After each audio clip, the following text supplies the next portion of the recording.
Get away from me! A burly man delivered a heavy kick to Chu Tian's abdomen, sending him hurtling backward to the ground.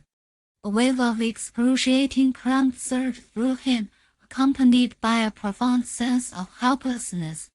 Chu Tian fought back tears, stifling his urge to cry, for here, weeping was more likely to provoke a brutal beating than mere screams.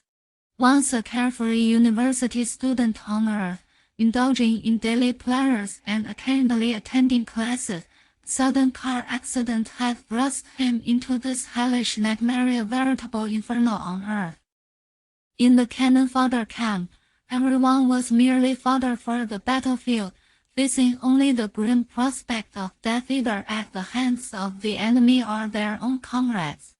Is this the punishment bestowed upon me by heaven? Chu Tian pondered.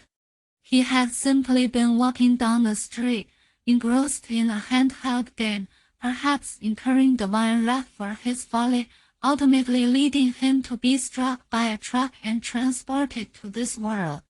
Upon regaining consciousness, he found himself in this camp for cannon fodder, and before he could grasp the situation, he was already caught in the throes of bullying. Cradling his belly, he crawled by the side, watching as others took away his meager share of food, his body trembling slightly from the cold or perhaps from indignation.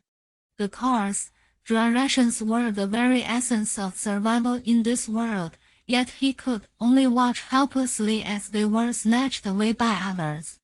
The burly man devoured them with reckless abandon, the crumbs that fell held an irresistible allure for Chu Tian. Was he still the treasured gem in his family's eyes, the one who had everything handed to him on a silver platter? In the past, though not indulged in extravagance, he at least had no worries about food or clothing. Now, he donned tattered garments, and with a gust of colder wind, he would find himself exposed. Once, he had feasted on delicacies, with his family striving to ensure he had the best. Yet now, even the hard, black bread could make his mouth water. Damn it, get outside. I can't stand the sight of you.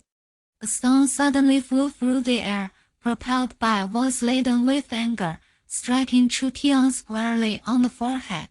He felt a flash of light before blood began to flow freely. Gritting his teeth against the agonizing pain, he trembled as he made his way outside the tent. Outside lay a world of ice and snow. A waste is a waste. The biting northern wind lashed mercilessly, akin to countless daggers incessantly piercing Chu Tian's flesh, yet it numbed the wounds he bore. I must survive, I must survive. He grasped the shoddy helmet, gathered a handful of snow, and placed it atop a nearby fire. Soon, the snow melted, transforming into warm water, which he eagerly gulped down. A rush of warmth flowed down his throat into his belly, causing his pores to open wide, and Chu Tian felt rejuvenated. However, as his body warmed, the sharp pains he endured became all the more pronounced. This was the sensation of suffering more unbearable than death, and Chu Tian bit down hard, enduring the agony, even as the wounds on his body became inflamed. He picked up a small dagger, heated it over the fire, and wiped it against the only clean patch on his clothing, using it to cut away the festering flesh from his arm. Roar! Chu Tian let out a guttural cry, biting down on a wooden stick to prevent himself from screaming in pain. The severed, decaying flesh was cast into the flames, and he hurriedly pressed a mound of snow against the wound. The white snow turned crimson, but soon the cold wind froze the blood, halting the flow. He quickly bound the wound tightly with a strip of cloth, feeling a measure of relief in his arm. This was a world of cannibalism. It was only on the second day after his arrival that Chu Tian truly grasped the harsh reality. In this cannon fodder camp, one could only bully others and fight for food and shelter to survive, otherwise one would face a struggle for life akin to his own. Having been here for nearly half a month, Chu Tiancheng finally understood the nature of the world he faced. It was a realm dominated by magic and martial prowess.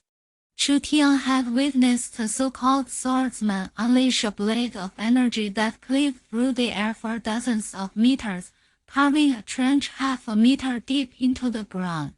As for the legendary mages, he had yet to encounter one. In this world, only the powerful commanded respect and could live in relative safety. The fire offered him an unparalleled sense of security. Sitting by the flames, Chu Tiancheng's hatred for those inside the tent intensified, a seething rage building within him. From the moment he arrived in this world, he had been subjected to their bullying. The man responsible was named Blade, brutish and despicable figure, yet a minor officer nonetheless. He had stolen Chu Tiancheng's food, tossed him into the frigid wilderness, stripped him of his clothing, and publicly humiliated and assaulted him. Every act of cruelty was etched into Chu Tiancheng's memory. As for Blade, Chu Tiancheng longed to wield a weapon and strike him down with fervor, but lacking the strength or opportunity, he resolved that if given the chance, he would seize it without hesitation. The humiliation he had endured in these past few days exceeded all he had faced in his previous life combined. Suddenly, a low, ominous horn echoed through the sky, followed by a cacophony of disarray. Chu Tiancheng's countenance turned pale, and he staggered to his feet, fear etched upon his face as he gazed into the distance. At that moment, the very group that had bullied him within the tent rushed outside, their previous arrogance replaced by a singular expression terror. "Get up, you pathetic coward!" Blade kicked Chu Tiancheng viciously, venting his own fear. Chu Tiancheng rolled away from the blow, but the surrounding atmosphere was devoid of laughter. Under normal circumstances, the air would have been filled with mockery. Instead, everyone was consumed by fear. "You bastard!" Chu Tiancheng roared, ready to charge forward, but a large hand seized his injured arm, pulling him along as he screamed in pain, dragging him to the foot of the city wall. "Remember this before you die, the Quito Empire's benevolence towards you." With that, the burly man moved on to the next person, shoving a chicken leg into their hands and continuing down the line. Chu Tiancheng observed in disbelief as the very bullies who once tormented him had now transformed into good people. Beheading rations. Watching others devour the chicken legs voraciously, Chu Tiancheng found himself unable to take a single bite. This was indeed the fabled beheading rations. He could never have imagined such absurdity would befall him. Fear began to creep in. He was merely a common man, an ordinary student who had drifted through life in a stupor. He was no athlete, possessing a beer belly, and had exercised less in a year than the number of downloaded movies he had watched. Yet now, he was expected to march into battle. He was terrified, and so were others. "I don't want to die, I don't want to die." The young boy, gripped by panic, dropped his chicken leg and fled, but after only a few steps, a sharp arrow pierced through his ankle, and he fell to the ground, screaming. On the battlefield, no one can retreat you, especially cannot. You either fight or die, choose one. Blade was the first to step forward, approaching the terrified boy, who continued to scream and claw at the ground in desperation. The expression of sheer terror was something Chu Tiancheng would never forget. Yet, the next moment would be even more seared into his memory. Blade drew a machete from his waist, the blade shimmering with a silver light as it sliced through the air, followed by a brilliant spray of crimson. Chu Tian was stunned. It was his first time witnessing a head take flight at such close range, observing the severed neck spraying blood in such a beautiful manner. Ah!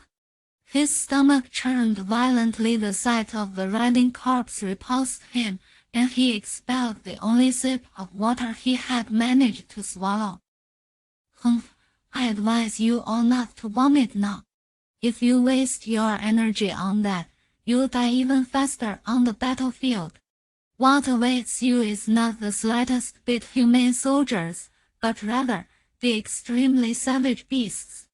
An officer, several ranks above Blade, sneered as he observed the ongoing retching.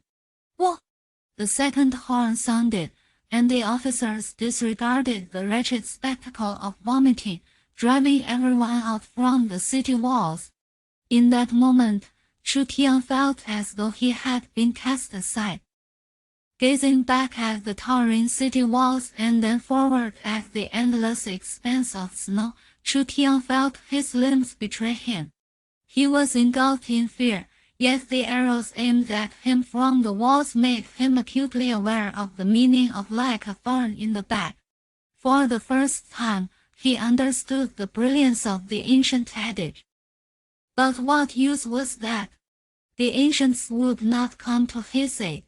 Chu Tian found himself fervently wishing for the presence of deities Guang Yu, Albu, Xiang Yu to rescue him. As long as he could live, he would repay them for a lifetime. Yet, it was clear that the heavens had no jurisdiction over this realm.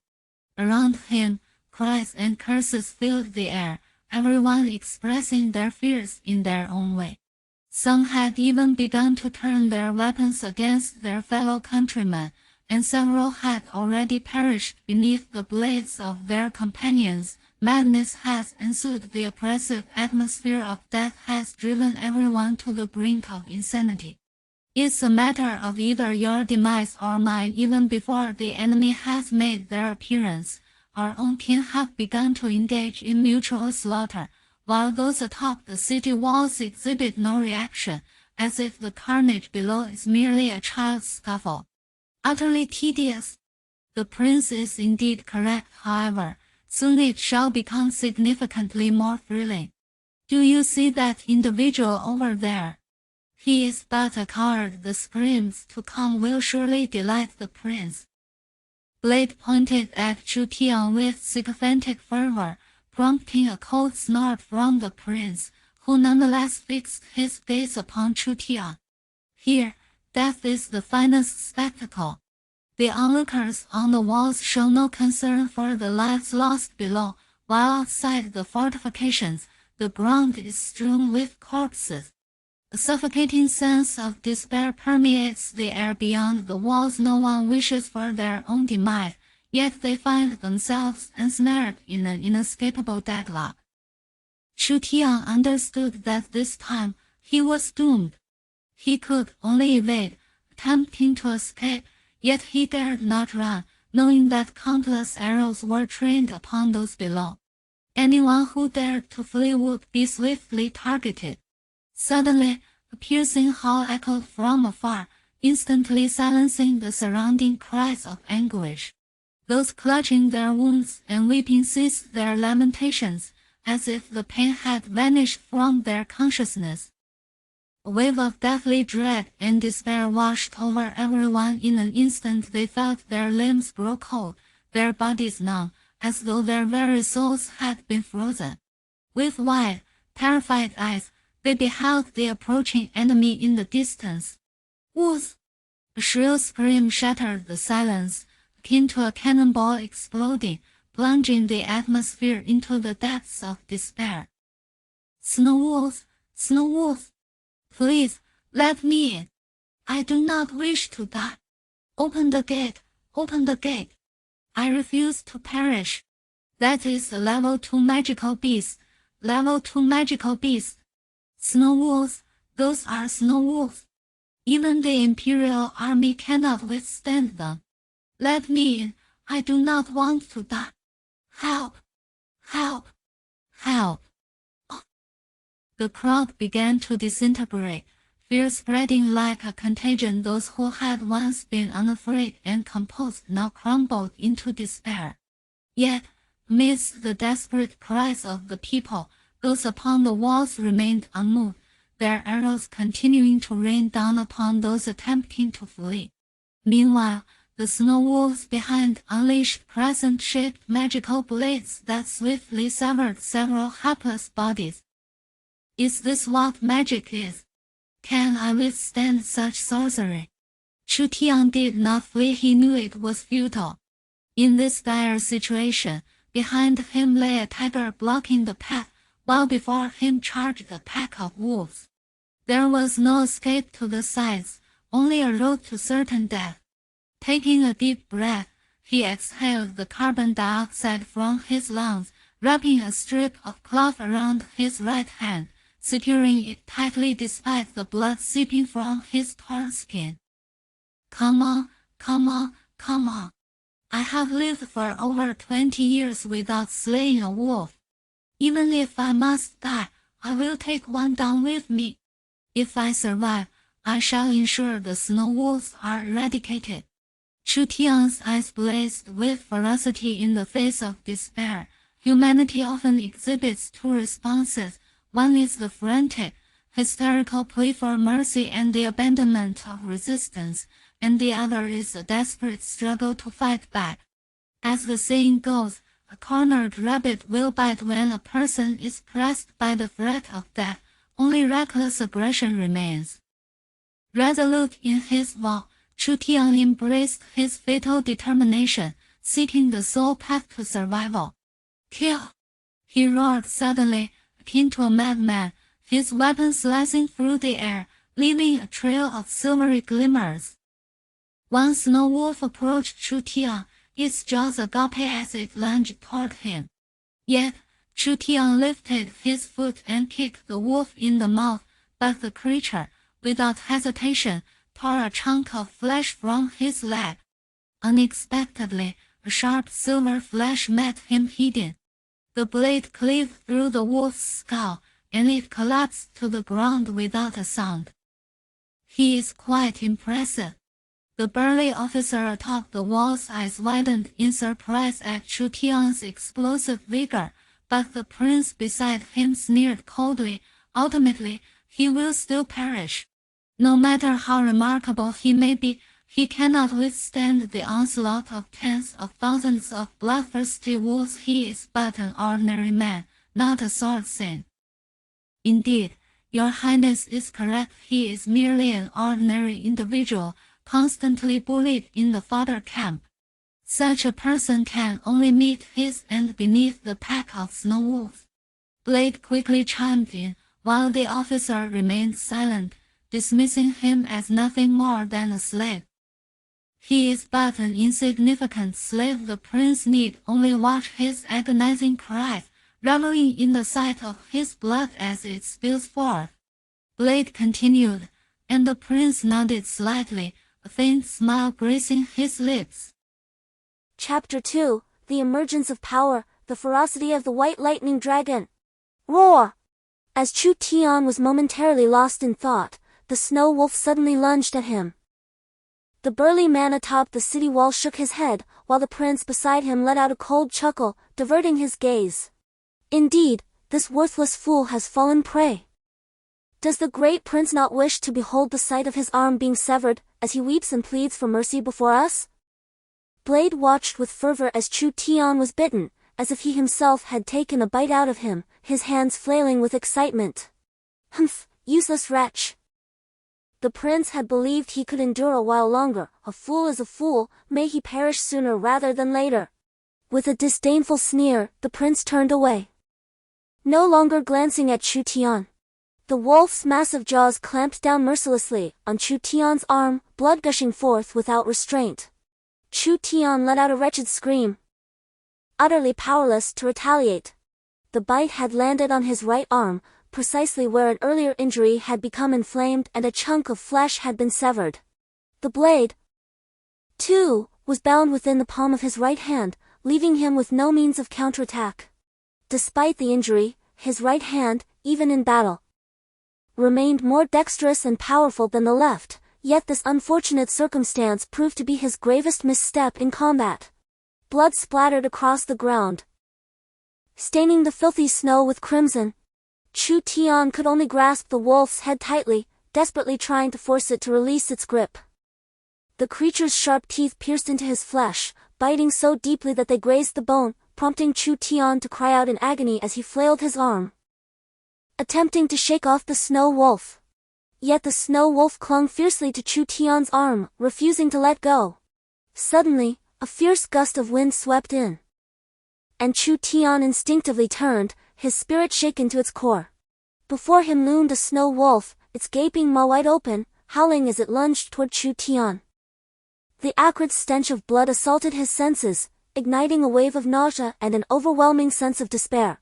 This time, it was certain death. He had once believed he stood a chance, but now, the grim reality of his fate settled in. The monstrous jaws were mere inches away, and Chu Tian surrendered to his fate, closing his eyes. Was there any hope left? Two snow wolves, creatures more formidable than mere beasts, he had been fortunate to slay even one. Suddenly, a line of text flashed before his eyes. Current mental strength, J. Do you wish to summon? What was this? Could it be a gift of power from the heavens? Chu Tian chuckled bitterly. Surely, such fortune was too good to be true. The vile odor drew nearer, and with a clenched jaw, he resolutely whispered, "Yes, summon." A sudden chill swept through the air, followed by a chorus of anguished cries. Chu Tian, eyes tightly shut, awaited his fate, the cacophony of screams blurring into one, leaving him uncertain whether they belonged to humans or beasts. After several tense seconds, a perplexing thought struck him. Why had he not yet felt the bite? It didn't hurt. Frantically, he opened his eyes, only to behold several snow wolf corpses sprawled across the ground. Each one bore a fist-sized puncture in its neck, from which blood flowed freely, turning the pristine white snow into a vivid crimson pool. What is happening? Chu Tian hurriedly glanced around, and to his astonishment, the ground was littered with the lifeless bodies of 7 or 8 snow wolves. Suddenly, a sharp pain shot through his arm, reminding him that he still had a snow wolf in his grasp. He quickly looked down, only to be met with shock. The snow wolf had already perished. A gaping hole in its forehead, its brain matter reduced to a mushy pulp. Ugh! The grotesque sight of the brain, combined with the pervasive stench of blood, conjured images in his mind of the burly men slaying others within the city walls, causing Chu Tian to retch once more, though his stomach was empty. Weak and disoriented, he sank to the ground, never having imagined that death could be so near. Just moments ago, he truly believed he was on the brink of death, and that summoning had merely been a cruel joke played on him in his final moments. Yet, this joke had become reality. Something had indeed been summoned, and it had saved his life. Look over there! What is that, slaughtering the snow wolves? A gasp rippled through the crowd atop the city wall as they beheld a white figure weaving effortlessly through the pack, its imposing presence resembling that of a relentless killing machine. Wait, a surge of psychic energy, is that a summoned beast? Is there a summoner nearby? The prince exclaimed, urgently scanning the surroundings but finding no sign of the summoner. What?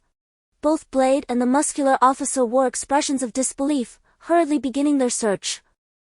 Yet everyone on the battlefield was desperately fighting, leaving only Chu Tian standing in a daze. Could it be him? The prince was taken aback. This person had not yet succumbed to the bite. Could it truly be a summoner? Impossible! Brad screamed, shaking his head frantically. It could not be. This worthless fool had been bullied by him for a full fortnight and had never once demonstrated any summoning magic. He was merely a fortunate imbecile. Someone nearby must be a summoner who fortuitously saved him. We must find them at once. The prince roared in fury. A summoner had appeared in the cannon fodder camp. It felt as though the heavens were playing a cruel joke on him, a deadly jest. A white velociraptor?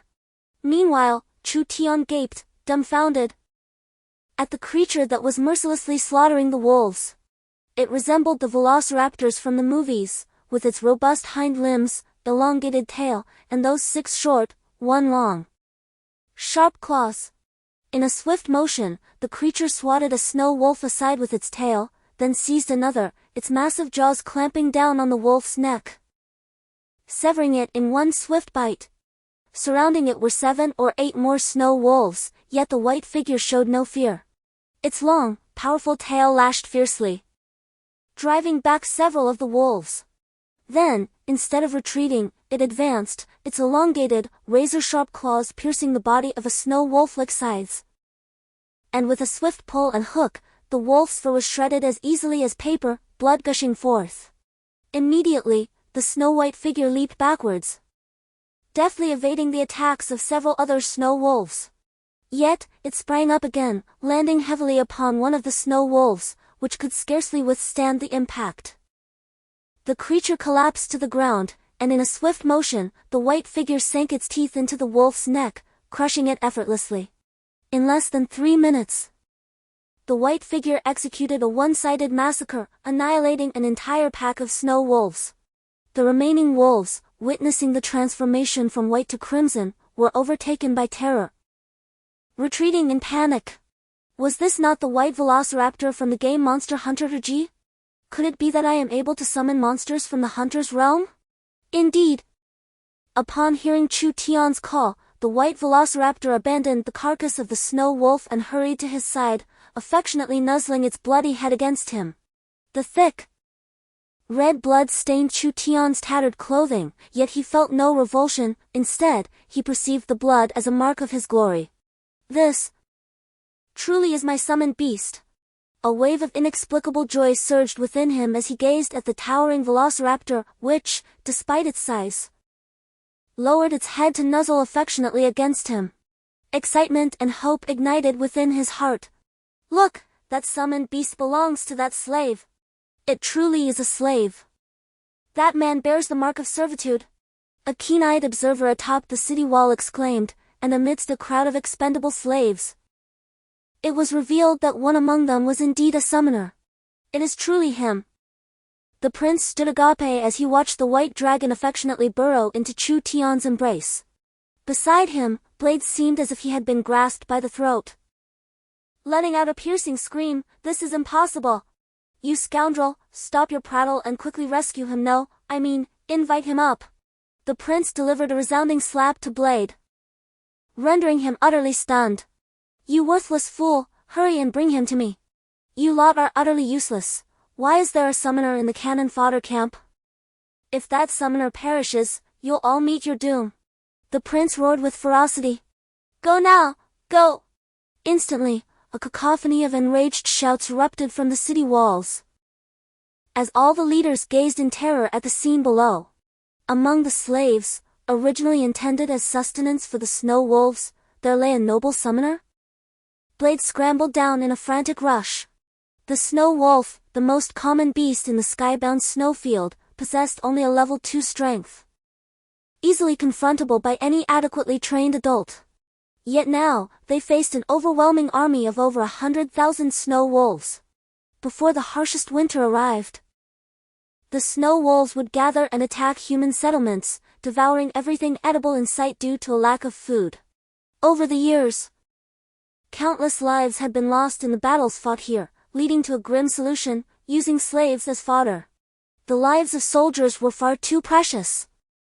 While they could slay snow wolves, the death of even one soldier would spell disaster for the empire. However, the fate of a slave is distinct. A slave is destined for demise. The snow wolf army approaches with the intent to plunder, seeking sustenance, and by merely casting aside the slaves, they would secure their nourishment. Once the snow wolf army is satiated, they would naturally retreat. Thus, the cannon fodder camp where Chu Tian resides is, in essence, nothing more than sustenance for the snow wolves. Yet, the situation has transformed. Surprisingly, Chu Tian has emerged as a summoner, a profession regarded as noble, indeed the most esteemed among all vocations. Mages and summoners, though physically frail, wield cataclysmic powers. Each one embodies the noble lineage. Heavens! We have inadvertently cast a noble into the cannon fodder camp, and worse, to be offered as prey to the snow wolves. Everyone atop the walls could envision the dire consequences, should Chu Tian be recognized as a summoner, treated as a slave, reduced to cannon fodder, and ultimately perish on the battlefield. The wrath of the Summoners Guild, historically protective of their own, would be unfathomable, a fury that even emperors could scarcely withstand, let alone the common folk. All are acutely aware of the rarity of summoners, each one is a treasure to the Summoners Association. Yet, they are poised to extinguish the life of such a gem. Instantly, panic ensued among the crowd. As they faltered, so did Chu Tian, for he perceived a myriad of arrows soaring toward him.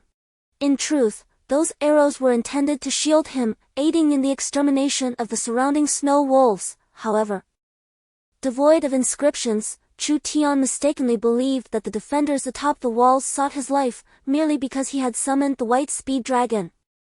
A sense of terror akin to that of a frightened mouse seized Chu Tian's mind. He envisioned the horrifying fate of being captured and subjected to dissection by a throng of onlookers. Without hesitation, Chu Tian sprinted towards the base of the city wall, where a protruding ledge provided shelter from the rain and a refuge from arrows. Suddenly, he heard the creaking of the great gate opening. He turned to see a group of individuals rushing forth, brandishing their cleavers as they violently slaughtered the slaves attempting to breach the city. Damn it! Chu Tian's expression darkened. Was he truly caught between a rock and a hard place? Just then, he spotted a familiar figure amidst the chaos. Brad was among the crowd, wielding a cleaver and charging towards him, his face twisted into a sinister grin. The flames of fury ignited within Chu Tian's heart. Mere moments ago, his only option had been to flee, but now, with the swift dragon by his side, retreat was not an option. The only regret was that he would not be able to personally dispatch that despicable wretch. Would you accept the swift dragon's offer to merge, granting you its power? What? Such an ability exists? Chu Tian exclaimed, glancing at the swift dragon, which nodded in affirmation, as if to say, this is indeed possible. Merge! The swift dragon radiated a brilliant white light, and in an instant, it fused with Chu Tian's being. He felt an astonishing surge of power taking root within him, swiftly coursing through his entire body. A remarkable sensation of expansion surged from within, yet devoid of any pain. Instead, it filled him with unparalleled exhilaration. This is splendid! Chu Tian bellowed, gripping his cleaver with fervor. The blade, initially bound to his palm, succumbed to his strength, and the bindings unraveled, cascading to the ground. Fortunately, the cleaver remained firmly in his grasp. You scoundrel, since you have come to me, prepare to meet your end. Suddenly, a voice interrupted, Lord Chu Tian. His Highness the Prince requests your presence. Ah, you! Braid had approached Chu Tian, his face adorned with sycophantic eagerness. But before he could finish his sentence, Chu Tian's cleaver descended viciously upon him, cleaving down from his shoulder and splitting his torso asunder. Braid managed only a cry of anguish and a futile gesture toward Chu Tian before collapsing, his upper half severed beyond hope of survival. With a swift motion, Chu Tian seized Braid's weapon and hastily rummaged through his belongings, discovering a small pouch which he tucked away securely before turning to flee. Is he dead? The attendants of Braid, incensed by his presumptuousness, sprinted away, yet they were unprepared for the swift flash of light that heralded Braid's demise at the hands of Chu Tian. The officers abruptly halted, fear gripping them as they dared not advance, uncertain of whether Chu Tian would spare their lives. Lord Chu Tian, we are here to rescue you. His Highness the Prince requests your presence. The officers, paralyzed by trepidation, could only shout their intentions, but amidst the chaos, their voices were lost to him. Run! In the present moment, Chu Tian is consumed by a singular thought, to flee swiftly from this place of chaos. He rushes towards the periphery, where several snow wolves obstruct his path. With a fierce roar, the machete he recently seized transforms into a myriad of glistening blades. Blood splatters around him as the obstructing wolves are reduced to mere fragments beneath his astonishing strength. The machete becomes a divine instrument, lethal upon contact. Suddenly, a larger snow wolf emerges before him, and Chu Tian realizes it must be the alpha. Yet, he moves like the wind. And the wolf lunges at him with such speed that evasion is impossible, he can only confront it head-on. Abruptly, a chilling wave surges from his throat, akin to swallowing a block of ice in the dead of winter. After a couple of coughs, this frigid current races down his throat, surging into his arm and subsequently into the machete. In an instant, the blade radiates with a piercing cold light, striking the alpha wolf. In a breathtaking spectacle, the wolf becomes encased in ice, as though preserved in a freezer for months. The very next moment, the ice sculpture shatters violently, and a blue crystal bursts forth. Chu Tian swiftly reaches out to grasp it, continuing his rapid escape. However, as he flees, he begins to gasp for breath, feeling intense pain coursing through his body. His arms, feet, and chest ache unbearably. Then, a brilliant white light manifests before him, revealing a white swift dragon that calls out urgently. Without hesitation, Chu Tian mounts the dragon, which immediately takes flight, racing away with great speed. Initially, the wound became inflamed and subsequently suppurated. Although it was excised, I found myself back on the battlefield, where I encountered a snow wolf. It bit into my calf, tearing away a piece of flesh. Another wolf sank its teeth into my arm, leaving several gaping holes. I narrowly escaped death once more. Now, having merged with the white velociraptor, I felt a mixture of triumph and despair, despite having slain Blade. I couldn't shake the feeling that all my misfortunes over the past 20 years had converged upon this very day. Yet, it was a relief to acknowledge that it was all behind me. As I exhaled in relief, a wave of weakness washed over me. For the fusion had drawn upon my strength. The only sound that reached my ears was the howling wind. All calls for help were drowned in a chaotic cacophony. Mere seconds later, my vision blurred, and I lost consciousness. Nevertheless, my hands remained tightly clasped around the velociraptor's throat, my legs clinging desperately to avoid falling. Damn it! Where are you useless fools? Chapter 3, The Captured Beauty? I opened my eyes to a searing pain that ripped through me, prompting an involuntary groan. Suddenly, a chilling breeze swept past, and there stood the white velociraptor, poised elegantly before me. It's you. Gazing upon its lethal form, I couldn't help but smile brightly. With the velociraptor by my side, I felt as if I had a beloved family member close at hand, providing an overwhelming sense of familiarity and security. However, as I attempted to move, a jolt of excruciating pain surged through me.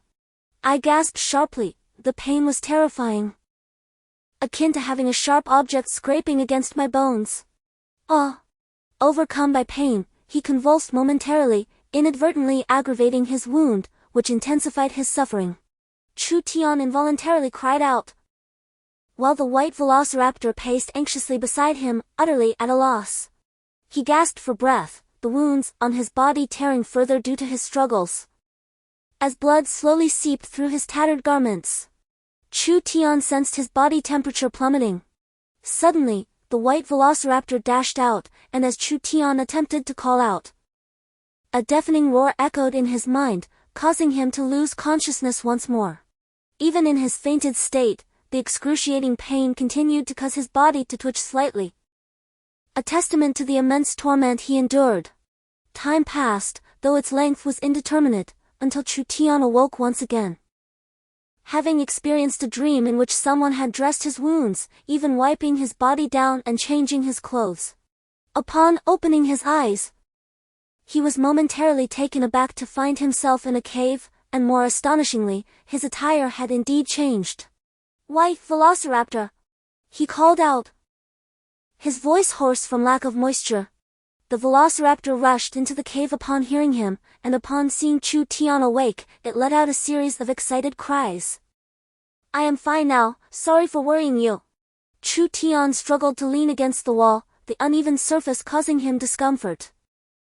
Yet compared to the agony he had felt moments before, he realized he could endure this pain easily. "Did you bring someone to tend to my wounds?"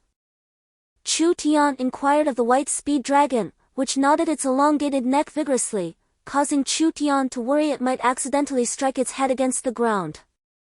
Is there still a person here? You haven't harmed anyone, have you?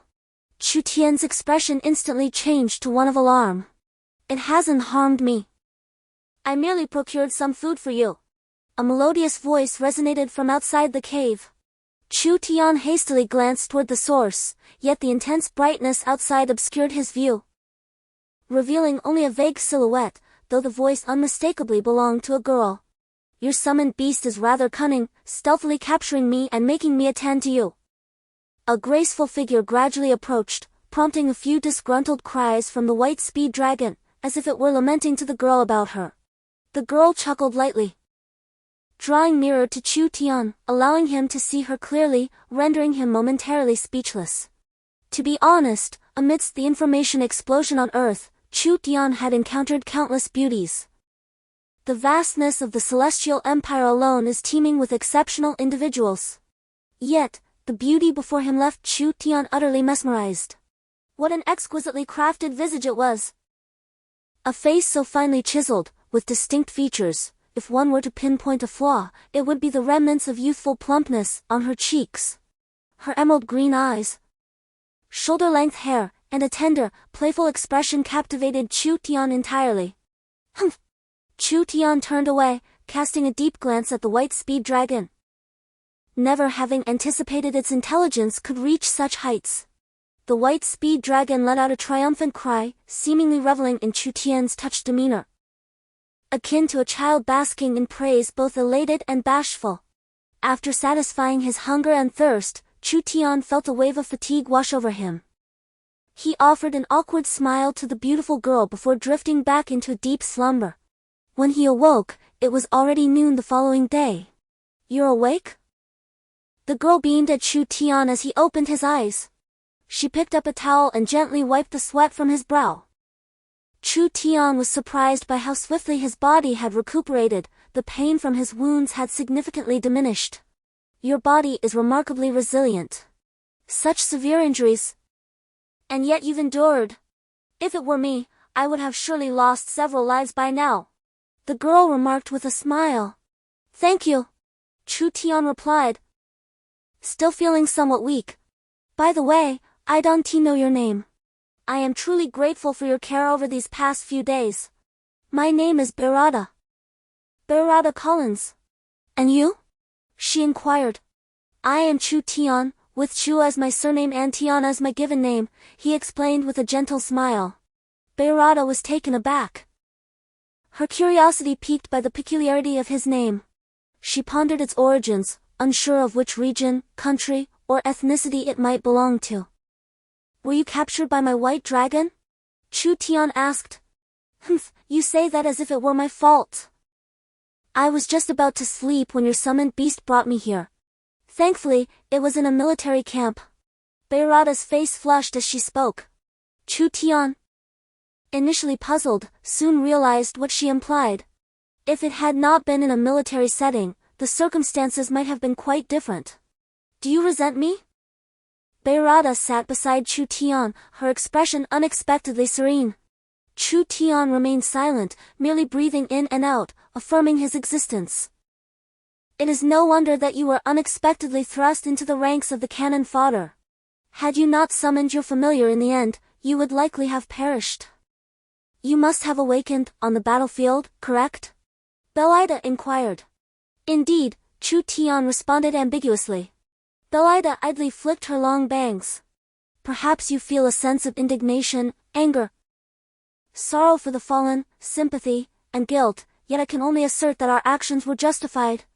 Belida stated calmly. Justified? 30,000 lives, all extinguished by a mere utterance from you, and you dare claim righteousness? Chu Tian suddenly lifted his head, roaring at Belida. Indeed, there was not a soul in the cannon fodder camp who treated Chu Tian kindly. Everyone would prey upon him, for it was a place where those who did not bully others could only be bullied themselves. However, that does not imply that Chu Tian could coldly witness the slaughter of 30,000 souls, feeding them to the wolves. And Belida had the audacity to proclaim that we were not in the wrong? If the massacre of one's own kind does not constitute a moral failure, then what distinguishes humanity from beasts? Do you grasp the reality? Do you understand how many lives we lose each year due to the assaults of the snow wolves? I can assure you that the number exceeds 30,000. Yet, if sacrificing 30,000 slaves can avert this calamity, is that truly a misdeed? Yes, indeed. 30,000 lives were lost, but these were merely slaves. By paying the price of 30,000 slaves, we can safeguard the lives of far more than 30,000 ordinary civilians. We believe it is worth it. Chu Tian was utterly astonished, rendered speechless. A group of individuals who had sent 30,000 companions into the jaws of wolves audaciously proclaimed their innocence. Could it be that the slaughter of their own kind was justified in the name of humanity's future? I remain indifferent to the lofty ideals of your nations, and I am unaware of the annual toll of lives claimed by the snow wolf calamity. What I do know is this: you are more beastly than beasts. Chu Tian cast a cold glance at Belita. He was not a naive do-gooder, nor was he devoid of a touch of malevolence, yet he could not condone such atrocities. Had those 30,000 been slaughtered by human hands, perhaps his outrage would have been less fervent, however. The grim reality was that they had been offered as a gift to the snow wolves. A mere command had led to the dislocation and fragmentation of countless lives. Once malevolence takes root, it finds justification, excuses, and a sense of impunity. Chu Tian pondered the countless tormented souls entombed beyond that iron wall over the years. How many had been sent into the jaws of wolves by their own companions? Slavery, too, is a human condition. Chu Tian lacked the audacity to advocate for the liberation of slaves, for he was no benevolent sage with his head in the clouds, lamenting the plight of humanity. Yet, at the very least, humanity must uphold its fundamental principles. To not devour one's own kind, that is the last bastion of human morality. Yet, in Chu Tian's eyes, the events at the border had utterly obliterated that moral foundation. This truly is a world where man preys upon man, and the carnage is grotesquely vivid. Chu Tian had not anticipated that the world he once envisioned would be so far removed from beauty. Chu Tian was not inclined to strive for some ethereal moral high ground, he merely wished to live safely in this world. He did not desire to become a butcher. Yet he was even less inclined to become a spirit beneath the butcher's knife. I want to survive, to live freely. Chapter 4, The Summoner's System. A teasing encounter. Though Chu Tian did not voice it, he was taken aback. Belita was evidently a wealthy young lady, a quintessential example of a privileged beauty. Yet she possessed the skill to cook, which left him quite astonished. He even held a measure of admiration for her, as he himself was utterly inept, only proficient in consuming food. The fire had not yet burned cleanly, and against his back lay the fur of a snow wolf, warm and comforting. Under the tender caress of the flames, Chu Tian's thoughts began to wander. How did I acquire my abilities? A sudden curiosity stirred within him. That fateful day, on the battlefield, a prompt had appeared out of nowhere. Had it not been for the jest he made with himself just before facing death, he would have truly missed it. Suddenly, as Chu Tian pondered, he felt his eyes glimmering, and an immense screen frame materialized before him. He could not help but exclaim in surprise.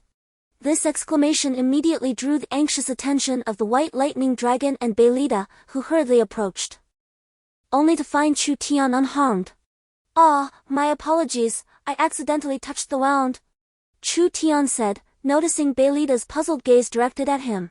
She nodded in understanding, approached him, and placed a piece of fur against his injury before silently exiting. Chu Tian stood in astonishment, for before him loomed a grand screen, reminiscent of a holographic display from a science fiction film. Just moments ago, Belita had effortlessly passed through it, seemingly oblivious to its existence. Could it be that this phenomenon was visible solely to him? As the thought crossed his mind, clarity washed over him, and he felt a wave of reassurance. If others were blind to it, then it was indeed his exclusive domain. The screen was predominantly shrouded in darkness, save for a few illuminated sections, which revealed 4 distinct images. Upon closer inspection, Chu Tian was jolted by recognition. One of the images depicted his summoning beast, the White Rapid Dragon. The other three bore striking similarities to the White Rapid Dragon, yet subtle differences distinguished them, the most notable being their coloration. The White Rapid Dragon showcased a pristine white body adorned with blue stripes, while its counterparts displayed contrasting hues. One was blue with white markings, another a vivid red, and the last a resplendent gold. These three were none other than the Blue Rapid Dragon, Red Rapid Dragon, and Yellow Rapid Dragon, collectively known as the Four Little Leapers, with coloration serving as the most apparent differentiator. In the upper right corner of the image of the White Rapid Dragon, a number 10 was inscribed, presumably representing the mental strength required for summoning. Wait, there are words here, unlocking conditions, unlocking conditions? Chu Tian gasped as he noticed text beneath a shadowy figure behind the White Rapid Dragon. The unlocking condition read, mental strength must exceed 100 points. And the number of White Rapid Dragons must be greater than 10. The quantity of White Rapid Dragons must surpass 10, and mental strength must exceed 100 points? Chu Tian looked up and observed two figures prominently displayed at the top. Total mental strength, 17 points, used mental strength, 10 points. A total mental strength of 17 indicates that I possess 17 points in total, and the 10 points already expended must have been consumed by summoning the White Speed Dragon. Chu Tian's deduction was correct, however, he now finds himself with a mere 7 points remaining, rendering him unable to summon anything else. Suddenly, Chu Tian's gaze fell upon something unexpected. On the edge of the frame, there was an arrow. Could it be that he could turn to another page? Gently, he tapped on it, and indeed, the screen flickered briefly, but this time it revealed nothing but darkness, with no icons illuminated. Yet, there remained another arrow on the side. At this moment, Chu Tian was certain that those black silhouettes must be the renowned boss characters within the game. However, each boss has specific unlocking requirements, and for now, he could only advance with a singular objective. It was evident that the dark shadows represented either boss entities or other monsters, each requiring particular methods for unlocking. Presently, the closest target he could approach was likely the shadow of the White Speed Dragon King, which demanded 100 points of mental strength and 10 White Speed Dragons. Chu Tian furrowed his brow. If the White Speed Dragons were already so formidable, what level of strength could their leader, the White Speed Dragon King, possibly possess? The Snow Wolf is classified as a level 2 initial magical beast, the weakest among its kind. In a one-on-one confrontation, even an adult could easily prevail. However, the Snow Wolf's advantage lies in its numbers, often appearing in packs, which renders most level 3 and below magical beasts powerless against them. Yet, Chu Tian's White Swift Dragon possesses the remarkable ability to effortlessly annihilate the Snow Wolves, leaving one to ponder the true extent of the White Swift Dragon's prowess. Nonetheless, this is not the crux of the matter. What is essential for Chu Tian to comprehend is that the strength of the White Swift Dragon King must be several times greater than that of the White Swift Dragon, especially given the stringent summoning conditions. The current objective is to summon the leader of the White Swift Dragons, requiring 100 points of mental strength and the presence of 10 shadowy White Swift Dragons, the White Swift Dragon King. However, a pressing concern remains: how does one acquire mental strength? Is it a result of daily growth or attained through other means? This is yet another avenue for Chu Tian to explore. Furthermore, to ensure his survival, he must shed his identity as a slave. For upon his arm lies a brand, the mark of servitude, the mark of a cannon fodder. For now, it is imperative to attend to his injuries to avoid a premature demise, for no amount of mental strength would matter should he perish. After purchasing a potion, his mental strength was suddenly balanced, totaling 17 points, with 13 points already utilized. He downed a potion without hesitation, and soon after, he felt a wave of heat coursing through his body, followed by a sensation of itching and warmth at his wounds. However, upon considering the presence of Belida outside, Chu Tian was reluctant to allow her to uncover his secret. Stealthily, he excavated a small pit and buried the bottle within it. Then, Lying on the ground, Chu Tian resolved to indulge in the depraved pleasures of a capitalist society, specifically being fed by a beautiful woman. Although he had experienced this once before, during which he was overwhelmed by pain and hunger, devouring his food hastily without savoring the atmosphere. His feelings were contradictory, childlike, and rather amusing. In truth, Chu Tian desired to feign illness, hoping that Belida would tend to him as a means of retaliating against her and her companion's disregard for life. Yet, this form of revenge was as futile as a child's spat, serving merely to satisfy a petty whim. The fish soup was brought in, and Chu Tian felt a stirring within him. Before the invasion of the snow wolves, he had hardly eaten anything. He had gnawed on a chicken leg. But after merely a bite, he had vomited from the act of killing. Following that, he had lost consciousness for an indeterminate time, awakening only to a bowl of fish soup. Had it not been for Chu Tian's robust physique, he might have perished not from injury but from starvation. His stomach growled audibly, betraying his thoughts, which caused his face to flush with embarrassment. A hint of a smile flickered across Belida's otherwise frosty visage. "All right. We can bicker later. First, let us ensure your health is restored." She gently half-squatted beside him, scooping up the fish soup, her delicate lips forming a perfect circle as she blew softly on it, cautious not to scald him. Chu Tian swallowed hard, yet Belida continued to blow for a full half-minute. Upon noticing the mirth in Belida's eyes, Chu Tian suddenly realized how absurd that I have been playfully teased in return. Chapter 5, The Bond Within, I Must Become Stronger. Seeing Chu Tian's dejected expression, Belida could no longer suppress her laughter. Gradually, she began to feed Chu Tian the fish soup. He grimaced. Yet for the sake of enjoying the privileges of a wealthy patron, he opened his mouth and gulped it down, almost as if venting his frustration.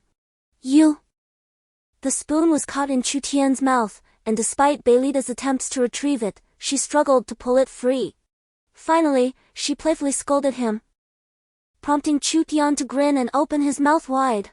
"You are quite something." On a second attempt, Chu Tian bit down on the spoon once more, inciting Belida's mock annoyance. However, he simply chuckled and opened his mouth again. Belida shot him a playful glance before breaking into a gentle smile, at last. She felt she was enjoying the special service of a beautiful woman, filling her heart with satisfaction. The two playfully exchanged roles, competing for the last drops of soup until Chu Tian had consumed it all. It was only when Belida stood up that they both realized how intimately they had behaved.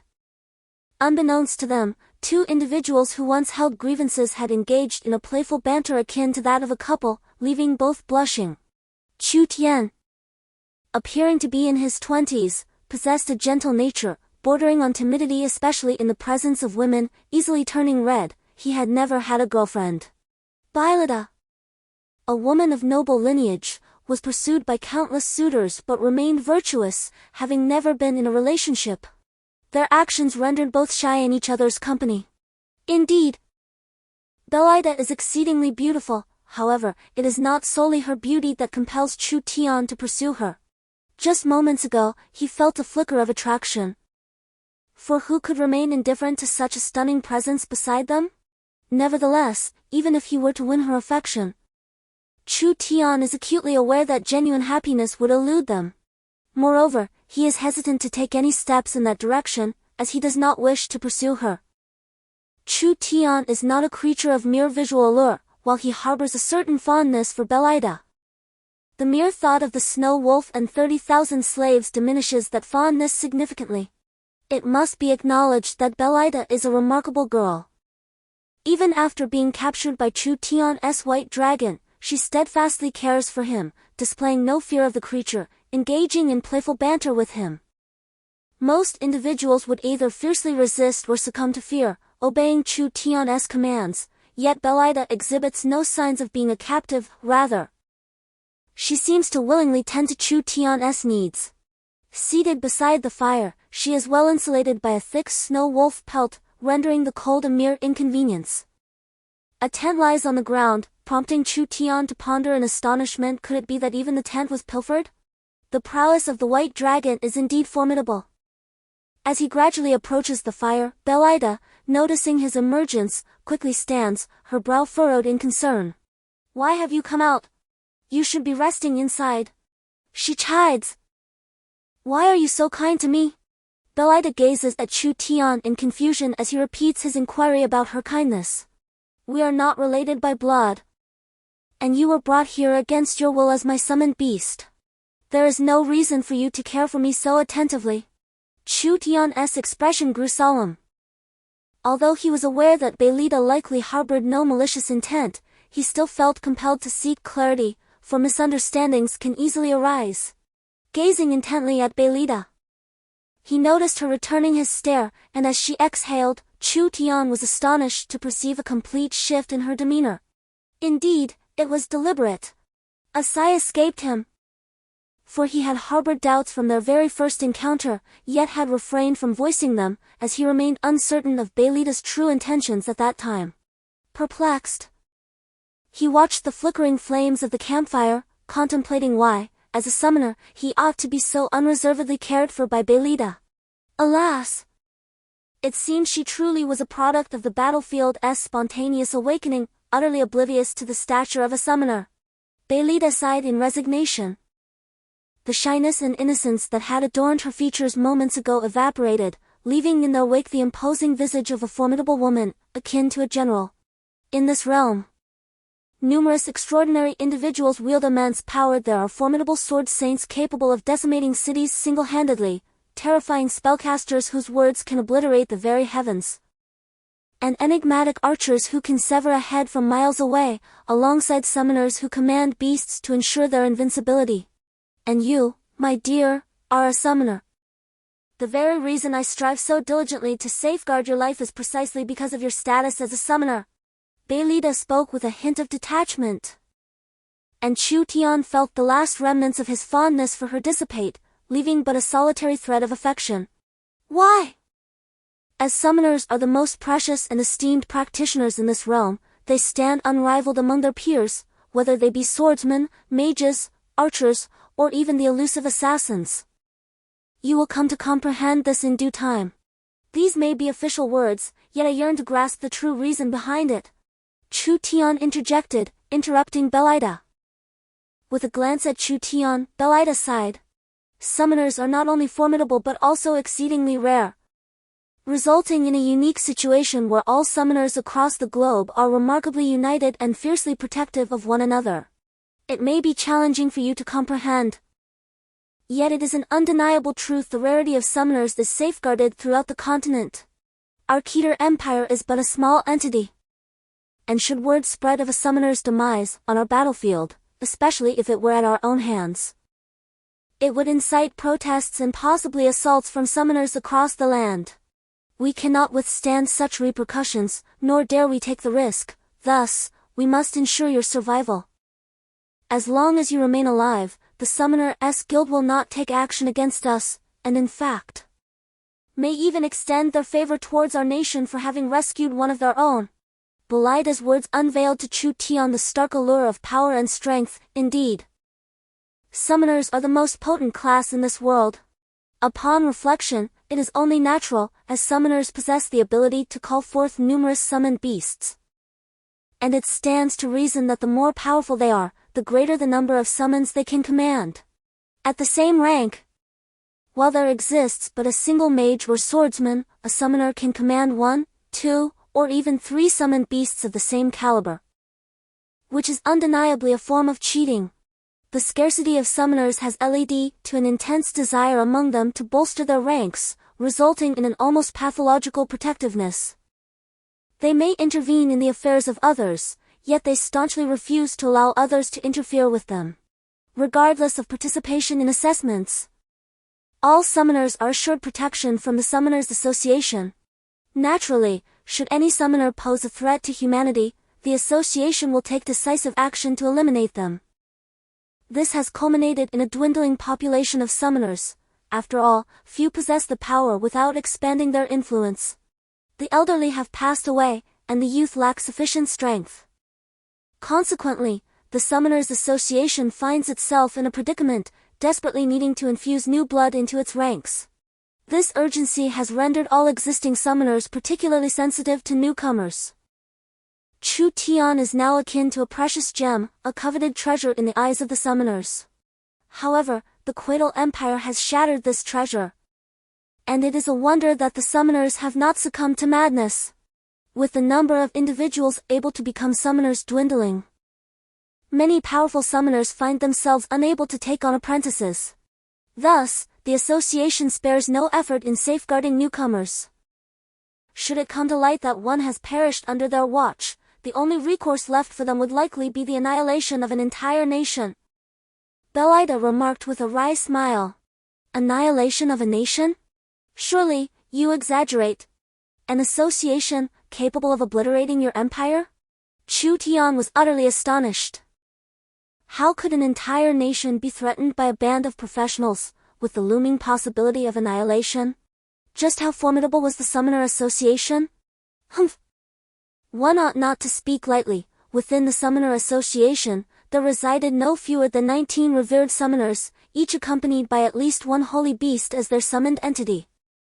A single holy beast, mind you, equates to a saintly swordsman or a saintly mage, capable of effortlessly obliterating an entire city. It need not take the combined force of 19 saints, even one would spell doom for our Godhood Empire. Belida's face was etched with helplessness and sorrow. Suddenly, Chu Tian experienced an inexplicable surge of exhilaration. Not long ago, Belida might have disregarded the lives of 30,000 people, yet now she found herself preoccupied with thoughts of her own mortality, for their fates rested entirely within the hands of the Summoner Association. Indeed, it was only in such a manner that one could seize control over their own destiny and life.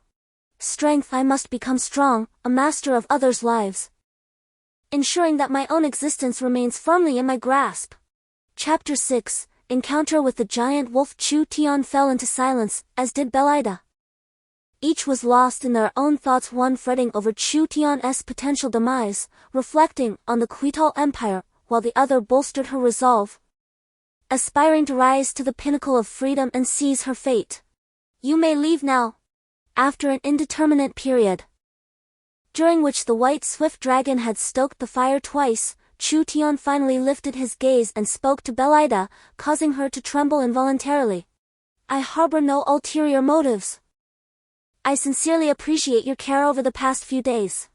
However, considering you have been away for so long, your family must be deeply concerned, especially given that you were abducted by a velociraptor.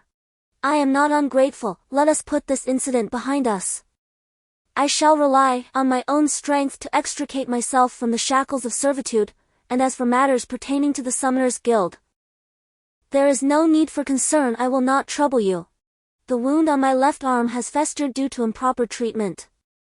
Although Chu Tian has excised the necrotic tissue and bandaged it, it has unfortunately become infected. The injury on my back is even more severe, having penetrated through half my body. Fortunately, fate smiled upon me, sparing my vital organs, otherwise, I would surely have succumbed by now. All is well, Chu Tian exclaimed, extending his arm toward Belida. Confounded, she leaned in for a closer look, only to be struck with astonishment. The wound, which had been so deep it exposed bone just yesterday, indeed, mere moments ago, was now astonishingly covered with fresh, rosy flesh, the bone completely obscured. How could this be? Belida gasped. No matter how remarkable a person's self-healing abilities may be, such rapid recovery is inconceivable. Suddenly, a thought struck Belida, sending a shiver through her. Could it be that Chu Tian is a priest? In this realm, while summoners claim the second position, none dare to assert themselves as the first. However, there exists a third contender, the sacred priest, affectionately referred to as the shepherd. They excel in light-based magic and possess extraordinary healing capabilities, particularly for external injuries, rendering their treatment effects almost miraculous. Chu Tian's wound has undeniably been mended by the magic of divine light. Once Belida departed, Chu Tian promptly retrieved an abundance of coal, shattering it and scattering the remnants at the cave entrance and upon the snow wolf's pelt. His actions were not superfluous, rather, they were executed with utmost caution. The wolf pack is acutely sensitive to the scent of their own kind. From his observations of animal documentaries on Earth, Chu Tian knew that even in death, a wolf's pelt retains its distinctive odor. The pack can detect this scent from several kilometers away and will track it down. Thus, the primary purpose of scattering the coal was to mask the scent of the snow wolf's fur. Having bid farewell to the girl, a pang of reluctance tugged at his heart. After all, such a beauty was a pleasure to behold. However, Chu Tian's next course of action was to journey through the forest towards another city. Although the coal provided some degree of odor concealment, traces remained. To further obscure the scent, he gathered a multitude of dry leaves, added a bit of snow, and set them ablaze at the cave's entrance. Instantly, a gentle plume of smoke enveloped the area, its acrid aroma concealing all traces. Hiding within the cave, Chu Tian felt a twinge of fear. The surrounding mountains and forests were home to numerous magical beasts, particularly the snow wolves, and possibly even the presence of the white swift dragon. While the snow wolves were hesitant to attack, the emergence of the white swift dragon posed a distinct threat in the immediate future. Just moments ago, where Belida and Chu Tian had sat, remnants of fur were left behind, which surprisingly still emitted a faint scent, truly a testament to the prowess of a dog's nose. Fortunately, the fire at the cave's entrance provided a semblance of safety. Being ice-type magical beasts, the snow wolves had an aversion to flames. As long as the fire burned, or until it was extinguished, the snow wolves would remain oblivious to the happenings within. Chapter 7, Battle. Chu Tian was taken aback, and upon closer inspection, he noticed that the snow wolf was significantly larger than the typical ones, adorned with a tuft of golden fur atop its head. A wave of realization washed over him. Could it be the Wolf King? The snow wolves unleashed a chorus of furious howls, and suddenly, one of them inhaled deeply, summoning a surge of frigid air. A crescent-shaped spell rapidly formed in its mouth, and to Chu Tian's terror, it was unleashed upon the bonfire. The fire erupted in a spectacular explosion reminiscent of a Hollywood blockbuster, scattering sparks in every direction, as Chu Tian found himself face to face with the snow wolves. With a fearsome howl, the Wolf King commanded its subordinates to charge at Chu Tian. Just as he steeled himself for a desperate fight, a white liquid suddenly sprayed onto the ground, followed by an astonishing release of coldness. In an instant, the three snow wolves that had just reached the cave entrance were encased in ice. It was the white raptor. The creature darted forward a few paces before leaping high into the air, landing heavily at the cave entrance. With a mighty sweep of its robust tail, the ice sculpture of one snow wolf shattered, its body disintegrating into gruesome fragments, blood pooling on the ground. Of course, this was the very ability of the white raptor. Chu Tian's heart surged with joy as he realized that the white liquid was indeed emitted by the white raptor. Within the context of the game, the white raptor thrived in the snowy mountains, often feasting on a mineral known as ice crystal stone. This mineral possessed an extremely low temperature, typically utilized in weapon crafting to cool weapon molds or to forge weapons imbued with frost damage. However, for the white raptor, it served as the essential raw material for replenishing its ice bags. The frozen bag is a unique organ possessed by the white speed dragon and several other creatures. These beings crush the ice crystals they consume and store them within the frozen bag. Subsequently, the frozen bag secretes a remarkable liquid that melts the crystals. When the time for battle arrives, the white speed dragon compresses its throat pouch, utilizing pressure to coalesce the liquid, expelling it akin to spitting upon contact with any object. This secretion unleashes an astonishing chill, instantly freezing enemies. For those who cannot be frozen, it can encase them in ice, thereby increasing their weight and delaying their speed. This ability is one of the primary skills employed by the white speed dragon during hunting and combat. However, just moments ago, Chu Tian distinctly sensed a wave of energy. He quickly realized that this fluctuation was, in fact, elemental energy, transforming the survival skill of the white speed dragon into magic in this realm, ice magic. Chu Tian was astounded to discover that his white speed dragon had evolved into a magical beast.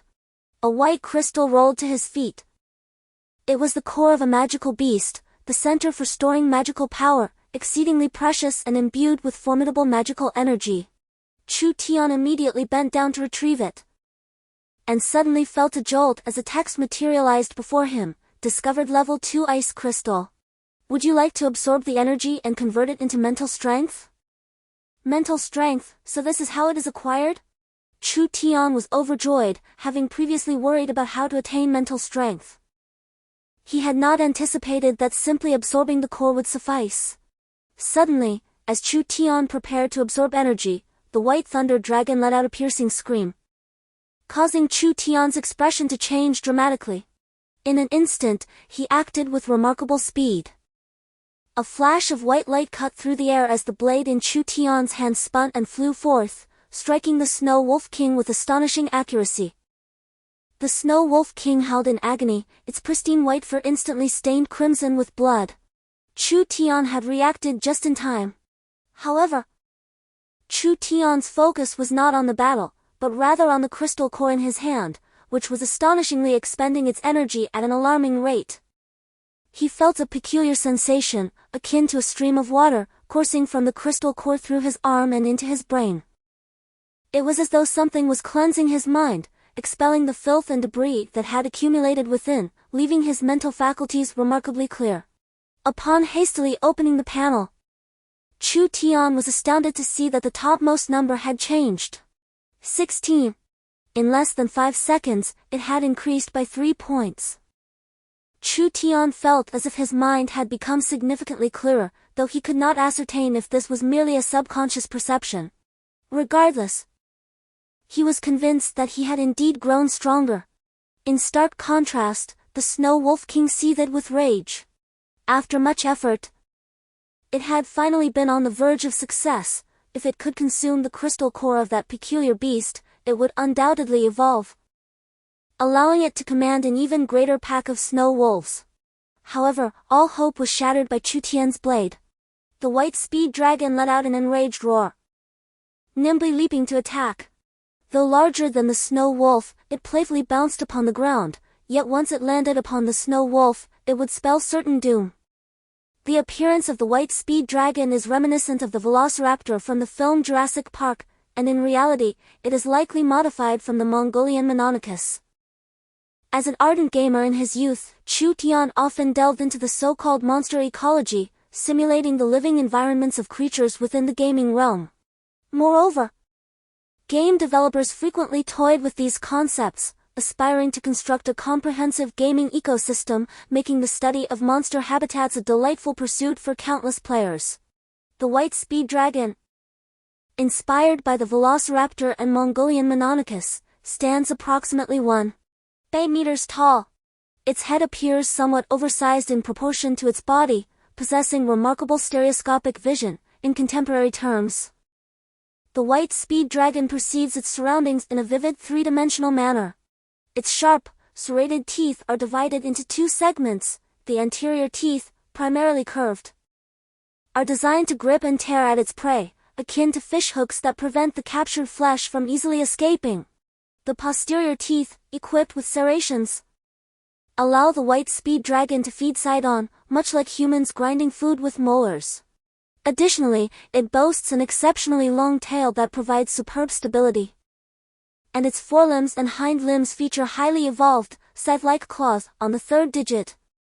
It can be said that the white speed dragon inherits all the virtues of the Mongolian thief dragon, augmented by its throat pouch, which possesses the ability to expel a formidable freezing liquid. The white speed dragon is indeed a true predator. Once, all players believed it to be the very embodiment of a wolf pack. Today, however, the white speed dragon has encountered the wolf pack once more. Its sharp 3rd toe has transformed into a scythe wielded by the hand of death, mercilessly slaughtering the surrounding snow wolves, establishing itself as a genuine harbinger of doom. Before long, the ground was strewn with corpses. Upon closer inspection, there were an astonishing 17 snow wolf carcasses, leaving Chu Tian utterly astounded. Glancing at his spiritual intensity, he realized he had already met the summoning conditions for the second white speed dragon. Chapter 8, Dragon Blood Golden Wolf, Belida returns. Chu Tian hurriedly retreated, his short knife clattering to the ground. It was then that he comprehended the astonishing intelligence of the white speed dragon, which had the presence of mind to know it required the short knife. Without a word of gratitude, he picked up the short knife and struck it brutally upon the snow wolf's head, blood splattering immediately. Chu Tian appeared quite ferocious as he retrieved a crystal core. And simultaneously, the icon of the white speed dragon within the scene began to flicker with intensity. From this day forth, you shall be named by Xiao Yi. And you shall be by Xiao Air. Chu Tian promptly christened the two white speed dragons. Humanity is a curious creature, by nature omnivorous and fond of various foods: chicken, duck, fish, and meat. Yet once an animal is bestowed with a name, it escapes the peril of becoming prey, evolving into a companion of humankind.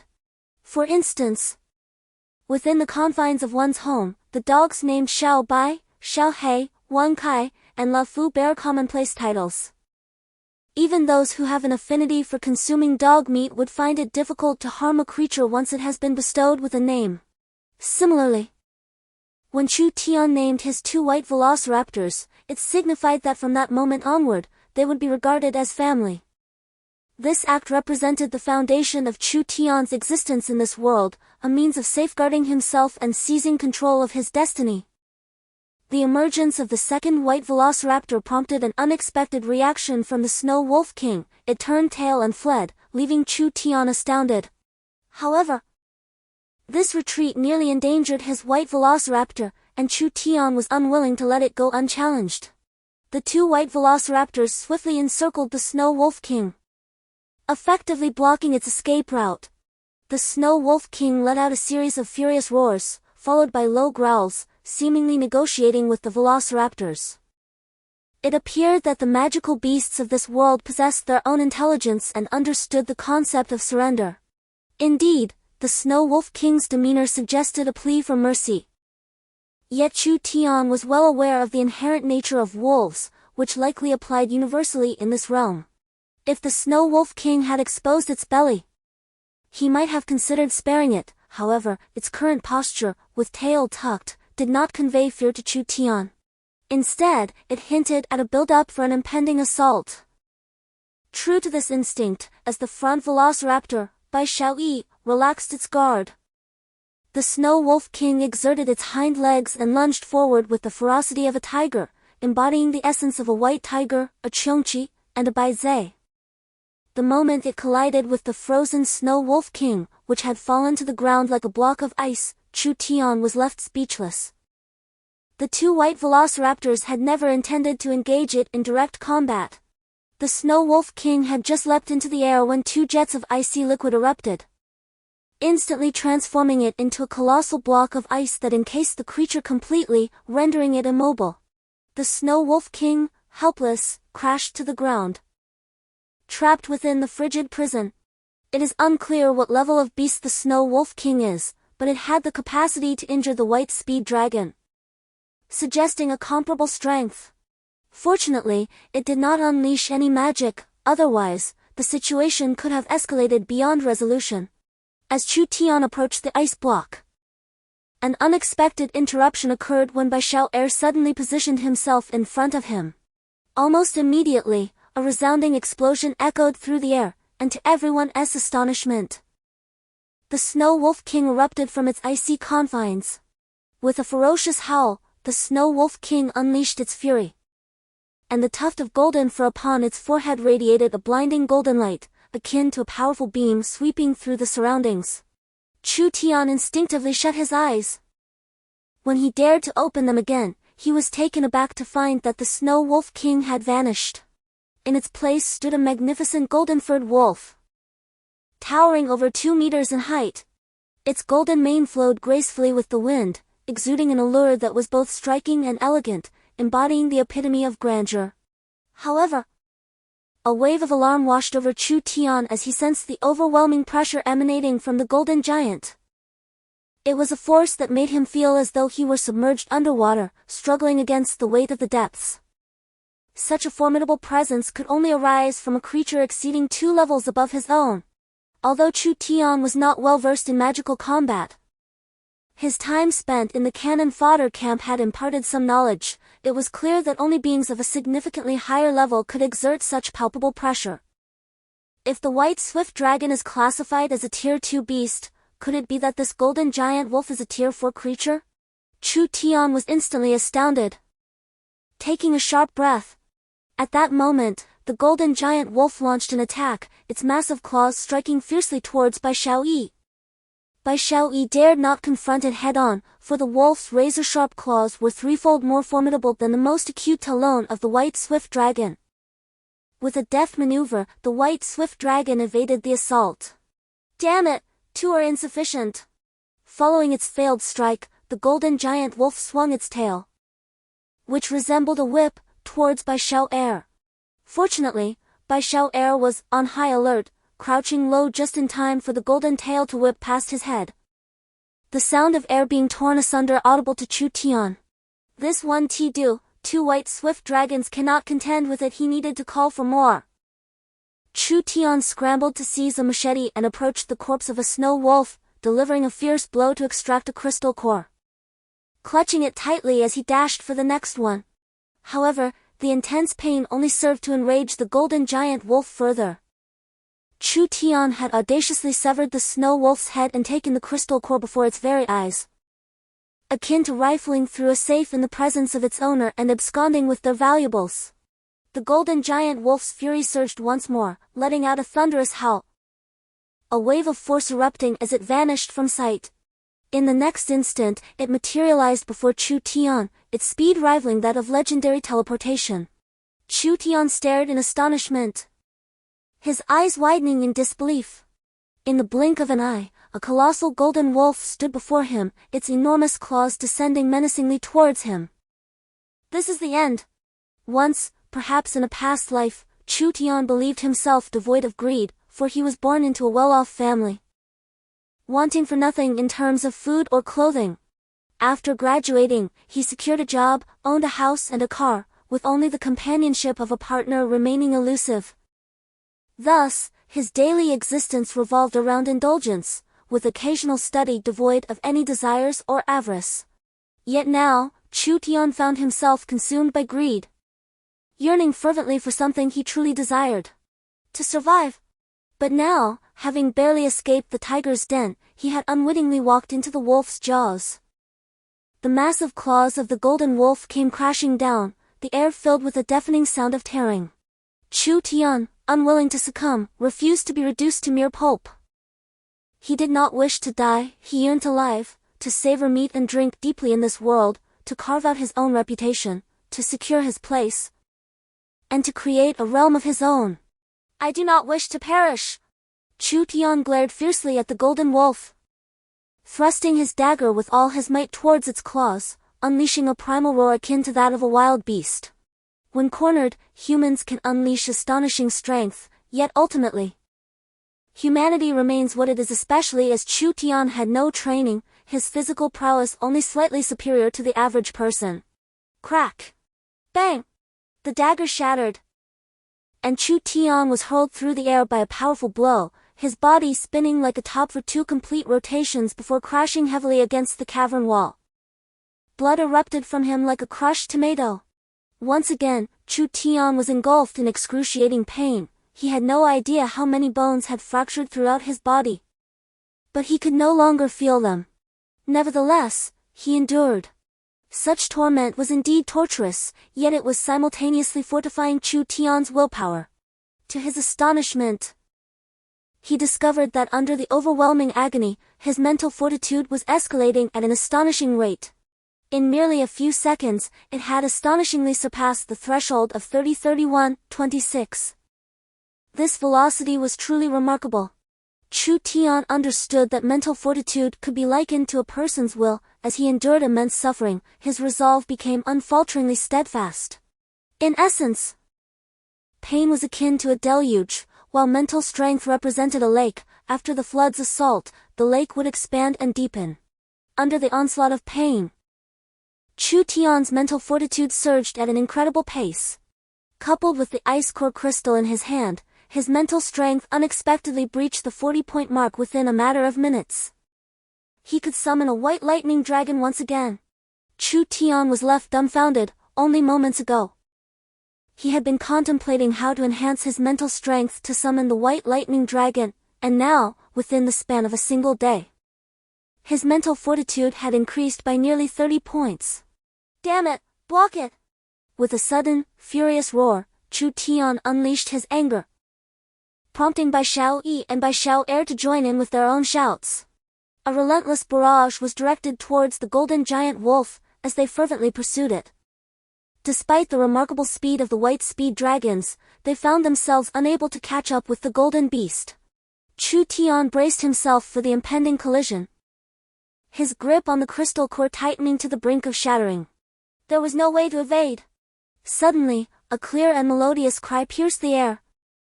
The ground before Chu Tian trembled violently, and a massive earthen wall abruptly rose to intercept him.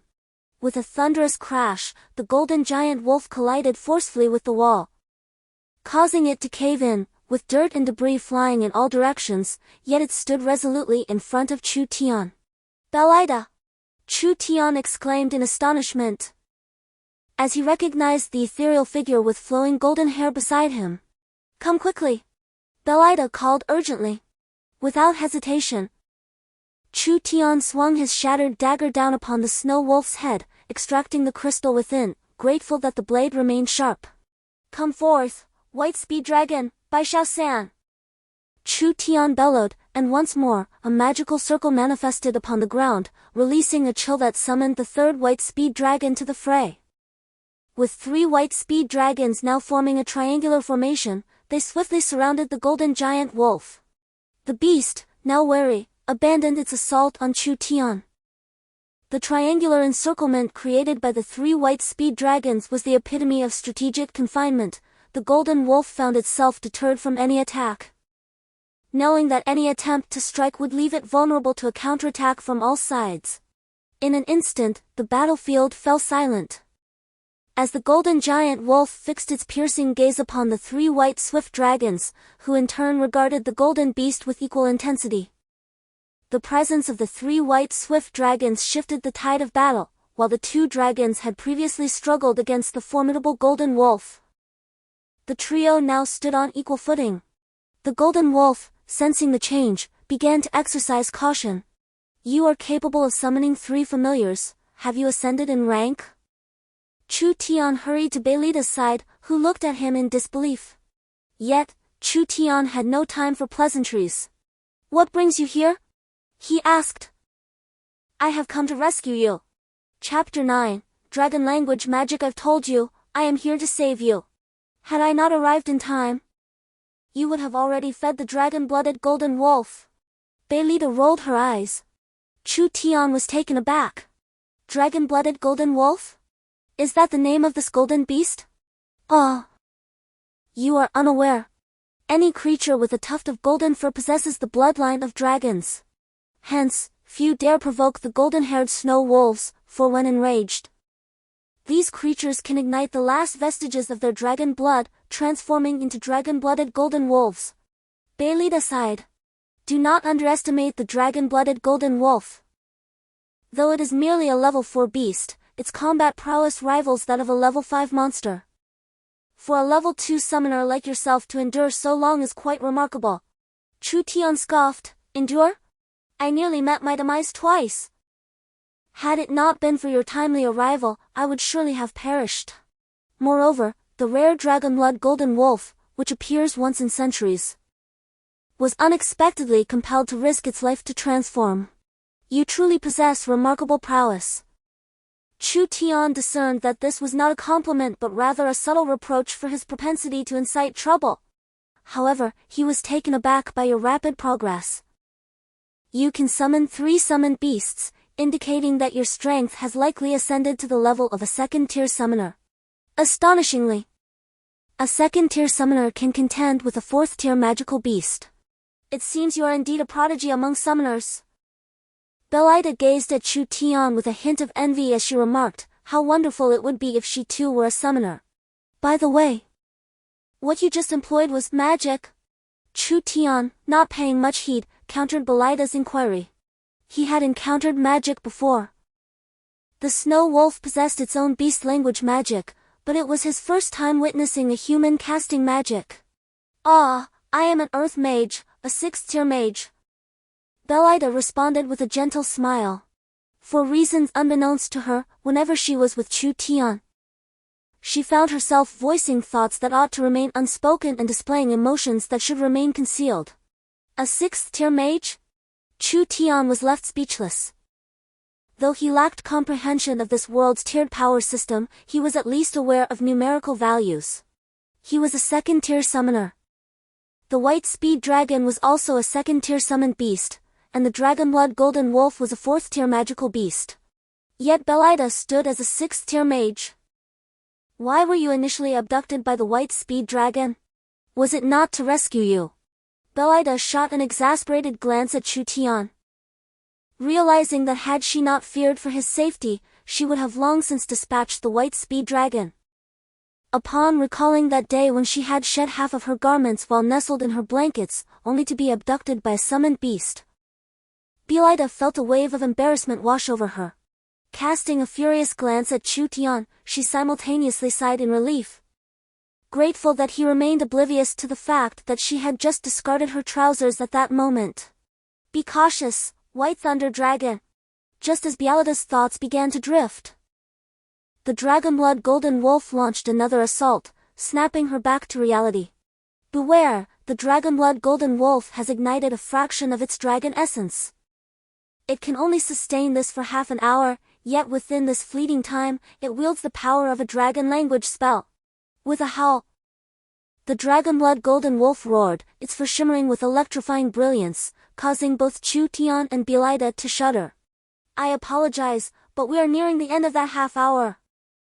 Chu Tian remarked with a wry smile, fully aware that the dragonblood golden wolf was prepared to unleash its most potent dragon language spell. Magic is classified into 4 distinct types: elemental magic wielded by humans, beast language magic employed by magical creatures, dragon language magic utilized by dragons, and the fabled truth spell of angels. Human elemental magic resonates the internal elements with those of nature, resulting in an extraordinary manifestation of power. Similarly, beast language and dragon language magic involve the accumulation of vast amounts of elemental energy within the most enigmatic and vital core of the being, which is then extracted to unleash an offensive attack. As for truth spells, no one has ever witnessed them, leaving their nature shrouded in mystery. Thus, the magic of humanity is primarily guided, requiring prolonged incantations and intricate gestures. In contrast, beast language magic draws upon the innate power within oneself. One method relies on borrowing, while the other directly unleashes energy, resulting in unparalleled strength and swiftness. Oh, great God of the earth, heed my supplication, lend me your divine power to protect your faithful. Earth, safeguard us. Belaida began to chant in a rhythmic cadence, and before long, a colossal semicircular wall descended upon the ground. Outside, countless bolts of lightning surged into the sky, instantaneously enveloping an expanse of several thousand meters, making the ground resemble a desolate wasteland scorched by molten lava. This is the formidable power of dragon language magic. Belaida's complexion turned ashen, and suddenly she spat a mouthful of blood, shortly followed by the collapse of the entire earthen wall. In that explosive moment, her magical energy had been entirely expended, leaving her with a slight backlash injury. Chu Tian rushed to support Belaida. Are you all right? I am fine, it is merely the depletion of my magic. I never anticipated that a level 4 dragon language spell could rival that of a level 7. Fortunately, I was prepared and had cast a level 7 defensive spell. Belaida's pallor deepened. Chu Tian also noted that the dragon blood golden wolf was only a level 4 beast. Yet its dragon language magic matched the potency of a level 7 spell. This disparity was truly terrifying. No wonder dragon language magic is revered as the most powerful form of magic. It is astonishing, for it explains why the true strength of magical beasts consistently surpasses that of humans of the same level. Beilita weakly spoke, and at that moment, Chu Tian finally discerned the scene outside. Chapter 10, a Pyrrhic Victory. For the second time, not long ago, he had been saved under the claws of the dragon blood golden wolf. For the third time, she had expended all her magical energy to conjure a 7th level protective spell, thereby saving herself, yet she had drained her power, enduring the agony of magical exhaustion. Although Chu Tian was unfamiliar with the taste of magical depletion, he could discern from Beilita's expression, drenched in sweat and valiantly suppressing her pain, what she was enduring. The dragon blood golden wolf lay dead, but not by his own hand. Chu Tian approached its side, where beneath the charred fur lay a pair of lifeless, yet still defiant eyes. To perish by one's own hand is preferable to succumbing to another's. Gazing into those eyes, Chu Tian shook his head lightly. Should he find himself in such a dire predicament in the future, would he also choose to end his own life? With a swift motion, he extracted the crystal core from the Snow Wolf King, which, compared to an ordinary Snow Wolf's core, bore a remarkable golden thread. Upon further examination of the Snow Wolf King's carcass, he discovered a knife wound on its left paw, illuminating why the Snow Wolf King had failed to slay him with a single strike. Beilita staggered to her feet, and Chu Tian hurried to support her. She took the crystal core, scrutinizing it carefully. It retained the blue hue of a snow wolf, yet within it shimmered a golden light, unmistakably a trace of dragon blood. Your fortune is truly remarkable. This is indeed a legendary entity. Although the dragon blood golden wolf is a rare sight, it is unprecedented for one of such a low rank to exist. Typically, a dragon blood golden wolf is at least of the 8th rank, and upon transformation, it directly becomes a sacred beast. Beilita exclaimed in awe. 8th rank? Sacred beast? How exactly are the ranks of magical beasts classified? Chu Tian had listened to the classification several times, yet it remained entirely unclear to him. Allow me to elucidate. The hierarchy of magical beasts is divided into 4 tiers. First, we have the magical beasts, which range from the 1st to the 9th rank. Upon reaching the 9th rank, a magical beast will seek to break through. If the breakthrough is successful, it transcends to the realm of the extraordinary and becomes a sacred beast, which is further categorized into 6 ranks. Upon achieving the 6th rank as a sacred beast, it must again seek a breakthrough to ascend to the status of a divine beast. As for what lies above the divine beast, that remains a mystery. It is commonly referred to as a super divine beast. However, no one has ever encountered such a being. Historical texts do record its existence, claiming that super divine beasts are the sovereign protectors of the entire continent. Yet no one has ever laid eyes on one. Chu Tian comprehended that magical beasts are the lowest tier, classified from ranks 1 to 9, followed by sacred beasts, which are classified from ranks 1 to 6. Beyond that lies the divine beast, though it is uncertain if the divine beasts are further ranked. The super divine beast remains unseen by any. Humans follow a similar structure. For instance, summon masters are referred to as such until they reach the sacred rank, at which point they become sacred summoners. Upon attaining the divine rank, they are known as god summoners, while the super divine rank has never been recorded in history.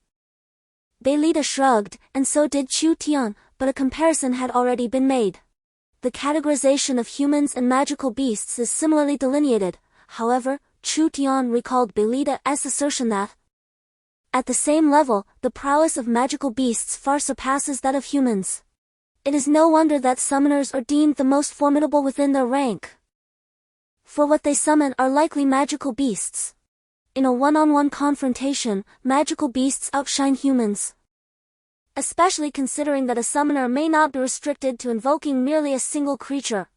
Take Chu Tian himself as an example. Beilita considered him a level 2 summoner, just as Bai Sulong was deemed a level 2 summoner.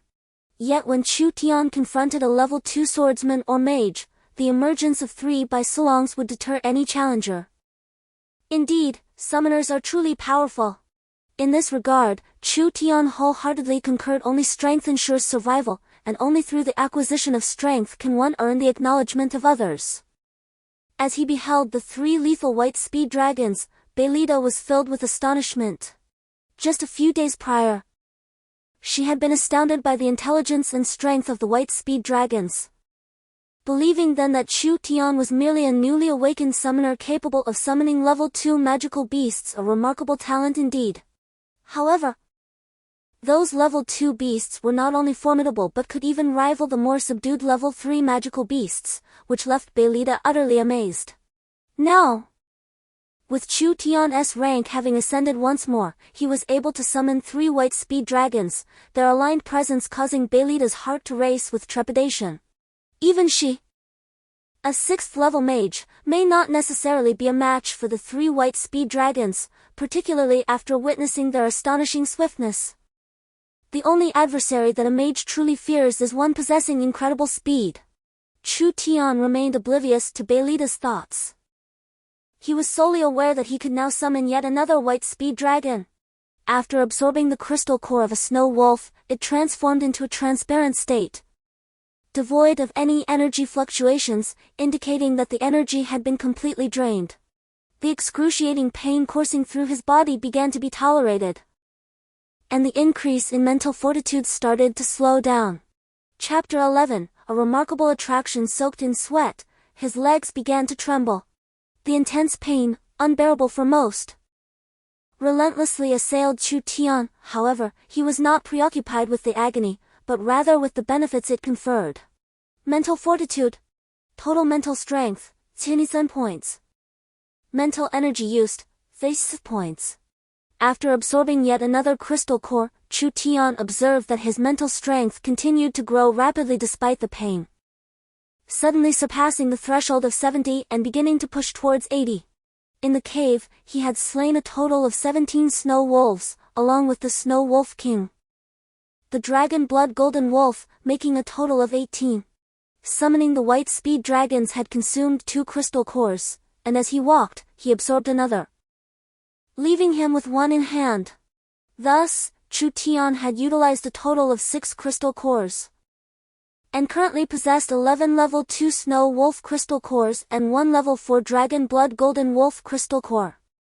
Beilita estimated that the price of the Snow Wolf crystal core is relatively modest, approximately 1 silver coin each, while the Dragon Blood Gold Wolf crystal core is likely to exceed 10 gold coins. These items are not meant for practical use, rather, they are intended for collection. The Dragon Blood Gold Wolf, a once-in-a-century rarity, has only one drawback: its low level. Indeed, had it not been for this deficiency, Chu Tian might have already perished. As he trudged forward, perspiration streaming down his brow, Chu Tian persevered. Strangely, the further he advanced, the more his mental fortitude intensified. The crystal core in his possession began to take on the semblance of a supporting character in his journey. The more pain he endured, the more fatigued he felt. The more he struggled to bear the weight, yet Chu Tian compelled himself to persist, and with each moment, his mental strength burgeoned. Presently, he faced 3 white speed dragons, and there was no need for him to worry about danger, especially since Beilita was gradually regaining her magical power. Now, on the edge of the forest, formidable magical beasts were unlikely to appear. His short black hair was neat and tidy, and his dark eyes radiated unwavering determination. The sweat that adorned his brow did not detract from his appearance, rather, it added to his aura of charisma. After running for about 10 minutes, a journey that would take at most an hour on foot, Chu Tian found himself having traversed for half a day before reaching the outskirts of the city. 15 days prior, he had nearly met his demise in this very place, which would forever remain etched in his memory as a locale he would never revisit. This place would become a forbidden ground for Chu Tian. Yet, he resolved to protect this area with unwavering commitment. This place shall forever be a sanctuary for the advancement of Chu Tian. Whenever faced with adversity, Chu Tian will recall those agonizing yet fervently hopeful 2 weeks spent here. This location resonates within him like a relentless whip, eternally spurring him on from the depths of his heart. A constant reminder that only the strong can endure in this world. Observing Chu Tian's resolute demeanor, Beilita sighed inwardly. The shackles of slavery had instilled a profound aversion to this place within him. She did not press the matter further but instead offered Chu Tian a token. It bore the insignia of an imperial lord, an emblem of her status, one she could bestow upon him. While it may hold little significance against ordinary individuals, it would prove far more effective than his identity as a summoner when confronting the common folk. Chu Tian was taken aback for a moment, then nodded and accepted the token. Although he was indeed a summoner, he remained a wild creature, unrecognized by the Summoners Guild, making noble status more advantageous in certain situations. The gravity of his actions weighed upon him. How could he have committed such an offense as abducting a princess? Departing from Beilida, Chu Tian resolved to journey southward towards the heart of the empire. The region he currently inhabited lay at the northern border, beyond which lay the frigid tundra, akin to the Arctic. It was rumored that a nation resided there, and Chu Tian dared not fathom the temperatures or how its inhabitants survived. Thus, heading south was undoubtedly the wisest course. According to the map Beilida had provided, the nearest city to the border was approximately 178 kilometers away. Though accounting for potential deviations, it would likely exceed 200 kilometers. According to Chu Tian's pace, it would take at least a month or two, provided that he does not rely on the swift white dragons for a frantic sprint. The journey ahead is not perilous, he could even traverse the official roads. And upon encountering horse-drawn carriages, he might enjoy a brief respite. Chu Tian's intention is indeed to ride in a carriage, while the three white dragons disperse in a triangular formation to safeguard him as he trudges along the path. His mental fortitude steadily intensifies, filling his heart with joy. For he is nearing the formidable threshold of 80. If he continues to augment his strength, the white swift dragon king will soon be within his grasp. At that juncture, with 10 white dragons and 1 white swift dragon king at his command, he would face the dragon blood golden wolf with unwavering confidence. In fact, even without the dragon king, the mere presence of 10 white dragons would suffice to vanquish the formidable beast. Chu Tian has crafted a meticulous plan. First, to summon the white swift dragon king, and thereafter, to pursue either the blue swift dragon king or a flying boss, a colossal avian creature. However, this remains a mere blueprint, as he is still unable to discern the nature of the colossal bird lurking in the shadows. Only a select few shadows have defined unlocking conditions, while the rest remain shrouded in mystery. In the realm of Monster Hunter, weaponry is of paramount importance, particularly the weapons themselves. Within the game, the skins, armors, and scales of monsters possess varying degrees of strength. Should a weapon lack sufficient sharpness, it would be incapable of penetrating these protective layers, resulting in minimal damage to the monster, only to have the weapon ricochet back. It is akin to attempting to strike an iron block with a kitchen knife, an endeavor utterly futile. The high-tier weapons not only possess formidable offensive capabilities but also exhibit a sharpness that can slice through steel with ease. However, upon deeper reflection, Chu Tian realized that such weapons held little utility for him. As a summoner, engaging in direct combat was unlikely. Their only potential benefits seemed to be in the form of shielded weapons, which could at least offer some protection. Yet, upon a cursory glance, Chu Tian was left astounded. The lowest grade weapon was a complimentary gift from the system, one of the few items illuminated on the chart above. He recognized several other illuminated icons as weapons available for purchase or crafting from the onset of the game. However, the prices left him utterly dumbfounded. The cheapest option required a staggering 20 points of mental strength, while the most expensive demanded an astonishing 40 points. Hastily flipping through the pages, he discovered that even the least expensive weapon necessitated a hefty 15 points of mental strength. Was this a mockery or a cruel jest? Such exorbitant prices for mere weaponry! The cost could easily summon several white speed dragons for him. Chu Tian shook his head, he simply could not afford it. The effectiveness was negligible, and the price was prohibitively high. As he turned to another page, he encountered armor. A glance at the prices brought him to tears. The most affordable snow mountain set, which included a helmet, armor, belt, shoes, and gauntlets, astonishingly required 80 points of mental strength. Could they not set the bar any higher? That amount could meet the summoning conditions for a white speed dragon king.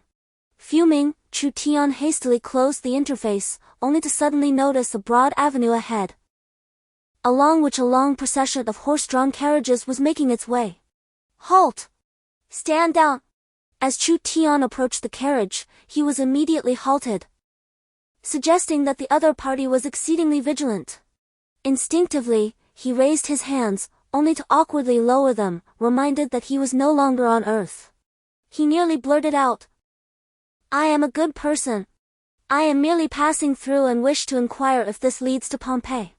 If so, be gone. We do not accept outsiders seeking a ride. In this world, without strength or wealth, one cannot board a carriage, hence, hitching a ride is non-existent.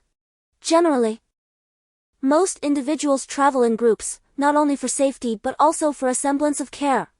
Of course, a fee is typically required, as protection comes at a price." Chu Tian nodded and stepped back, for the guards had already brandished their weapons, signaling that any further approach would likely result in an attack. It seemed this caravan was on high alert, likely transporting valuable goods or important individuals. This was quite normal in this world. Chu Tian often heard tales in the camp of how certain merchant convoys had been ambushed and their members slain. This world was indeed brutal. "Do you wish to join the caravan?" an elder inquired, to which Chu Tian eagerly nodded. In truth, he could travel alone, but he preferred not to distance himself from the crowd, rather, he yearned to gain a deeper understanding of this world. Although the caravan appeared imposing, it was, in fact, a mingling of various individuals. Most caravans comprised countless merchants from all walks of life, making it an excellent place to gather information. He chuckled softly, reassuringly. "There is no need to fear. Many have escaped from here over the years. I observe that you, young man, are in tattered garments, with wounds yet to heal. Leading me to this conclusion, I wonder if you have a place to rest? If you do not mind, perhaps you could join our trading company. Though our establishment may be modest in size, at least you won't have to worry about food and clothing, and you can free yourself from that wretched existence." The old man wore a smile, yet his tone instilled a profound discomfort in Chu Tian. A sense of weariness enveloped him. As the saying goes, a favor without cause is often a prelude to deceit. This old man, appearing outwardly respectable, exuded an air of superiority that made Chu Tian sense his ulterior motives. However, he could not discern what purpose his presence might serve. After all, a slave is indeed of little worth, and acquiring one would not require a significant expenditure. The promise of food and clothing, though it seemed trivial, was quite a remarkable offer for a slave. Chu Tian had never experienced a full meal or warm clothing throughout his half-month existence as a slave. There was undoubtedly something amiss. In a world that regards slaves as mere expendables, who would harbor sympathy for them? Even if such individuals existed, Chu Tian was certain they would not resemble this elderly man. Just as he prepared to decline, an astonishing sight captured his heart. An armored carriage, heavily guarded, swiftly passed before him. Chapter 12. Following. Fortunately, Chu Tian's ability to exercise restraint is remarkable. He would never jeopardize himself for an unknown entity. He has resolutely decided against joining the merchant caravan, let alone aligning himself with that scheming old man-esque group. A gentle smile graced his lips as he extended his hand, beckoning by Xiao Yi, who came running towards him from a distance. The old man's eyes instantly filled with astonishment and disbelief, his finger pointing at Chu Tian, unable to articulate a single coherent word. Observing Chu Tian, who, despite appearing as a mere slave, had summoned a magical beast. The creature was unlike anything the old man had encountered in his long life. Could it be that this slave was a summoner? Recently, he had heard whispers in the city about a summoner among the slaves. Could this be that very individual? Suddenly, the old man's gaze ignited with fervor. Could this person before him truly be the summoner? If he were to rescue this summoner, his mind began to spiral with wild fantasies. By saving a summoner, he could secure protection for his trading company in return. Clearly, rescuing a summoner would have a monumental impact on his enterprise. With a summoner's backing, the possibilities for the merchant guild would be boundless. The old man hastily spoke, his eyes brimming with eagerness, as if they might melt Chu Tian with their intensity, leaving those around them utterly dumbfounded. Was this not the same seemingly amiable elder who had previously spoken with an air of superiority? How foolish, truly blind he had been! The elder lamented, regretting that he had inadvertently overlooked a summoner. In this world, any merchant guild associated with a summoner flourishes as if ignited by gunpowder, soaring to remarkable heights. No one dares to directly oppose the interests of a summoner, thus guilds bearing their name naturally garner trust and flattery. Yet, he had allowed a summoner to slip through his fingers, particularly one who had awakened to their natural calling. Such a being is a genius among geniuses. Oh heavens! What have I done? I have foolishly treated a great summoner as a mere slave. The elder's intentions were rather straightforward. He sought to deceive Chu Tian into laboring for him for a few days, only to subsequently sell him off. The caravans on the road were strictly forbidden from straying, and capturing slaves was unequivocally prohibited. However, the moment Chu Tian stepped into the trap, the elder could claim him as his slave, rendering it difficult to argue otherwise. Especially since Chu Tian bore the mark of a true slave. The elder merely wished to lure Chu Tian into the caravan, after which he could dispose of him at will. Yet, with other caravan members observing, openly seizing someone could result in accusations of disturbing the caravan's order. And the loss of a single slave would not compensate for the repercussions of being expelled. This particular trade route at the border was notorious for its abundance of bandits, which is why all caravans maintain a united front, strictly prohibiting any disturbances. Everyone understood that the cargo being transported this time was exceedingly mysterious, leading the caravan to impose stringent regulations. Any hint of trouble could provoke the wrath of the caravan leader. The elderly merchant led merely a modest caravan, one that could be effortlessly crushed by a mere finger of the leader before him. Thus, he dared not boldly apprehend Chu Tian, for any mishap could spell trouble for his own convoy. To his surprise, Chu Tian narrowly evaded capture. However, had he been seized, he would not have feared. For with the identity of a summoner and the noble insignia in his pocket, he truly believed that the old man could do little to him. The old man, filled with regret, pounded his chest in despair. Had it not been for his relatively robust health, he might have succumbed to unconsciousness. Even in his wakefulness, he was beset by a tumult of emotions, feeling lightheaded and dizzy, clearly agitated by his own frustrations. He lamented deeply, regretting that he had failed to recognize Chu Tian's true identity. Meanwhile, Chu Tian, riding the white swift dragon and enduring the excruciating jolts, diligently pursued the mysterious carriage, honing his mental fortitude along the way. At this moment, Chu Tian's total mental capacity had reached a new pinnacle, soaring to an impressive 87 points. With only 6 points expended. Nonetheless, a concern lingered in his mind. Once the white swift dragon king was unlocked, how much mental strength would be required for summoning? The white swift dragon already boasted a score of 10 points, while the unlocking conditions for the dragon king demanded a staggering 100 points and 10 white swift dragons. Chu Tian found himself perplexed regarding the requirement of 100 points of mental strength for the white swift dragon king. Was that the total mental strength needed? Or did it refer to the surplus mental strength? If it were the latter, then in order to meet the unlocking conditions, Chu Tian's mental strength would have to reach a daunting 206 points, 100 points for summoning the white swift dragon and another 100 for the unlocking itself. There remains the issue of summoning the white speed dragon king, and I am uncertain about the requisite mental strength and the level of crystal core necessary for the summoning.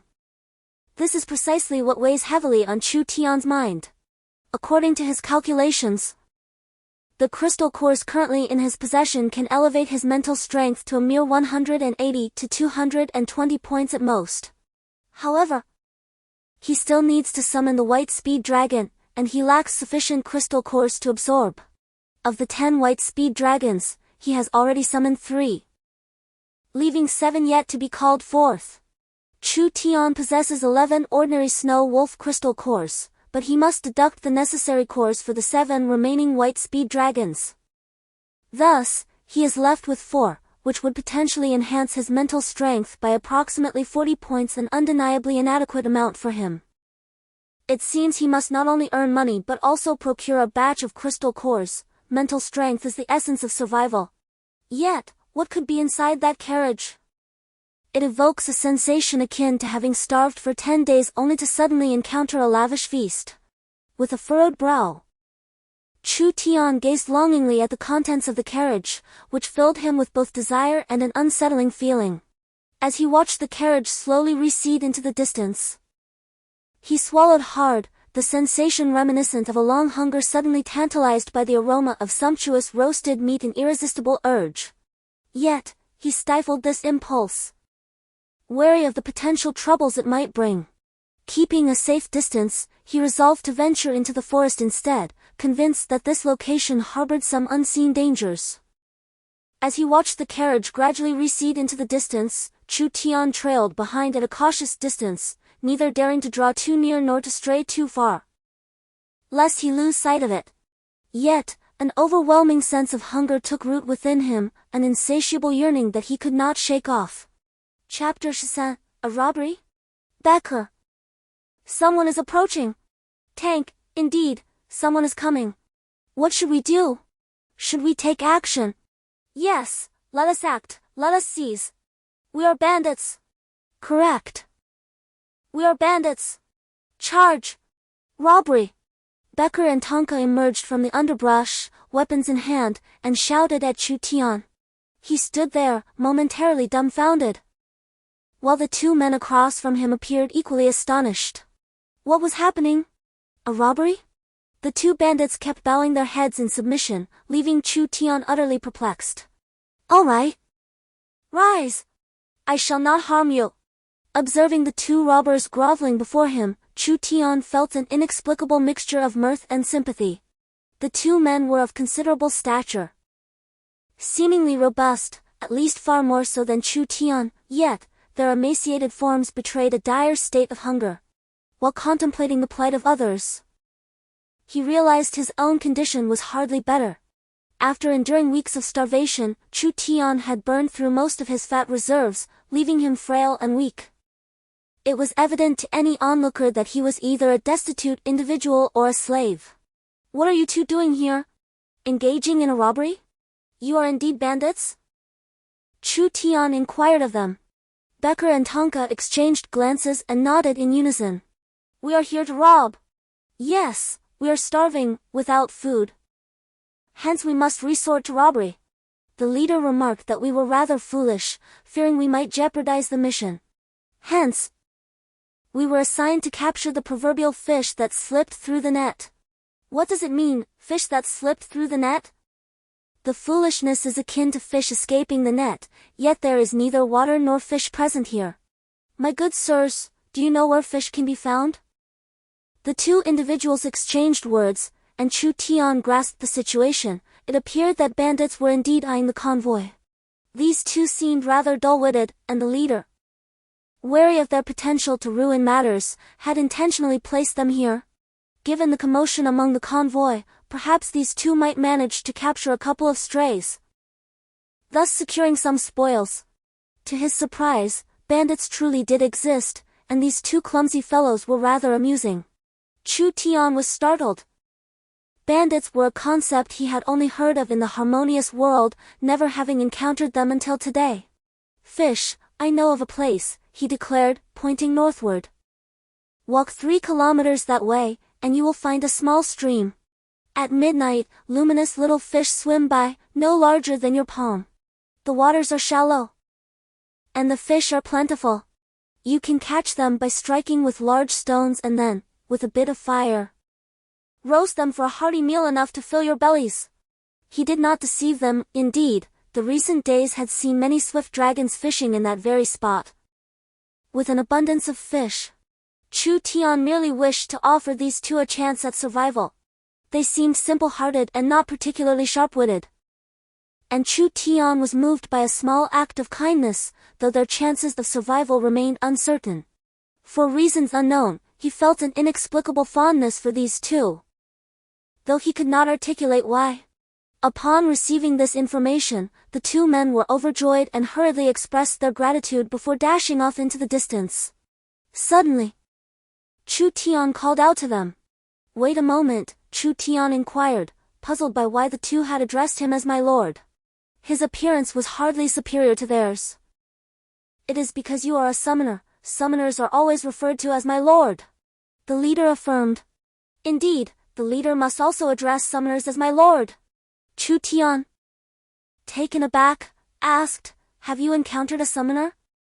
The implication of the leader needing to address someone as my lord suggested that a summoner was indeed in the company of that bandit leader. "Yes. We see him every day, up in the mountains. He is tall and slender, yet he consumes meat at every meal. How can he remain so thin?" "I have no idea. It's quite the mystery how one can eat meat continually and still be so lean." The two began to delve into the academic discussion of why one might grow thinner despite a meat-heavy diet. Chu Tian waved his hands, signaling for them to depart. It seemed that this caravan was indeed entangled in some troublesome matters, having drawn the attention of a summoner. However, he mused, it was of no concern to him. Chu Tian gazed at the distant horse-drawn carriage along the official road, slowly trailing through the forest. The allure of that carriage was simply overwhelming. The sensation was beyond description. Chu Tian had maintained his distance from the vehicle, fearing he might lose control. It felt akin to having one's dream lover before them, employing every means to entice. Chu Tian was apprehensive, for the intensity of that feeling was astonishing. One could argue that even the desire to survive paled in comparison. The air surrounding it was imbued with an enigmatic charm that left him reluctant to approach. Thus, decisively leaving the caravan behind, Chu Tian followed closely, an astonishing sensation igniting an insatiable curiosity within him. He yearned to comprehend the source of this fatal allure that captivated him so profoundly. Suddenly, a thought struck him. It was quite possible that among the bandits, there existed a summoner. Could it be that this summoner was also drawn to this enigmatic object? How intriguing! A faint smile graced Chu Tian's lips as he glanced at his mental strength. Now at 89 points, he was nearing his goal. Unbeknownst to him, night had fallen, and an unsettling atmosphere enveloped the surroundings. He prudently concealed himself among the branches of a tree, refraining from exposing himself recklessly. As night descended, the caravan came to a halt, the members gathering closely rather than forming a long, serpentine line, significantly enhancing their collective security. Naturally, Chu Tian harbored no fear of a fire, having cleverly concealed himself with dense underbrush that rendered him invisible from the outside. Under the vigilant watch of the white swift dragon, no enemies lurked nearby. The creature could detect scents within a 3-kilometer radius. However, just as Chu Tian's flames flickered to life, an unexpected group of visitors arrived. An elderly man who mistakenly believed Chu Tian to be a slave. Aware of this misunderstanding, Chu Tian chose not to intervene, eager to extract information from the mouths of these individuals. "At last, he had found you, my lord," the elderly man, Don Quixote, exclaimed with palpable excitement as he approached Chu Tian, bowing deeply at a precise 90 degrees. A sight that made Chu Tian's heart race with concern for the old man's back. Chapter 14, The Ambush. "Please, rise, esteemed elder, I am unworthy of such honor. Respect for the elderly and love for the young are virtues of our people." Chu Tian hastily assisted the elderly gentleman, yet the old man insisted on bowing in gratitude. The two exchanged pleasantries for some time before the elder finally relented.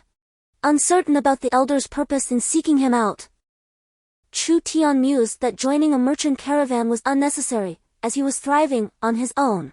Seizing the opportunity while the elder remained silent, he candidly expressed his thoughts. The old man momentarily found himself at a loss for words, but true to his merchant nature, he quickly regained his composure. "Indeed, I noticed you are here alone. Why not come with me? We have carriages for transportation and a dedicated chef. All we need is for you to lend a hand in case of any unforeseen circumstances. The elder's proposition was quite straightforward. Essentially, he was offering Chu Tian a carriage and provisions, with the expectation of assistance should any issues arise. However, Chu Tian shook his head in refusal. Lacking that enticing element of allure, he might have considered joining. But the presence of something profoundly captivating within that caravan deterred him from acting impulsively.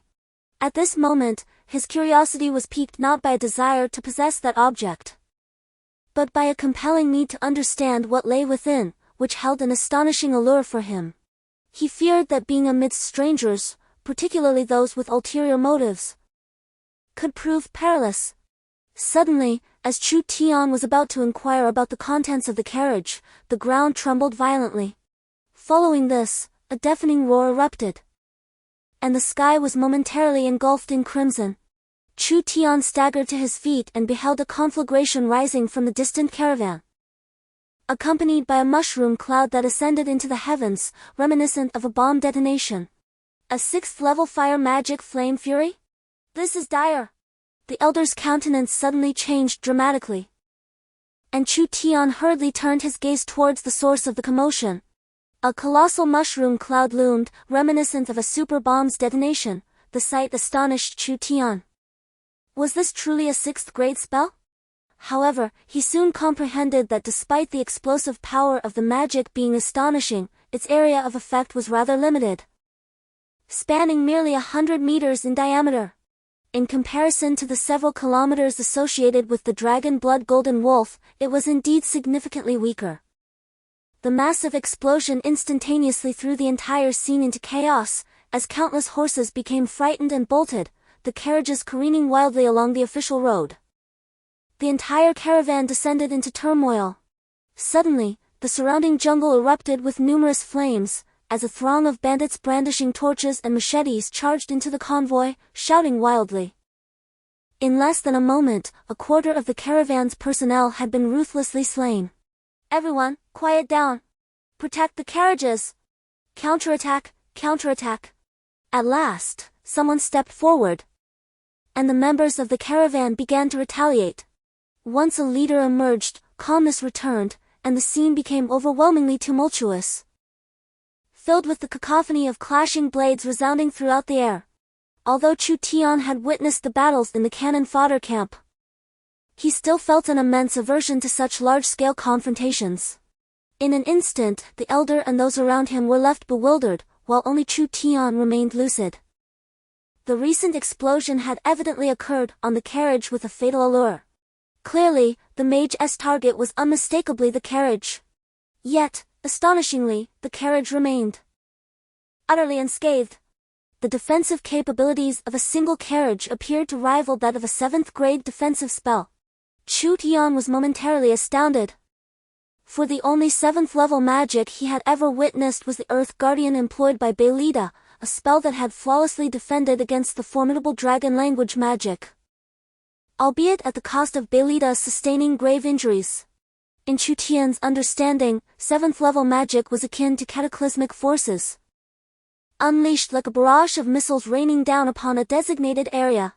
Correspondingly, 7th-level defensive magic ought to wield even greater power, capable of withstanding missile-like bombardments.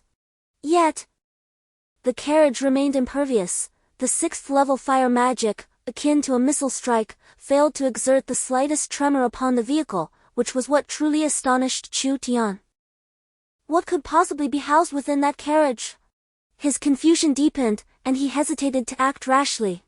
Meanwhile, the battle erupted in full force, presenting Chu Tian with a breathtaking spectacle. Countless fireballs whistled through the air, soaring towards the forest, where the winter's dry grass ignited instantaneously upon contact with the flames. Within moments, the forest began to blaze. Yet no one seemed inclined to extinguish the fire. In such a scenario, the only individual who might contemplate dousing the flames was likely Chu Tian himself. Observing the flurry of fireballs, the elderly man, drawing upon his age and experience, reached a remarkable conclusion. There were at least 80 mages present. 80 mages? even if they were all novice practitioners, could form an astonishing mercenary band. How could it be that he had never heard of such a force? 80 mages, 80 adults. Akin to 80 ultramen residing in your vicinity, unbeknownst to you. When the little monsters arrive, they all transform in unison, and anyone would be startled. Suddenly, Chu Tian narrowed his eyes as a shadow loomed in the sky. The pitch-black night sky served as an excellent cover, yet that figure was too massive to be overlooked. What a colossal bat! As Chu Tian discerned the target, his mouth agape, he beheld a gigantic bat, its wings spanning at least 5 to 6 meters. Gracefully soaring through the air, casting its shadow over the caravan. The green-thorn bat, it is the green-thorn bat! An elder screamed in horror. And just as Chu Tian prepared to inquire further, the bat elucidated the reason for its name. Chapter 15, 6th Level Magical Beast, Green-thorn Bat. The bat's enormous wings flapped violently, unleashing countless green thorns that cascaded down upon the crowd like a torrential downpour, with several even flying towards Chu Tian's direction. Those struck by the green thorns, be they human or beast, began to wail in agony. Chu Tian hastily dodged and picked up one of the thorns from the ground. Inspecting it closely, its vibrant green hue sent a wave of dizziness through him. This is bad, it's poisonous. Indeed, the thorn was toxic. Chu Tian promptly discarded it. Yet within a minute, he felt a wave of vertigo wash over him. He quickly accessed his inventory, checking the potion section. Antidote, mental strength 3 points. He immediately purchased it and downed the entire vial. A sudden churn in his stomach compelled him to rush aside, where he expelled a black liquid from his body, sending chills down his spine. What a vile poison! As soon as the green thorn bat appeared, the entire battlefield was immediately transformed.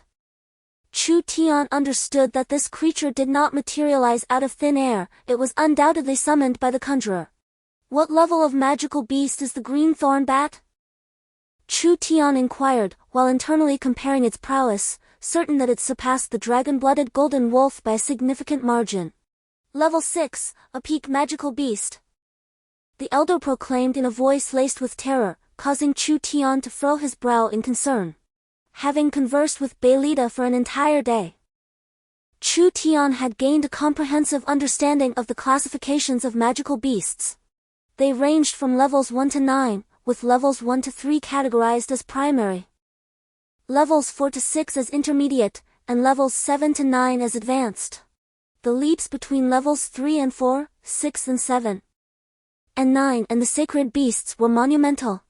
According to Beilita, Chu Tian's white speed dragons possessed combat capabilities equivalent to the pinnacle of level 2. However, while 2 could vanquish a level 3 beast, 3 would still falter against a level 4 beast. To effectively combat a level 4 magical beast with white speed dragons, a minimum of 8 or even 10 would be required.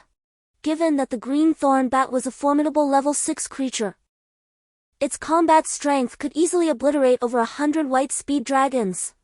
Thus, Chu Tian dared not advance, opting instead to observe from a distance.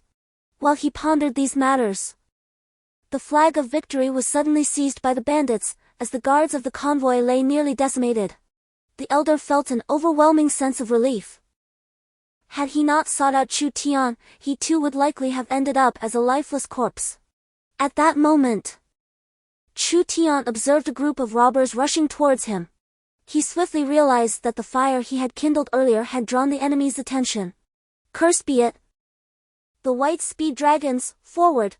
Chu Tian had no intention of fleeing, for the robbers had already spotted him. The old man beside him held a torch aloft, resembling a searchlight. This old fool, truly a menace to himself and others. With no escape, the only option was to fight. 3 white speed dragons dashed out. And soon, terrified shrieks echoed from that direction. Ordinary people stood no chance against Chu Tian's white speed dragons, it was a certain death.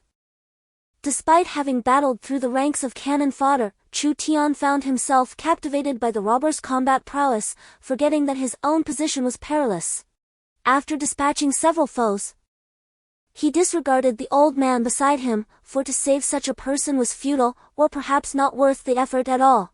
He hastily took flight, while the old man called out in desperation, but Chu Tian paid him no heed. My aim is survival, not to be a savior. If I rescue you, I might not escape myself. In his frantic retreat, a piercing scream suddenly shattered the air. Chu Tian halted in shock, staring in the direction of the carriage. He beheld the shattered remnants of the vehicle, revealing a colossal black stone within. Though indistinct, he sensed that this object was no benign entity. The green thorn bat seemed ensnared, its body thrashing violently, yet it appeared to be glued to that immense stone, visibly withering away before his eyes. As if drained of all vitality, Chu Tian gazed in horror at the scene before him, the shrill cries of the green-spiked bat sending chills down his spine. Indeed, the carriage harbored no benign entities. In less than 3 minutes, the green-spiked bat fell heavily to the ground, its once formidable body, measuring 4 to 5 meters and weighing over a ton, now akin to a mere husk, gently landing and stirring up a cloud of dust, almost weightless.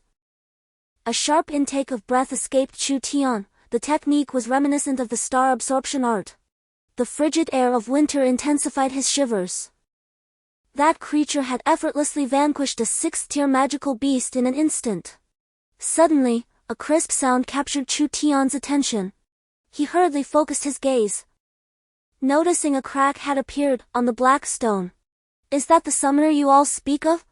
Chu Tian inquired urgently, to which the two simpletons eagerly nodded in affirmation. My lord, incredibly powerful. That mount, the Earth-Shatter Dragon, is a 7th-tier beginner magical beast. Indeed, a 7th-tier beginner astoundingly formidable. Chu Tian felt a wave of shock. The 6th-tier magical beasts had already instilled a sense of dread within him, and now a 7th-tier beginner beast loomed ominously. Though the difference between the 7th-tier beginner and the pinnacle of the 6th tier seemed but a step apart, the disparity in strength was monumental. It would take at least 4 or 5 green-spiked bats to even stand a chance against the Earth-Shatter Dragon. Never mind the prospect of seizing a bargain. It was far wiser to flee post-haste. The aura of that creature was too unsettling. An overwhelming desire surged within Chu Tian, akin to a spring gushing forth, nearly overwhelming his resolve. Ultimately, with a determined bite of his lip, he steeled himself. Fate will ultimately yield what is destined, while what is not meant to be should not be forcibly pursued.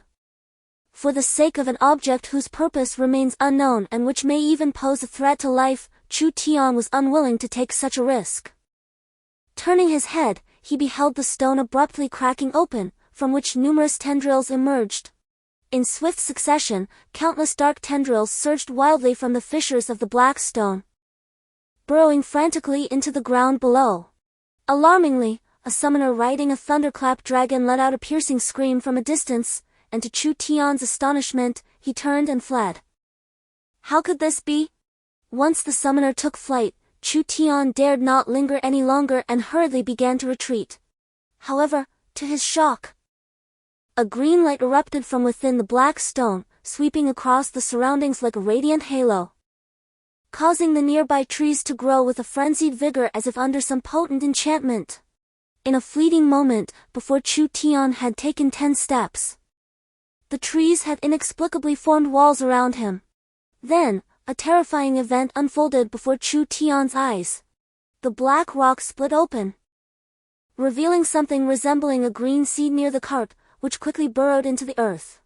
Subsequently, countless tendrils emerged, thrashing about before penetrating into the thousands of corpses surrounding them, voraciously siphoning their life essence. Within moments, the bodies were entirely consumed, and on the surface, a flower blossomed quietly. The speed of these occurrences rendered Chu Tian utterly speechless. Chapter 16, The Legendary Ancient Flower, the Mammoth Julan. The flower was undeniably beautiful, yet in Chu Tian's eyes, it resembled the terrifying maw of a demon. The once lush forest surrounding began to wither gradually. The towering trees, which had thrived under the radiant green light emitted by the seeds of blooming flowers, now shrank at a visibly alarming rate. In mere moments, the dense woodland had completely succumbed to decay. Within less than 5 minutes, the primordial forest had vanished entirely. Before Chu Tian lay a scene of utter darkness, accompanied by the foul stench of decaying earth. How could this happen? Chu Tian could clearly discern the remnants of the official road, yet the trees that had once surrounded him were entirely consumed by the mysterious blossoms, sending a chill down his spine. Desperate to flee, he took a step, only to see countless tendrils erupting from the ground, advancing towards him. In a panic, Chu Tian scrambled onto the back of the white swift dragon, hurriedly retreating. Yet the tendrils persisted, multiplying in number, filling him with dread. Suddenly, from the corner of his eye, he spotted 2 individuals, those foolish bandits who appeared untouched by the onslaught of tendrils. Wait! Could it be that remaining still would spare me from attack? In a sudden revelation, Chu Tian leaped off the swift dragon, landing on the ground and rolling. Then squatting down like a stone. The swift dragon transformed into a beam of light, swiftly entering Chu Tian's body. Indeed, as he remained motionless, the tendrils seemed to lose their target, flailing irritably in the air for a few moments before retreating back into the earth. The trees surrounding were utterly drained of their sustenance, left in a state of complete depletion. Mysterious tendrils extended, and the very earth began to rot. Chu Tian observed this with a profound sense of revulsion, as the environment transformed dramatically in less than 15 minutes. The once lush jungle had morphed into a putrid swamp. A spectacle of staggering horror. Listen, if I were you, I would seize the opportunity to flee while you still can. The mammoth julienne has not yet fully matured. It remains feeble for now. However, in just a few hours, it will bloom magnificently. The man gazed with an almost obsessive fervor at the so-called mammoth julienne. Chu Tian turned to look and gasped in astonishment. What had once been a flower no larger than a wildflower had now burgeoned into a towering bloom over 2 meters tall. As the ground eroded and the area expanded, the height of the mammoth julienne visibly increased. The mammoth julienne, a legendary bloom said to consume dragons, once it blossoms, attracts all creatures within a radius of 10,000 kilometers, devouring them and converting them into its nourishment. Subsequently, the mammoth julienne produces the substance, the fabled dew of the celestial deity. Dew of the celestial deity? Chu Tian queried in confusion, only to feel a vice-like grip around his neck, lifting him off the ground. Get lost! I have no desire to kill today. The nourishment of the mammoth julienne is best suited for powerful beasts, not you. A mere wisp of a creature. Otherwise, you would already be dead. The individual cast Chu Tian aside with a forceful throw, then coldly addressed him before returning to his rapt fascination with the mammoth julienne. Coughing, Chu Tian was astonished to discover that, despite the pain from his fall, he had landed upon a patch of grass, having been expelled from the realm of those blossoms. Clearly, Chu Tian was no fool. He recognized at once that the so-called mammoth julienne was beyond his capability to confront, especially considering it was a flower reputed to devour dragons. Thus, he dared not approach it. In haste, he summoned a white swift dragon, mounted it, and began to flee. The individual who had inadvertently saved him cast a surprised glance at Chu Tian, taken aback to find that he was, in fact, a summoner. The sound emanating from the mammoth julienne was palpable, as yellow gas erupted from its heart, gradually spreading with an air of menace. Indeed, it was as Chu Tian had anticipated. His white swift dragon abruptly halted, its eyes gleaming with an intense light, saliva pouring from its mouth in a display of ravenous desire. The dragon's excitement surged in an instant, transmitting only 2 thoughts to Chu Tian's mind: fight and feast. Under normal circumstances, Chu Tian would have allowed the white swift dragon to indulge in its instincts.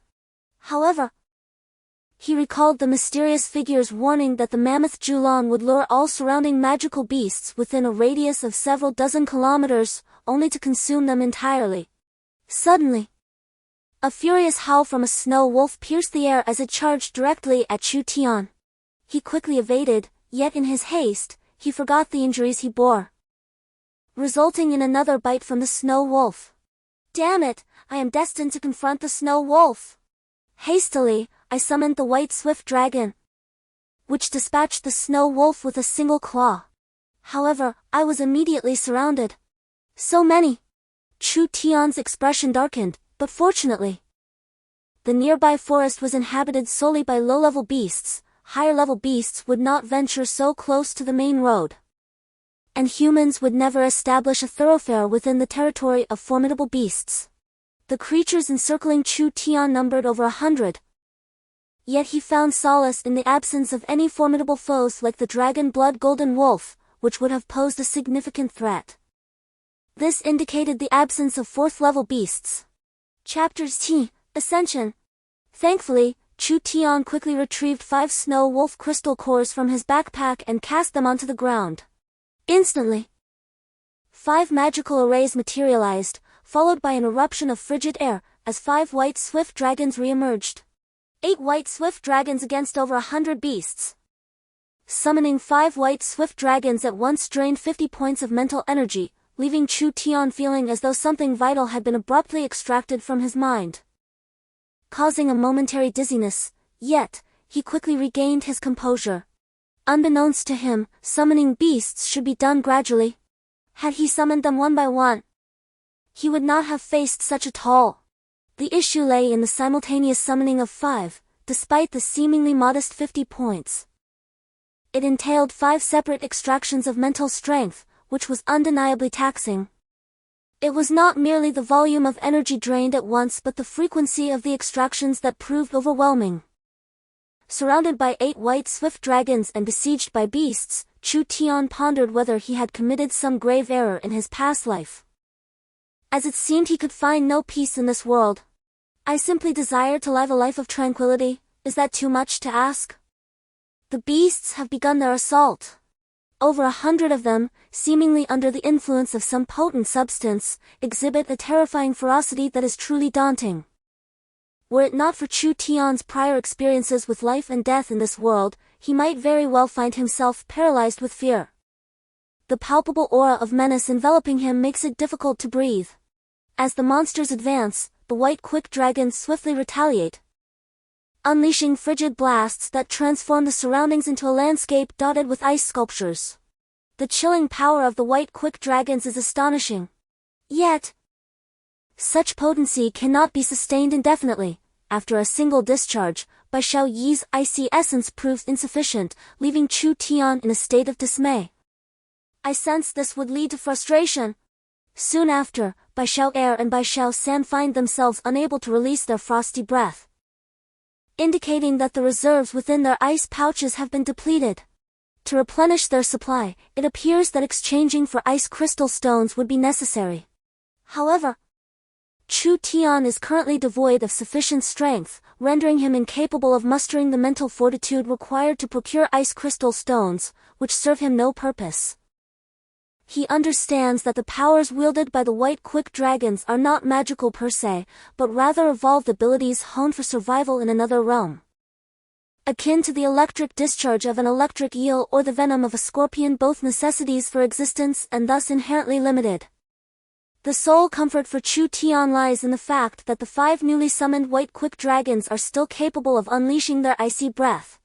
At present, Chu Tian possesses a total of 8 white raptors, and their mental strength has reached an impressive 99. This indicates that he is merely 10 points shy of unlocking the seal of the White Raptor King. Total mental strength stands at 99, with 89 already expended. Chu Tian harbors a mix of anticipation and trepidation, uncertain of the specific summoning conditions required for the White Raptors. Clutching a crystal core and fervently absorbing its energy, he realizes that his supply of these cores is dwindling.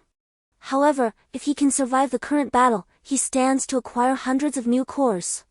Bai Xiaoyi, merge!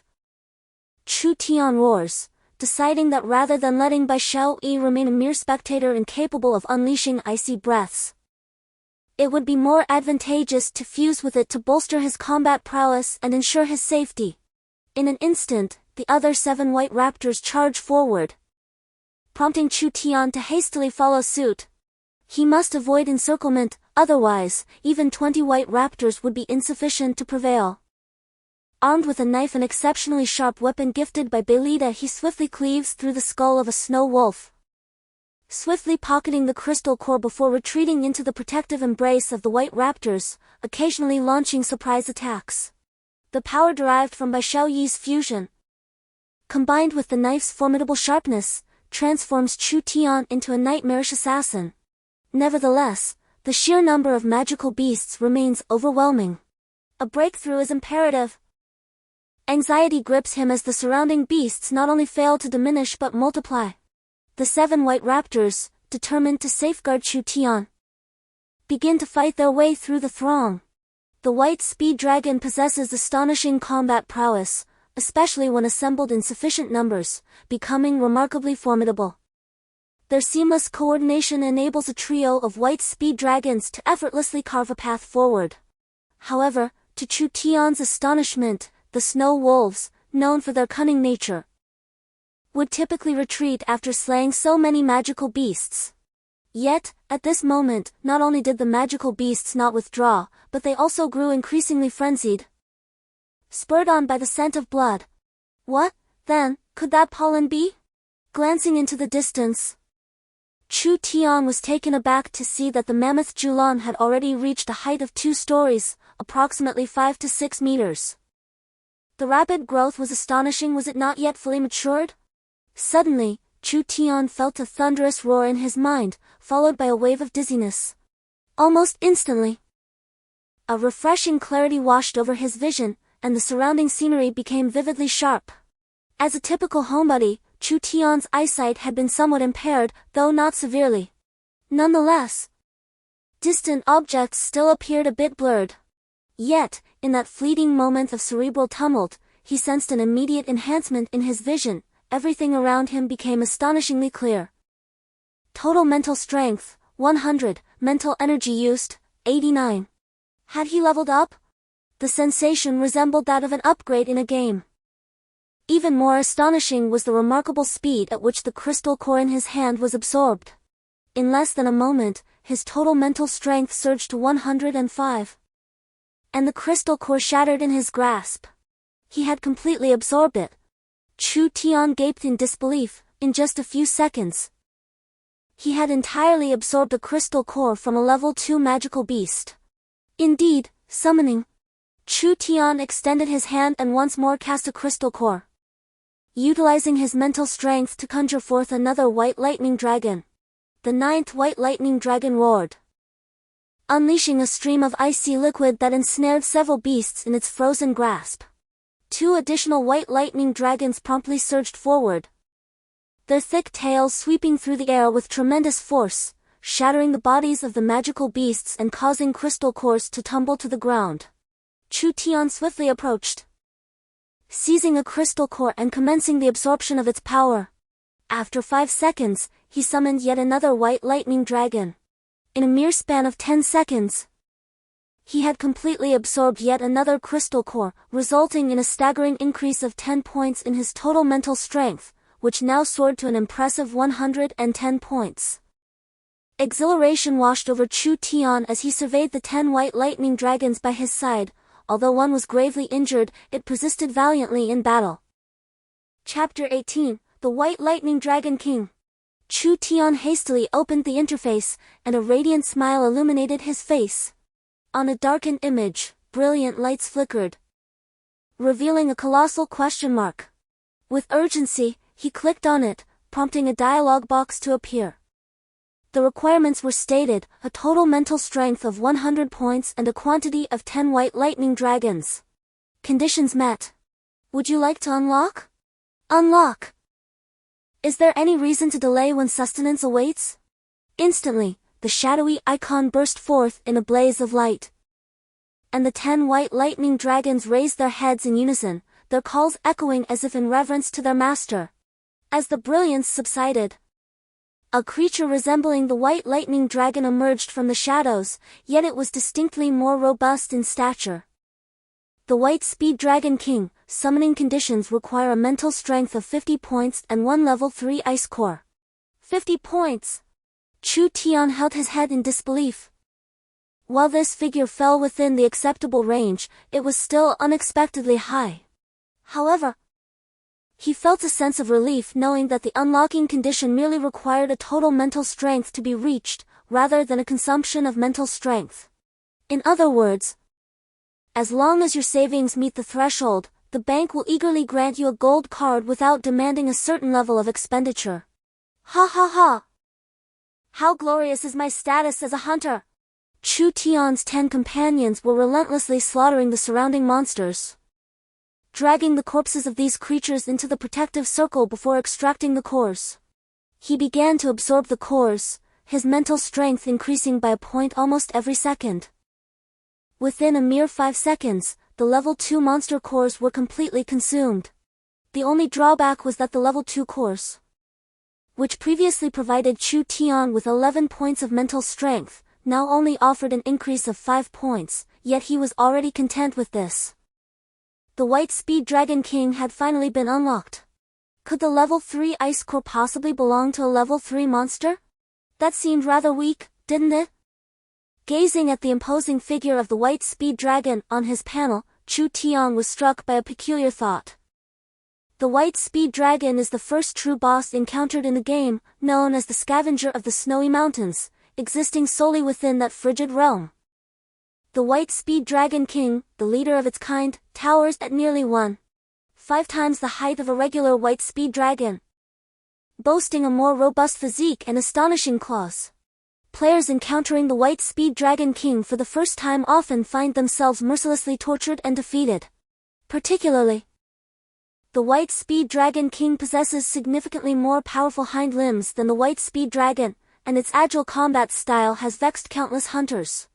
Arrows miss their mark, crossbows fail to strike, and weapons cannot connect. It is truly a tormenting experience. With a mental strength of 50 points, one requires 10 crystal cores to summon it. Chu Tian immediately set to work, determined to collect 10 crystal cores for the chance to summon the White Speed Dragon King. As for the level 3 ice-type crystal cores, the dragon blood golden wolf nestled in his arms could indeed be utilized. Though he wished to keep it, his life was of greater importance. As the number of magical beasts increased, the battles against the White Speed Dragons grew increasingly arduous.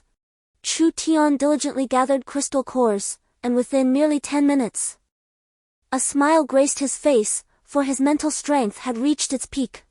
So swift was this progress that it bordered on the incredible. He observed his mental strength soaring continuously to 160 points, his heart racing with excitement. Total mental strength, 160 points, used mental strength, 109 points. He had a staggering 51 points of mental strength available, and with just one more level 3 ice-type crystal core, he could summon the White Speed Dragon King. Suddenly, a wave of pressure washed over him, prompting Chu Tian to heighten his vigilance. Scanning his surroundings, he spotted not far away a colossal white wolf standing imposingly. The Snow Wolf King! Chu Tian gasped. This majestic creature was far larger than an ordinary snow wolf and emanated a formidable aura. Although its presence was weaker than that of the dragon blood golden wolf, it was undeniably more powerful than others. This must be a level 4 magical beast. My opportunity to summon the White Speed Dragon King has arrived. All of you, charge! He commanded. Chu Tian was filled with excitement, his luck was extraordinary, as he had indeed encountered a level 4 beast. With a swift gesture, he summoned 10 White Speed Dragons, which let out a fierce roar and charged wildly towards the Snow Wolf King. The Snow Wolf King hesitated momentarily, but upon noticing the 30 or so snow wolves surrounding him, he let out a thunderous roar. Under his command, the snow wolves surged forward in a straight line towards Chu Tian. Faced with dire circumstances, Chu Tian was in desperate need of crystal cores, as he had no money to his name. The mammoth Julan had attracted magical beasts from a radius of tens of thousands of kilometers, and it seemed that soon not a single beast would remain. Chu Tian had come to fully understand that his summoner system relied entirely on the energy provided by crystal cores. Both summoning and upgrading necessitated these cores. Without them, his summoner's system would be rendered utterly ineffectual. Relying solely on self-harm to enhance his spiritual intensity would yield results only after an eternity. Although the injuries he sustained could be improved, the pain was excruciatingly unbearable. Chu Tian had gritted his teeth and endured for so many days, he was genuinely terrified. If he continued to endure, he feared he would descend into madness. The swarm of white speed dragons charged forth, and the Snow Wolf King bellowed, unleashing a torrent of magic from his mouth. Chu Tian hurriedly mounted by Xiao Yi. As the white speed dragons leaped high into the air, evading the Snow Wolf King's assault. In retaliation, the Snow Wolf King roared. And all the snow wolves raised their heads, aiming at Chu Tian and the white speed dragons, unleashing a barrage of magic. In an instant, the sky was filled with a chaotic flurry of spells. Chu Tian hastily evaded, the agility of the white swift dragon revealed in this moment. Effortlessly weaving through countless spells like a fish gliding through water, deftly escaping. Moreover, its speed was extraordinary. By the time the magic ceased, Chu Tian and the swarm of white swift dragons had already arrived before the Snow Wolf King.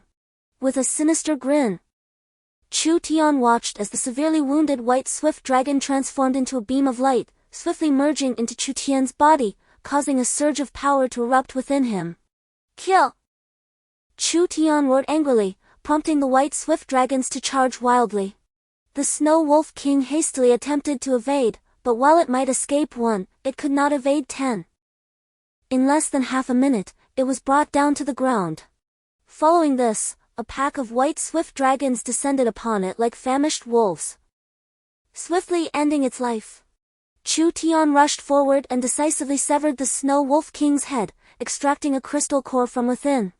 Just as he prepared to laugh triumphantly, a group of individuals clad in black armor suddenly appeared not far away.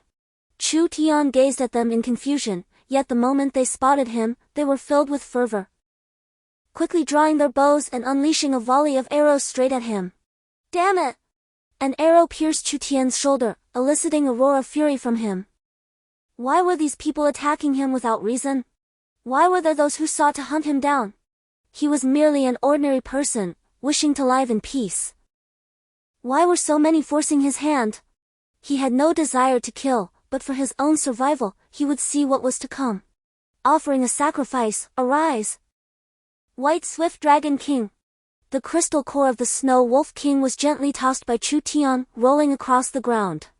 In an instant, a magical circle materialized around the crystal core, unleashing a torrent of frigid air and snowflakes from within, accompanied by a resounding, triumphant howl that echoed through the heavens.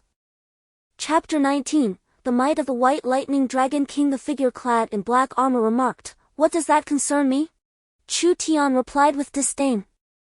The only matter that truly occupied Chu Tian's mind at the border was Belida. Yet, he held firm belief in Belida's strength. As long as the city's slaves could endure for a few days, Belida would effortlessly unleash 6th and 5th tier magic. At that juncture, the snow wolves outside would face inevitable demise. Or perhaps, should I wait until I reach the great city to seek justice from the Summoners Guild? With narrowed eyes, Chu Tian's words caused the faces of the armored figures to pale dramatically. Indeed, it was as he had heard from Belida. The Summoners Guild was the most formidable guild in this realm, boasting the greatest number of holy tier warriors. Ordinary adventurers and nations alike dared not provoke the Summoners Guild, fearing the wrath of their formidable retribution. As a summoner, should it be discovered that Chu Tian had been cast into the slave army by the Kuiper Empire, and worse, into a camp destined for certain death, it would not merely be Chu Tian who would seek retribution. Should he find a powerful mentor, that mentor would undoubtedly rise to defend Chu Tian. There exists a more pivotal aspect, namely the prodigious talent of Chu Tian. Though still youthful in appearance, Chu Tian possesses a natural awakening, signifying an extraordinary aptitude. An exceptionally gifted summoner poses an unequivocal nightmare for the Ketal Empire. To put it succinctly, the Ketal Empire fears retribution from Chu Tian, whether it be his future vengeance or the current wrath he might invoke. In essence, they are engulfed in trepidation, leading to only two courses of action. The first is to subdue Chu Tian. There are myriad methods to achieve this. Despite his genius, Chu Tian has only just awakened, and his power remains relatively modest. Should the nation succeed, not only would they eliminate a formidable threat, but they would also gain an exceptionally gifted individual, a deterrent akin to a nuclear weapon for any state. To live is to possess freedom, to grasp one's own destiny is to attain true liberty. Thus, Chu Tian made his move. The colossal magic circle emitted an overwhelming chill, akin to a volcanic eruption, as the frigid air rapidly condensed around him, causing snowflakes to begin drifting and frost to form. With a thunderous roar, Chu Tian fixed his gaze sternly upon the black-armored warriors, while the white speed dragons hastily retreated into the swirling tempest of snow. "Arise, white speed dragon king!" he bellowed, his voice resonating with fervor, intensifying the fury of the snowstorm. "Kill!" With a thunderous roar, a white swift dragon seamlessly merged with Chu Tian's body, bestowing upon him extraordinary strength. He stomped his foot forcefully and charged straight towards the group of black-armored warriors. The wounds on his body sent waves of excruciating pain coursing through him, and despite this agony, he could not help but emit a fierce roar, which only intensified his formidable presence. "Since you do not recognize the gravity of the situation, do not blame us for our ruthlessness. Brothers, attack!" At the command of the black-armored leader, a brilliant light erupted from their bodies. With a powerful sweep of his great sword, a blade of energy shot directly towards Chu Tian. The release of fighting spirit revealed the warrior to be a level 4 swordsman. Chu Tian was taken aback. From his discussions with Belida, he understood that level 5 marked a pivotal turning point for every profession. A level 4 mage could officially commence their studies in advanced magic, and only upon mastering intermediate spells could one truly be regarded as a revered mage. Similarly, a level 4 swordsman could unleash their fighting spirit beyond their body for attacks, significantly amplifying their offensive capabilities and enabling long-range assaults. A level 4 archer possessed comparable abilities, wielding arrows instead of melee weapons. They could imbue their projectiles with fighting spirit that would remain intact over vast distances, each arrow capable of delivering explosive power akin to that of a cannon. Fortunately, he had fused with the white swift dragon. 9 white swift dragons and a dragon king surged forth, confronting the black-armored warriors. Although the latter felt a twinge of anxiety, their extensive combat experience from years of battle prepared them well. The front line immediately raised their shields, while the second line brandished their spears, thrusting them forward with great force. Alas, they were gravely mistaken. They encountered not an ordinary summoned beast, but the Snow Mountain Scavenger, a creature from the Great Snow Mountain. Engaged in a struggle against humanity, the Thunder Dragon, and the forces of nature, alongside the remarkably agile White Speed Dragon. Chapter 20, The Might of the White Speed Dragon King. With a sudden eruption, an astonishing cold liquid unleashed an incredibly terrifying low temperature, freezing the moisture in the air in an instant. As the white mist dissipated, the leader of the black-armored men had transformed into a crystalline ice sculpture. The White Speed Dragon King let out a resounding cry, evidently disdainful of the black-armored leader's prowess. A crisp crack echoed as the ice sculpture emitted a sharp sound. Chu Tian exchanged a cautious glance with the White Speed Dragon King, who immediately became vigilant. Indeed, a loud explosion followed, shattering the ice sculpture, and the black-armored leader roared as he emerged from within. "I will make you pay with your life," he bellowed, his battle aura erupting to its fullest extent. Waves of astonishing energy surging forth from him, nearly toppling Chu Tian to the ground. However, to the White Speed Dragon King, who had faced monumental storms, a mere ripple of energy produced by battle aura posed no threat. With a fierce roar, the White Speed Dragon King suddenly emitted several calls. The weapon in the black-armored leader's hand swung violently towards the White Speed Dragon King, but the dragon squatted low and then sprang backward with tremendous force, propelling itself deftly away from the attack. Its remarkable leaping ability allowed the White Speed Dragon King to nimbly evade the enemy's assault while launching a counterattack against the hunter. Indeed, as the White Speed Dragon King descended, its massive form leaned forward and leapt once more, soaring over 2 meters high, aimed directly at the black armored leader. Its hind paws, armed with razor-sharp claws reminiscent of an eagle's talons, poised to inflict devastating wounds. However, the black armored leader would not be so easily struck. A fierce wave of battle energy surged forth to meet the white speed dragon king. Yet, the dragon was airborne, leaving no means of evasion. The black armored leader's spirits lifted at this sight, convinced of his imminent victory. But disappointment awaited him. For the white speed dragon king executed a powerful flick of its tail midair, generating astonishing force. Miraculously, it veered gracefully and landed on the ground beside him. Just as the black armored leader prepared to launch another assault, the white speed dragon king bent low, exerting its hind limbs and charging sideways directly at him. What an audacious maneuver, akin to a bulldozer! Chu Tiancheng was taken aback. The iron-back charge was an ability possessed by many formidable bosses. Utilizing its colossal frame, the creature pivoted on its sturdy hind limbs, crashing into its foe with unbridled ferocity. The larger the beast, the greater the impact, thus. Despite the white speed dragon king's stature of 2.5 meters and weight nearing half a ton, the iron-back charge, when unleashed, proved formidable. Even if it could not wound the black armored leader, it certainly had the potential to send him flying. Indeed, the sudden and forceful strike of the white lightning dragon king, akin to a thunderous iron back, sent the leader of the black armored men crashing to the ground. He rolled several times before managing to stabilize himself. However, at that moment, the white lightning dragon king had already leapt high into the air once more, landing heavily upon him. The sheer weight of the white lightning dragon king, nearly half a ton, descended from above. Even a fall from a height of 1 meter would suffice to incapacitate a man, let alone a drop from 4 or 5 meters.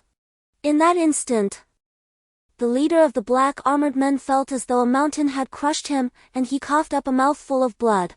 The point of impact was his abdomen. Alas, the leader's abdominal armor was crafted from soft leather, while his chest was shielded by iron. Had the weight fallen upon his iron-clad chest, it might have mitigated some of the force, but striking his abdomen was a dire misfortune indeed. The white lightning dragon king was no gentle adversary. Its enormous jaws descended upon the leader with ferocity. Yet, the black armored man, undeterred, let out a fierce roar, channeling his battle aura to send the white lightning dragon king flying with a powerful kick. The white lightning dragon king landed on the ground but quickly regained its footing, shaking its head and letting out 2 furious roars before charging once again. Seeking its own demise, the leader of the black armored men, his rage at a boiling point, unsheathed his shield from behind and held it defiantly before himself. Yet, Chu Tiancheng unmistakably observed a hint of derision in the corner of the dragon's eye. The white lightning dragon king calmly raised its hands, its claws sharp as crescent blades, and struck down upon the shield with a resounding crack. Impossible! The shield was unexpectedly shattered as effortlessly as if it were mere parchment, leaving Chu Tiancheng dumbfounded by the pristine incision. The claws of the white speed dragon king were akin to razor blades, slicing through the shield with ease. The leader of the black armored men let out a piercing scream as the white speed dragon king, relentless in its pursuit, lunged forward, its enormous jaws clamping fiercely around the leader's neck. In a swift motion, it bit down hard, and the head rolled to the ground with a dull thud. The white speed dragon possessed 7 fingers on each forelimb, with the 3rd finger from the inner side exhibiting a remarkable mutation. Typically, this finger is twice the length of an ordinary finger, yet the white speed dragon king surpassed all expectations. Its 3rd finger was 4 times the length of the others. When coiled, its hands resembled 2 azure scythes, an unparalleled instrument of death. The toes followed suit. The white speed dragon had 5 toes, with the 3rd toe undergoing significant evolution, becoming thick, elongated, and sharp. Legends say that the toes of the white speed dragon were originally white, but due to years of embedding itself in the bodies of its prey during hunts, the 3rd toe gradually turned crimson. This exemplified the ultimate mastery of the principle of the white knife entering, the red knife exiting. With the leader slain, the surrounding black armored men stood in stunned silence. In an instant, the already dim aura of fighting spirit surrounding them faded further. Chu Tian discerned that this group of black armored men were indeed swordsmen. Albeit of a significantly lower rank, with the strongest among them being merely level 4, the others remained unknown to him. However, Chu Tian harbored no fear of a level 4 magical beast, so why would he fear a mere swordsman? Do not refer to it merely as the White Swift Dragon King, even a mere 10 White Swift Dragons would suffice to annihilate this batch of black armored warriors. This time, the prince has miscalculated. He believed that a group of black armored warriors, with an average level 2 ranks lower, would be adequate to eliminate Chu Tian. However, he did not anticipate the astonishing combat prowess of Chu Tian's White Swift Dragons, which only grows stronger as their numbers increase. Much like wolves, White Swift Dragons are social creatures. Once they congregate, they exhibit remarkable coordination. Although the black armored warriors demonstrate commendable teamwork, they pale in comparison to the White Swift Dragons, who have honed their hunting synergy over the years. Moreover, every White Swift Dragon is psychically connected to Chu Tian, allowing for seamless coordination under his guidance. Chapter 2: Supreme Divine Level? The White Swift Dragon King has finally emerged. Observing the White Swift Dragon King arrogantly leap into the throng, soaring half a meter high, it executed a swift spin, its elongated tail crashing forcefully against the surrounding black armored warriors. Instantly, several of them felt an overwhelming force, utterly insurmountable. As they were violently sent crashing to the ground, the fallen black armored warriors could not rise again, as a swarm of White Swift Dragons surged forth, targeting the most vulnerable spots, namely, their throats. Within moments, a few of the downed black armored warriors found themselves unable to stand once more. The White Speed Dragon roared fiercely, its forelimbs transforming into instruments of divine weaponry. The weapons of the armored figures were utterly inadequate in comparison to its lethal claws. Upon collision, only the weapons shattered, while the White Speed Dragon did not emit a cry of pain. Instead, it exhibited a brutal ferocity, severing not only the weapons but also the very bodies of its foes. The armored figures, underestimating Chu Tian, had sent over 20 individuals, yet within a brief span, they were all mercilessly slaughtered. As Chu Tian gazed upon the bloodied forms of his summoned beasts and the corpses strewn about, a chill ran down his spine. Nevertheless, he resolved to maintain his integrity. After scavenging through more than 20 bodies, he chose to disregard them. For the corrosive aura of the mammoth Julan was expanding alarmingly close, poised to encroach upon him within mere moments. Should it strike, Chu Tian would face obliteration without a trace. Dismissing his summons, he felt an overwhelming fatigue. While fusion was immensely powerful, it exacted a considerable toll on him. Fortunately, the spoils of this massacre were astonishing, with a collection of over a dozen crystal cores, likely acquired while he had been on the hunt for monsters. Even more delightful was the substantial hoard of gold coins, totaling over 40 pieces. Based on his knowledge gleaned from the cannon fodder camp, these coins were roughly equivalent to 40,000 Tiancheng currency. Chu Tian was taken aback by such an extraordinary bounty.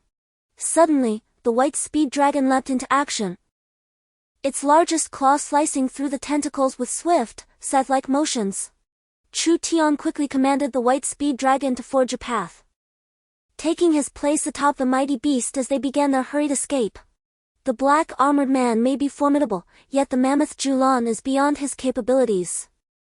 Is it you who has slain it? However, after merely taking a few steps, a shadow materialized before Chu Tian.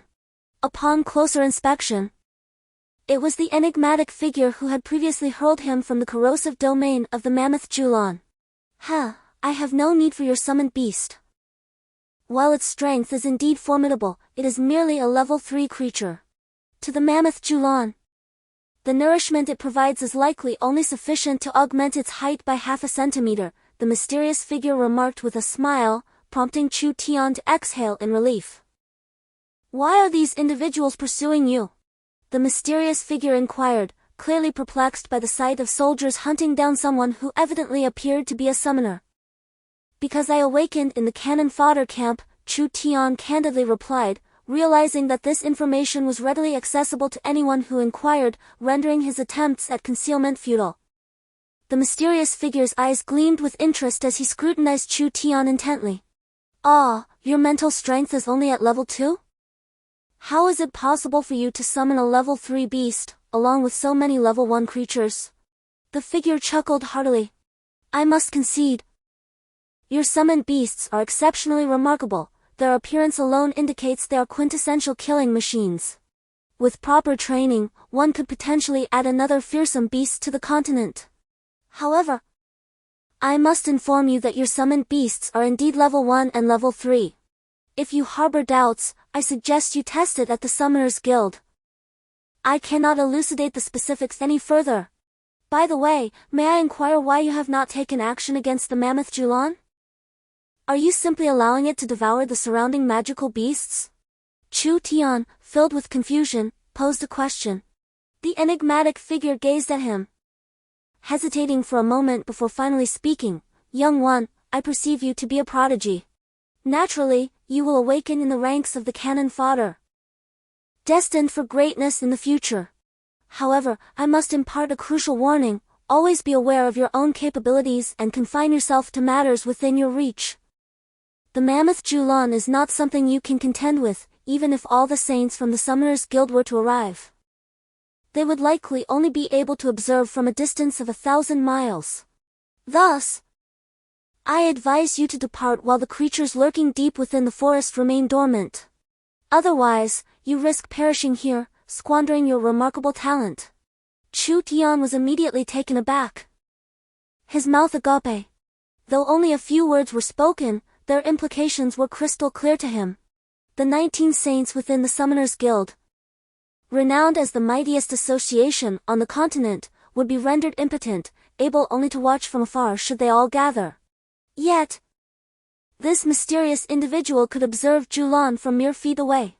What did this signify? It indicated that the saints lacked the qualification, while this being possessed it. It suggested that this mysterious figure's power undoubtedly surpassed that of the saints. Could it be divine? Chu Tian was left dumbfounded. Chapter 2: The Pope's Arrival. The mysterious cult controlling the Divine Master. Chu Tian found himself hesitant to leave. After all, this was a formidable entity. While the saints could not approach within 1,000 miles, this great power stood at the feet of the mammoth Julan, conversing with him. Staying here seemed to offer a greater sense of security. Initially, Chu Tian intended to flee. But after barely covering 2 kilometers, he was confronted by hundreds of magical beasts. The strength of the beasts behind him continued to escalate. And even with the White Speed Dragon King at his side, he would gradually lose his advantage. "This is bad, you must leave immediately." As Chu Tian pondered how to secure a powerful ally, the mysterious figure suddenly changed countenance, leaving Chu Tian momentarily stunned, yet it was too late. "In the name of darkness, let the shadows envelop the earth."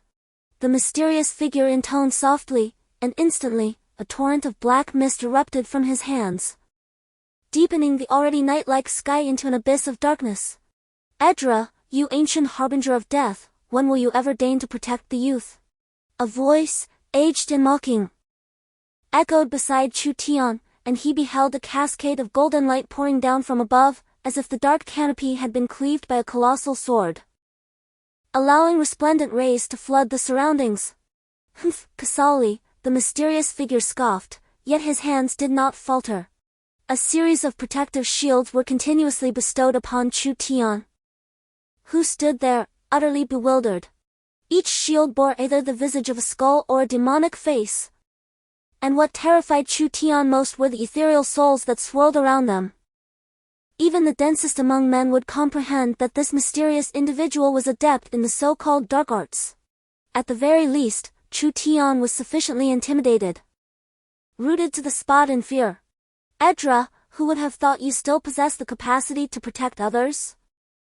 As he observed the mysterious Edra incessantly fortifying Chu Tian with various defensive measures, a derisive laughter resonated through the sky. "Casually, as the esteemed Pope, do you wish to bear the burden of unwarranted slaughter?" Edra retorted with a mocking tone, as the heavens transformed from night to day. A colossal sphere of light floated in the firmament, casting a brilliant illumination across several kilometers. O almighty light god! How could the esteemed leader of the Dark Council willingly protect a mere youth? Surely, the benevolent light god would not allow my hands to be stained with the blood of the innocent. Release your magic and let this young man depart. The luminous orb descended slowly. Chu Tian felt no searing heat, rather, a comforting warmth enveloped him, and to his astonishment, he discovered that his injuries were healing at an astonishing rate. As the orb reached the ground, an elderly man clad in a snow-white robe emerged. His face adorned with a benevolent smile. O almighty light god, he intoned. Humph, and may the dark god reign above, Edra retorted defiantly, prompting a chuckle from the white-robed elder, Kasari. The prophecy has indeed come to pass. The legendary mammoth Juon, thought to have vanished for 100 millennia, has resurfaced. Could it be that the foretold day of destruction is upon us? Pope Kasari gazed at the towering mammoth Juon, now a full 20 meters high, shaking his head with a sigh. Humph, is it not your church that has plunged the world into chaos, provoking the wrath of the gods? Edra scoffed, observing the twitch of Kasari's beard, though the Pope refrained from expressing anger. The wrath of the gods! What have we done wrong? Why has such terrifying wrath descended upon us? Pope Kasari lamented, shaking his head. Old charlatan, stop shaking your head. Today shall surely be tumultuous. Many will come to seize what they desire. Let us practice our skills this time, Edra declared. Light and darkness inherently coexist. Since you have spoken, let us join forces.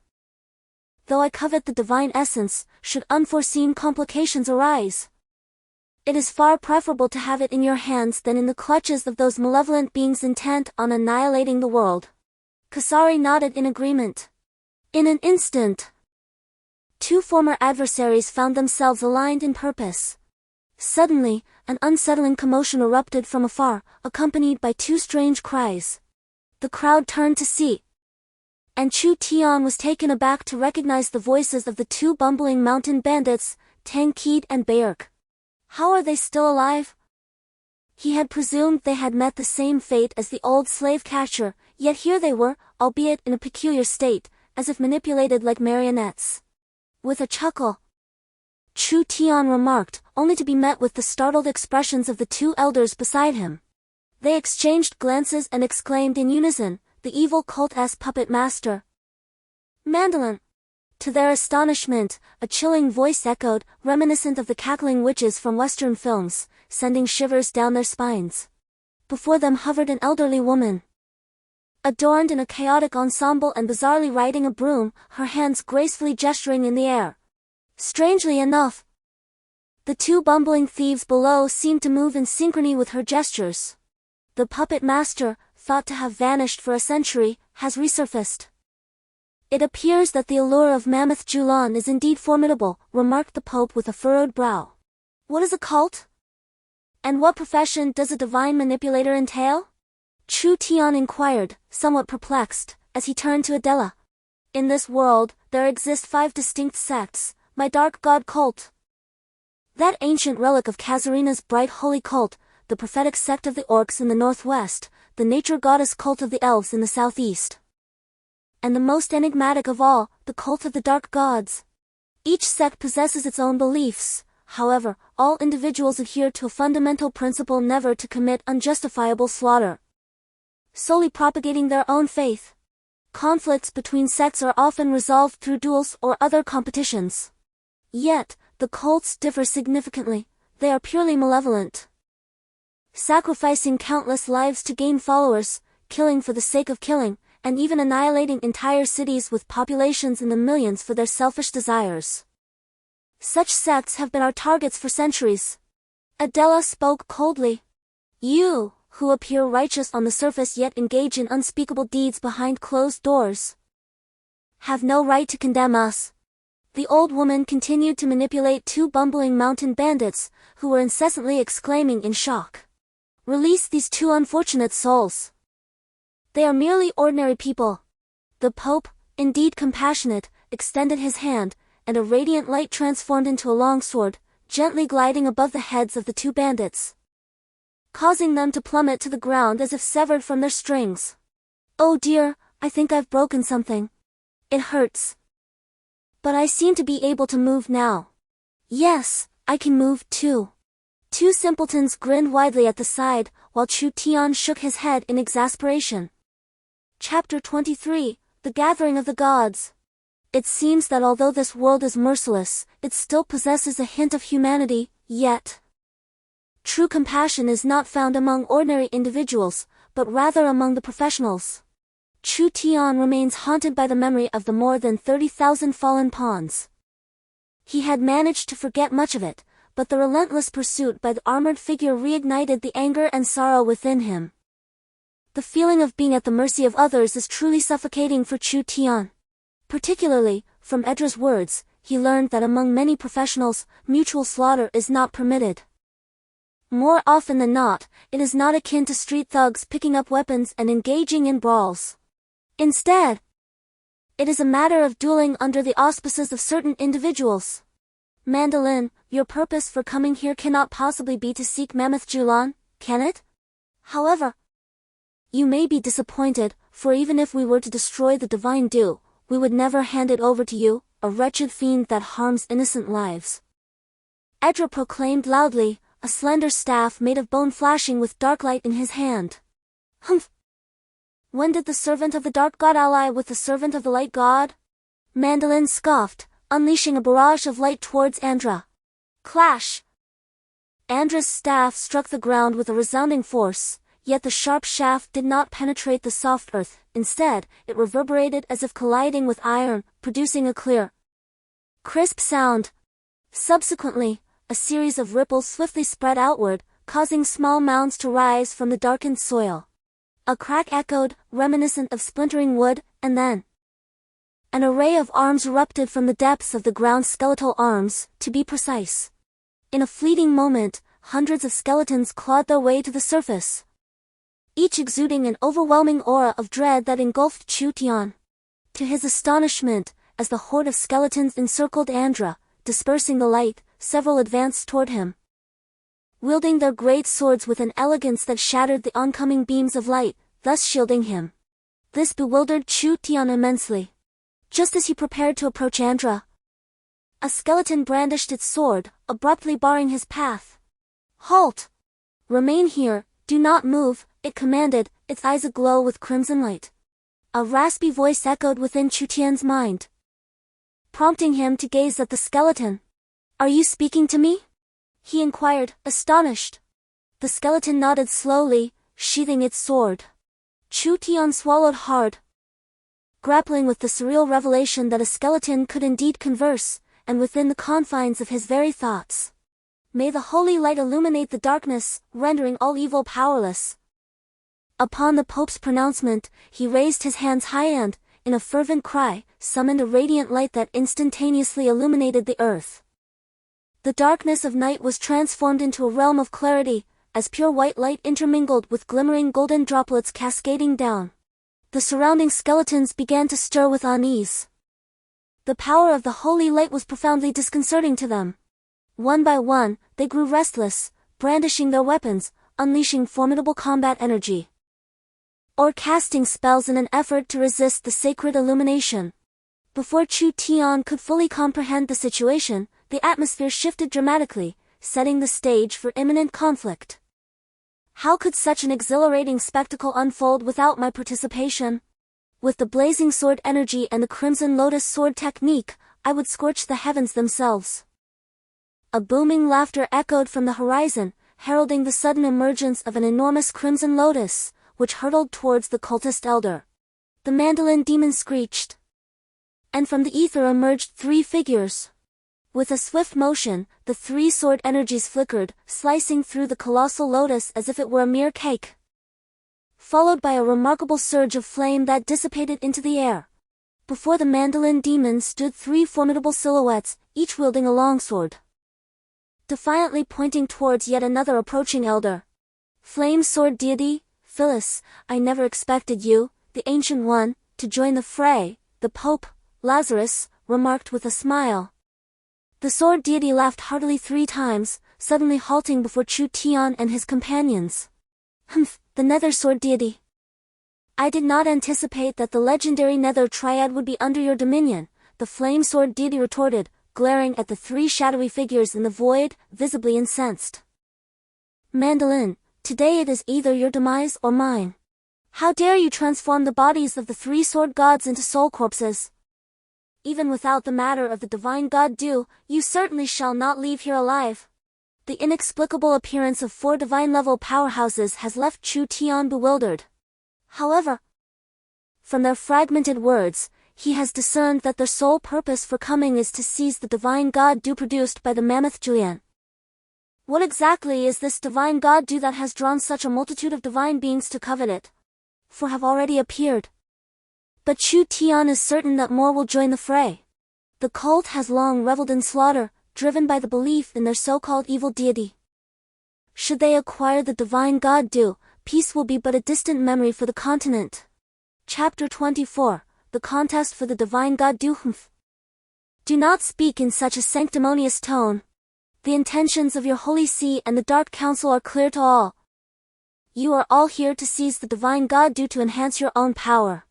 Do not veil your greed with grandiose rhetoric. It is nothing more than self-serving ambition at play. What is evil to you?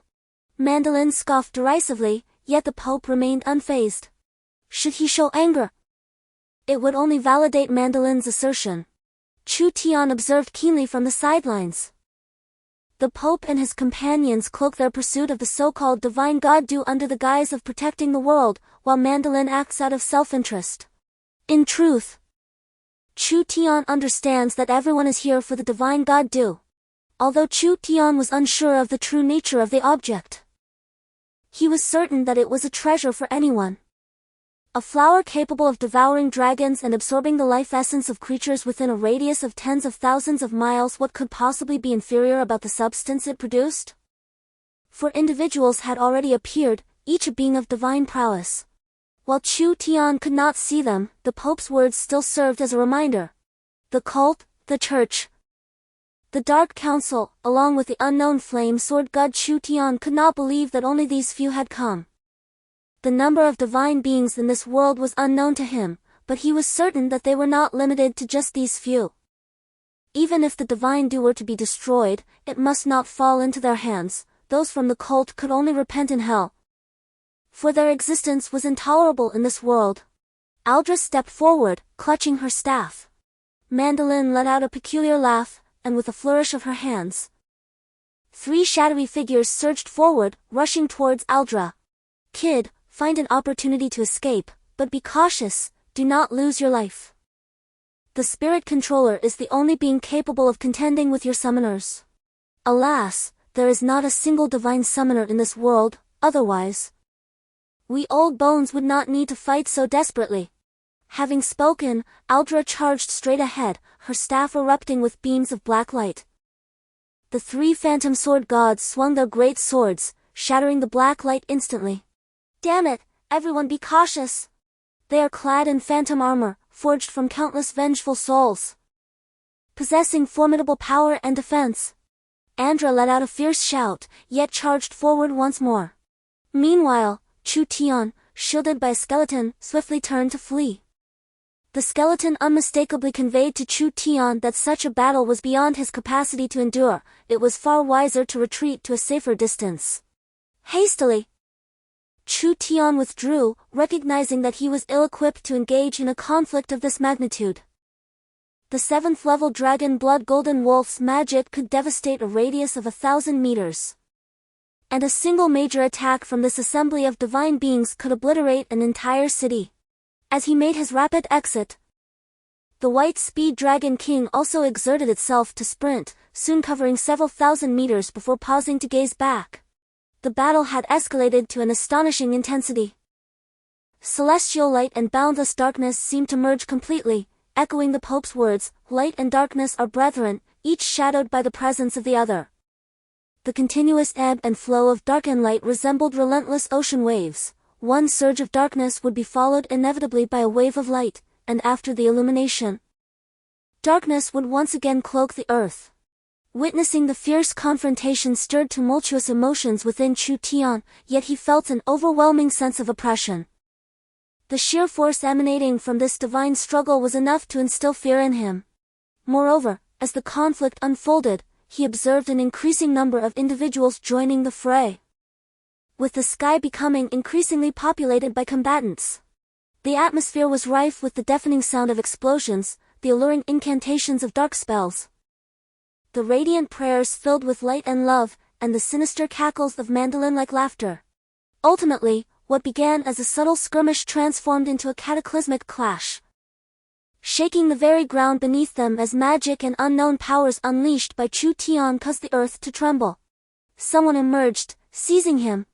Suddenly, a throng of individuals surged forth, obstructing Chu Tian's path. Before him stood a daunting assembly of over a dozen figures, causing his expression to darken considerably.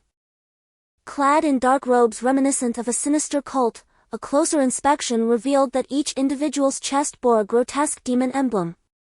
Although Chu Tian was not well versed in such matters, he recognized the insignia from a previous encounter with one individual, the cult master of the dark god, Mandolin. The evil god reigns above us. Who would have thought we'd stumble upon a fleeing wretch? Brothers, let us indulge ourselves.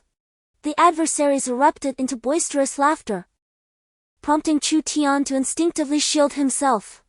The phrase indulge ourselves sent a chill down his spine, leading him to the unsettling realization that these individuals harbored ulterior motives. It appears our master is engaged in battle within, allowing us to seize this opportunity outside. Brothers, let us capture him and relish in his torment. I can hardly wait to put into practice the exquisite tortures I have meticulously devised, the leader declared with a hearty guffaw. Boss, it seems he is a summoner? Look! He rides a magical beast, one of the followers remarked. Fool! And what of that beast? It is weaker than I am, clearly below level 5. It is merely a magical creature, we can seize it and roast it for a meal, while we slowly flay and dismember its master. Savoring his anguished cries, how delightful that would be! Leg slapped his companion, continuing to laugh heartily. Indeed, boss is magnificent, truly wise. What is there to fear from a mere level 3 or 4 beast? Everyone, let us advance, capture him, flay him alive, and allow the boss to practice his torturous arts in the name of the dark god. Suddenly, a chorus of cheers erupted all around, and all the followers became animated. Wait, did you say torture? You intend to inflict torture upon us? Chu Tian raised a hand, hastily inquiring, leaving the group momentarily astonished by his question. Needless to say, who would want you otherwise? I eagerly anticipate using this little knife to gradually slice away your flesh, allowing you to witness the might of the great evil deity.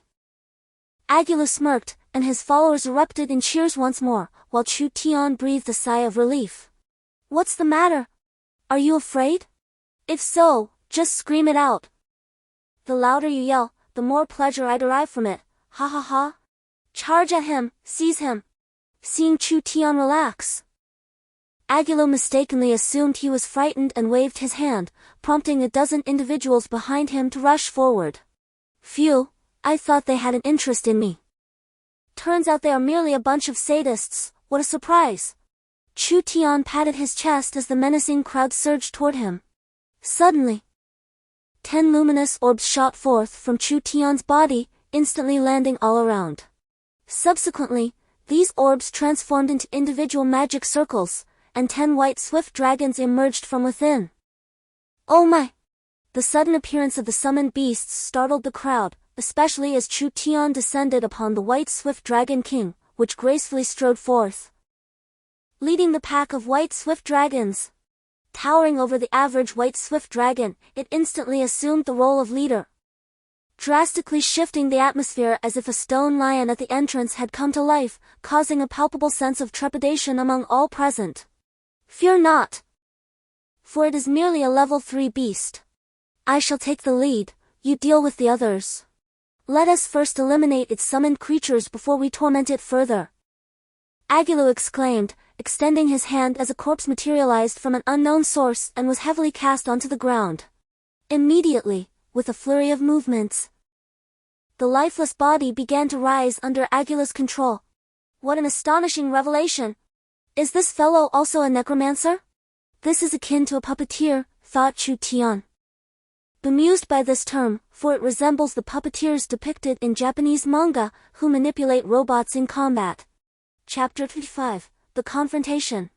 Chu Tian sprinted a full 10 kilometers, escaping the realm of divine combat, only to fall into the clutches of a new cadre of villains. This group was evidently composed of cult devotees, as their chest insignias unmistakably revealed their allegiance. To Chu Tian's astonishment, the cult indeed reveled in malevolence. They derived pleasure from torturing others, having devised numerous methods of torment. The so-called torture techniques. Their gazes upon Chu Tian were not those of admiration but rather akin to that of a living plaything. A chill ran down his spine as 11 white speed dragons lunged forward, their sharp teeth and claws eliciting cries of despair from their foes. However, being a villain necessitates a certain level of strength, and it was clear that these antagonists possessed surprising prowess, far surpassing that of the black armored men. A surge of combat energy struck the white speed dragon king with force, as Agula cursed while commanding the corpse to charge forth, brandishing a longsword as a true swordsman. Humph, with your level 3 summoned creature, you stand no chance against my level 5 soul corpse. Agula wore a triumphant smile. Yet Chu Tian furrowed his brow in confusion. How could this individual discern that his white speed dragon king was only at level 3? After all, it was through divine prowess that Edra of the dark divine cult had acquired such knowledge. Yet, this person commanded a level 5 soul corpse, with combat capabilities barely reaching level 6, akin to Belida. If Belida could not perceive the levels of Chu Tian and his summoned beast, how could this person? Could it be that he possessed some extraordinary treasure? Suddenly, a spark of realization illuminated Chu Tian's eyes. What he needed was not merely strength, but an understanding of his own capabilities. He found it hard to believe that this individual could, through sheer ability, see through the strength of his summoned beast. Thus, he concluded that this person must possess an artifact capable of revealing the true power of his summoned creature. Even if such a treasure was absent, there must be corresponding techniques that could be learned. He was determined to capture this individual and compel him to reveal such secrets. If he intended to torment him, then let him experience the full extent of the renowned tortures of the Qing dynasty. A cold smile crept upon Chu Tian's lips. However, this endeavor hinged upon successfully subduing his opponent. Chu Tian became exceedingly cautious, gripping his sharp machete tightly. The level 5 swordsman soul corpse, under his command, surged rapidly toward the white speed dragon king. The dragon leaped back, swiftly creating distance, yet the soul corpse pursued relentlessly, its speed astonishing, as if it might take flight. The white speed dragon king, however, scoffed disdainfully. When it came to speed, the dragon, which tirelessly hunted prey in the snowy mountains, was by no means inferior. It immediately began to sprint, darting around Agulu with remarkable agility, guided by Chu Tian's mental communication. In a relentless pursuit, the spectral entities continued to circle around. And a smile crept upon Chu Tian's lips. The individual before him had clearly underestimated the combat prowess of his white speed dragons. Several of the onlookers had already perished, while the remainder struggled valiantly against the onslaught of the dragons. With 10 white speed dragons facing a dozen opponents, not only did they maintain the upper hand, but they also sent their adversaries into disarray. The dragons moved with remarkable agility, deftly evading enemy attacks while exhibiting a cunning nature. In a world long past, the white speed dragons were akin to wolves and cheetahs, stealthily closing in on their foes before delivering a decisive blow, circling around their enemies in search of an opportune moment to strike.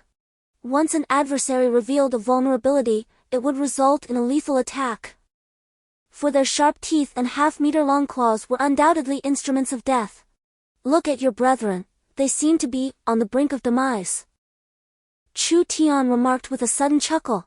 Indeed, Agulu cast a glance at his own men and realized, to his dismay, that many had already fallen.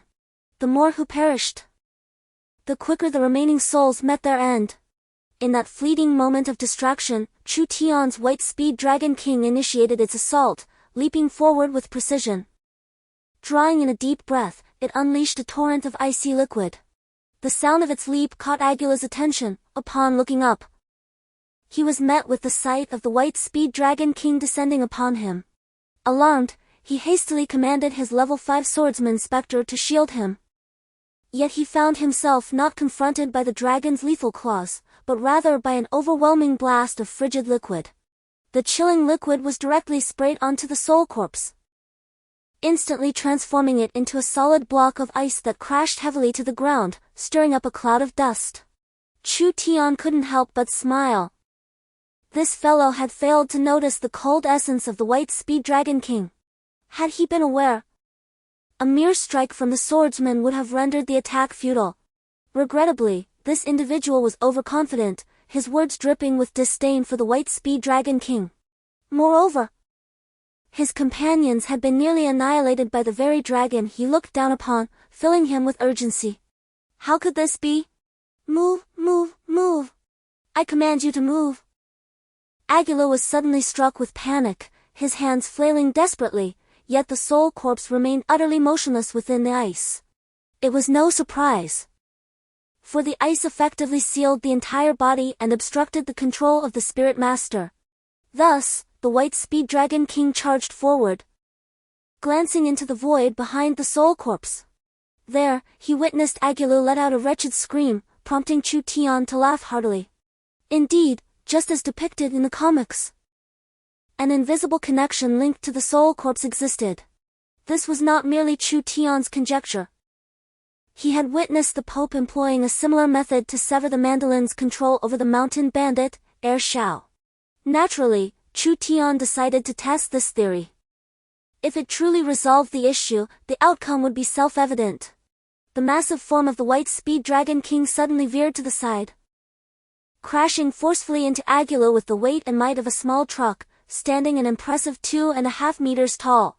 Agulu felt an overwhelming force surge towards him, and his body was instantly propelled backward. However, the white Raptor King was relentless, and as Agulu crashed to the ground, disoriented, the Raptor King leaped into the air, its massive form descending once more in Agulu's horrified gaze. The sound of cracking ribs echoed, followed by a spurt of blood that painted the world, illuminated by holy light. A vivid crimson. Chu Tian let out a cold laugh. He held no mercy for foes seeking his life. If he could overpower them, he would assuredly annihilate them. Rushing forward, Bai Shao, the white raptor who had accompanied Chu Tian the longest, swiftly integrated into Chu Tian's body, instantly enhancing his physical prowess. Chapter 26, The Cruel Tortures of the Qing Dynasty for Enthusiasts of Suffering. My fingers, ah, they are killing me. My fingers, my fingers. Chu Tian had come to understand that this group relied entirely on their fingers for manipulation. Without them, they were as ineffective as a gun without bullets or a car devoid of fuel, left only to stare helplessly. He severed 3 of Agulu's fingers, prompting an immediate scream of agony. When Agulu looked at Chu Tian, terror consumed his pupils entirely. His eyes widened in shock, and for a moment, he forgot the pain.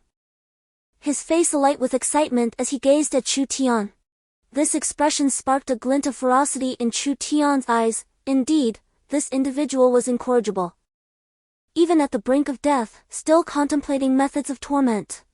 Yes, Ling Qi, quite simple, much like your own creativity, though yours lacks a touch of fulfillment and technicality. My version of Ling Qi is far superior to yours. Firstly, do you know what a fishing net is? It is a net with numerous holes that envelopes a person entirely and then tightens forcefully, just like this. Chu Tian produced a tattered piece of cloth from his bosom, punctured several holes in it, and then pressed it firmly against Agulu's chest. Agulu, whose ribs were fractured, immediately let out a dreadful scream. Yet his eyes remained excitedly fixated on his chest, eager to comprehend the essence of lingering torture. Chu Tian let out a cold laugh, stating, "Since you enjoy it, Let us proceed.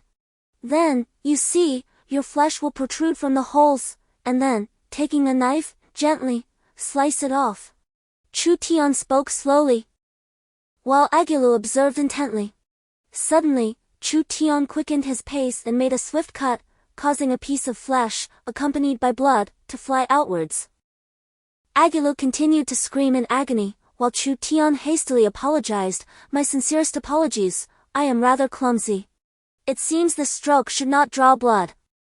The pinnacle of lingering torture lies in executing 1,000 cuts, each not drawing blood, culminating in the final cut to the wrist, wherein one meets a living death through sheer agony. As Chu Tian continued his narration, 2 more cries of despair echoed, and the last 2 individuals, overwhelmed by fear and neglecting their defenses, were swiftly devoured by the white swift dragon. Do you enjoy this? Do you wish to try it? No! Agilu exclaimed, his face filled with obsession as he leapt up, only to be struck by a wave of excruciating pain, erupting into yet another scream. Although he was captivated by the notion of torture, it did not imply a desire to be subjected to it. May I pose the next question? This gift is rather splendid, isn't it? Chu Tian squinted his eyes, stepped aside, and picked up a slender, elongated branch, remarkable for its sturdiness. The second of the 10 tortures of the Qing dynasty is known as pin insertion. This method is quite straightforward. It is widely recognized through the infamous tortures inflicted by Rong Mama upon her own daughter by the shores of Daming Lake.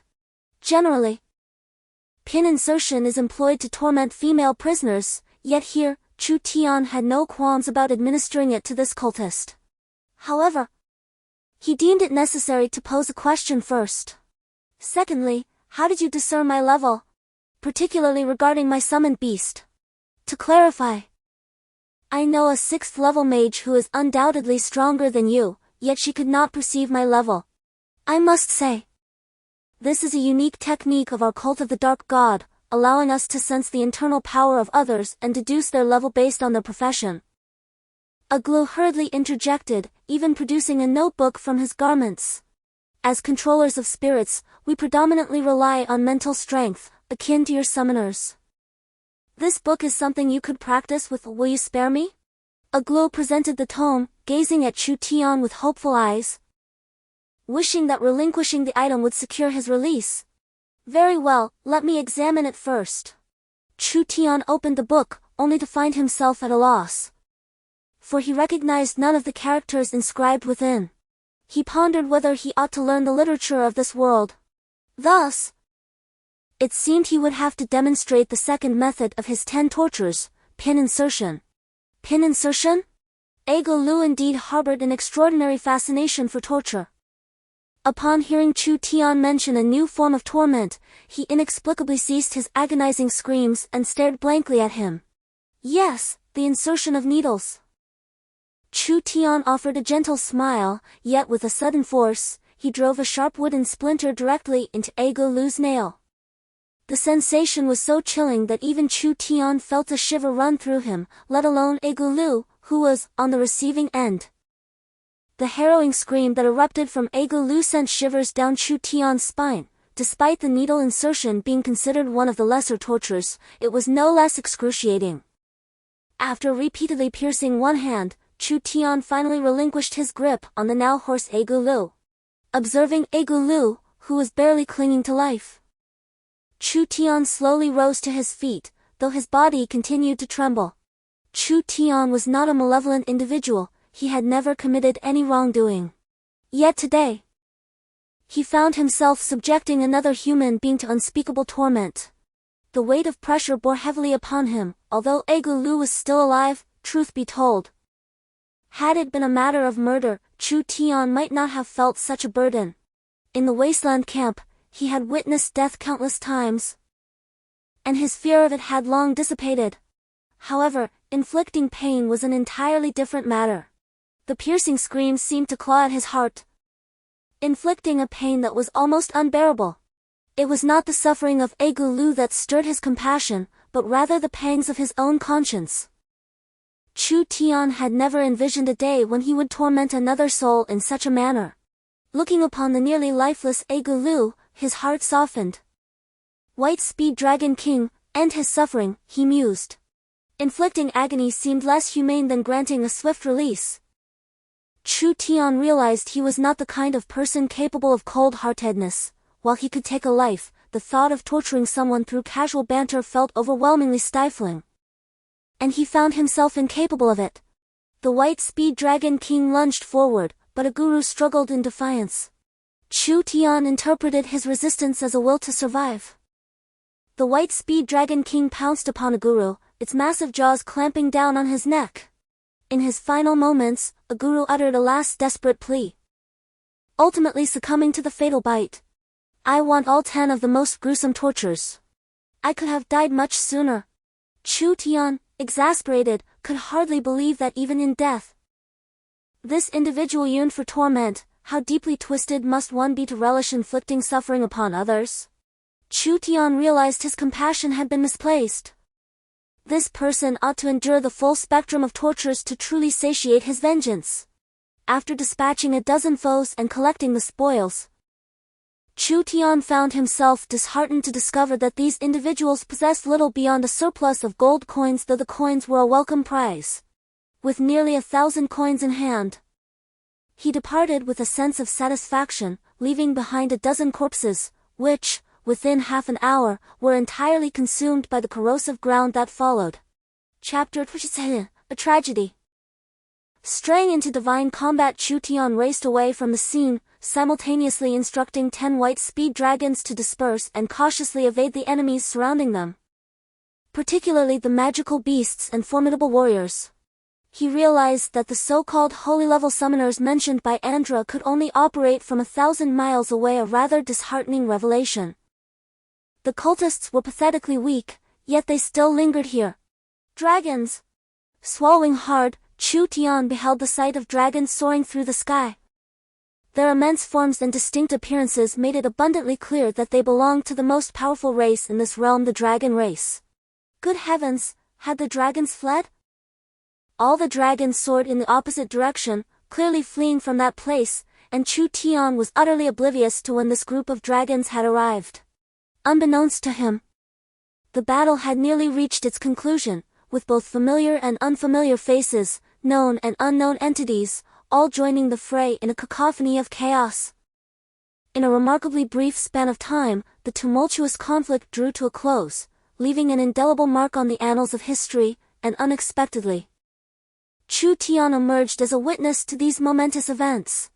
Countless years hence, whenever people recalled Chu Tian, they would instinctively think of the colossal mammoth Juan and the most frenzied divine battle the world had ever witnessed. At that moment, Chu Tian began to flee in a desperate scramble, as a myriad of pollen erupted from the mammoth Juan, and countless tendrils defended against innumerable enemy assaults, inducing a wave of nausea in him. The final counterattack of the mammoth Juan had commenced. This legendary plant, said to possess the power to devour the very fabric of existence, was impervious to any magic or energy, exhibiting a voraciousness akin to that of locusts, converting any form of energy into sustenance for its growth. Amidst the clashes of formidable powers, Chu Tian felt entirely unqualified to intervene. It was prudent to make a strategic retreat.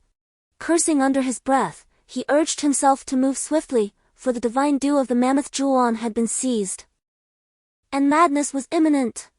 Andra also spotted Chu Tian and shouted his name, as several skeletons erupted from the ground, seizing Chu Tian and whisking him away. Chu Tian was utterly unprepared for the arrival of these formidable beings, whose clash had unexpectedly drawn them to his vicinity. He found himself caught in the crossfire, ensnared by a skeletal hand that swiftly made its escape. Since I am here, I shall serve as sustenance for the mammoth Julan. It must not go to waste. Perhaps I might even condense a second drop of divine essence, the claw of the undead. Yet, a hand reached forth, revealing a spectral claw that seized both Chu Tian and the skeleton. With a sharp crack, the skeleton disintegrated, collapsing to the ground, while Chu Tian was overwhelmed by an astonishing force. Damn it, cultists! Do not grow too arrogant. How dare you engage me while distracted? Adela seemed to be insulted to the core, erupting in rage.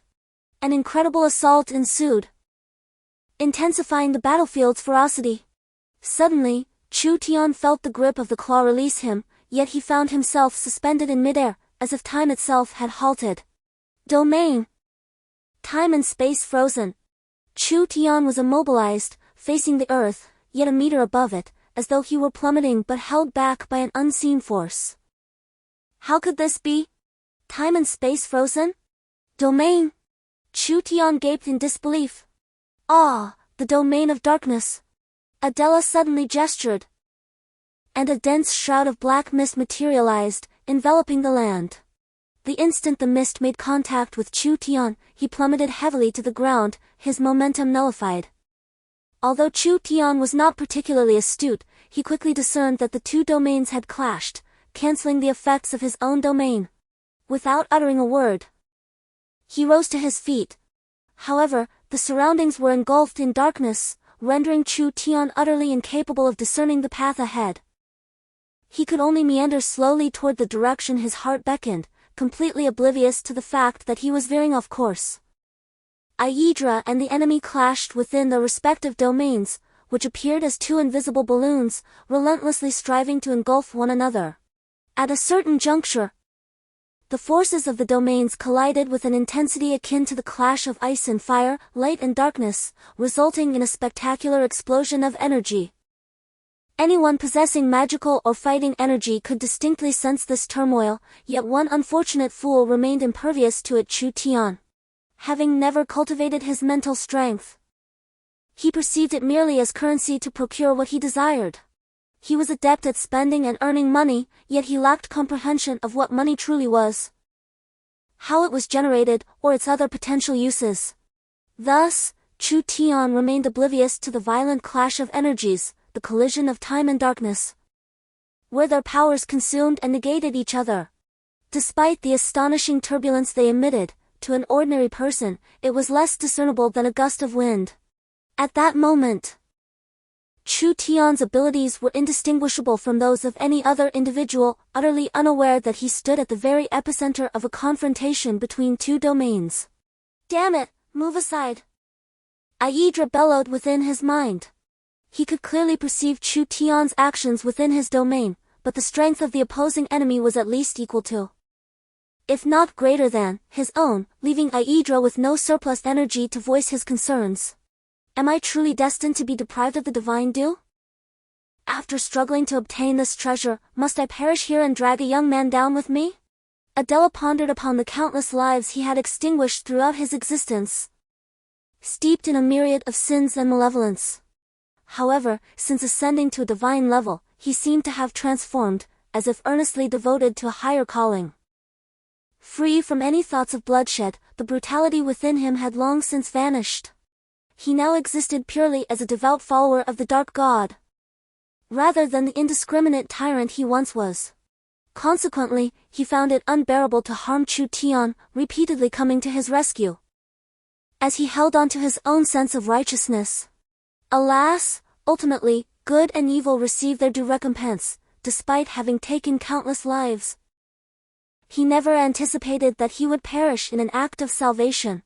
With a sigh, Adela lamented that the divine essence he cradled would never be his to enjoy. Even in the absence of Chu Tian, he would have been unable to vanquish the nefarious adversaries before him. Rather than allow these vile cultists to seize it, he preferred to bestow it upon Chu Tian. Given Chu Tian's innate potential, the world would undoubtedly gain another divine summoner, thus rendering the cult's control over divine beings utterly ineffective. Child, your name is Chu Tian? Adela sighed, feeling no trepidation towards death, having faced it countless times before. This instance was no different. Yes. Chu Tian quickly stood still, recognizing the voice of the enigmatic elder, Adela. Very well, open your mouth, Adela instructed, nodding in affirmation. Although puzzled, Chu Tian complied, reassured by the elder's repeated interventions on his behalf. He was certain that Adela would never wish him harm. With the elder's formidable strength, it would take mere moments to eliminate or dominate Chu Tian. Chapter 28, Divine Collision, Spatial Transmission. Do you truly dare to forsake everything? As Chu Tian opened his mouth, He felt an overwhelming force surge from behind, accompanied by a thunderous roar. Adelra let out a hearty laugh, and a droplet of water swiftly plunged into Chu Tian's throat. Momentarily, he instinctively swallowed. Within a mere second, a cacophony erupted in his mind, followed by a kaleidoscope of colors illuminating the sky, and then he succumbed to complete unconsciousness. Chu Tian fell into a deep slumber, while the divine essence began to flow into his body, leaving him standing motionless on the ground. Simultaneously, Adelra bellowed, summoning every ounce of strength he possessed. After all, it was a path to inevitable demise. Having been ambushed by Yu and Mandolin, his time was short. Come forth, you wretched cultists, and experience the true essence of divine power. The laws of darkness and annihilation took form. A beam of black light instantaneously consumed all illumination within 1,000 miles. In that moment, the cultists roared in fury, unleashing a chaotic eruption of temporal laws. As two colossal energies collided violently, an immense explosion erupted, yet Chu Tian remained steadfast, unmoving. Suddenly, the surrounding space began to tear apart, and a radiant white light emerged from an unknown source, piercing into Chu Tian's chest. Concurrently, a rift forcefully struck him. In an instant, Chu Tian vanished from the spot, transported away by the overflow of power from the laws of time and space. Uncertain of how much time had passed, Chu Tian gradually awakened. The first thing he did was check for the presence of his summoned beasts. As he closed his eyes and focused, he sensed that all 11 of his summoned creatures were still within him, and he breathed a sigh of relief. You are awake? An ancient voice resonated in Chu Tian's mind. Startled by the unexpected sound, he leapt to his feet, only to find himself frozen in place.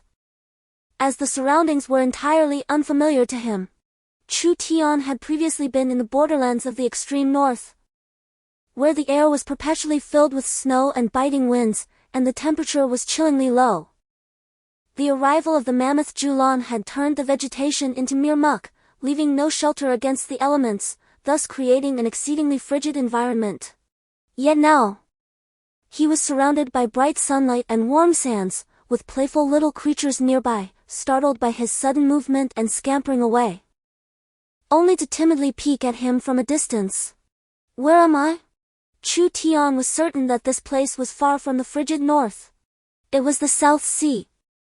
A small village lay 3 kilometers to the north, and if it were a nation, this would indeed be the border of the Caesar Empire. The ancient voice spoke again, and Chu Tian felt as if he were witnessing a ghost. He quickly scanned his surroundings but saw no one. Who are you? Where are you? If you have the ability, show yourself, Chu Tian shouted, his bravado masking his inner turmoil, for anyone capable of communicating within his mind must possess considerable power. I am within you, the ancient voice continued. Within me? Chu Tian was momentarily stunned, hastily examining himself and tossing out all his belongings. Suddenly, he noticed something: a soft copper plate. Ordinarily, a copper plate would be rigid, yet this particular one was as large as a heart-protecting mirror, perfectly fitting against his chest, and surprisingly resilient. Chu Tian attempted to slice it with a machete, but it left not a single mark. Consequently, he placed it over his heart. Are you here? Chu Tian could only suspect the nature of this object. All he had on him were a haphazard collection of weapons, this soft copper plate, and a multitude of gold coins. Wait, where are my coins? Chu Tian gasped again, realizing that he had only a few coins left on him. He had a habit of stashing small amounts of money in various places, hoping to surprise himself later. Who are you? Why are you within this plate? Chu Tian inquired urgently. Me? Alas, I risked my life to save you, and you cannot even recognize my voice? The voice from within the copper plate seemed rather disappointed. Chu Tian furrowed his brow. Indeed, this voice was somewhat familiar. After pondering it carefully, his eyes widened in astonishment. Is that you, Senior Adela? Chu Tian exclaimed incredulously. The voice unmistakably belonged to Adela. Yet it sounded aged beyond measure. Had Chu Tian not been so astute, he might not have deduced it. The copper plate fell silent for a moment before finally letting out a sigh. Ah, indeed, I am Adela. I never imagined I would be reduced to this state just to protect you, young one. Chu Tian wore a look of utter bewilderment as Adra gradually recounted the events of that fateful moment. At the time, Adra was locked in a fierce contest of domains with the cultists, while Chu Tian, in his navette, inadvertently stepped into the epicenter of their clash. A place where no ordinary mortal should dare tread. In a desperate bid to save Chu Tian, Adra unleashed his full power, employing a force reserved solely for the truly divine laws. The cultists, taken aback by Adra's fervent use of this formidable power, exerted themselves to counteract the temporal fluctuations, inadvertently causing Chu Tian to be hurled from the frigid northern lands to the vicinity of the South Sea. Why do you seek to save me? Chu Tian questioned, grappling with the notion of his own insignificance. I am but a trivial ordinary being, and you are a mighty deity. What compels you to intervene on my behalf? It was not that Chu Tian lacked gratitude, rather, he was genuinely perplexed. He believed himself devoid of worthiness for salvation, and while he possessed commendable potential, as noted by the elder, he could not fathom why such a sacrifice was warranted for someone of his caliber. Chu Tian was acutely aware of the years' centuries, in fact, that a divine being must devote to attain such power. He instinctively compared himself to the mystical beings on earth, who often required hundreds or even thousands of years to cultivate their abilities, leading him to conclude that a divine entity could not possibly reach such heights in a brief span. His deductions were entirely accurate. A divine being typically dedicates no less than a century to focused training to achieve such prowess, and this is only for those with exceptional talent. In the realm of humanity, the earliest recorded divine figure lived to the age of 102, an age sufficient to be considered Chu Tian's grandfather, or even the grandfather of his grandfather. At the age of 150, Adela achieved divine status, undergoing a profound transformation, renouncing violence, and dedicating himself to faith.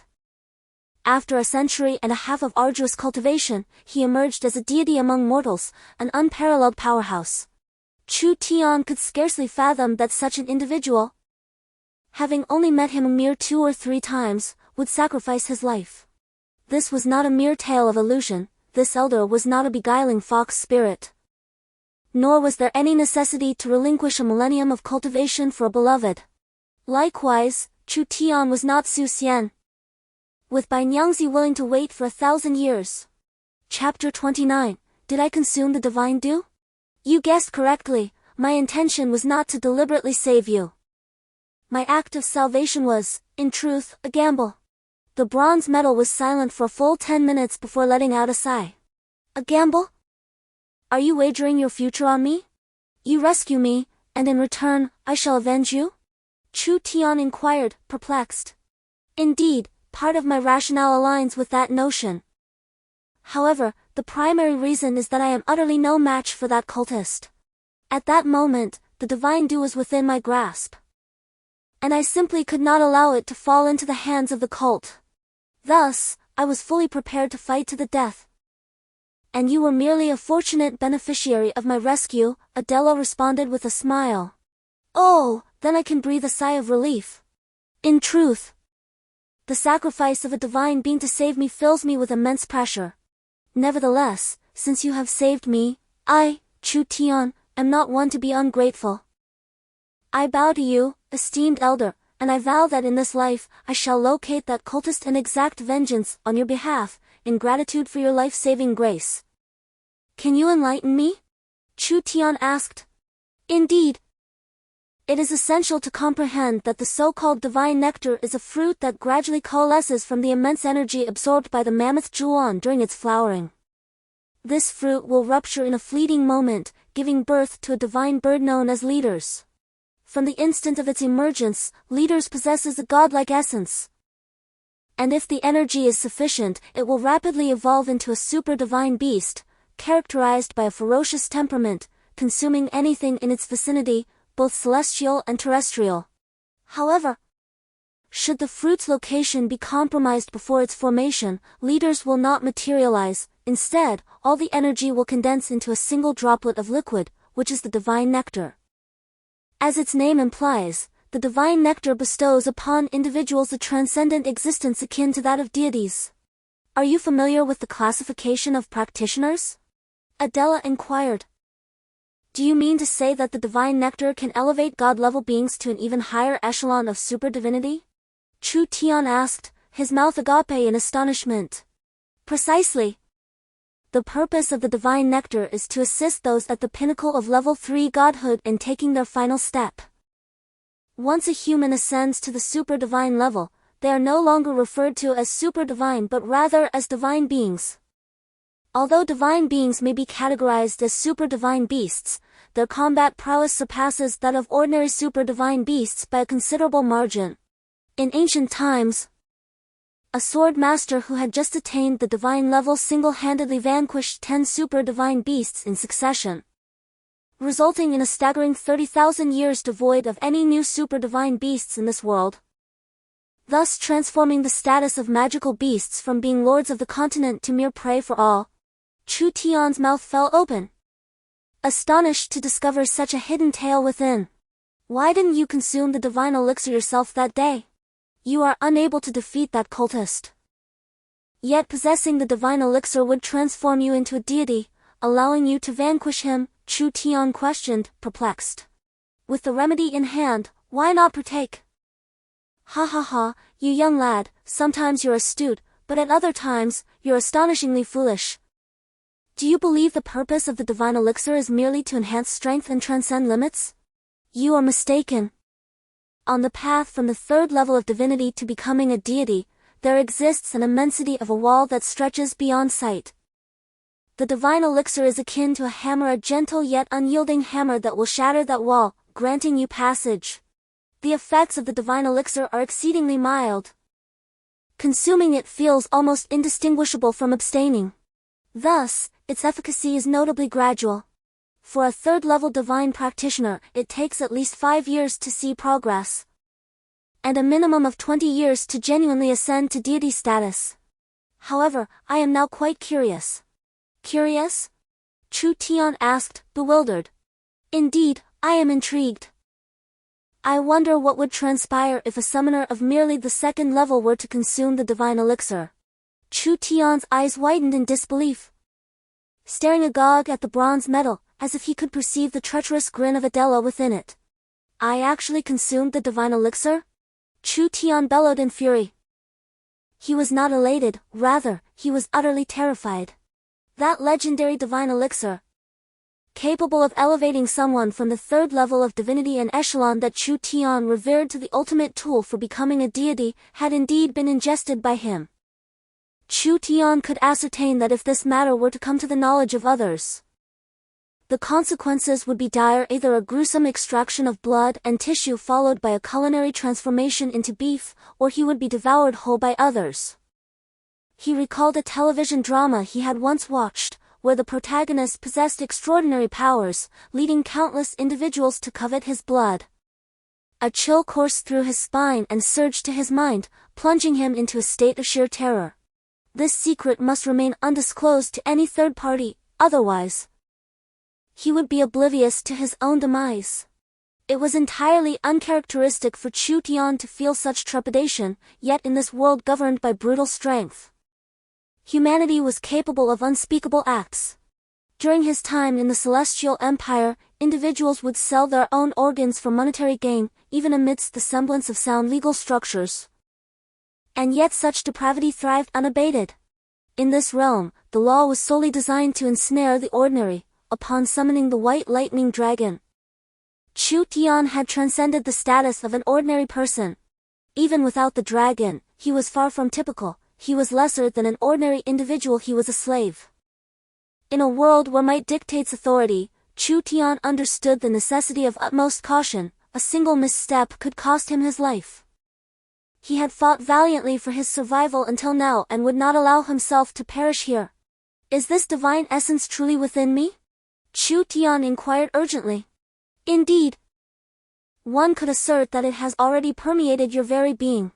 The essence of the celestial deity, upon entry, instantaneously transforms into the most pristine form of power, disseminating through every muscle, every bone, and every vein within you. Unless one were to disintegrate your entire being into a vaporous mist, no one can extract it from within you. Furthermore, even if it could be extracted, its efficacy would have long dissipated.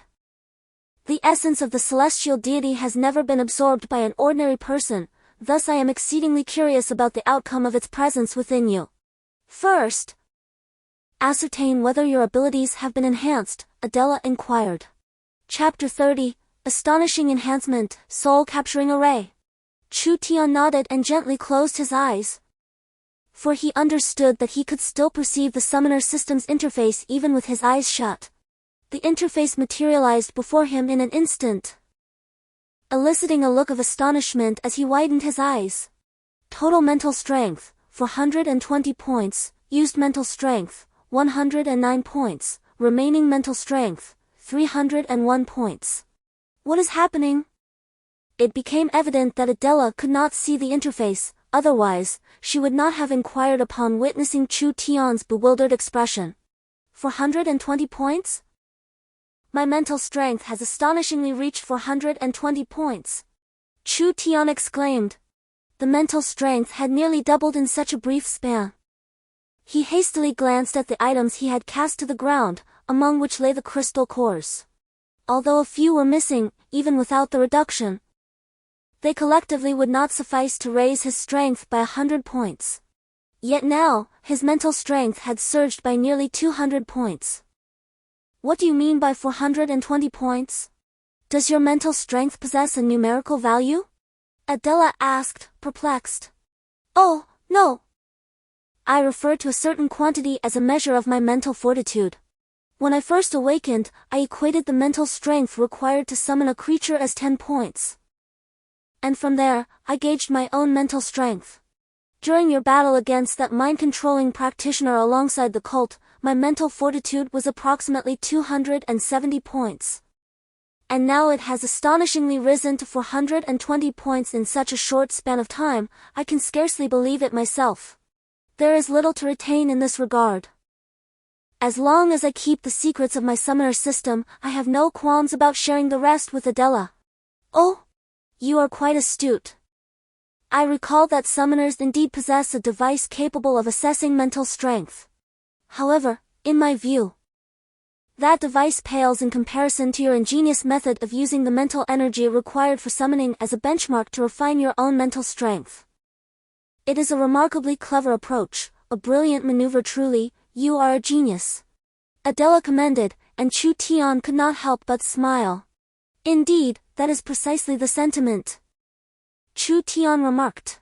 Summoners primarily rely on mental strength. A breakthrough in your mental capacity signifies an elevation in your rank. Therefore, when you reached 100 points, it indicated your ascension to the rank of a level 2 summoner. My conjecture holds true, you presently possess the prowess of a mid-level 2 summoner. Adela nodded in agreement. Why do you assert that? Chu Tian inquired, perplexed. Indeed, the divine nectar possesses another effect, it facilitates a return to simplicity, nearly concealing the majority of your aura. Presently, it is unlikely that anyone below the saint level can discern your true rank. Having lost my physical form, I can only perceive a vague sense of your power. Primarily due to my unfamiliarity with summoners, as their techniques are entirely distinct from our dark sorcery, Edra lamented. Then why have I not yet reached the 3rd level? My mental strength has increased from 100 to 420 points, Chu Tian inquired, perplexed. Ha ha ha, my boy, you underestimate the complexities of being a summoner. A summoner of the same rank can single-handedly confront a team of warriors, mages, archers, and assassins of equal level. Such formidable power does not come easily. Do you know why summoners rarely advance beyond the saint level? It is because each elevation in rank demands an exponential increase in difficulty. To illustrate with your mental strength, at level 1, you progress from 1 point to 100 points.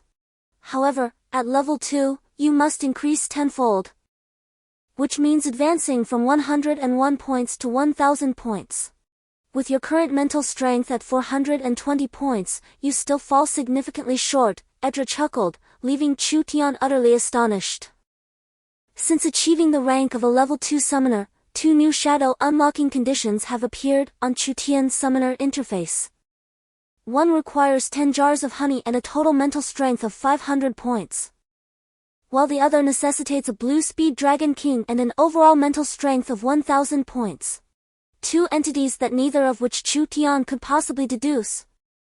10 jars of honey led Chu Tian to envision a monstrous creature, however, that being was not from the same realm as the white speed dragon. In other words, they belonged to disparate versions of the game. Could it be that these 2 games had intertwined? Suddenly, Chu Tian's eyes sparkled with realization.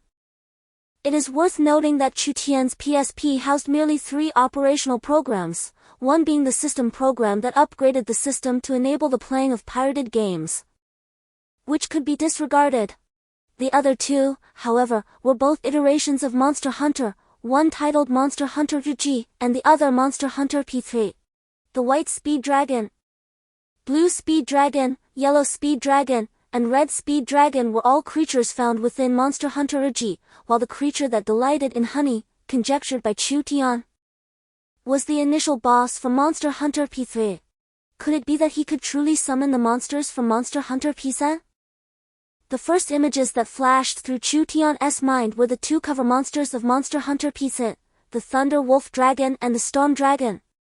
The creature that relished honey was the first boss-level entity encountered by players in P7, the Blue Bear Beast. A colossal azure bear adorned with sturdy iron-like armor on its body and limbs, its razor-sharp claws being the stuff of nightmares for countless novices. Could it genuinely be the Blue Bear Beast? Chu Tian felt a surge of determination to test his hypothesis. Honey could be procured in the subsequent items for a price of 5 points of mental strength, requiring a total of 10 jars, which amounted to 50 points of mental strength. Then, the total spiritual intensity needs to reach 500 points, which means that Chu Tian still needs to elevate his score by 80 points to ascertain the true nature of this being. Suddenly, a pressing question arose in his mind. Chu Tian slapped his forehead, realizing that despite his lengthy conversation with Adela, he had overlooked a crucial inquiry. Why do you appear within this copper plate? Since you perished alongside the cultists, shouldn't you already be? Chu Tian abruptly fell silent, unable to voice the remainder of his thought. Shouldn't you be dead? Regrettably, I did not meet my demise. When the forces of the laws collided with the realms of time and space, my power evidently held the upper hand, compelling that individual to retreat repeatedly. However, the forces of the laws are not to be wielded by mere mortals. As I harnessed their might, it began to recoil upon me. In merely 2 seconds, just 2 breaths, my physical form crumbled under the backlash of the law's power. Chu Tian felt a wave of embarrassment wash over him. Although he hadn't inflicted the damage himself, the plate was still in his possession, bearing a share of the responsibility. So, what exactly is this plate? It is neither gold nor silver, neither copper nor iron. It feels akin to a plastic sheet. No, it resembles soft iron, yet I have tested it with weapons from the military camp, and I cannot leave a single mark upon its surface. Chu Tian inquired, perplexed. Haha, it is quite normal that you are unfamiliar with this material. It is a soft metal found only in volcanic regions. Although it bears the character for gold, it is not true gold but rather another type of ore, often employed in the construction of the linking components of armor. Despite its malleability, its hardness is by no means inferior to that of other resilient ores. However, the scarcity of soft gold makes it predominantly used for crafting gloves and heart-protecting mirrors. And what you possess is evidently of the latter specification. I did not expect you to possess such a remarkable item, remarked Aedra with a smile. Chu Tian scratched his head, inquiring, then why were you drawn to this object? I am uncertain of the specifics, but I did observe a magical array on it. A magical array? Why did I not see it? Chu Tian pondered as he examined the copper plate in his hand. Of course you could not perceive it. I referred to the interior of the heart-protecting mirror. There lies a magical array, a most terrifying one, a soul array designed specifically to control souls. Known as the Soul Prison Array. Soul Prison Array. Chu Tian felt a shiver run down his spine. Though he did not fully comprehend it, the literal meaning conveyed everything to him. The Soul Prison Array, a formation that confines souls. Aedra's soul is imprisoned. Chapter 31, The Future Given by Aedra. Then are you not trapped here? Chu Tian exclaimed in astonishment, hastily questioning him. Aedra let out a bitter laugh. He had prepared himself for death but never anticipated being confined within a mere plaque. This left him in a state of both amusement and despair. A condition far worse than death itself. Fortunately, the power of the spirit prison array has waned, allowing a fragment of my soul to engage in dialogue with you. However, my perception is limited to a mere 3 meters around you. How, then, can I extricate you from this confinement? Surely, you cannot remain trapped here indefinitely. Chu Tian wrapped the copper plate, yet Adela felt no sensation. The plate merely served as his domicile, a prison, its existence unaltered as long as it remained intact. I am uncertain, for it is not we, the mages, who are most acquainted with the spirit prison array, but rather you, the summoners. If possible, I would like you to enroll in an academy, where you could assist me in seeking a means of liberation from the library. After a moment's hesitation, Adela articulated his request to Chu Tian. Yes, of course. You risked your life for my salvation and even bestowed upon me the stolen divine due, thus aiding you is only a natural course of action. Chu Tian nodded vigorously, recognizing that even a small favor must be repaid with great gratitude. Especially considering the life-saving assistance he had received on 3 separate occasions. However, a question lingered: where are we now? How can I possibly join an academy? Chu Tian harbored aspirations of enrolling in a school, eager to comprehend the nature of this world, to learn its language, to delve into its history, and to discern the differences between it and his own realm. Adela forced a smile, and Chu Tian mirrored his expression, finding himself utterly bewildered by Adela's words. By the way, how old are you this year? Adela suddenly inquired. 20, precisely 20. Why do you ask? In a moment of bewilderment, Chu Tian heard the delightful voice of Adela emanating from the bronze plate. You are only 20? When I first encountered you, I presumed you were already in your mid-20s. It is truly splendid to learn that you are merely 20, this is fortuitous indeed. In any academy, 20 is the age limit for enrollment. And you meet the criteria perfectly. As it is now December, in merely 1 month's time, the commencement of the academic year will arrive. School begins in January? Chu Tian exclaimed in astonishment. In our realm, January marks the beginning of the holiday season. What extraordinary luck! It is simply remarkable. You are of the perfect age and hold the rank of a 2-star summoner. Any academy would eagerly vie for your admission, especially considering your natural awakening, which is significantly more potent than the typical guided awakening of summoners. Adela's words brimmed with excitement. Adela was undoubtedly exhilarated. With a heart steeped in desperation, he bestowed upon Chu Tian the divine essence of the celestial realm, hoping for Chu Tian's eventual growth. The prophecy of doom had already begun to unfold. The fabled apocalypse was looming. Adela did not expect Chu Tian to save the world, but at the very least, he hoped for him to assist in safeguarding a dark cult and to withstand the onslaught of the nefarious sect. That group was hellbent on the annihilation of the world, directly opposing the 4 great churches. The recent battle against the Mammoth Julon had revealed the formidable nature of the dark cult. The members of the 4 great churches, alongside the Dragon Kin, found themselves struggling to achieve parity against the forces of the dark cult, whose numbers were a mere fraction, only 1/5 of their own. Despite this numerical disadvantage, they managed to stand their ground against the 4 great churches and the Dragon tribe. Subsequently, after vanquishing his adversaries, he acquired the soft gold heart shield and consumed the divine elixir, even bringing along a godly consultant. To everyone's astonishment, It was not any of the formidable divine beings who reaped the most benefits from the arrival of Mammoth Juan, but rather the young summoner, Chu Tian, who possessed merely the strength of a 2-star summoner. At this moment, your delay signifies an opportunity to join the Summoner Association. Fortunately, the temporal powers of the cult have transported you southward, where the influence of summoners is far greater than in the north, and their status is considerably elevated. If you proceed northward, you will find a city known as Rock City merely 3 kilometers away. Have you been there? Chu Tian inquired, puzzled. How could Adela, who could only perceive within a 3-meter radius, be aware of a city 3 kilometers distant? The Kaiser Empire, situated in the southern part of the continent, boasts an expansive territory, ruling over 18 empires and over 100 kingdoms beneath its royal banner.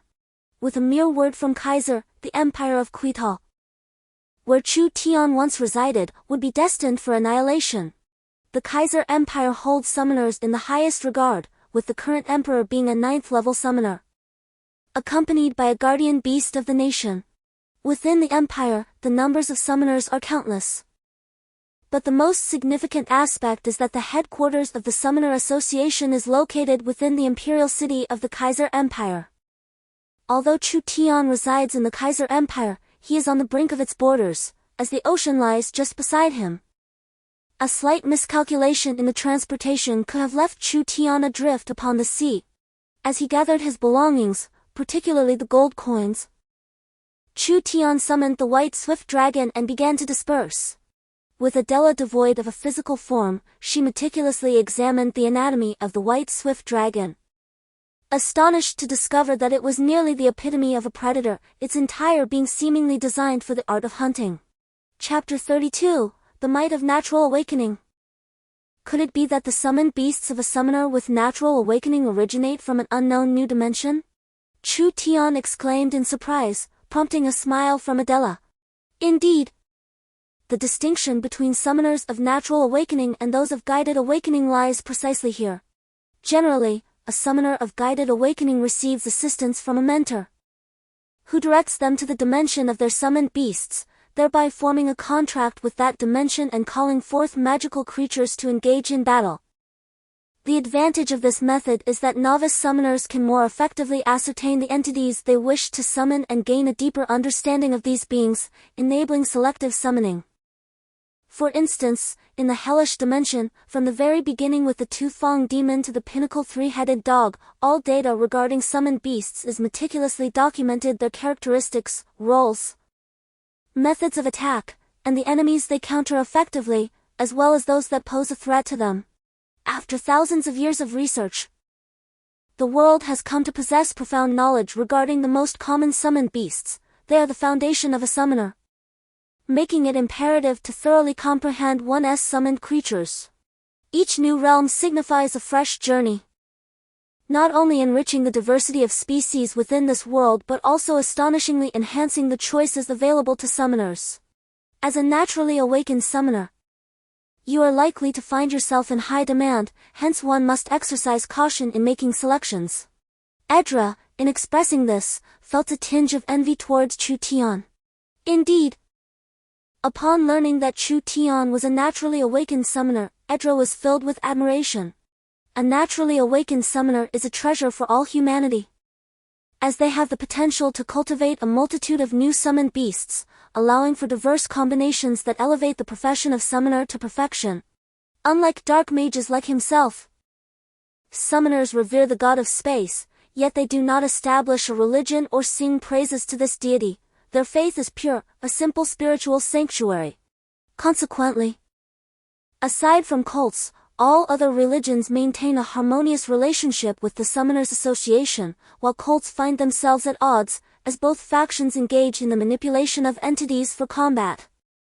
However, summoners rely on living beings, whereas cults transform the deceased or even the living into soulless puppets. This mutual disdain typically leads to relentless conflict upon encountering one another. They are the only two factions that, upon sighting each other, engage in battle rather than ascend the arena. First, you must join the Summoners Association, then undertake several trials to enhance your own prowess. Once you have achieved this, you may proceed to the grandest and most formidable academy on the entire continent. The Caesar Royal Academy. Upon hearing this name, Chu Tian instinctively grasped his money pouch. It was evident that the expenses associated with this institution would be staggering. Indeed, while strengthening one's capabilities is of utmost importance, the ability to generate wealth holds paramount significance. Located near the border of the Caesar Empire, Lok City is a small town with a population of approximately 300,000. However, it serves as a crucial trading route, resulting in a substantial influx of transient individuals. As Chu Tian stepped onto the official road, he was greeted by a multitude of caravans. "So many people!" he exclaimed, slowly making his way along the thoroughfare. This world possesses what is known as an official road, akin to the national highways of the Celestial Empire. It is composed of crushed stone mixed with various materials to create a solid surface, resembling concrete. Chu Tian was familiar with this process due to his previous experience in road construction while serving in the cannon fodder camp. As he walked along the main road, surrounded by passing carts, Chu Tian kept to the side, cautious not to obstruct others. Meanwhile, the swift dragons kept their distance, wary of startling the pedestrians. Suddenly, a girl at the city gate shouted at Chu Tian, urging him to catch up. Stunned, he pointed at himself as she approached and pushed him forward. "Hurry up! We still need to unload the cargo. Don't think you can slack off. Your wages are not meant for idleness. Quickly, keep up." The girl tugged at Chu Tian, leading him confidently to the forefront while admonishing others along the way. Chu Tian, somewhat dazed, was drawn along, entering the city with the caravan, and eventually arrived at a large courtyard where they began unloading the goods. With a sigh, he was grateful for his robust physique, which allowed him to assist with the labor for a good half of the day before regaining his composure. "Why am I even helping?" Chu Tian found himself inexplicably captivated by the girl directing the operation. She evoked an indescribable sensation within him, compelling him to heed her words without thought. "What's this? Have you developed a fondness for her?" Idila's teasing echoed in his mind, inaudible to others, prompting Chu Tian to roll his eyes. "No. But there is something about her that feels oddly familiar, as if I should listen to her, as if we share a certain closeness." Regaining his calm, Chu Tian pondered deeply. It seems your discernment is quite keen. That girl is indeed remarkably unique," Idila remarked with a smile. "Remarkably unique? In what way?" Chu Tian inquired. "This little girl possesses an innate talent for spiritual magic. Have you not noticed how effortlessly you followed her commands? It's a form of mental suggestion that disarms your defenses, allowing you to be subtly influenced and naturally act upon her directives." Chu Tian's mouth fell agape as he regarded the girl, astonished by her extraordinary power. Linda, sensing someone's gaze upon her, instinctively looked up to meet Chu Tian's eyes. Chu Tian gazed wide-eyed at Linda, his expression one of sheer bewilderment. Under his gaze, Linda felt a rush of warmth flush her cheeks, despite her frequent public appearances. It was the first time she had been scrutinized so intently by a man. "This rogue, why is he staring at me? Oh, how embarrassing. Why does he continue to gaze? How unashamed. Oh, this person." Linda could not bring herself to meet Chu Tian's eyes, fearful of the confrontation. Though she felt a surge of indignation, he was merely looking at her and not violating her in any way. Yet, even the scrutiny rendered her quite uncomfortable. A wave of defiance surged within her, prompting her to lift her chin and glare at Chu Tian. He raised an eyebrow, taken aback by the girl's fierce expression directed at him. Fortunately, she was human. Had she belonged to the beast race, she might have been a natural battle bard, a sovereign of the battlefield. Adela sighed. "Battle bard?" Chu Tian inquired, intrigued. Chapter 33, The Natural Battle Bard. "Is it truly that formidable?" Chu Tian expressed his astonishment, surprised that such immense power could reside within such a petite frame. "Is it impossible for us humans to cultivate battle bards?" he asked, puzzled. Adela sighed once more. The power of a battle bard stems from a unique application of mental energy, a gift that is innate. It can be enhanced through continuous singing, and unfortunately, it is not something that can be cultivated by others later in life. Thus, individuals with this ability are exceedingly rare, predominantly found among the beast race. For countless millennia, the beast folk have diligently studied battle songs, endeavoring to develop various compositions and their functions. However, the realm of humanity diverges significantly. The very essence of a battle song lies in its melodic accompaniment, yet humans have been unable to cultivate the requisite tunes, rendering them incapable of nurturing emissaries of battle songs. How intriguing! Chu Tian nodded, astonished to discover such latent talent among humans. Though it seemed lamentable that such potential might go to waste. Are you still watching? Linda squatted down, bellowing at Chu Tian, her face flushed with embarrassment. She had not anticipated that, despite her fierce glare, he would continue to gaze at her so intently. How mortifying! Chu Tian was taken aback, his own cheeks turning crimson. Although he was already 20, he had never experienced the thrill of a romantic relationship, let alone daring to stare so boldly at a young woman. He hastily averted his eyes, but it was too late. The surrounding crowd had overheard Linda's words and, upon witnessing the exchange between her and Chu Tian, erupted into raucous teasing. "Hey, young man, are you smitten with our female leader? Go for it, give it your all." Indeed, who would have thought that Linda, who seems so unfeeling and only ever demands our labor, could attract someone's affection? Go on, win her over and share the spoils with us. Linda belongs to me. Young man, seize the moment, we are behind you. Yes, we support you. The chorus of encouragement swelled, leaving Chu Tian and Linda both blushing furiously. Caught in the innocent tumult of their inexperience with love, utterly flustered. What on earth is all this commotion? Have all the goods been unloaded? Suddenly, a rough yet authoritative voice resonated from within the courtyard. A burly man, standing at least 2 meters tall, emerged from the room. His stern brow furrowed, and instantly, the lively atmosphere surrounding them fell into an eerie silence. Everyone became mute as if struck by frost. "Captain," Linda hurriedly approached.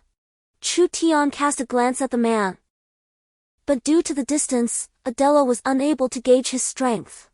Shrugging, Chu Tian proceeded towards the exit. "Stop! Where do you think you're going?" The man abruptly called out to Chu Tian, who turned around to find the man striding toward him. "My apologies, but I am not one of yours. I merely passed through. That young lady summoned me here under the impression I was associated with you. I have graciously assisted you for quite some time, surely I am allowed to leave now?" Chu Tian replied with a smile. Unbeknownst to him, he had fallen under the subtle influence of Linda's mental war song. Having lent a hand for so long, he believed he deserved the right to leave without compensation. Suddenly, a tearing sound echoed as his clothing ripped apart, revealing a slave mark prominently displayed for all to see. Laughter erupted around him, with everyone expressing disdain at Chu Tian's attempt to flee. They were mere laborers. Yet Chu Tian was a slave, a being of even lower status. The sight of a slave daring to escape, especially one who had previously shown interest in the female leader of the caravan, only served to amplify the ridicule. "Slave, get to work," the man scoffed, a contemptuous grin spreading across his face as his massive hand swung violently toward Chu Tian. In that moment, the flicker of ferocity ignited in Chu Tian's eyes. Having taken the lives of so many, his temperament had grown increasingly volatile. Blind as a bat, Chu Tian scoffed, a fleeting flash of white light enveloping him. The man momentarily froze, yet his palm had already swung toward Chu Tian.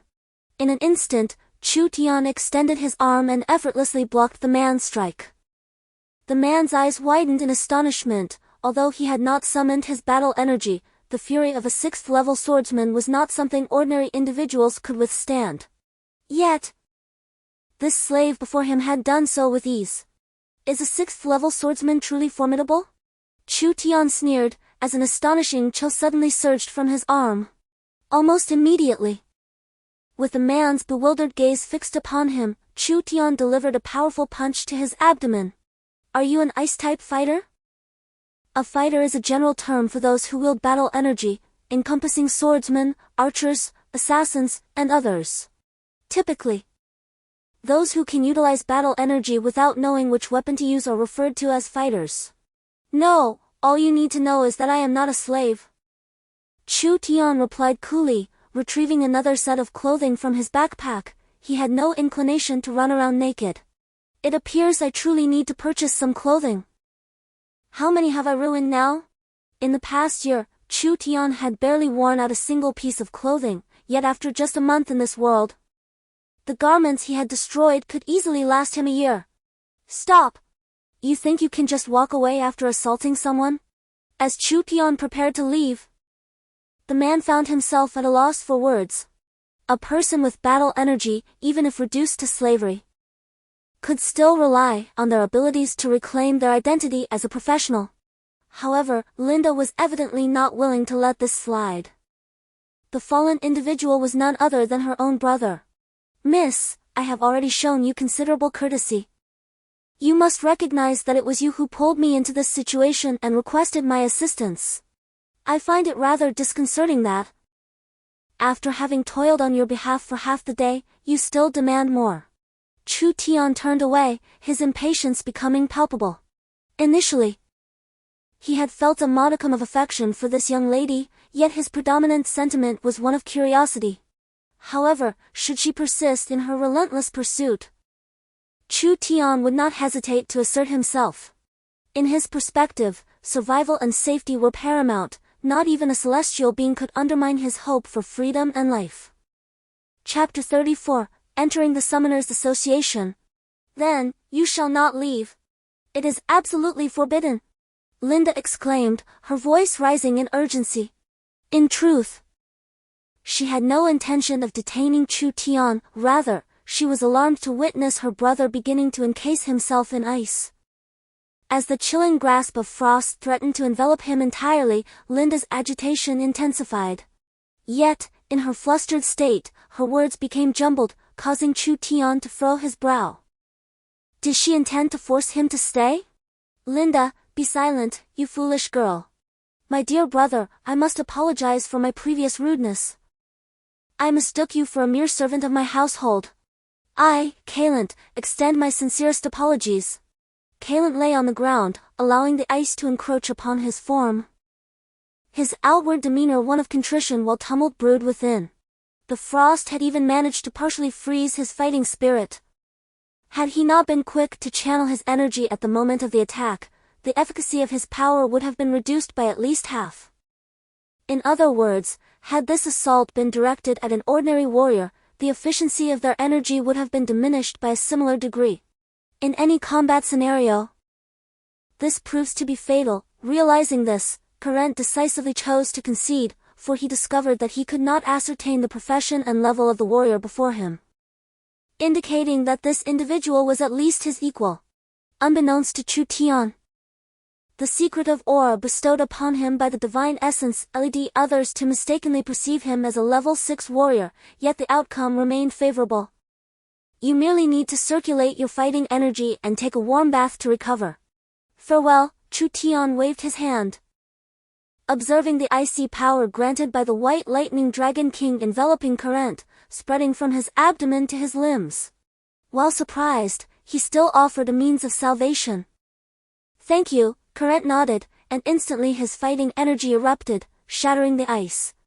However, he was acutely aware that the speed of his energy's circulation remained impaired. In other words, despite the external ice having vanished, the internal ice persisted, obstructing the flow of his fighting energy.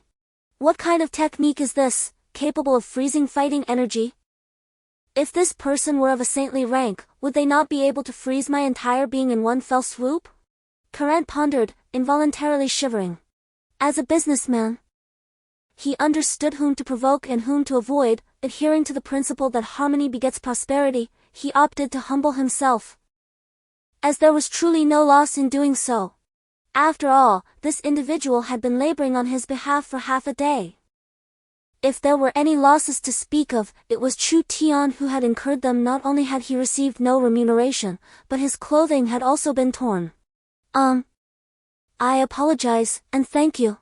Linda's face flushed with embarrassment, her excitement nearly provoked Chu Tian's ire. As she watched him depart, she called out his name. Chu Tian merely waved his hand and left the expansive courtyard. He followed the street towards the city center, guided by Edra, the living map, ensuring he wouldn't lose his way. The burden of the slave mark was truly cumbersome. Chu Tian shook his head helplessly. Fortunately, he had gained strength. Had he remained powerless, he might not have escaped today. He was astonished by the world's attitude towards slaves. Had it not been for his fusion with the White Thunder Dragon King, Chu Tian would likely have been slain by that Karen in a single blow. A frail, powerless slave against a level 6 swordsman, one strike could leave him either dead or gravely wounded. You needn't worry at all. Simply visit the Summoners Association. Apply to be assessed as a summoner and pass. With your naturally awakened talent, not only could you shed your slave status, but you could also easily become the king of a small kingdom, Edra remarked with a smile. Is it truly that formidable? The status of a summoner is so advantageous that one could even become a minor king? Chu Tian mused, feeling somewhat disinterested in the idea of conquest. Becoming a king, even a foolish one, seemed appealing. I advise against such aspirations. Though a small kingdom may seem complete in itself, it is still subject to duchies, empires, and kingdoms above it, all demanding tributes. Given your current strength, you would likely find yourself losing millions of gold coins each year. In such a scenario, not only would the people suffer, but your reign as king would hardly be prosperous. Edra promptly dismantled Chu Tian's ambitions. Chu Tian shrugged. In truth, he had no desire to assume the role of a king, for kingship was fraught with worry. His ultimate aspiration was to live as a dandy, particularly one of high status, devoid of the squabbles for power and the conflicts over interests. He envisioned a life of leisure, spending his days walking dogs and tending to birds, indulging in utmost comfort. Alas, it seemed unlikely that he could ever attain the life of a dandy himself. But he could certainly aspire for his son to do so. A smile crept across Chu Tian's face, even as his son had yet to be born. Already envisioned by Chu Tian as a future dandy, it remained to be seen whether his son would praise him or curse his existence. As he walked along the main road, Chu Tian changed into a new outfit. The attire he had been wearing was simply inadequate. He spent 20 silver coins to acquire a fine set of clothes and sought out a restaurant to enjoy a hearty meal before arriving at the entrance of the Summoners Association. Indeed, within the Kaiser Empire, the Summoners Association reigned supreme over all others. The grandeur of its entrance was a testament to this. 2 rows of guards stood sentinel at the door, and Edra had informed him that these guards were at least second-tier swordsmen. Although their combat prowess might be lacking, their imposing presence was undeniable. It was quite a privilege for members of the Swordsmen's Association to stand guard for the Summoners Association. Before him stood a building with 8 entrances, 3 of which belonged to the Summoners Association, occupying the most prominent position facing the street. The remaining 5 entrances were designated for the swordsmen, mages, clergy, archers, and assassins associations. While other associations saw a steady flow of visitors, the entrance of the Summoners Association, with its grand fade, appeared almost deserted. Halt! A voice commanded. This is the Summoners Association, not a place for common folk to wander. If you are not a summoner, please vacate the premises. Chu Tian, bewildered, inquired further. The reason lies in the fact that the Lord's mansion of this city is situated within the Summoner Association. The city's lord is an 8th level summoner, capable of summoning 9th level bipedal dragons for battle, which signifies considerable strength. Consequently, entry into the Summoner Association is restricted to summoners, city officials, and other professionals. Commoners are barred from entry. Through the entrance guarded by swordsmen, Chu Tian made his way into the interior of the Summoner Association. To his astonishment, The two swordsmen who blocked his path were both third-level swordsmen, one rank higher than him. However, in a fight, Chu Tian could easily defeat 20 of them. As he stepped into the association, the vastness of the space left him in awe. The exterior appeared impressive, yet the interior was even more expansive. The main hall alone was as large as half a football field. What truly astonished Chu Tian was the sight of the sky above. As if he were gazing into a deep well. Overwhelmed by the grandeur, he sought out a counter. Chapter 35, The Profound Influence of Natural Awakening. Hello. May I inquire where I can apply for summoner certification? Chu Tian asked with a smile. The attendant at the counter suddenly looked up, surprised by his presence, and asked. Are you referring to summoner certification, not an upgrade in summoner rank? Yes, certification to prove that I am a summoner, Chu Tian clarified. The white swift dragon by his side remained unvanquished, and the attendant's eyes widened in astonishment as she gazed at both Chu Tian and the dragon. Finally, she let out a shriek that nearly startled Chu Tian to death. Please don't scream. I assure you, I am here solely to apply for certification. I am not a bandit. At the counter, a beautiful woman screamed, and the first thought that crossed Chu Tian's mind was robbery. However, he was not there to commit theft. He hastily attempted to gently remind the woman of the situation, but it was too late. A swordsman rushed in from the entrance, lunging directly at Chu Tian without uttering a word. Damn it, I am here merely to process my certification, Chu Tian shouted. Yet all the guards yelled for him to halt and lower their weapons, their fighting spirit ablaze as they charged toward him. What the hell, are you kidding me? Chu Tian seethed with anger. The woman, evidently startled by the commotion caused by her own scream, stared in shock as a group of swordsmen lunged at Chu Tian. Come forth, white lightning dragon! Chu Tian cried out. If he did not summon it soon, he would likely be sliced to pieces by these swordsmen. 9 luminous circles appeared on the ground, unleashing an astonishing chill that permeated the already spacious and somewhat cold hall, making it even more frigid. Hold your attacks. Don't kill them, just incapacitate them, Chu Tian commanded. Yes, I'm sorry. I didn't mean to, I was just too shocked. I truly apologize. The woman hastily expressed her regrets. Chu Tian rolled his eyes. This girl nearly pushed him to unleash a massacre. Fortunately, he understood that these swordsmen were only acting to protect her, which is why he refrained from letting the white lightning dragons kill. All those lying on the ground had been struck in vulnerable spots, causing them to collapse in pain. Why scream? It doesn't bother me. But these guys almost turned me into minced meat. Chu Tian pointed at the fallen men, while those on the ground clutched their stomachs, utterly speechless.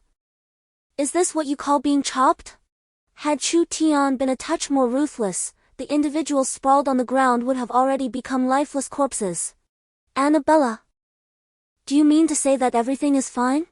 The remaining 2 third-tier swordsmen exchanged silent glances with the beautiful woman, who awkwardly nodded in response. We thought you had been assaulted by this fellow. If the Lord were to find out, he would undoubtedly execute us.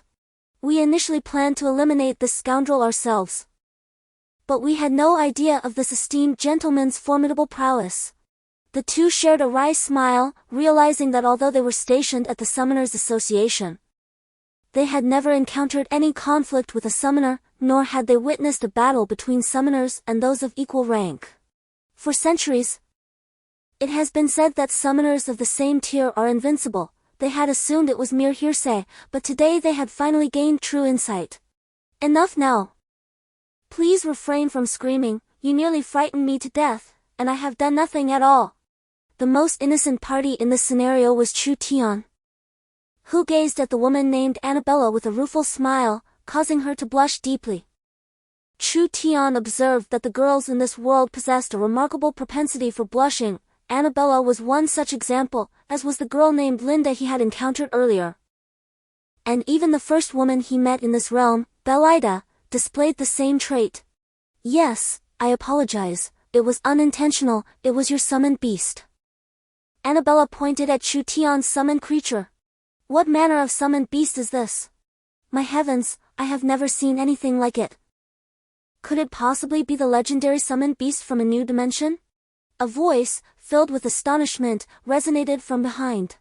Suddenly, Chu Tian felt a gust of wind pass, and the white velociraptors expressed their fears.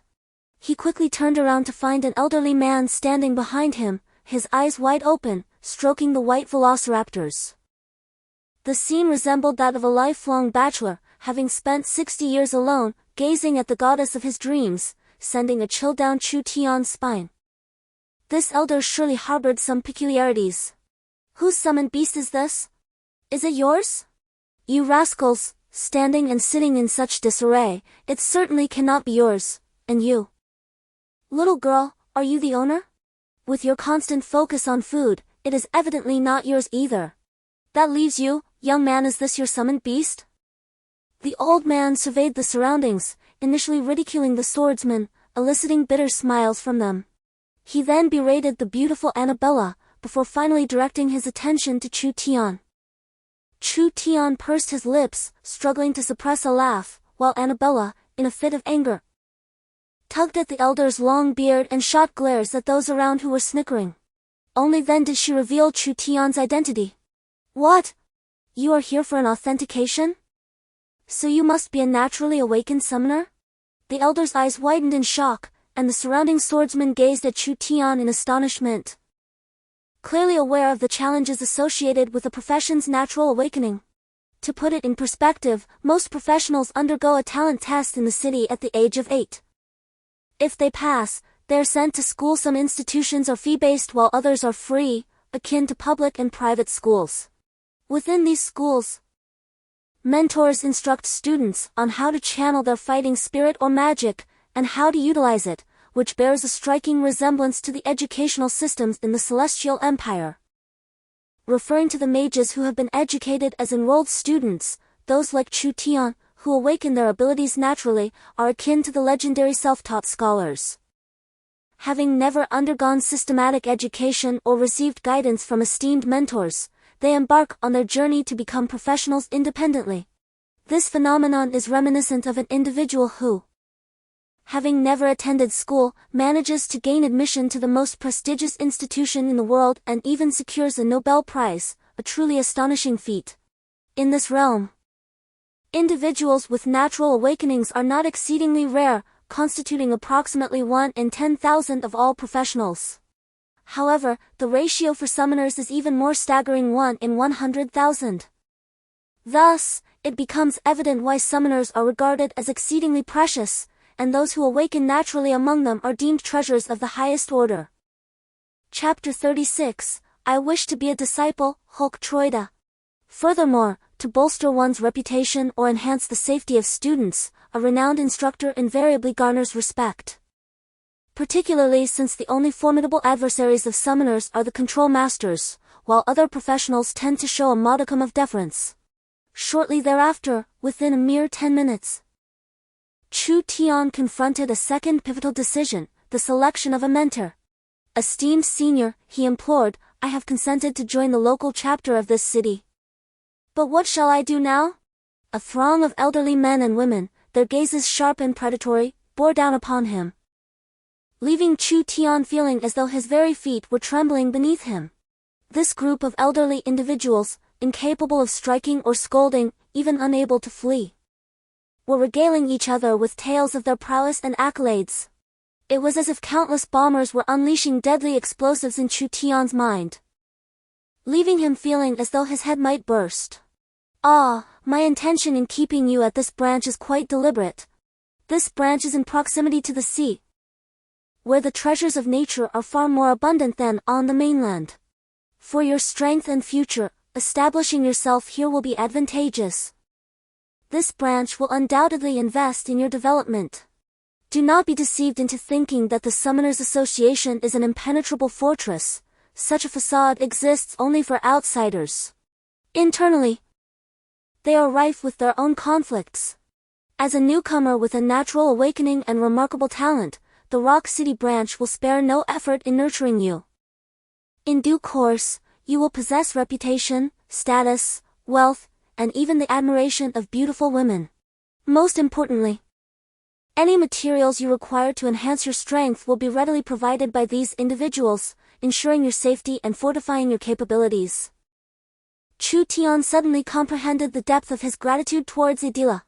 Although this elder had sacrificed the divine due for his own sake, ultimately, it was for Chu Tian's benefit. Adila, fully aware of his impending demise, nonetheless chose to rescue Chu Tian time and again, guiding him toward the most favorable destiny. Furthermore, there exists one paramount truth: although Lock City may not boast the finest resources, it is graced with an unparalleled mentor in the realm of education. The esteemed instructor you are about to pay homage to is none other than Hulk Troida, the most formidable theorist of the past century. Hulk Troida? Chu Tian inquired, puzzled. Indeed, this individual is renowned as the greatest authority on summoners throughout the ages, yet ironically, he is not a summoner himself, merely a theorist. Many regard him as a mere purveyor of empty rhetoric, dismissing his theories as deceptive. However, I am aware that all his theories are entirely accurate, verging on truth. Adela stated gravely. Such a figure exists? How do you ascertain the correctness of his theories? Chu Tian pressed eagerly. He is the mentor of my daughter, who, under his tutelage, ascended to the first level of the saint rank within a mere 20 years. Regrettably, fate dealt a cruel hand, and she was lost to the world. Adela hesitated for a significant moment before speaking slowly. I am deeply sorry, Chu Tian quickly apologized. It is of no consequence. Over the past 60 years, I have come to terms with the inevitability of life and death. Moreover, the one responsible for my daughter's demise has met his end by my own hand. His corpse cast into the abyss of death. All enmity and grievances have dissipated. I merely find myself reminiscing at times, filled with a sense of nostalgia. Chu Tian listened quietly, refraining from comment, as the cacophony around them persisted. Suddenly, he lifted his head and proclaimed loudly to all those vying to become his teacher. I have made my decision. I have determined who my mentor shall be. Everyone's eyes widened in astonishment. As the elders all harbored hopes that Chu Tian would choose them as his mentor, their gazes seemingly intent on devouring him whole. What did you say? Rocks. The elder who had tirelessly accompanied Chu Tian, trembled and stammered as he addressed him. Vice President Rocks, I truly appreciate all that you have done for me. But I have made my decision. The mentor I desire is none other than Hulk Troida. Chu Tian declared with a radiant smile, brightening the atmosphere like a burst of sunlight. Yet, the hearts of those around him plunged into darkness. They shook their heads in disbelief, murmuring about his madness. Their eyes filled with profound regret as they regarded Chu Tian. Are you trying to drive us to despair? Do you even comprehend who Hulk truly is? Rocks bellowed in fury. Chu Tian grinned widely. I am aware he is the most distinguished theorist of summoning in millennia. Nonsense! He is no theorist, he is a charlatan. A man who has ruined a genius with his own hands. I will not permit this. 60 years ago, a prodigious talent was destroyed by him. And I will not allow another genius to fall victim to his folly. If you insist on pursuing him, I would rather take his life right now. Even if it means bearing the accusation of murdering a noble of the empire. Rox's roar reverberated throughout the guild, inciting a wave of anger among the crowd, who began to shout vehement threats against anyone daring to take him as a teacher. Chu Tian inhaled sharply, taken aback. I never anticipated that this unseen teacher would possess such a controversial identity, provoking such indignation among so many. If I were to seek him as my mentor, it seems that even Hulk would be beyond salvation. Silence. He wishes to become my disciple, but I have no interest. A disdainful voice instantly quelled the uproar, drawing every gaze towards a singular direction. There, leaning against the railing, on the third floor, stood a man with flowing hair, pouring liquor into his mouth. Oh! Are you the illustrious teacher Hulk? It is an honor. Chu Tian's eyes sparkled with excitement as he hurried forward, preparing to kneel in reverence. Only to be halted by Hulk. Begone! I have made it clear that I do not wish to teach you. Your aptitude is insufficient, Hulk stated coldly. Chu Tian narrowed his eyes, straightening from his previously half-kneeling position, lifting his gaze to meet Hulk's. "You are Hulk Troida?" he inquired icily. Despite the chill in Chu Tian's tone, the faces around them flushed with fervor, for they detected his discontent. Clearly, he had no intention of becoming a disciple. Instantly elevating their own chances. Excitement rippled through the crowd. "Indeed, I am Hulk, the greatest theorist of summoners in millennia," Hulk declared with a booming voice. Arms outstretched as if to embrace the entire world. "Oh? Is that so? What a disappointment! The greatest theorist, reduced to a filthy, disheveled drunkard. Though I know not why you retain such youthful appearance, in my eyes, your spirit has long since withered." Chu Tian coldly remarked. "Dead? The deceased, alive or not, is of no concern to you. If I wish to die, I shall. If I desire to live, I will. Begone, little ghost, I do not wish to see you." Hulk let out a derisive laugh and responded, "Disappointment, utter disappointment. I once believed you could transcend the tragedies of 60 years past, rejuvenate yourself, and showcase the prowess of the greatest theorist in summoning, nurturing a cadre of exceptional, perhaps even flawless, summoners for this world. Yet, look at you now. You must have long since forgotten your own theories. Do you still recall your teachings on spatial rift theory? Do you remember the art of summoning beast combinations? Can you still recall your most renowned discourse on interdimensional summoning? Observe your present self, are you still that spirited theorist of yore? Do you still honor the memory of the late Eve?" A chorus of furious roars and growls erupted from his lips. The moment Eve's name escaped his mouth, Chu Tian inwardly cursed, realizing he could not restrain his tongue, for every utterance was under the control of Edra. The sound of a bottle shattering on the ground reverberated crisply. At that moment, Hulk glared at Chu Tian with bloodshot eyes, as if he intended to devour him whole. "Who are you? How do you know Eve? How do you know of my theories on combinations and spatial rifts? These doctrines I have yet to publish, only Eve is privy to them. Who are you truly? What is your connection to Eve? How do you possess this knowledge? Is Eve still alive? Did Eve tell you? Where is Eve? Where is she? Why won't she come to see me?" Hulk roared in a frenzy, suddenly rolling forward and tumbling over the railing, crashing heavily to the ground and bleeding profusely. "The third floor here is nearly 15 meters high. Who are you? Is Eve truly alive? Where is she? Where is Eve?" Hulk charged forward, seizing Chu Tian by the collar, relentlessly yelling in desperation. Instantly, people rushed to restrain Hulk, preventing him from harming Chu Tian. "If you still remember Eve, then accept this young man. He is Eve's brother, her most cherished sibling. Everything you once taught Eve has been imparted to him. All the theories you failed to realize are embodied in this boy. Your once proud theories will be carried forward by him. The honors you sought to achieve through Eve will now be fulfilled by this child in her stead. This is Eve's final wish for you, to guide her brother well." "Locke! Who are you?" Hulk trembled as he questioned, his mind racing. I am Edra. An old man who has lost his daughter but cannot bear to watch his son-in-law sink further into despair." Eve's father?" Hulk murmured, sinking to the ground in shock, as those around him continued to hurl insults. Should Hulk give in, the multitude of attacks would surely engulf him in an instant. "Eve's father, Eve's brother, so it was, so it is. Eve, do you not wish to see me descend into despair any longer? Would you have your brother assist me in reclaiming my former glory?" Hulk laughed heartily, lifting his head and gazing at Chu Tian with tears shimmering in his eyes. "What is your name?"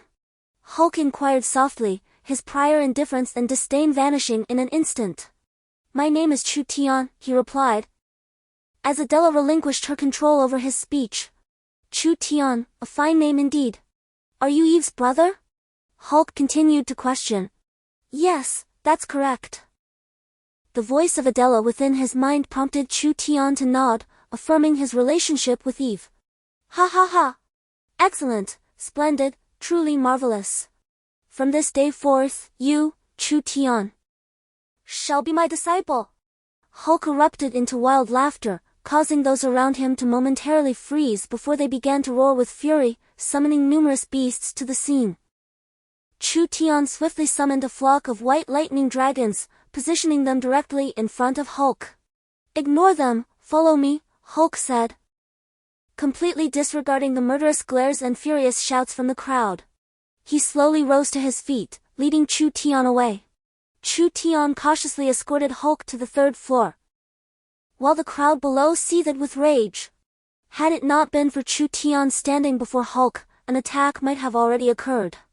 "Vice President, what shall we do? Hulk has actually taken on a disciple. Are we to witness a repeat of the tragedy from 60 years ago?" An aged summoner bellowed at Lox, who bore a visage twisted by fury. However, the individual who chose Hulk was none other than Chu Tian. While others might have subdued their anger, Chu Tian was an exception. As a naturally awakened summoner, his assistance would be indispensable for numerous tasks in the future, particularly in the realm of positioning summoned beasts. Should Chu Tian harbor resentment and inadvertently guide them to an inappropriate dimension, the consequences would be dire. A group of individuals below erupted in furious exclamations, fervently debating how to persuade Chu Tian, while he followed Hulk into a small chamber. Upon entering, he was immediately assailed by the pungent scent of alcohol. Yet he felt no aversion. The odors from his dormitory had been far more unbearable. "May I inquire, Chu Tian, what level of summoner are you?" Hulk casually took a seat, showing no intention of offering Chu Tian a place to sit, as the room contained no other chairs. Thus, Chu Tian simply stood to the side. "I am a level 2 summoner, naturally awakened," Chu Tian replied. Hulk furrowed his brow, nodding slightly, before suddenly widening his eyes in disbelief, gazing at Chu Tian. "What did you say you are?" "I am nothing of significance." "Ugh, nearly got ensnared in that." "I am a level 2 summoner," Chu Tian rolled his eyes in exasperation. "No, the latter part what you are." Hulk gazed incredulously at him. "I am a level 2 summoner, of the naturally awakened variety," Chu Tian patiently reiterated. Hulk's eyes widened even further, blood vessels visibly straining as he processed this revelation. "Naturally awakened? You are naturally awakened? Indeed, you are a natural awakener. Have I never encountered any of those summoned beasts? The concept of natural awakening is simply marvelous." Hulk was instantly filled with exhilaration. He finally comprehended why this individual was so cherished by numerous summoners. It was no wonder that the old fellows below harbored a murderous impulse towards him. "So it is, you are indeed a summoner of natural awakening. Splendid, marvelous, exceedingly wonderful." "Ha ha ha ha!" Hulk laughed maniacally, while Chu Tian regarded him with curiosity. "You fail to realize that a summoner of natural awakening is a rarity, seldom seen in a century. For the average summoner, it represents the pinnacle of honor and a brilliant future. Yet for him, it evokes a different sentiment. My daughter was the last summoner of natural awakening, but after her death, 60 long years passed without a single one appearing. However, as time wore on, the elder gradually came to terms with it. Descendants will have their own fortunes. It is only natural for a daughter to fight for her beloved. If I were in her shoes, I might have acted similarly." Still, Adela could not let go of the past. He bore no resentment towards his daughter's fervor, nor did he blame Hulk's impetuousness. His only grievance lay with his own lack of rigor as a theorist. Meticulousness is essential. To have allowed his daughter to experiment before fully formulating his ideas was a grave error that ultimately led to her demise. Absolutely. I must not allow Chu Tian to tread the same path as Eve. My aim is to cultivate Chu Tian, to transform him into the world's first divine summoner. Only in this way can Hulk gain recognition from the world, only then can Eve's spirit find solace. And only thus can we ensure a safer existence for this world. Unbeknownst to Chu Tian, he has unwittingly shouldered numerous burdens, one of which is to protect the world.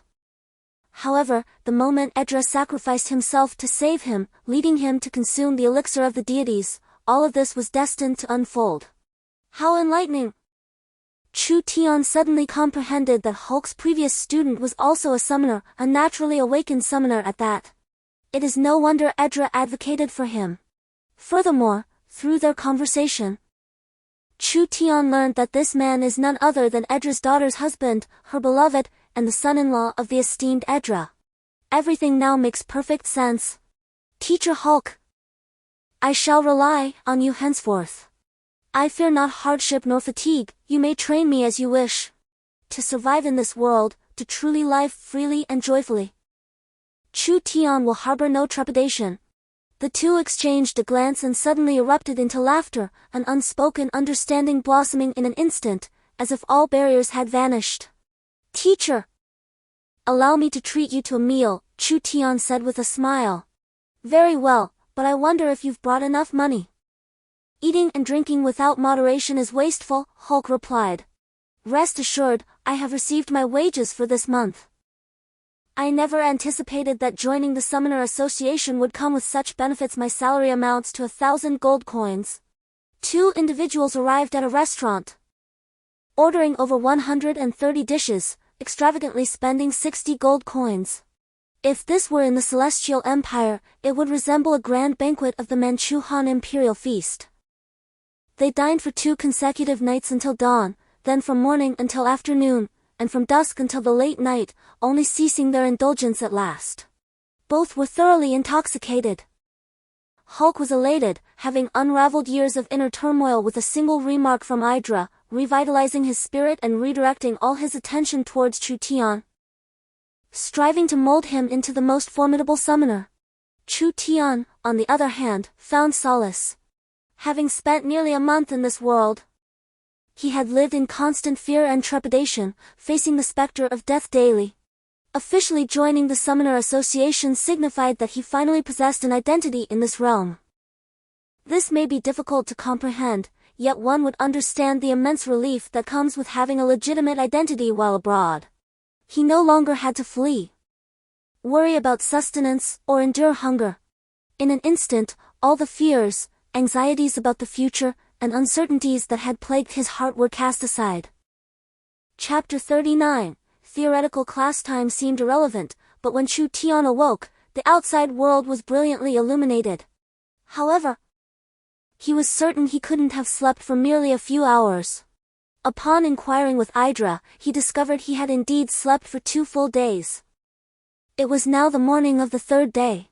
Hulk rose earlier than Chu Tian, with a modest breakfast awaiting him on the table.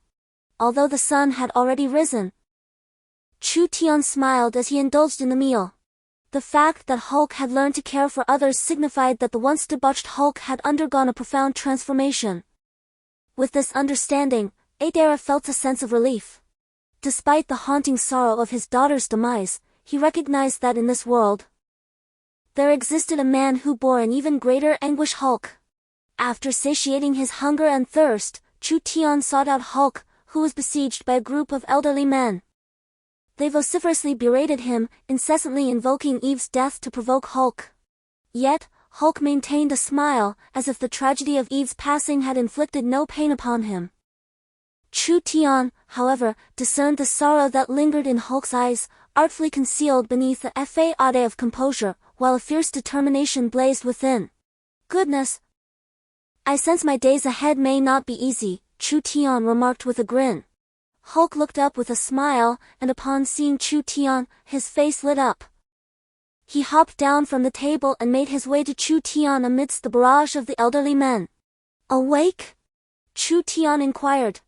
Yes, I am well fed and content, Hulk replied, laughter echoing in his voice. Chu Tian's cheerful disposition was well known.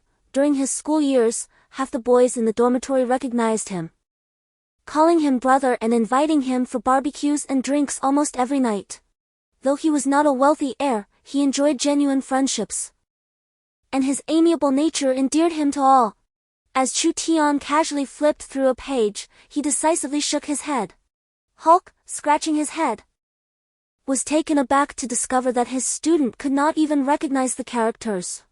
I have a solution, a voice suddenly resonated in the minds of Chu Tian and Hulk. Chu Tian felt as if something had penetrated his consciousness, and upon careful reflection, he realized it was an influx of countless words. Pouting, he thought to himself, "This old man, while indeed doing a good deed, why must he expose my shortcomings?" Coming from another world, Chu Tian dared not disclose the truth to others. He could only claim to hail from a remote, isolated mountain village, thus donning the label of an illiterate.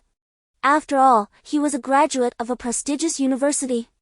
Feeling indignant, he was unable to disregard his father-in-law's words, and Hulk indeed handed him several fundamental texts.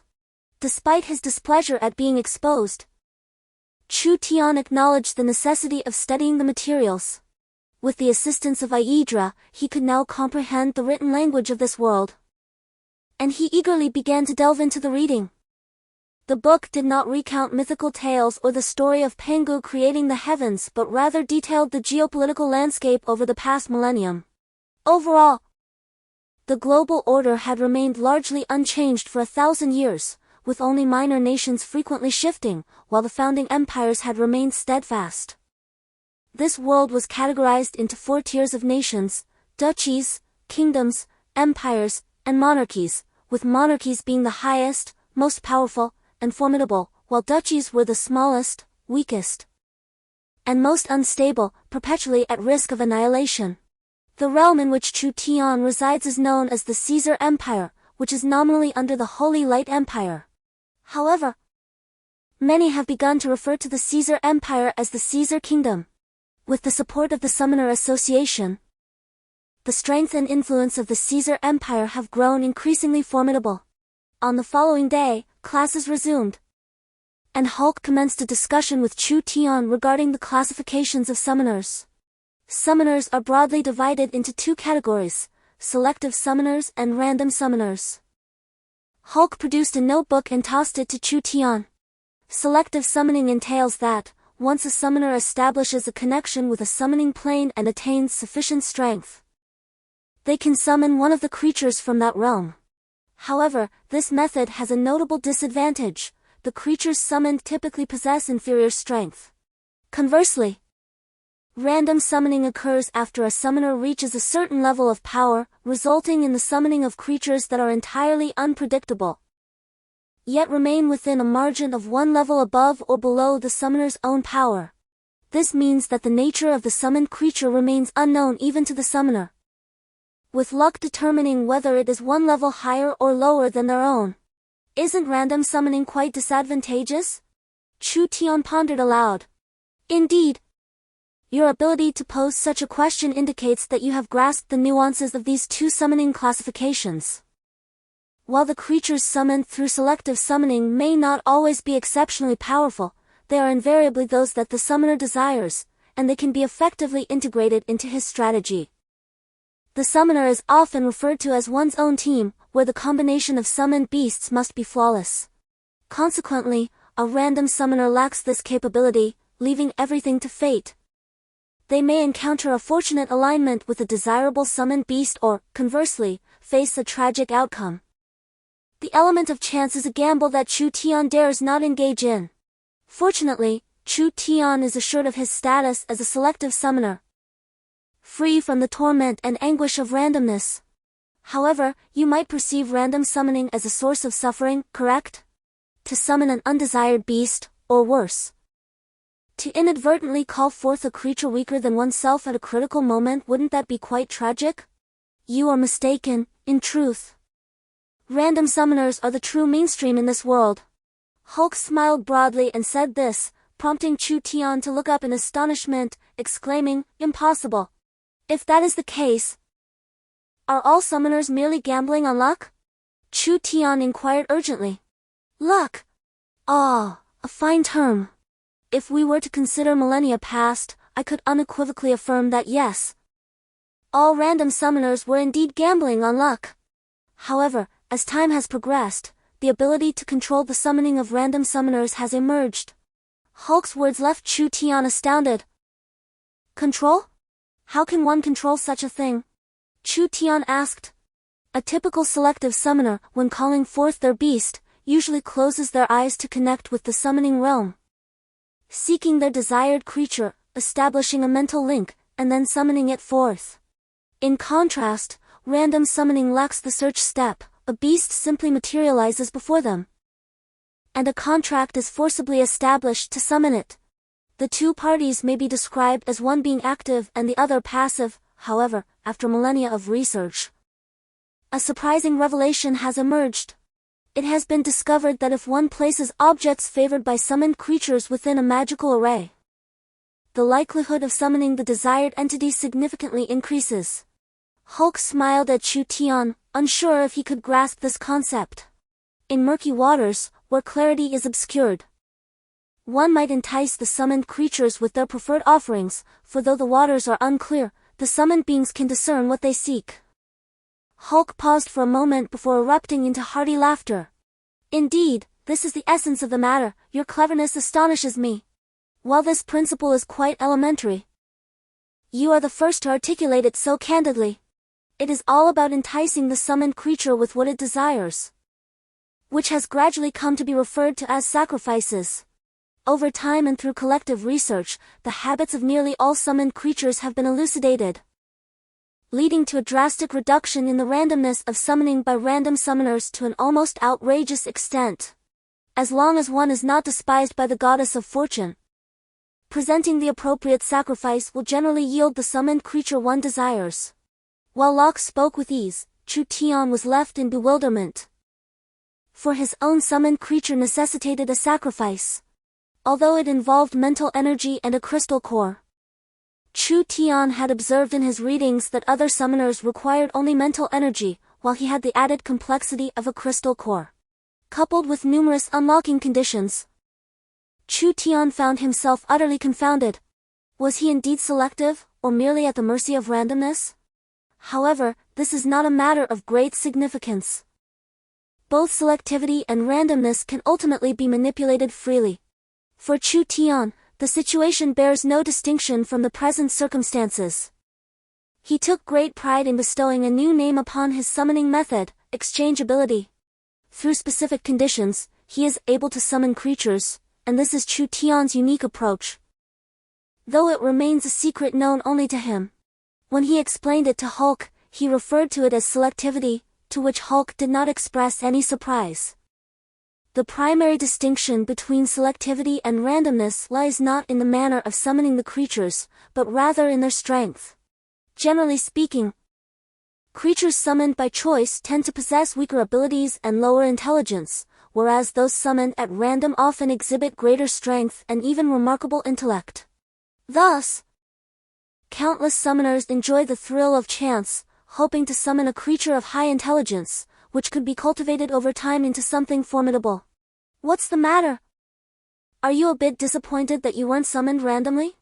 Hulk inquired with a smile, observing Chu Tian.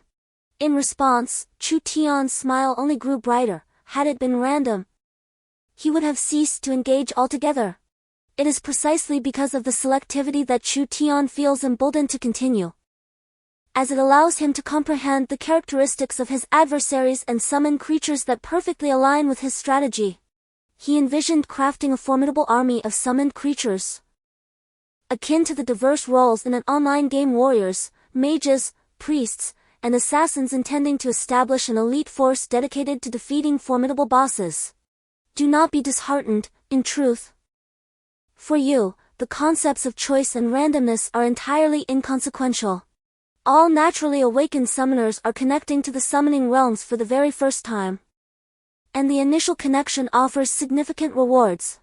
Within this realm, all summoned beasts can be chosen, but it is only upon making a second connection that the possibility of random summoning arises. Chu Tian's eyes widened, still perplexed. Let me clarify. Envision the summoning realm as a person, one who wields treasures. The first to seize this individual often receives the finest rewards, able to procure anything from them. The second, however, faces a different circumstance. What they obtain is entirely contingent upon the whims of the treasure holder. By the time the third individual arrives, if the holder finds them agreeable, they may offer a reasonable price, willing to sell. Yet they will likely conceal some of the most precious items. With this explanation, Chu Tian experienced an epiphany. It all hinged on the mood of the so-called summoning realm. In the world we inhabit, numerous parallel realms exist, mirroring our own but perhaps leaning towards elemental affinities. For instance, there is a realm dominated by fire, known as the flame summoning realm, or one that favors water, referred to as the clear water summoning realm. There are also realms that emphasize specific creatures, such as wolves, encompassing a spectrum from ordinary to divine. These include the wolf pack realm, the savage bear realm, the giant eagle realm, and many others. Each summoned dimension exists independently yet remains intrinsically linked to our world, which serves as the primary realm. It resembles a grand tree, with our world as the trunk and the summoned dimensions as its branches. Without us, they would be left with no path forward. Chu Tian suddenly comprehended that the so-called summoned dimensions are, in essence, intangible yet substantially existent parallel realms inhabited solely by summoned beasts. It is not only the summoners who can call forth these creatures. Certain elemental dimensions, such as those of fire and water, can also be communicated with by exceptionally powerful mages, who are capable of summoning elemental forces for battle. Thus, to some extent, high-level mages can occasionally masquerade as summoners. The classification of summoners has evolved from the archaic distinctions of simple choice and randomness to the contemporary categorizations of elements and magical beasts. Chapter 41, Perfect Harmony, New Aspirations. Elemental summoners aim to summon various elemental spirits. Historical accounts reveal that 100 Earth Element summoners united their efforts to summon a divine Earth Titan from the dimension of solid Earth. Remarkably, the Titan, utilizing its immense power, forged a vast expanse of land in the ocean, which later became a sacred site for all Earth Element summoners. Despite being Earth Element summoners, they significantly differ from Earth mages. The former can only summon, while the latter can both summon and cast spells. However, once the number of summoned beasts increases for the summoner, the mage is left with no choice but to flee. Summoners are indeed quite cunning. The term beast summoner, as the name suggests, pertains to the summoning of creatures, particularly ferocious beasts. Chu Tian is classified as a beast summoner, and in this realm, beast summoners far outnumber elemental summoners. However, the prowess of the summoned beasts from elemental summoners often surpasses that of their beast counterparts. Thus, a delicate balance exists within the natural order, where all things both contend and coexist. This notion was confirmed during the third day's lesson delivered by Hulk to Chu Tian. The title of the book, Perfect Harmony, caught Chu Tian's eye, and upon perusing its pages, he was pleasantly surprised to find the notes remarkably fresh, many of them penned recently.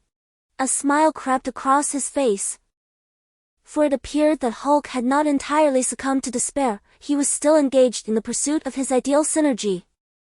The concept of perfect synergy was Hulk's proposal regarding the selection of summoned creatures for a summoner. In Hulk's words, a competent adventuring party must encompass ranged attackers, melee fighters, physical warriors, spellcasters, assassins, archers, and healers. This diverse assembly constitutes a qualified team. The same principle applies to summoned beasts, as only through such diversity can their full potential be unleashed. While others may lack understanding, Chu Tian certainly does not, after 6 years immersed in the realm of beasts. How could he remain oblivious? This is indeed the standard configuration for dungeon exploration. As he continued to absorb the contents of the book, Chu Tian nodded in agreement, realizing that Hulk's insights were far from trivial. The text explicitly indicated that among all summoned creatures, those with high defense should be prioritized. Although high health was not mentioned, perhaps due to its absence in this world, high defense was deemed essential, ideally complemented by some insidious abilities capable of inciting the ire of foes. Firstly, the primary law is undeniably accurate. The first summoned creature of a summoner must be a creature of substantial health and formidable defense, as well as one that elicits aversion, for it must attract the enmity of foes, thereby diverting attention from the summoner themselves. This, in turn, significantly enhances the safety of the summoner. What I mean is that the initial creature need not possess an unsightly appearance. It could very well be a colossal scorpion or a gigantic crab, both of which have resilient exoskeletons and pincers capable of subduing adversaries. Not only do they inflict pain, but they also possess venom potent enough to cause agony for months. Their considerable size presents an imposing barrier, serving not only as a strong attacker but also as a robust defender, while maintaining a commendable degree of agility. Indeed, the first creature I recommend embodies such qualities, prioritizing the protection of the summoner while possessing both defensive and offensive capabilities, alongside repulsive magical abilities or skills. How splendid! How splendid! Finally, someone shares my perspective, exclaimed Hulk with immense excitement, prompting a hearty laugh from Chu Tian. This is common knowledge, in any team. The tank, MT, is akin to a deity. Every role may be dispensable to some extent, but the tank is irreplaceable. The second instructor suggested high attack or high healing capabilities. High healing seems improbable, as only creatures of the light or water attributes may possess such abilities, others are unlikely to do so. However, I concur with the notion of high attack at the moment of restraining the enemy, unleashing the most ferocious assault to swiftly conclude the battle. Chu Tian nodded. Without a priest, there must be damage output. The instant the enemy is controlled, unleash a full frontal attack. Hulk's eyes shone with newfound brilliance. The third option, whether remote or small-scale reconnaissance, underscores the adage that intelligence is the key to victory in battle. I sense that intelligence holds significant importance. Remote photography of the second or fourth targets could also suffice. The two engaged in conversation from dawn until dusk, astonishingly covering the entirety of perfect harmony. For someone who had never ventured into the realms of World of Warcraft, yet could concoct a flawless team for dungeon exploration, Hulk felt profound admiration for Chu Tian. To Hulk, Chu Tian seemed almost divine, having toiled for over 80 years in research, while Chu Tian, with a mere phrase, effortlessly encapsulated all that had been studied, dissecting it with remarkable clarity in an instant. Hulk felt a sense of frustration, as though he were merely a student in this lecture, with Chu Tian taking the lead in this endeavor.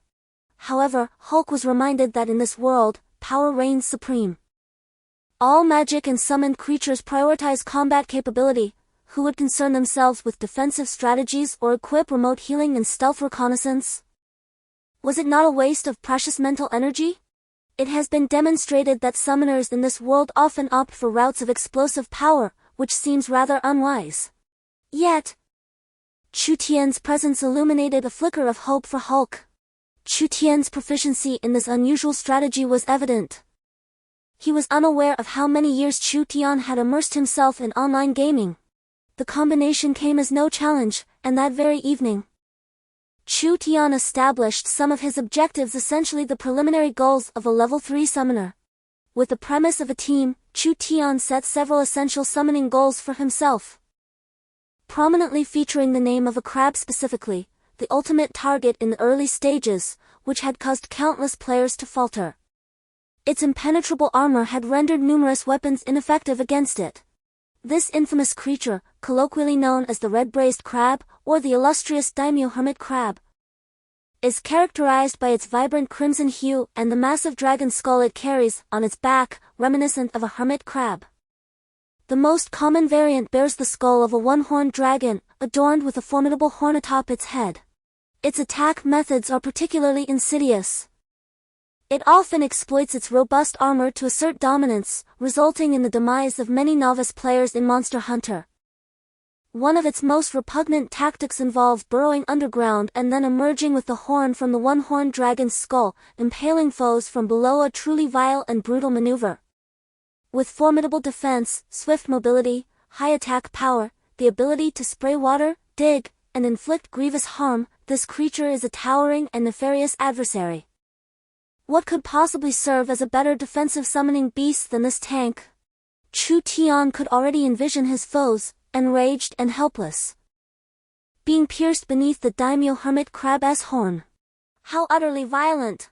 Chapter 42, The Significance of the Blue Bear Beast. The foundational training spanned a full fortnight. In the first month of Chu Tian's arrival in this world, he endured hardship during the initial half and engaged in learning during the latter half. Nonetheless, Chu Tian recognized the necessity of attending school, for it was there that he could acquire greater resources. Certainly, the primary focus remains the various competitions held within the school. In the words of Adela and Hulk, summoners rise through battle. Those who have not experienced combat are merely sheltered flowers. Chu Tian found this notion rather disconcerting. In just 1 week, the time for the school entrance examinations would arrive, lasting an entire week.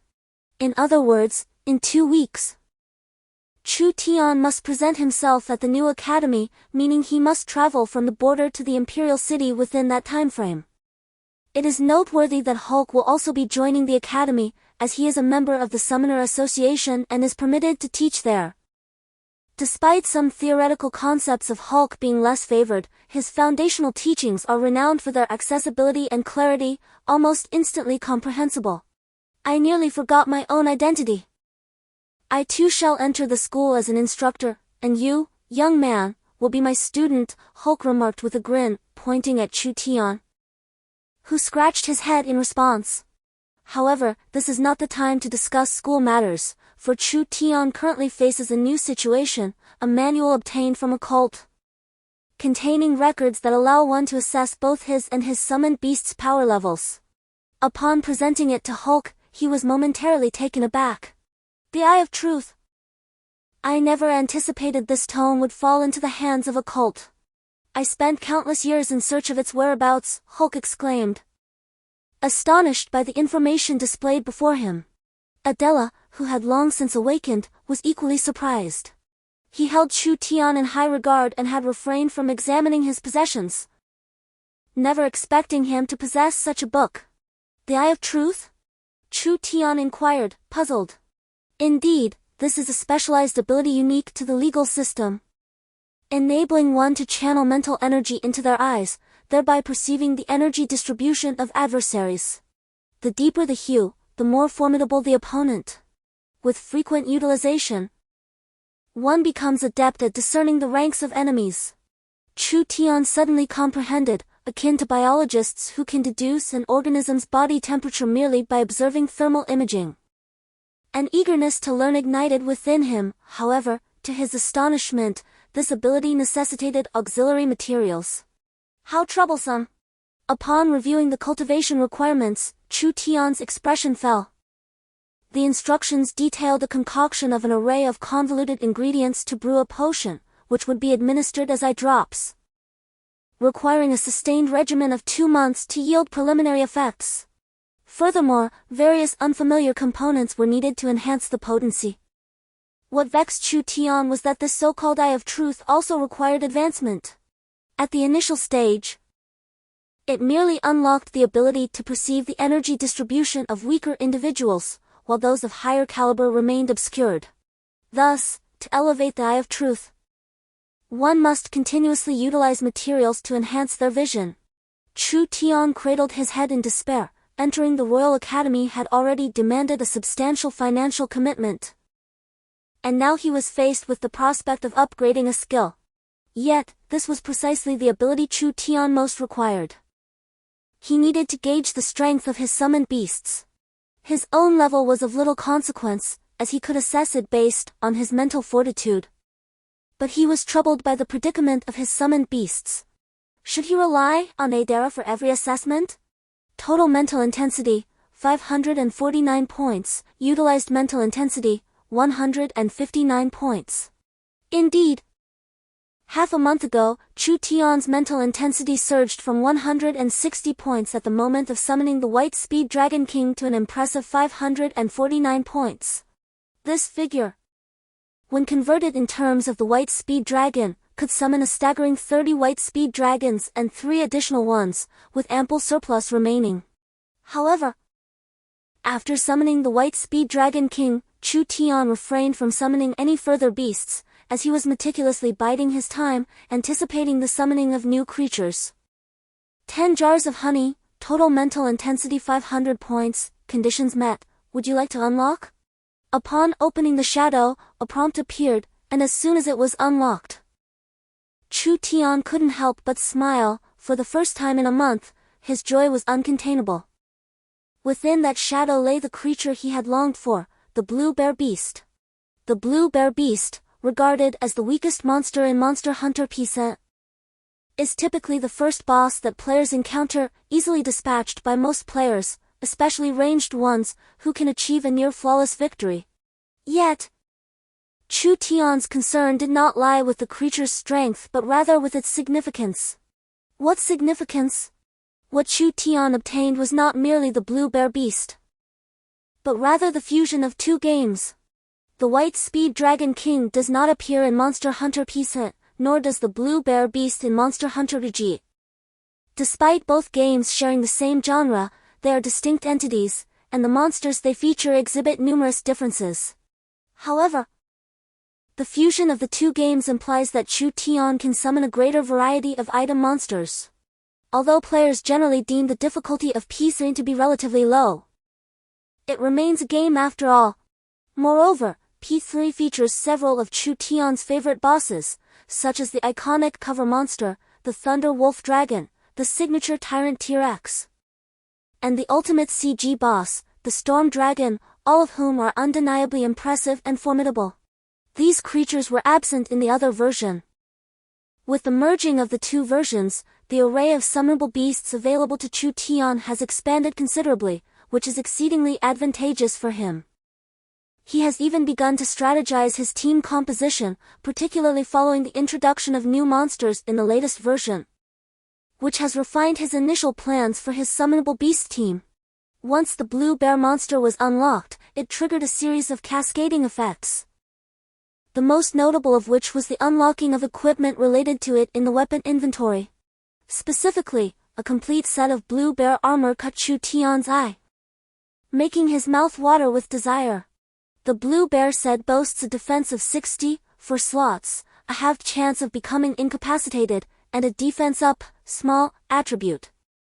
The set's properties are identical to those found in the game, however, Chu Tian is aware that defense remains largely ineffective. In the game, without a shield, relying solely on defense to withstand a boss is a foolhardy endeavor, as even the highest defense will prove futile in the later stages when a single blow can be lethal.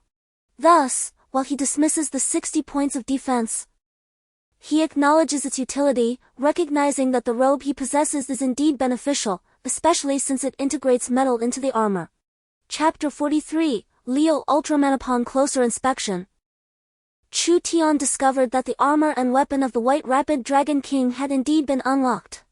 Regrettably, he lacked the mental fortitude to make a purchase, as the honey from the blue bear beast had consumed a substantial 50 points of his mental energy, with a total of 549 points.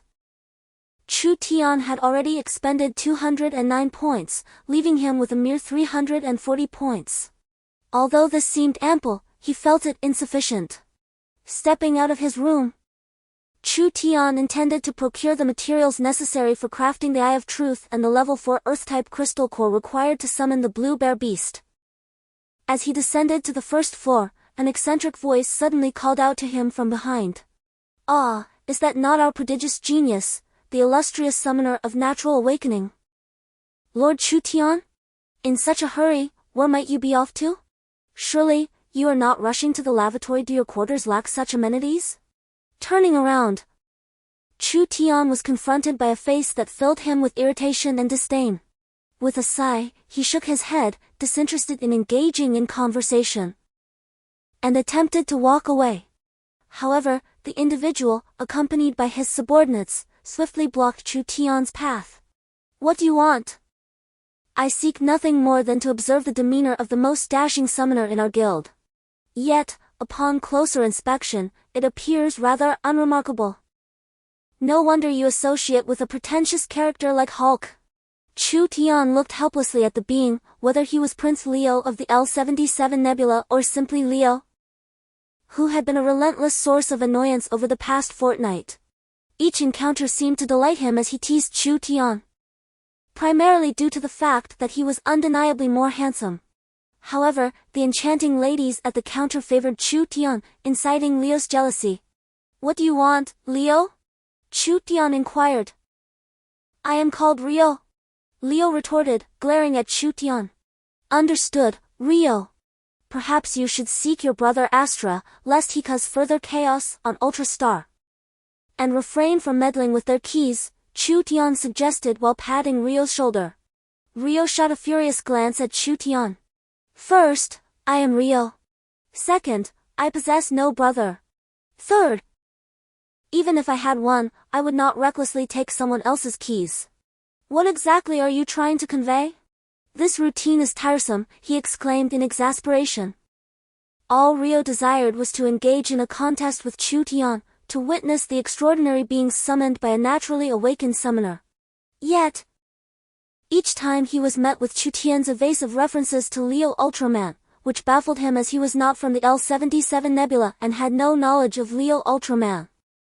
Even more infuriating was Chu Tian's penchant for fabricating tales about his background, claiming his homeland was destroyed by two colossal monsters and that his brother was a mischievous troublemaker. Each time, Rio was left feeling utterly helpless. He often pondered whether his name resembled that of the other Leo, causing this unfortunate backlash. Perhaps a name change was in order? Chu Tian, of course, was oblivious to the fact that the name he casually tossed around nearly sent Leo into a fit of despair. Chu Tian's method of dealing with Leo was rather straightforward. He treated Leo as if he were Leo Ultraman, engaging in a nonsensical dialogue that made Leo genuinely believe his name was indeed Leo. Leo, what on earth do you want from me? Chu Tian asked, his frustration evident as he regarded Leo. This fellow had a peculiar habit of blocking his path every time he stepped out, timing his appearances with remarkable precision. It was as if Leo emerged the moment Chu Tian entered the hall. Let us have a competition. I am a level 3 summoner, while you are only a level 2. According to the rules, I shall grant you 2 summoned beasts, and we shall compete. Leo reiterated his request. Chu Tian scratched his head, realizing that this guy would not relent until they had a match. After contemplating, Chu Tian ultimately nodded in agreement, as it presented an opportunity to test the prowess of the blue bear beast. I am rather busy today, choose a time next week. I must go to the Royal Academy, Chu Tian announced. The Royal Academy? You are going too? Ah, of course. You are our illustrious gem at the Lock Branch, destined to shine at the Royal Academy and put those city dwellers in their place, Leo exclaimed, a look of realization dawning upon him. However, from Leo's tone, it seemed he was also planning to attend. Me? Naturally, I shall go.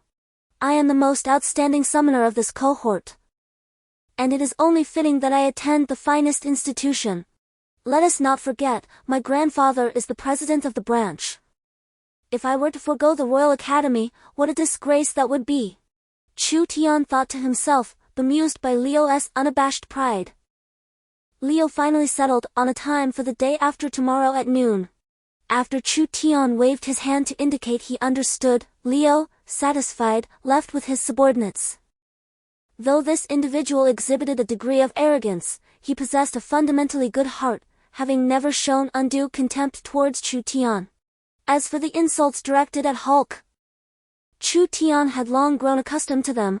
Hulk himself paid them no mind. In Hulk's words, engaging in disputes with them was futile. The true reckoning would come once Chu Tian perfected the harmonious strategy. This so-called perfect harmony was a team configuration for dungeon exploration devised by Hulk. Chu Tian had always found it curious that, despite the Earth's inhabitants being well aware of the significance of team integrity, understanding that even outside of gaming, military divisions exist for land, sea, and air, no summoner had thoroughly researched this concept in nearly a century of tradition. However, rather than dwell on this oversight, Chu Tian decided to explore the matter himself. Given the advantageous conditions at hand, he possessed a greater edge than others in achieving the perfect harmony. Indeed, playing games was not a trivial pursuit, it held value even in another realm. In a span of 2 weeks, Chu Tian had become well acquainted with Rock City. Though Hulk's battlefield was not vast, it extended nearly 1,000 miles, with a labyrinthine network of transport. In areas of prosperity, Chu Tian observed streets constructed entirely of solid stone, reminiscent of concrete thoroughfares, yet far grander.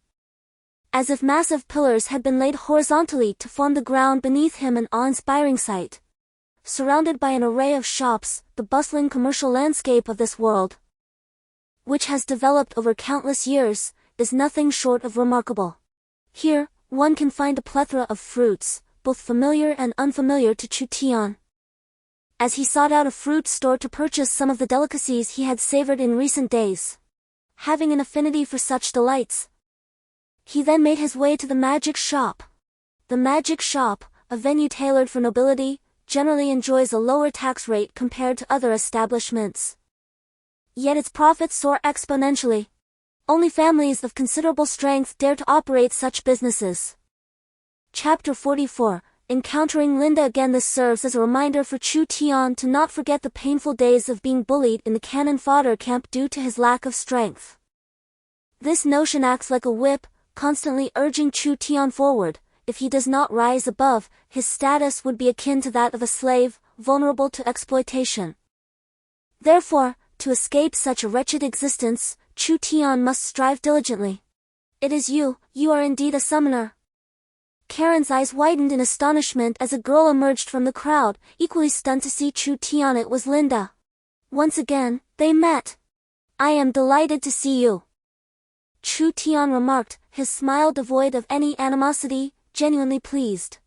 Despite a minor conflict with Karen, there was no lingering hatred. And Chu Tian held a certain admiration for him. Indeed, it is a surprise to see you again. I never imagined you would be a summoner. I thought you were a swordsman, Karen said, his tension easing as he observed Chu Tian's smile. When he noticed the slave mark on Chu Tian, he nearly assumed that Chu Tian had come seeking vengeance, his hand instinctively resting on the hilt of his sword. Miss Linda, it is a pleasure to meet you, Chu Tian concluded. Linda felt as though she had never been so befuddled in her life. The incident had become a source of amusement within the business association, with everyone urging her to seek out more assistance from the streets. In that moment, Linda found herself to be the most disheartened individual in the association, frequently lamenting in her heart about Chu Tian, thinking that if one were not part of the caravan, they should not intrude. Little did she realize the profound influence of her own mental suggestions, the irony being that while such suggestions had little effect on ordinary individuals, they proved remarkably potent on those who had cultivated their mental faculties or possessed exceptional mental prowess. Fortunately, Chu Tian was no fool. Observing the shopkeeper's expression of bitterness and glancing behind him, he swiftly understood the situation and promptly excused himself to make way, which elicited a beaming smile from the shopkeeper, who even offered Chu Tian a 10% discount. Please, take a seat, the shopkeeper invited. The shop was furnished with elegant seating, and after ordering some tea and snacks, Chu Tian, Karen, and others settled down. Chu Tian had indeed conceived a matter upon which to trouble them. He discreetly reminded himself that the secret of the divine revelation was known only to him and Adela, and it was imperative that it remained concealed from any third party. Oh! Now I understand, Karen exclaimed. You are here to sell crystal cores? Chu Tian noticed the crystal core that Karen held and inquired. Are you here to purchase crystal cores? Yes, indeed, Karen confirmed. What a fortunate coincidence. Chu Tian broke into a smile as Karen presented the crystal core to him. The pricing of the crystal cores increased with each tier, starting from the most affordable at levels 1 to 3, a uniform price for levels 4 to 6, and then doubling in cost from levels 7 to 9. In essence, the higher the level, the more exorbitant the price. In the realm of lesser ranks, rarity begets value. Generally speaking, each region boasts its own pricing structures. For instance, the area where Chu Tian resides, located near the South Sea, is inundated with water system crystal cores, resulting in prices that are astonishingly low, often failing to even meet the average. Conversely, other elemental categories command exorbitant prices, frequently exceeding the average by a significant margin. I require a single level 4 Earth system crystal core. Just one will suffice, Chu Tian was wary of spending excessively, for purchases entail expenses. And should he acquire more than necessary, it would be a regrettable predicament. He was unable to ascertain the elemental attributes or levels needed for the crystal cores of other summoned beasts. The price of a level 4 core reaches an astonishing 120 gold coins, which reflects the standard market rate. Without hesitation, Chu Tian completed the transaction and breathed a sigh of relief. He had secured the blue bear beast. His next objective was the boss known as the novice teacher among countless players, the dragon-type boss, young Cuckoo, the great bird. By the way, I have a commission that I would like to propose to you, and I wonder if it is within your capabilities to assist. Suddenly, an idea struck Chu Tian, and he turned to Keelant. Without a moment's hesitation, Keelant nodded. Establishing a rapport with a summoner was a dream for many, and here it was, presented to them on a silver platter. The matter is this: I need to acquire a substantial quantity of herbs, yet my knowledge in this area is somewhat lacking. Given that you operate both as mercenaries and as a trading convoy, your expertise undoubtedly surpasses mine. I require a large supply of these herbs, and I am willing to offer a price that is 10% above your purchasing rate. What do you think? The quantity is quite considerable. The eye drops required for a continuous 2-month period necessitate an astonishing quantity of medicinal ingredients. Although these ingredients are quite common, Chu Tian lacks the inclination to gather them himself. They are all easily obtainable, and delivery can be expected within 2 days. Karen took a glance and nodded, inquiring if they had all agreed. Chapter 45. The eve of the competition. It is indeed challenging to endure the favors of a beautiful woman. Although Chu Tian does not believe that such a lovely lady would take notice of him, her delicate demeanor is already overwhelming. While he relishes the company of beautiful women, enjoying a carefree and charming life, all of this must be founded upon strength. Do not assume that Chu Tian is oblivious. As an observer, he clearly perceives the essence of this world. Only through strength can one wield power, only through strength can one attain beauty, and only through strength can one live a stable life. Caught by a group of elderly individuals, escape proves impossible, running away is futile. To charge through would risk injuring them. After all, they are fragile. Yet, upon reflection, the combat prowess of these old-timers is nearly off the charts, rendering Chu Tian's own capabilities as woefully inadequate in their eyes. After being bombarded for a full 3 hours, Chu Tian finally managed to crawl away, only to encounter Leo, who wore a barely suppressed smile. With a surge of determination, Chu Tian resolved that the day after tomorrow would be the time for retribution. Back in his room, he began to contemplate his next objective.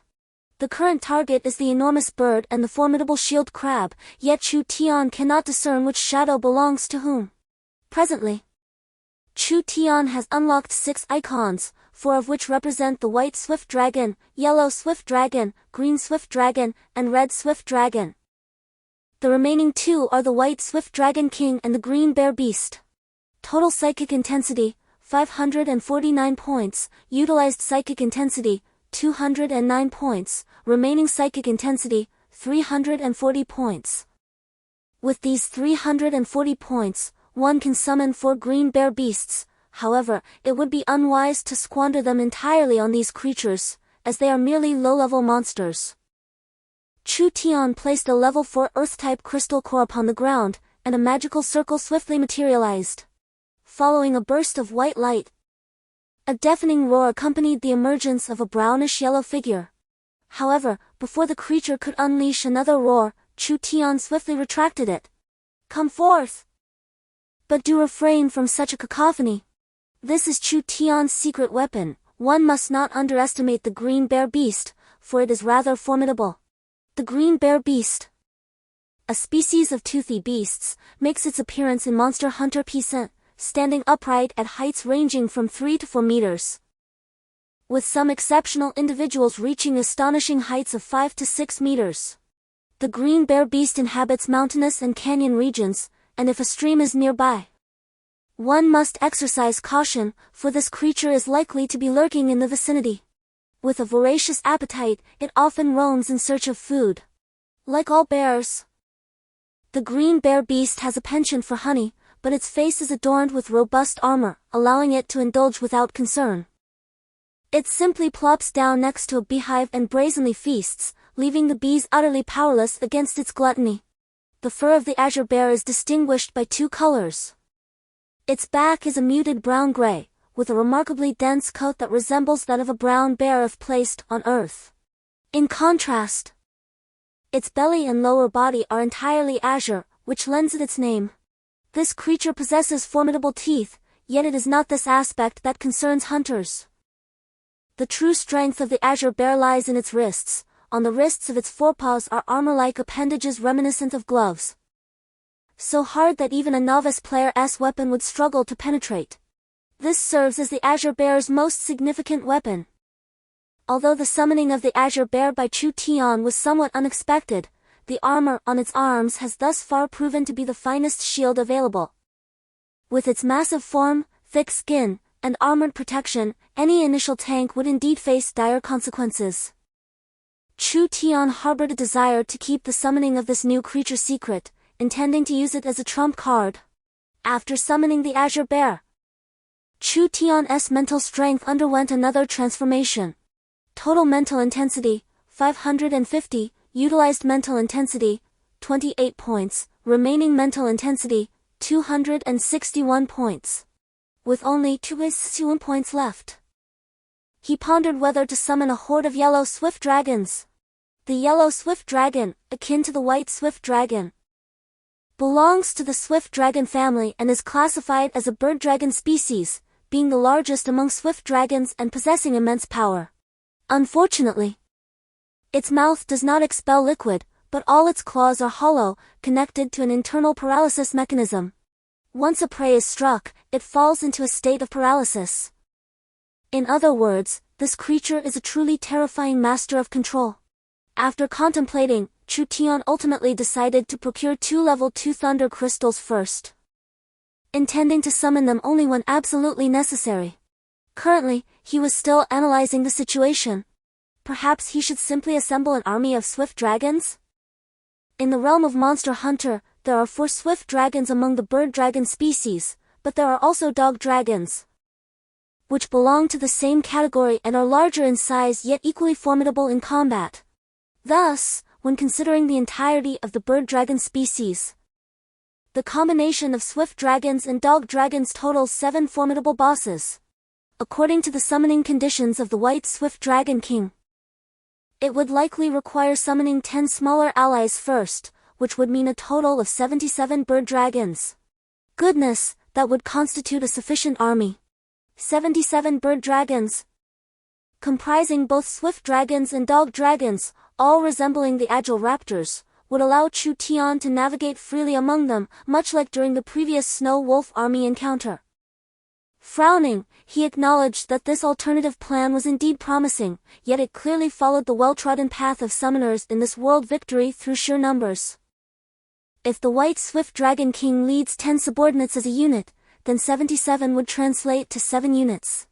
Each unit requires approximately 150 points of mental energy, summing up to 1,050 points for the 7 units. I would need around 250 points to summon them all, by which time I would have also attained level 3 as a summoner. In fact, Chu Tian's approach was quite astute, as the White Swift Dragon King, despite being at level 3, could defeat level 4 beasts. The Swift Dragons, nearing level 3 strength, combined with 77 Swift Dragons and the slightly stronger Dog Dragons, would grant Chu Tian an undeniable edge through sheer numerical superiority. However, Chu Tian faced a dilemma regarding his high-end combat capabilities. It is universally acknowledged that the higher the level of a boss, the more formidable it becomes. Naturally, Chu Tian aspired to summon powerful creatures. At present, his Qing Xiong Beast and Bai Su Long were merely trifles within the game. He had yet to unlock any truly formidable monsters. Even if he possessed a fire dragon, he would not dare to mobilize his army of 77 Su Long, for quantity does not equate to quality. Despite the abundance of Su Long in this realm, Area spells and techniques abound. An adversary could easily eliminate a single minion, rendering the swarm ineffective. Nevertheless, he decided to proceed as planned, focusing on gathering the necessary crystal cores, which seemed prudent. The lower-level crystal cores were not substantial. Chu Tian viewed them as mere coins to pocket. Time flew by. And in the blink of an eye, the third day arrived. Not only was it the day Linda would deliver supplies, but it was also the day he would compete against that fellow, Leo. The news of Chu Tian's impending duel with Leo had already spread widely. Chapter 46, The competition begins. Oh, you arrived quite early, Linda remarked, already waiting downstairs. The hall was filled to the brim with herbs, prompting Chu Tian to swiftly summon the Bai Su Long to assist in transporting them upstairs, thus clearing the space. I heard you're to battle Leo? Linda inquired, her large eyes fixed on Chu Tian. Was this truly the same girl who had once issued orders with such authority? Indeed. That fellow has been pestering me for half a month, always blocking my way. This time, I must teach him a lesson. Chu Tian clenched his fists, while Linda gazed at him with a smile. In the distance, Leo's disdainful voice echoed, Chu Tian, you are merely a second-level summoner. Although I permit you 2 summoned beasts, the disparity in our levels is insurmountable. Especially in the realm of summoners, each tier represents a vast chasm. I shall demonstrate to you that natural awakening is not the pinnacle of power. His words were met with applause from the surrounding crowd, clearly annoyed by Chu Tian's decision to apprentice under Hulk. After all, choosing Hulk as a mentor was a blatant dismissal of the esteemed summoners, leaving the onlookers with little respect for him. Leo, in this instance, was relatively lenient. He merely sought to suppress Chu Tian. However, others were far less forgiving, hoping for someone to put Chu Tian in his place.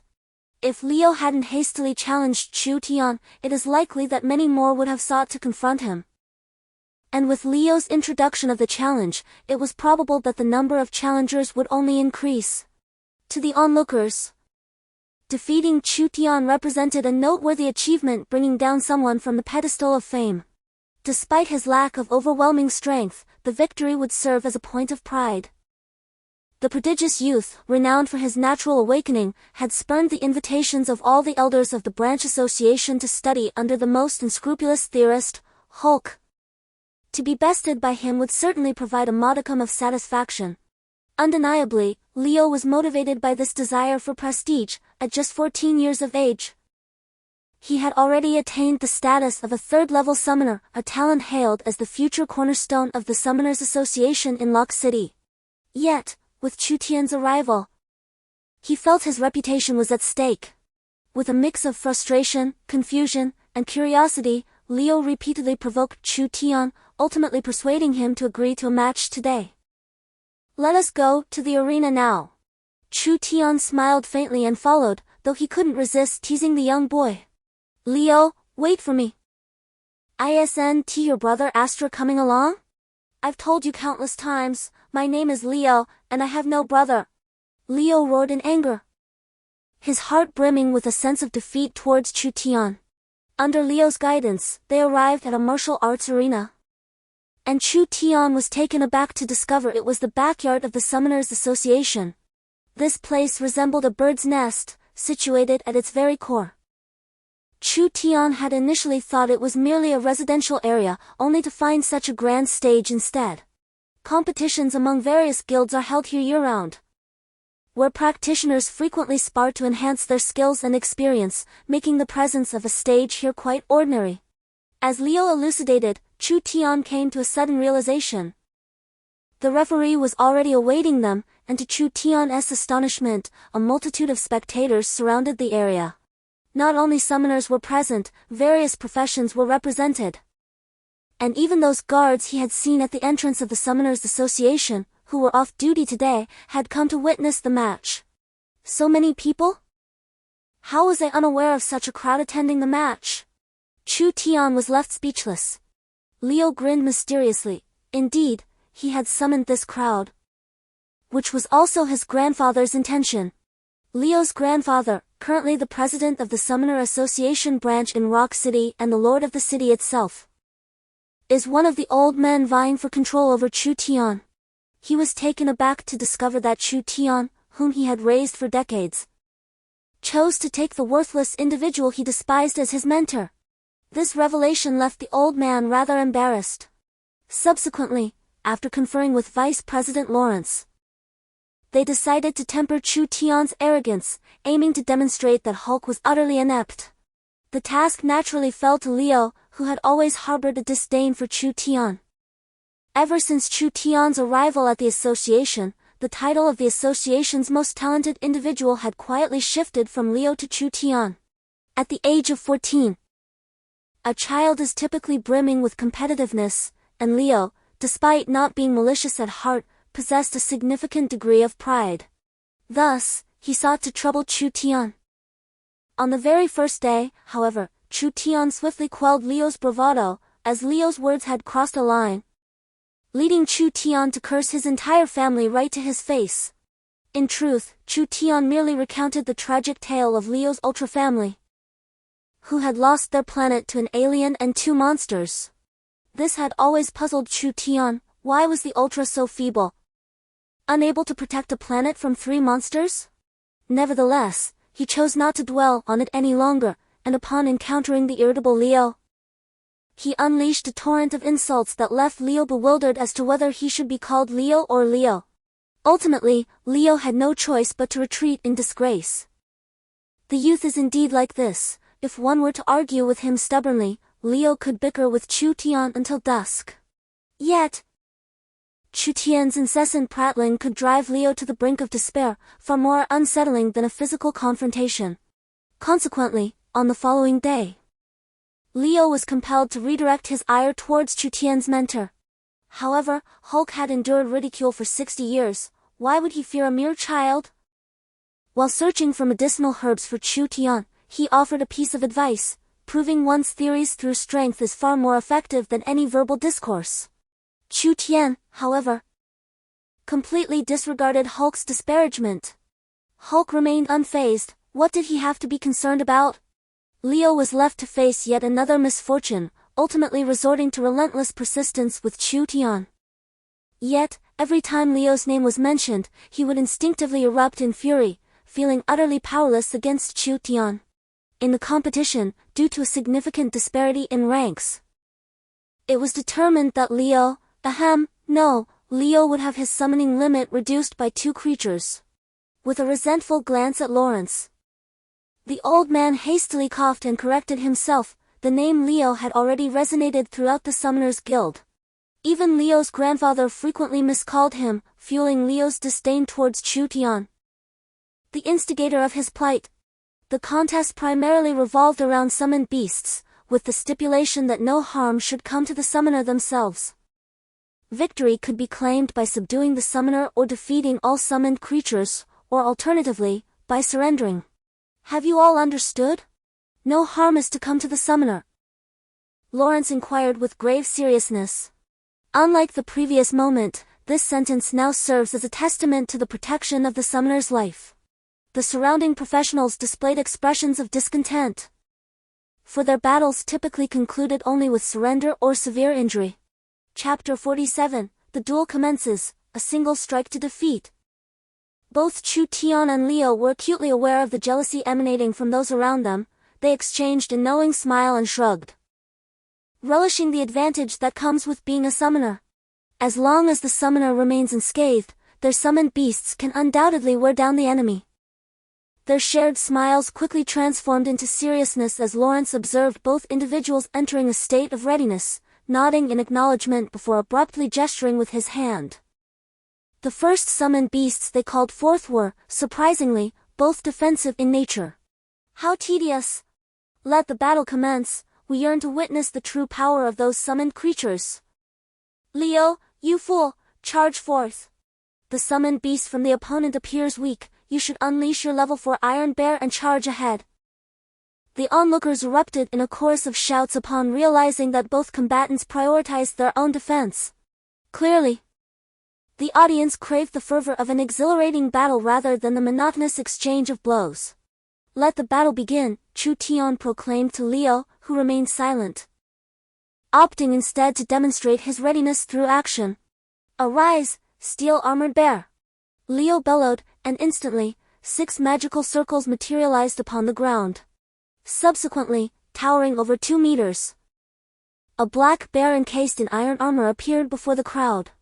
How shameless! It is indeed the steel-armored bear. This group's defense is formidable enough to challenge even a level 4 swordsman. Such audacity! This is nothing short of a desperate tactic. The cacophony of insults from the surrounding crowd was incessant, yet within, there stirred an overwhelming envy. The steel-armored iron bears could not be breached even by a 4th-level swordsman lacking a formidable weapon, while Liu effortlessly summoned 6 of them.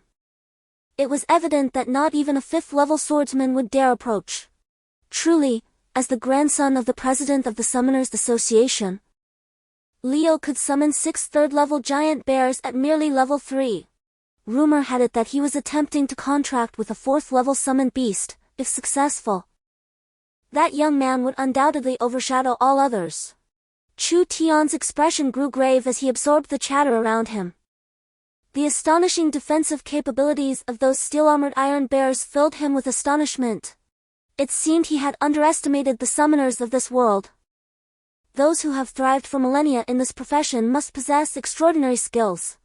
No wonder summoners are deemed the champions of one-on-one combat. This was far from a fair duel. A horde of steel-armored iron bears could easily overpower even 5th or 6th level swordsmen. Summoners rely on sheer numbers, lacking individual strength. They must depend on their summoned beasts for protection. Thus, once they are cornered, their fate is sealed. Much like mages, in battles of life and death, the summoner becomes the primary target, the focus of arrows and magical assaults. Given that Liu had summoned 6 3rd-level beasts, Chu Tian could not afford to appear inferior. With a wave of his hand, 10 summoning arrays materialized on the ground, instantly enveloping the area in an icy aura. Indeed, a summoning phenomenon. Such an event occurs solely when beasts from extreme environments are called forth. Lawrence had last encountered the White Thunder Dragon, yet Chu Tian had not summoned it since. This time, the close-up observation was indeed astonishing. Extreme environments are quite common in the realm of summoned beasts, particularly among elemental creatures, which typically thrive in such conditions. Thus, every summoning tends to present peculiar phenomena. Chu Tian's White Thunder Dragon exclusively inhabits the snow-capped mountains, an environment of absolute extremity. Its appearance invariably heralds a blizzard. A privilege not afforded to the previous blue bear beast. Upon the emergence of 10 White Thunder Dragons, a wave of gasps echoed through the crowd. However, the discerning few shook their heads, for the White Thunder Dragons were merely level 1, whereas their adversary, the armored iron bear, boasted a formidable level 3 and impressive 2-level disparity. If there had been 10 at level 2, there might have been a glimmer of hope, but with merely 10 level 1 creatures, the elderly spectators collectively dismissed the possibility of success. Yet, Chu Tian bore a peculiar smile, undeterred by the skepticism surrounding him. He was determined to deliver an unexpected surprise. I can initiate an attack now. Let us go. Liu had been relatively astute, at least offering a word of caution to Chu Tian. Suddenly, 6 armored iron bears charged forward in unison, their synchronized movements causing the arena to tremble violently, resulting in Chu Tian's precarious stance. Laughter erupted from the onlookers as they witnessed Chu Tian's disheveled state, filling him with a sense of pride in his performance. Indeed, Liu across the way began to revel in his apparent superiority, his gaze towards Chu Tian sparkling with confidence, as he clearly believed victory was within his grasp. However, amidst the laughter of the crowd, all the white speed dragons took a deep breath, and then, 10 streams of chilling liquid shot straight across to the opposite side. In an instant, an overwhelming wave of cold erupted, enveloping the entire arena in thick mist. Everyone widened their eyes in astonishment, gazing in disbelief at the stage. As the icy mist gradually dissipated, the onlookers were left in utter disbelief. The 6 armored iron bears were astonishingly encased in blocks of ice. All 6 were completely frozen. In that moment, a profound silence blanketed the arena, as everyone stared incredulously at the 10 white speed dragons. What kind of creature were these summoned beasts? Capable of casually spitting and thereby completely subduing 6 armored bears that were several times stronger than themselves? Charge! Chu Tian commanded with a nonchalant wave of his hand. And the 10 white speed dragons swiftly surrounded Leo with astonishing speed. Do you concede? Chu Tian inquired with a smile, while Leo's face turned ashen. Still reeling from the shock. Concede? Leo gave Chu Tian a peculiar smile, which startled Chu Tian, yet it was too late. Suddenly, the colossal paw of the earth-exploding bear was raised high and slammed down fiercely onto the ground. Instantly, a visible shockwave swept across the entire venue, causing the group of white speed dragons surrounding Leo to stagger backward, rendering the area around them suddenly vacant, with several dragons even being knocked off the stage. Chapter 48, The Emergence of the Blue Bear Beast. Let the child experience some hardship. Although the armored iron bear boasts formidable defenses, subduing it proves to be quite simple. The astute Chu Tian understands that the armored iron bear cannot be easily overcome with brute strength, so he resorts to using ice magic to encase it in frost. The president and others watching nod in agreement, acknowledging Chu Tian's approach. A sly smile creeps across Chu Tian's face, while the white swift dragon's combat prowess suffices against minor foes. It falls short against more robust summoned beasts. However, the white swift dragon king is a different story.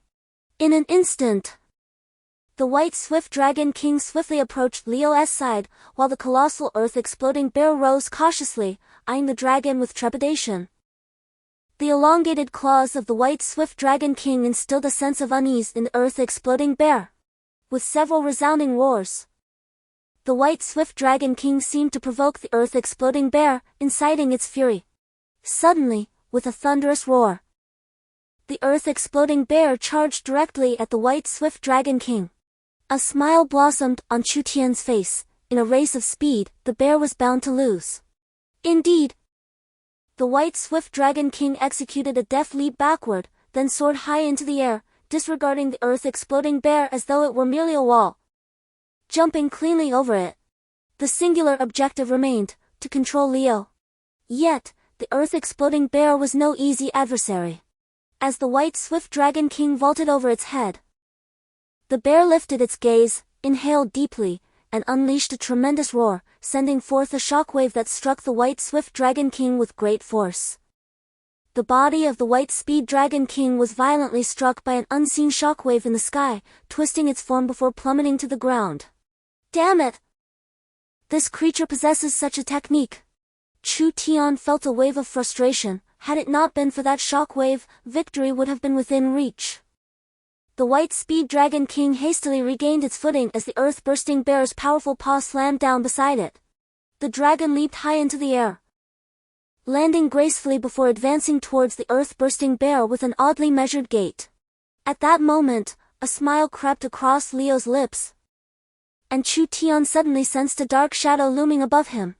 He looked up, his heart racing in alarm, as he beheld a massive black bear hurtling towards him. Cursing under his breath, Chu Tian quickly sidestepped, knowing that being crushed by that bear would spell his doom. He shot an angry glare at Leo, realizing just how cunning this individual truly was. A level 4 peak magical beast, the black-scaled poison bear. Gasps echoed through the crowd as Chu Tian stared at the bear that had just landed, his breath catching in his throat. This was his first encounter with such a colossal creature. The term bear naturally conjures images of a massive body, a bulging belly, and a coat of dense fur. Even the so-called armored iron bear, despite its seemingly steel-like exterior, still bore fur. Yet, the creature before him, the black-scaled poison bear, was devoid of any fur. Its body covered in scales akin to those of a fish, oozing droplets of potent toxin that corroded the stone arena beneath it. This is outrageous! Chu Tian glared furiously at Leo, who, it seemed, had exhausted his mental energy and appeared pallid. Nevertheless, Chu Tian believed that Leo still had a trump card up his sleeve. That wretched fellow! It appears my summoned beast is still too feeble. The White Speed Dragon King and the Earth-Exploding Bear were evenly matched, engaging in an ongoing exchange of attacks. The razor-sharp claws of the White Speed Dragon King posed a significant threat to the Earth-Exploding Bear, while the bear's massive paws were equally menacing to the smaller dragon. Ha ha, Chu Tian, you might as well concede. My black-scaled poison bear, though merely a 4th-level beast, instills fear even in 5th-level creatures. A smug smile crept across Leo's pale face. Chu Tian scoffed at the insolent child. Leo, the outcome is still uncertain, do not revel in your triumph too soon. With a resounding shout, Chu Tian waved his hand, declaring, "Come forth, Azure Bear." Instantly, a magical array materialized on the ground, followed by a thunderous roar as the formidable Azure Bear emerged before all present. Goodness, it's enormous! Chu Tian was taken aback by the sheer size of the Azure Bear, which stood an impressive height of over 5 meters, dwarfing the typical 3 to 4 meter stature of its kind. According to the Monster Hunter game's lore, the larger the creature, the greater its combat prowess. This beast would likely be formidable. Chu Tian felt a surge of excitement. The White Speed Dragon King was classified as a 3rd-level beast, yet its combat capabilities rivaled those of a 4th-level creature, matching the Earth-Exploding Bear blow for blow. Your summoned beast is a level 4 magical creature. It seems you still have a chance, Adra remarked to Chu Tian within the confines of the bronze medal. As the Azure Bear emerged onto the scene, it immediately fixed its gaze upon the black-scaled poison bear. Both were towering figures, rising upright to stare each other down. Could it be?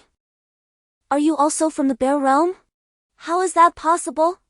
I have never encountered such a summoned beast, Leo exclaimed, his eyes wide with astonishment as he regarded Chu Tian. The term bear realm refers to a dimension predominantly inhabited by bear-like summoned creatures, the very dimension that Leo had communicated with.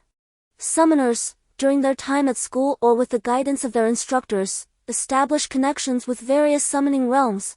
However, not every realm is accessible. A realm can be likened to a lock, while the summoner's own mental prowess serves as the key.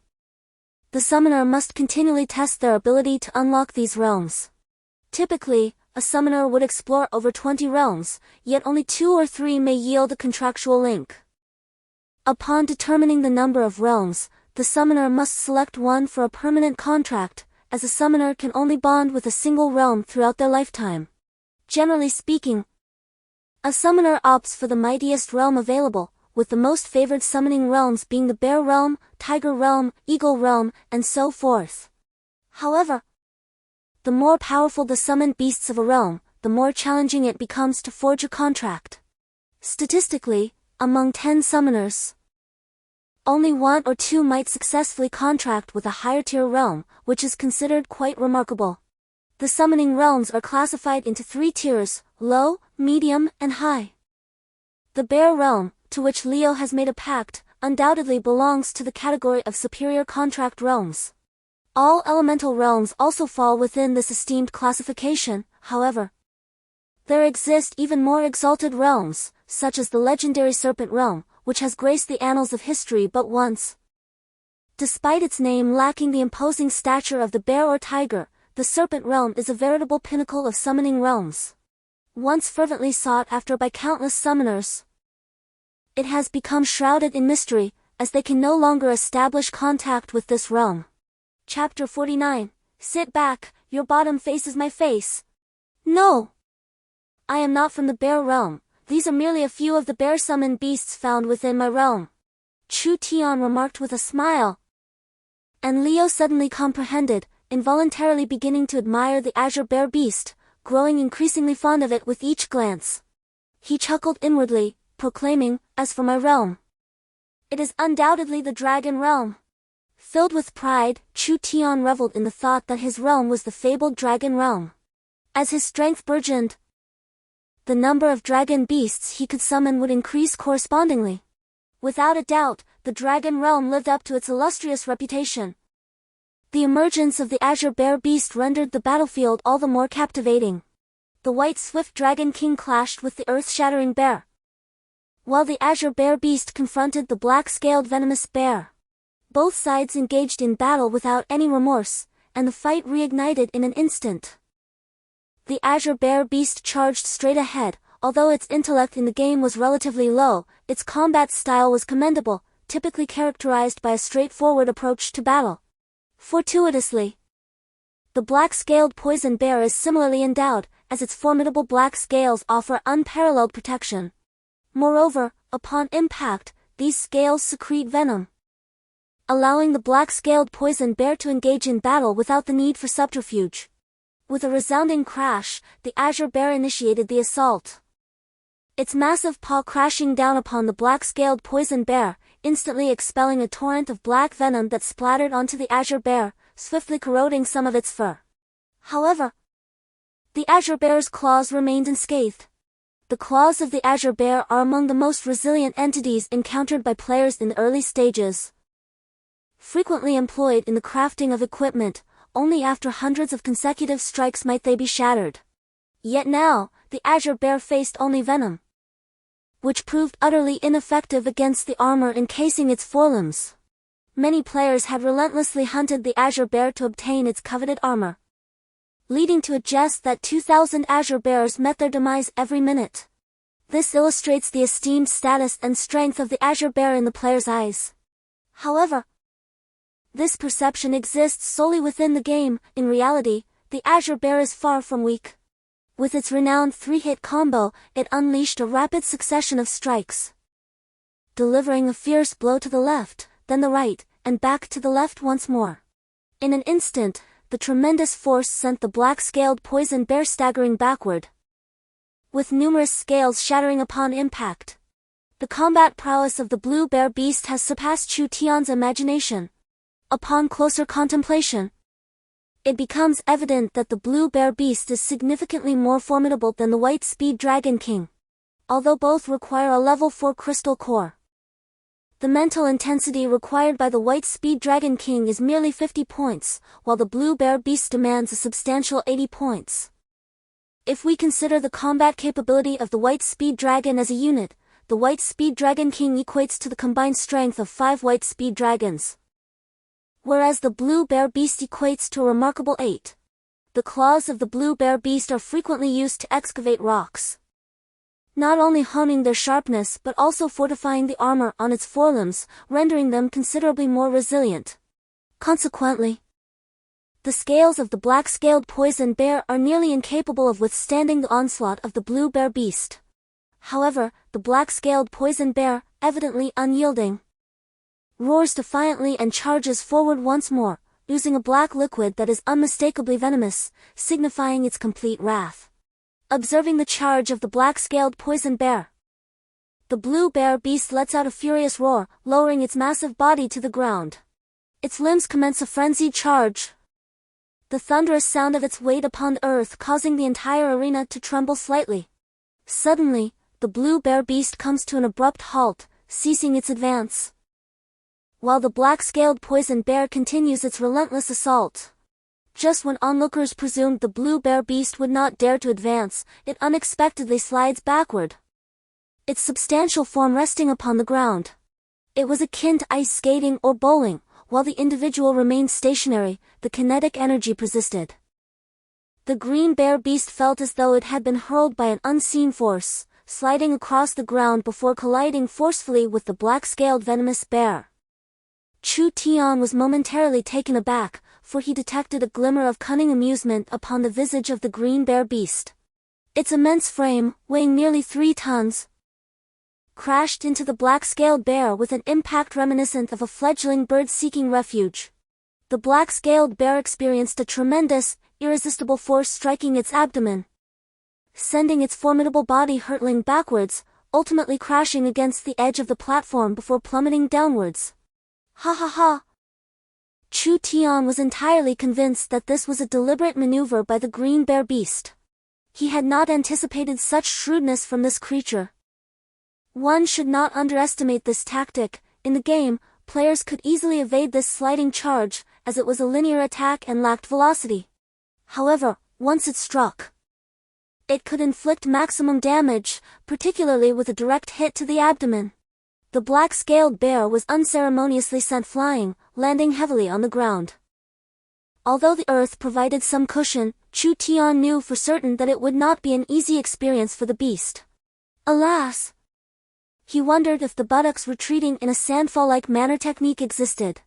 This was not a signature move of the 4 talents of Tiancheng in the game. The difficulty was categorized into 3 levels, lower, upper, and G, while other versions offered even greater challenges. When the blue bear reaches a higher difficulty level, it employs a particular maneuver designed to counter players who hide behind it, hacking at its ample rear.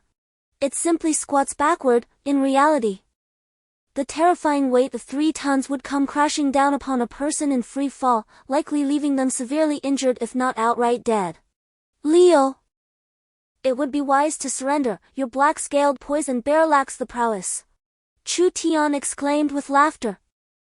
Utterly taken aback by the unexpected descent of the black-scaled poison bear and the revelation that it could summon beasts from the sky, Chu Tian realized he had inadvertently learned a new tactic.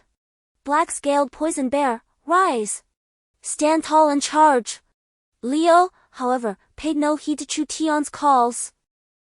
Instead bellowing furiously at the black-scaled poison bear below the arena, clearly astonished that Chu Tian could summon a bear of his own. One that was significantly more formidable than his own. The black-scaled poison bear clambered onto the arena, roaring fiercely as it charged toward the blue bear. With colossal paws, it struck down hard, but the blue bear effortlessly raised its armored wrist to block the attack. In an instant, the massive paw swung again. Boom! The black-scaled poison bear's head was struck with tremendous force, lifting its body half a meter off the ground before it crashed heavily back down. Seizing the moment, the blue bear let out a roar, lunging toward the black-scaled poison bear. With a fierce shout, it lifted its ample rear hind. With a powerful thrust of its hind legs, executed a butt slam right onto the face of the black-scaled poison bear. Behold, the signature move. The plummeting rear strike. Chapter 50, Post-War Reflections. Chu Tian roared in astonishment, taken aback by the unexpected prowess of the blue bear beast. Weighing an astonishing 3 tons, it effortlessly eclipsed any bear species on Earth, even surpassing the weight of an elephant, its immense power crashing down upon the head of the black-scaled poison bear. Within a mere half-minute, the black-scaled poison bear was rendered immobile, its flailing claws helplessly dropping, striking heavily against the arena floor. The blue bear beast disdainfully shifted its position as the black-scaled poison bear's breath became increasingly labored. Next in line was you. Chu Tian pointed decisively at the Earth Explosion Bear. The Earth Explosion Bear, engaged in battle with the White Speed Dragon King, trembled in trepidation. Chu Tian spared Leo's dignity, otherwise, 10 White Speed Dragons would have rushed forward to eliminate him, prolonging the conflict with the White Speed Dragon King and the Earth Explosion Bear. The Earth Explosion Bear gazed in terror as the blue bear beast charged toward it. Suddenly, it felt an oppressive weight as the White Speed Dragon King seized the opportunity during the Earth Explosion Bear's moment of inattention, landing upon it. A harrowing scream erupted from the Earth Explosion Bear as the White Speed Dragon King's razor-sharp claws plunged deep into its body, blood splattering across the ground surrounding it. Yield! Leo! Sighed the president of the Summoner Association. In truth, Leo had lost from the very beginning. His excessive reliance on high-tier magical beasts blinded him to the true essence of a summoner, which lies not solely in quality but in a harmonious blend of both quality and quantity. In his eyes, Chu Tian's combination was exceedingly rational: 2 formidable quality-type summoned beasts and a group of remarkably competent quantity-type summoned beasts. With such an arrangement, Chu Tian could safeguard himself in any battle while also managing his resources judiciously. Meanwhile, when the steel-armored iron bear was encased in ice, Leo did not promptly rescue his summoned beast. Instead, he clashed with another of Chu Tian's summoned beasts, even sacrificing a significant portion of his mental energy to summon the black-scaled venom bear. While the black-scaled venom bear was indeed formidable and Earth-exploding bear also possessed commendable strength, One must not forget that Chu Tian commanded a total of 12 summoned beasts, whereas all 6 of Leo's steel-armored iron bears lay frozen, leaving only 2 capable of combat, even without the involvement of the blue bear beast. The 10 white speed dragons were sufficient to hinder either the black-scaled venom bear or the earth-exploding bear. Furthermore, with the white speed dragon king dragging one of them, should Chu Tian summon even a single additional beast, or merely partition one from the 10 white speed dragons, Leo would undoubtedly meet his demise. Observing the 6 steel-armored iron bears encased in ice and the unconscious black-scaled venom bear, Leo sank despondently to the ground. Though young, he had been revered and cherished from an early age, celebrated as a prodigy among the new generation of summoners. Yet, when failure descended upon him, everyone recognized that he was merely a child, a mere 14-year-old. Chu Tian triumphed. Lawrence glanced at the dejected Leo, hoping that this experience would impart a valuable lesson, encouraging him to diligently hone his skills and combat awareness. Concerning the summoned beasts, Leo's are undoubtedly superior to Chu Tian's. In terms of level, Leo's creatures are more formidable. And while Chu Tian may boast a greater number, their quality pales in comparison to the might of Leo's summoned beasts. Fortuitously, these creatures possess thick hides and robust physiques. Had they been ordinary magical beasts, enduring 10 instances of ice confinement would have surely led to their demise. However, despite the absence of life-threatening danger, these creatures were not unscathed. After being frozen for a considerable duration, they lay despondently on the ground, panting heavily. A nearby priest promptly advanced, casting the divine light spell upon the black-scaled poison bear, and after 3 applications of the holy light, the bear's vitality stabilized. Everyone, disperse. Assign a task to other association members to consult with their companions. If you encounter Chu Tian or Leo with a similar lineup, how would you respond? Spoke Rex, the president of the Summoner Association and the Lord of Rock City, as he rose slowly, prompting those around him to gradually depart.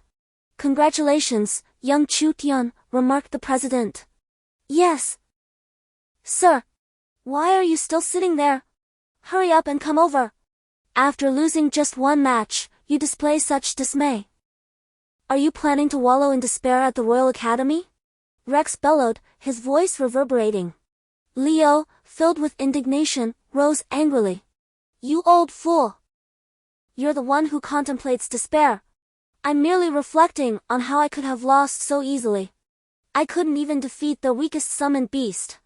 Leo roared, storming over in a fit of rage. Oh! What have you pondered? Share your thoughts with this old man. I found this match immensely enlightening.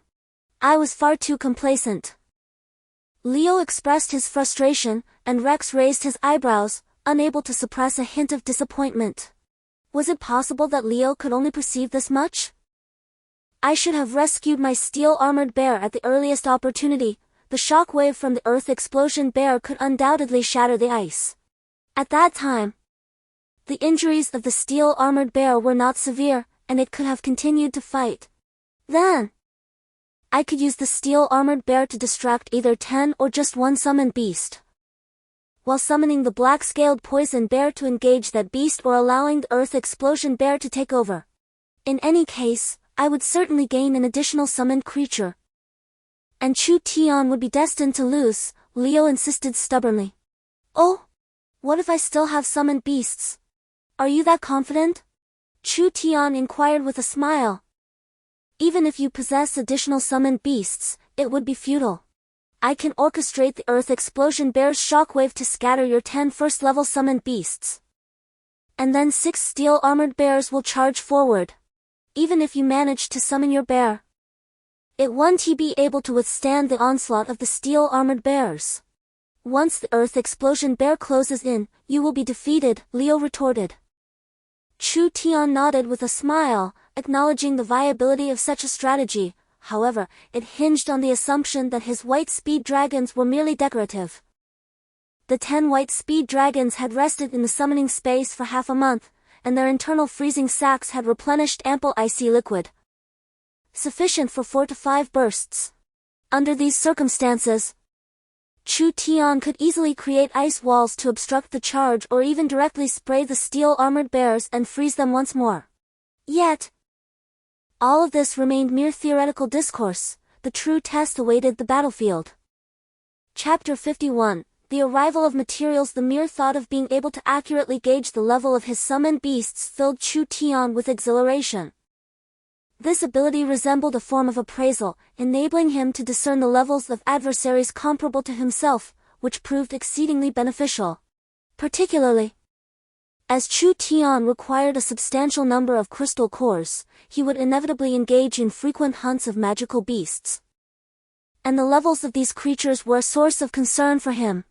Unlike the inhabitants of this world, many of whom had grown up perusing tomes on magical beasts, discerning their levels merely by their appearances, Chu Tian found the task daunting.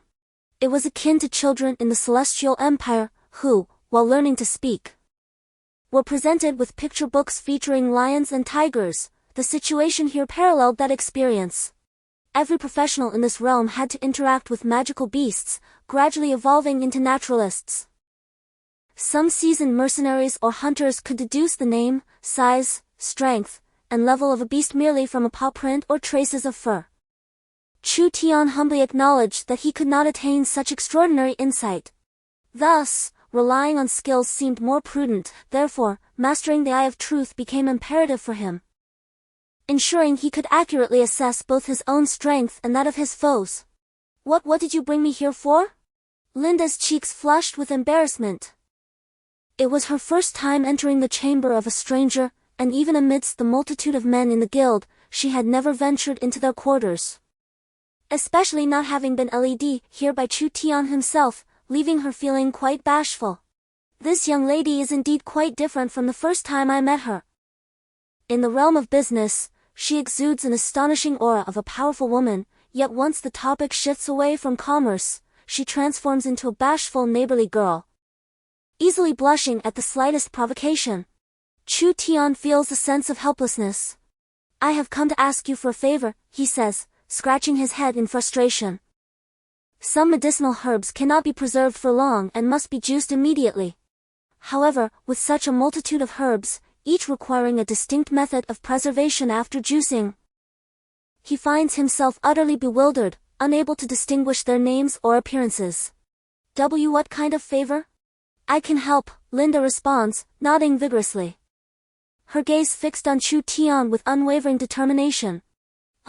It's quite simple. Please help me categorize the medicinal herbs. I truly know nothing about them. Are you able to identify all of them?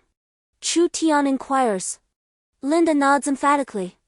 I have been trading medicinal herbs since I was 11. I recognize all of these. Chu Tian is taken aback with delight and, upon further inquiry, discovers that Linda hails from a business-oriented family, lacking talent in martial arts or magic. And unable to become a summoner, she naturally gravitated towards commerce, following in her parents' footsteps and absorbing the knowledge from a young age. By the age of 11, she was already independently sourcing medicinal herbs, transporting and selling them with her parents' caravan, thus accumulating her own capital. The funds from a caravan were entirely earned by me. I only borrowed a gold coin from my mother at the beginning, and a year later I returned her 100 gold coins. Since then, I have never asked my family for a single cent. Upon the mention of this, Linda exuded an air of confidence, her demeanor transforming with an undeniable assertiveness. Oh! How impressive! At the tender age of 11, I was still nestled in my mother's embrace, pleading for toys. Chu Tian remained unfazed, for this was the truth. He held a sincere admiration for Linda's remarkable business acumen. Subsequently, one of them began to process the herbs following the methods outlined in the book, while the other assisted Chu Tian in categorizing all the herbs, diligently labeling them to prevent any confusion. However, the herbs were already prearranged, Linda merely inscribed names. Ultimately, she opted to procure a basin to aid in washing the herbs that could be cleaned. In terms of herbal knowledge, Chu Tian acknowledged his inferiority. The two toiled away until midnight, managing to complete only half of the herbs. Exhausted, Chu Tian finally threw his hands up in resignation and, taking Linda by the arm. "Led her outside." It was only when they arrived at a restaurant that he released her. He gently seated the exceedingly bashful Linda and ordered numerous signature dishes. A sigh of relief escaped him. Today had been overwhelmingly taxing, fighting in the morning and sorting herbs in the afternoon. He had never anticipated that he would one day engage with herbs so intimately. "Linda, you are truly remarkable. Were it not for you, I would have likely been at it until the late hours, struggling to manage those urgent herbs." In Chapter 52, The Return of Locke, Departure to the Imperial City. That evening, Hulk lay fast asleep in bed while Chu Tian posed a question to Idra. "I am unsure about that. I only know that he seems to have been a professional in the past, but for reasons unknown, he lost his powers. I have never heard of him engaging in battle." Adela furrowed his brow, sensing that Hulk was not quite right. His body bore numerous injuries. Clearly not mere scrapes or bruises typical of adventurous endeavors, but rather the marks of battle. Well, since he chose not to speak, there was no way to press him for answers. One day, he would share his story. In the early morning, Chu Tian received some unfortunate news. The preparation of the potion would require a lengthy period of 2 weeks. Consequently, prior to entering the academy, he would be unable to utilize it. In other words, it would take at least 2.5 months for him to reach the state of enlightenment, a level at which he could slightly perceive the intensity of energy within others. After a whole morning of effort, he finally transformed all the herbs into potions. The next step was the mixing process, which Hulk insisted on handling himself. In his words, Chu Tian's clumsiness could jeopardize their hard work, and it would be wiser for him to proceed at a measured pace. However, what troubled Chu Tian even more was the fact that after a long morning of toil, he had to set off for the Imperial City in the afternoon. If not, he might miss the opportunity in a week's time. Reluctantly, he had to forego rest. Alongside Chu Tian, Hulk, Leo, and over 30 other young individuals formed a team to journey to the Imperial City. These were the outstanding candidates selected from this year's branch, preparing to apply to the Royal Academy. Yet, the question of acceptance remained uncertain. Out of more than 30 individuals, being chosen among 5 would already be considered quite remarkable. Upon entering the academy, what you require is not merely specialized knowledge. With both Hulk and me by your side, our theoretical prowess is unparalleled. What you truly need is to amass your own combat experience through extensive battles. Although a summoner can seemingly take on 10 or even 100 foes, the reality is that if a summoner commands ineffectively or lacks mental acuity, they can easily fall prey to a surprise attack and meet their demise. Adela elucidated to Chu Tian the necessity of attending the academy. Caesar Royal Academy boasts the largest number of summoners in the world. Here, you will not only learn to confront other summoners but also engage with teams composed of other professions. Such experience is difficult to acquire within the confines of a summoner's guild. However, within the school, battles occur daily, whether through direct participation or observation, allowing one to accumulate invaluable experience and recognize others' strengths to compensate for one's own shortcomings. Initially, Chu Tian felt disheartened. After all, wasn't there someone to impart knowledge to him, akin to hiring a tutor? Why then, was there a need to attend school? No. He comprehended that the Royal Academy was, in essence, a vast arena where confrontations transpired each day. Chu Tian was there to learn the art of combat.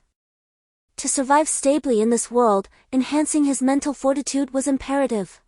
However, while elevating his mental prowess would yield changes in his summoned beasts, it could not facilitate his own transformation.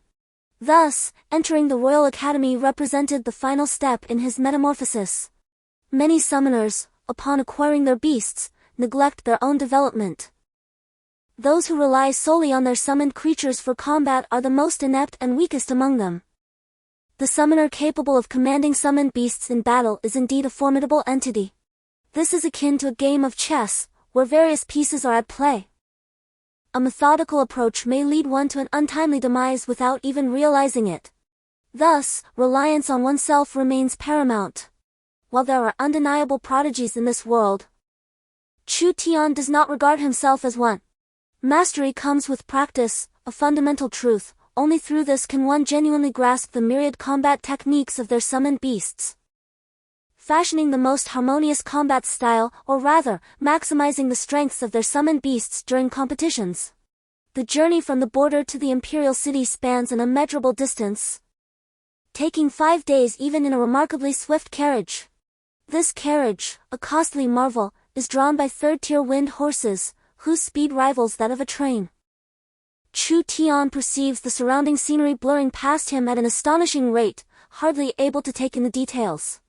The wind horses, towering at 4 meters, effortlessly pull over 30 individuals, and the sensation of being drawn by 5 of them is akin to soaring through the air. Due to the rapid pace and the specialized roadway for wind horses, the entire journey was remarkably devoid of peril. After 5 days, Chu Tian alighted from the carriage, his legs weary and unsteady. The discomfort of 5 days on a hard seat left him feeling significantly diminished in stature, as he strained to straighten his legs, yearning for a semblance of height. Others fared no better, each one nearly brought to tears as they touched the ground, acknowledging the relentless nature of travel in this world. Very well, let us first proceed to the inn. The names of your group have already been sent to the headquarters, and there are individuals who have registered on your behalf. Your current task is to rest well for the night and prepare to partake in the initial round of assessments tomorrow. Hulk and another instructor will serve as the team leaders. However, the other instructor hails from the Swordsman Academy and tends to be rather oblivious, thus, Hulk shall oversee the various arrangements. Although the Summoner branch is not particularly fond of Hulk, it is noteworthy that there are only 2 summoners among the 37 participants, Chu Tian and Leo, while the remainder comprises members from other branches. Each branch swordsman, mage, assassin, archer, and priest contributes 7 individuals, totaling 35, alongside Chu Tian and Leo, which brings the total to 37, including the 2 instructors and a coachman. The entire assembly amounts to 40 individuals. The wind horse is exclusive to the guild, primarily responsible for the transport between the guild and various assaults, hence, the coachman has taken the wind horse to the guild headquarters while Hulk has escorted the group to the inn. Chapter of Rogue City Branch. Duke Locke upon arrival at the inn, it was bustling with activity, a veritable throng of people. Fortunately, due to prior notification to the headquarters, accommodations had been reserved for Chu Tian and his companions. 10 rooms, please, for the Rogue City branch. In this world, the branches of nearly every city are established in close proximity, fostering a spirit of camaraderie rather than animosity, which often results in collaborative endeavors. When a city is referred to with the title of branch, it invariably signifies the representatives of all branches within that city. If there were no summoners summoned this time, it seems that the inn would not have reserved any rooms for Chu Tian and his companions. However, upon learning that there were 2 summoners, everything was promptly arranged, allowing Chu Tian to truly appreciate the esteemed status of a summoner. In the Caesar Empire, summoners are regarded as the most distinguished and prestigious profession. Chu Tian couldn't help but wonder about the exorbitant fees at the Royal Academy of Caesar, fearing that his salary would fall short of the tuition expenses. With a wry smile, he remarked while stroking the gold card in his possession, a card exchanged for a heap of gold coins, each with a face value of 1,000. He had only one such card. Country bumpkin, unable to even pay tuition? Yet you still come to take the test? Chu Tian's words caught the attention of others. Turning to look, he noticed a group at the nearby counter, similarly processing their applications. They were participants from the Rogue City branch, hailing from a southern city, albeit smaller than theirs. Nonetheless, they often provoked Chu Tian's group, and it was well known that their branch and the Rogue City branch had a long-standing rivalry. Leo commented to Chu Tian, "Oh, so they are our foes." Chu Tian realized, as he had always known that where there are humans, there is strife, having previously competed with other children for little red flowers in kindergarten. Nevertheless, As long as the adversaries did not provoke him, he remained indifferent. Upon hearing the taunts from the opposing side, Chu Tian shrugged. Among the line of competitors, he noticed a summoner with long hair cascading over her shoulders, clad in a robe, whose silhouette revealed that she was indeed a girl. Are there many female summoners? Curious, Chu Tian inquired about the camaraderie that had blossomed among the 30-odd individuals over the past few days. With ages closely aligned, he stood as the eldest. Naturally affable, Chu Tian quickly endeared himself to everyone, fostering connections within a single day. Why are there so many? The abundance of beauties is staggering, exclaimed Leo, his eyes sparkling with excitement. I've heard that the snowy region is the most renowned. It is said that every summoner there is a stunning beauty. He drooled with anticipation. Chu Tian playfully smacked Leo on the head, recognizing that despite his youth, Leo exhibited a surprising maturity, rendering him less of a child in demeanor. A little rascal lusting after beauties? You hardly have a hair on your chin. He chuckled. You're still a little worm, perhaps you should go feed the fish instead. Before Chu Tian could retort further, he found himself challenged once more, this time by none other than the grandson of the branch president, Leo. Who are you calling a grandson? Leo shot back. I'm referring to you, of course. The surrounding crowd erupted into laughter. And Chu Tian felt a wave of realization wash over him. Those words had originally been his playful jibe at Leo. Ah, so it is someone from the Lock branch. I was curious who it might be. Who is leading this group? Step forward and let me see, he queried. Upon noticing the ornate patterns of Chu Tian's robe, a burly man opposite him smirked disdainfully. Does it truly matter who leads? Just take a look at this. A token soared into the hands of the brawny man, who, upon glancing at it, was instantly drenched in cold sweat. Chu Tian and Leo exchanged puzzled glances. The individual who had cast the token was none other than Hulk, the man whom the Summoner Association had consistently looked down upon. Hulk offered a wry smile and shook his head. Chu Tian and the others exchanged glances. Having come to know during their days together that Hulk was a remarkably amicable individual, he was only irritable when faced with baseless critiques of his theories. Otherwise, he resembled a gentle elder brother, despite being nearly a century old. What truly vexed Chu Tian and even Adela was that Hulk, despite nearing 100 years of age, bore an appearance akin to that of an ordinary person. The passage of decades had merely imbued him with a deeper, more weathered aura. Placed among a crowd of young girls, he would undoubtedly incite a flurry of excited shrieks. Though the Rogue branch dared to provoke the Lock branch, they were instantly subdued in the presence of Duke Hulk. While Caesar was an empire, its power was comparable to that of a kingdom, and the weight of a duke's title was extraordinarily significant. It is noteworthy that the entire Caesar empire was governed by merely 6 dukes and 2 princes, sharing the highest authority of the empire, which underscores the nobility of a duke's status. No wonder Lawrence shouted his intent to eliminate Hulk yet hesitated to act. Had Lawrence truly intended to strike with lethal force, Hulk would assuredly not survive. In truth, although Lawrence observed Hulk continually imparting theoretical knowledge, the education thus far had been primarily foundational. This was why he had not yet erupted. Had Hulk poured forth all his theories upon Chu Tian, Lawrence would have truly entertained thoughts of murder. Since we are all here to enroll, we must present ourselves appropriately. What would foreigners think otherwise? Strength is something to be proud of, yet one must remember that there are always those who surpass you. In this world, there are many who are more formidable. So it is wise to remain modest. Chu Tian rolled his eyes again. This phrase was originally his, and he was taken aback to encounter another who misappropriated a well-known saying. What could those from Rogue City possibly say? They could only nod submissively. Despite the impressive stature of a level 7 swordsman, a duke could command dozens of such warriors with a mere word, and even compel the swordsman guild to diminish his status. Provoking a duke is indeed a troublesome affair. The matter was soon resolved, and after splitting into groups of 3 or 4 per room, everyone settled down for a restful night. The following day, they rose early, enjoyed breakfast, and hurried to the entrance of the Royal Academy. Chapter 54, Two Naturally Awakened Summoners. Although only 2 days remained, the place was still teeming with people. Chu Tian exchanged glances with Liu, and it was evident that numerous summoners surrounded them, many of whom were significantly younger than Chu Tian yet boasted higher levels.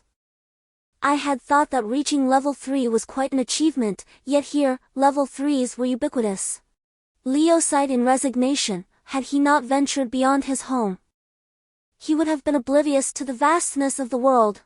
In Rogue City, at his age, a level 3 summoner was considered exceptionally talented.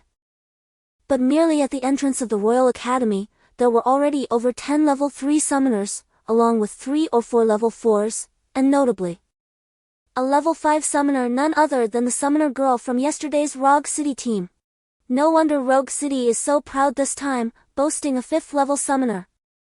Judging by her physique, she appears to be about my age. The girl, with her back turned to Chu Tian and the others, listened intently to Liu's analysis.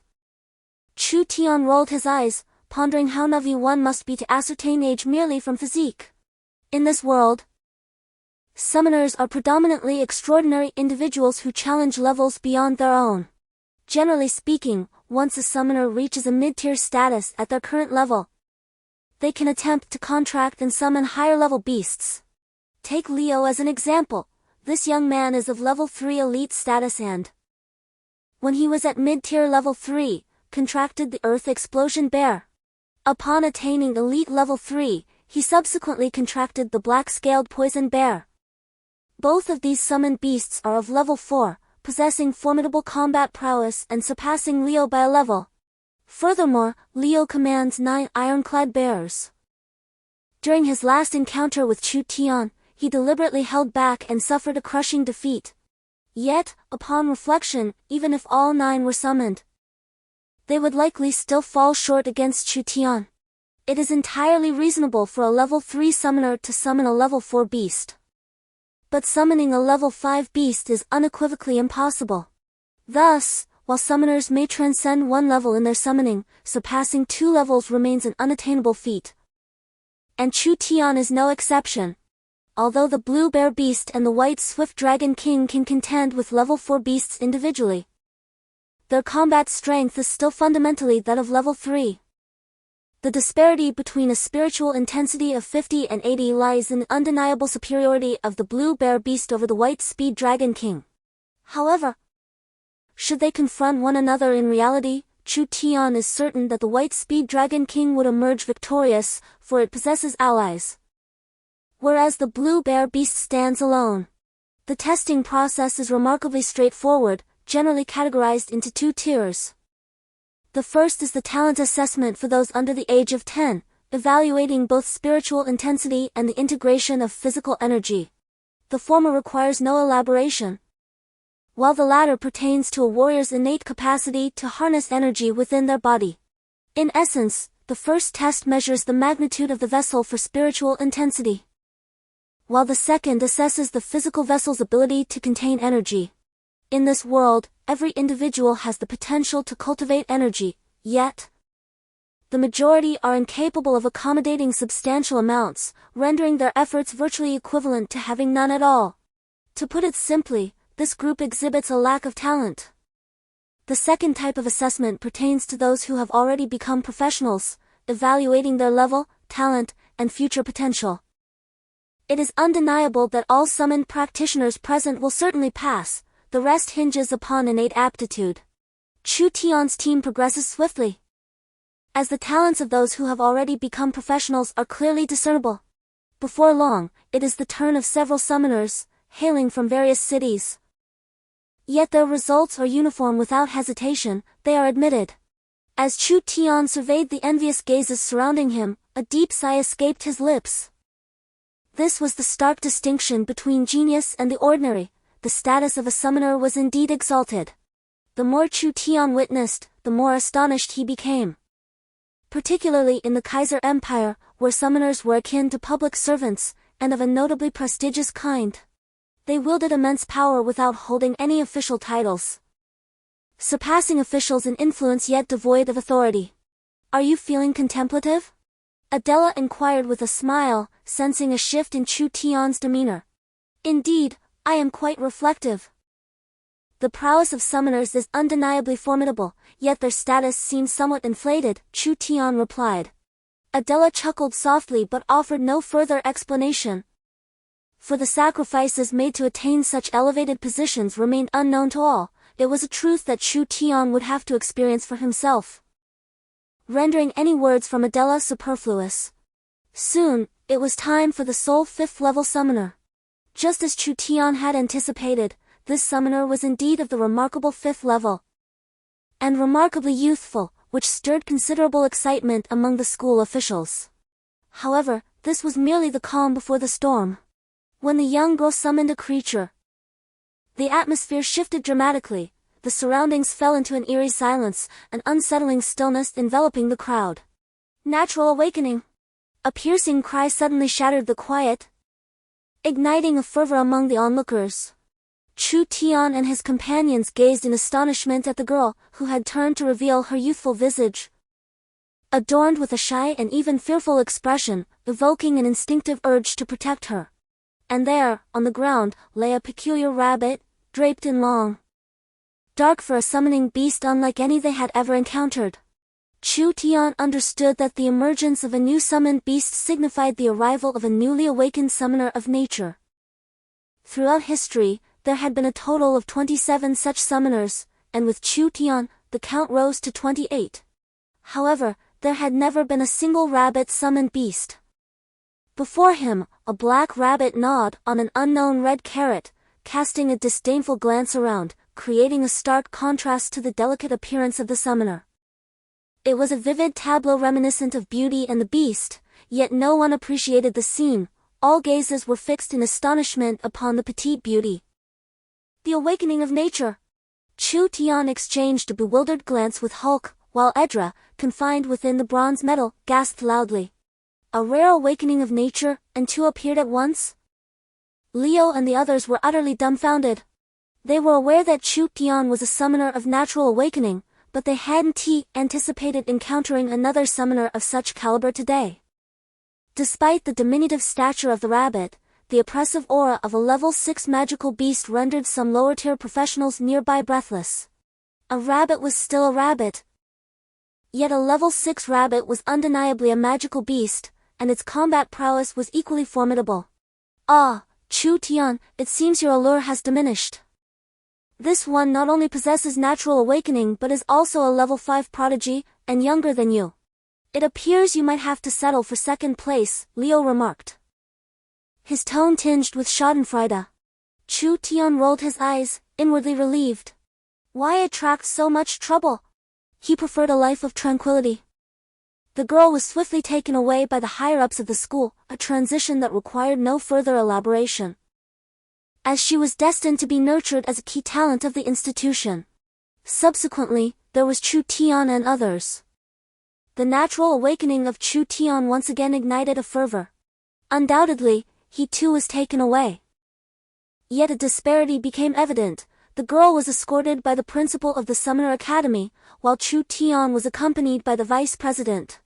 However, Chu Tian bore no resentment whatsoever. Chapter 55. The astonishment of two natural awakenings. On the second day of Chu Tian's enrollment, the entire royal school was in a frenzy. He could hardly fathom the magnitude of the shock caused by the emergence of two naturally awakened summoners. Just yesterday, upon his arrival, he was promptly taken away by the vice president, oblivious to the external chaos that ensued. The scene had nearly spiraled out of control, as countless individuals were left aghast at the unprecedented occurrence of two naturally awakened summoners in a single era. Meanwhile, Chu Tian remained peacefully asleep in his chamber, surrounded by secluded courtyards. The vicinity could only be described as a verdant jungle, with fragrant flora beginning to awaken after the winter's end, complemented by the temperate southern climate. The harmonious sounds of chirping insects and birds filled the air, creating a sense of tranquility. Chu Tian indulged in slumber for over 10 hours. Suddenly, a series of knocks disrupted this serenity, accompanied by urgent calls. Rubbing his eyes in reluctance, Chu Tian rose and opened the door, revealing Leo, who burst into the room. Leo, what brings you here so early? Chu Tian continued to rub his eyes, his gaze hazy until he noticed Leo's face, which was etched with tension and anger. How can you still be sleeping? The commotion outside is deafening, and you're here in dreamland. Also, my name is Leo, not Leo. Leo roared loudly, prompting Chu Tian to splash some water on his face before gazing at him in bewilderment. Leo exclaimed, You have no idea how many individuals are eager to challenge you and Boya. Fortunately, neither of you has shown your faces, otherwise, there would be no peace for you. Chu Tian, however, focused on a particular name. Boya? Who is she? She is another girl with natural awakening, a level 5 summoner, a prodigy among prodigies. You are unaware that the palace is in a frenzy. Rumors are circulating that the emperor intends to arrange a marriage with her, possibly to make her the future empress. This illustrates just how much the empire values that girl. Leo urged with urgency, but Chu Tian furrowed his brow. He felt no shame in the notion that someone might seek to enhance their reputation at his expense. Such behavior is merely human nature. However, he did not expect it to come to his own doorstep. The level 5 summoner girl left a lasting impression on him. Chu Tian had initially presumed that she must possess formidable strength to reach such a rank, yet he was taken aback by her seemingly delicate demeanor, which made her appear vulnerable. Although she was protected by summoned beasts, there was an instinctive urge within Chu Tian to shield her, a feeling he had never encountered before. His inherent fondness for that girl intensified upon hearing about the palace's machinations. He was astonished to discover such a method to ensnare a girl. A true union of talent and fortune. However, Chu Tian remained unperturbed. If the challenger were male, perhaps a princess could forge a union through marriage. Yet, a young lady, especially one endowed with such extraordinary talent, would not be easily bound by a political alliance. Why should I even concern myself with that? Leo, tell me. How many individuals are currently seeking to challenge me? Chu Tian inquired. Challenges were prevalent within the school, rendering it entirely normal for someone to challenge Chu Tian. This institution advocated for combat and collective advancement, which was precisely why Chu Tian had been sent to this academy under the guidance of Edra.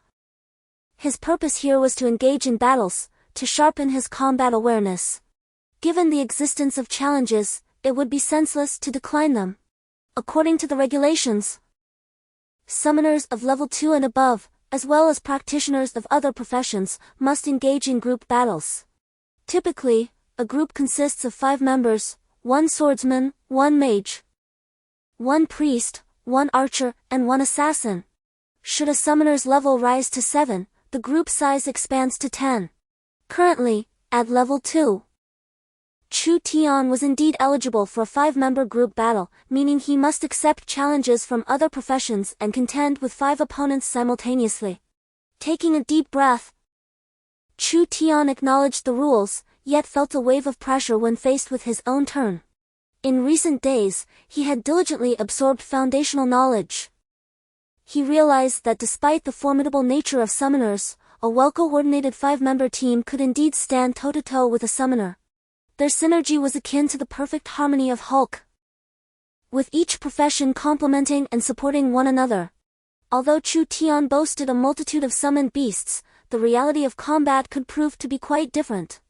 Who would have thought that after merely a brief slumber, a thrilling spectacle would unfold? Chu Tian stretched languidly. Are you prepared to accept the challenge?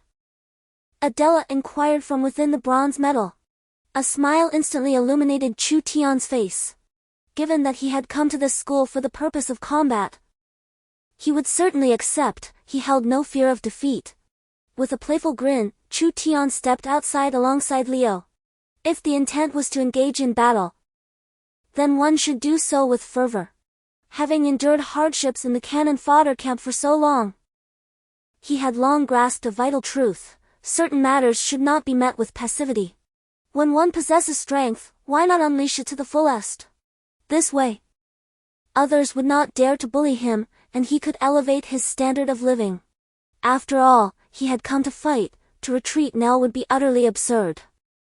It seemed that my remaining mental fortitude was waning. Chu Tian chuckled while shaking his head, yet he was already prepared, patting his chest. The crystal core rested here. Though it caused a slight discomfort, it was the only way for Chu Tian to ascertain that he had not yet exhausted his full potential. The notion of holding back was not a lesson imparted by others but rather a realization Chu Tian had arrived at himself, in all matters. Be it in conduct or skill, one should always retain some reserve. Exiting the forest with Leo, Chu Tian felt as if he had been reborn.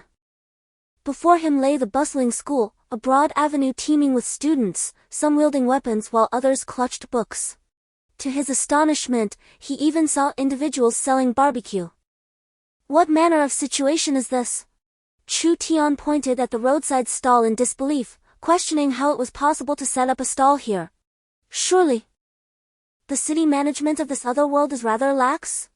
It is quite common, every school has it. The streets are wide, and everyone sets up small businesses to earn a little money. Leo smiled and remarked, "Junior, you must be new here. Come. Allow me to treat you to a meal on the house. If you find it enjoyable, do remember to visit again."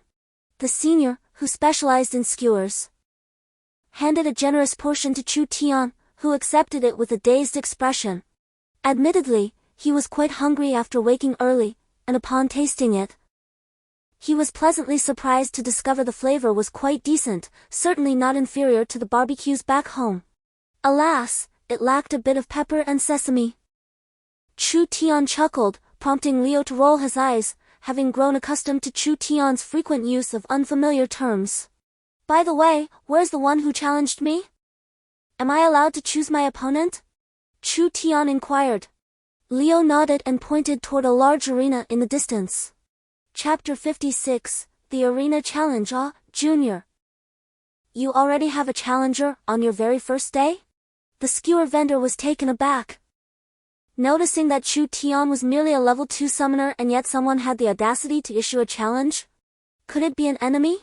If there's any danger, you might want to hold off, school hasn't officially started yet. The formal opening is the day after tomorrow, when there will be teachers to protect you. It's best to wait until your strength increases before engaging in any matches. The school isn't in session yet, and you won't have any protection. The senior clearly expressed concern for his junior, which touched Chu Tian. It was the first time someone he did not know showed such care. Thank you for your concern, Senior. However, it's all right, I'm a summoner, and it's just a challenge from someone. Chu Tian replied with a smile. Ah, indeed, you are a summoner. How foolish of me. It is a violation to inflict severe damage upon the summoner themselves during the battle. However, my young apprentice, how is it that you were challenged on your very first day? Are you perhaps one of the 2 naturally awakened summoners? The senior, with a teasing tone, spoke, while Chu Tian nodded earnestly.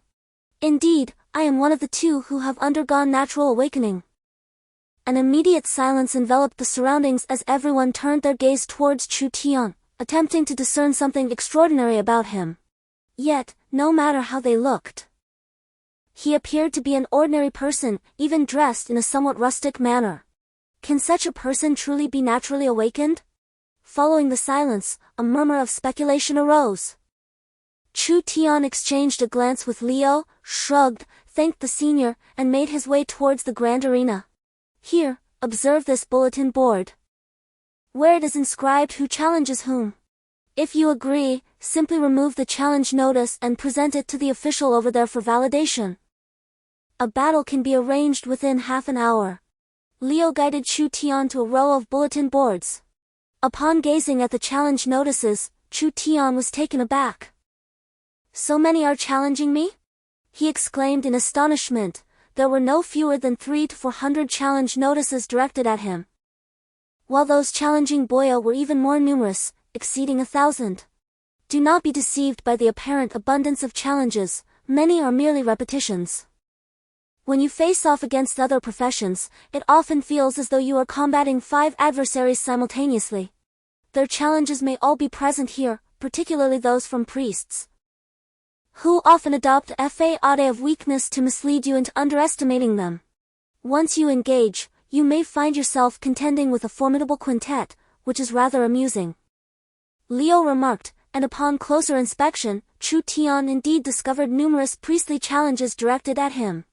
Ironically, there were even first-level priests among them. The team levels are regulated within a range of one level above or below, thus, if you are at level 2, the lowest level of the opposing team must be 1, while the highest can be 3.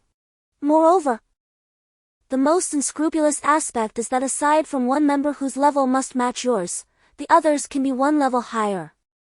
This means that the optimal configuration against you would be 33,332 for level 3 professionals and 1 level 2. This setup is reasonably acceptable for facing a peak level 2. But when contending with a mid-level 2 like yourself, it is evident that they hold an overwhelming advantage. Liu continuously imparted his knowledge of arena experience to Chu Tian, who nodded in understanding.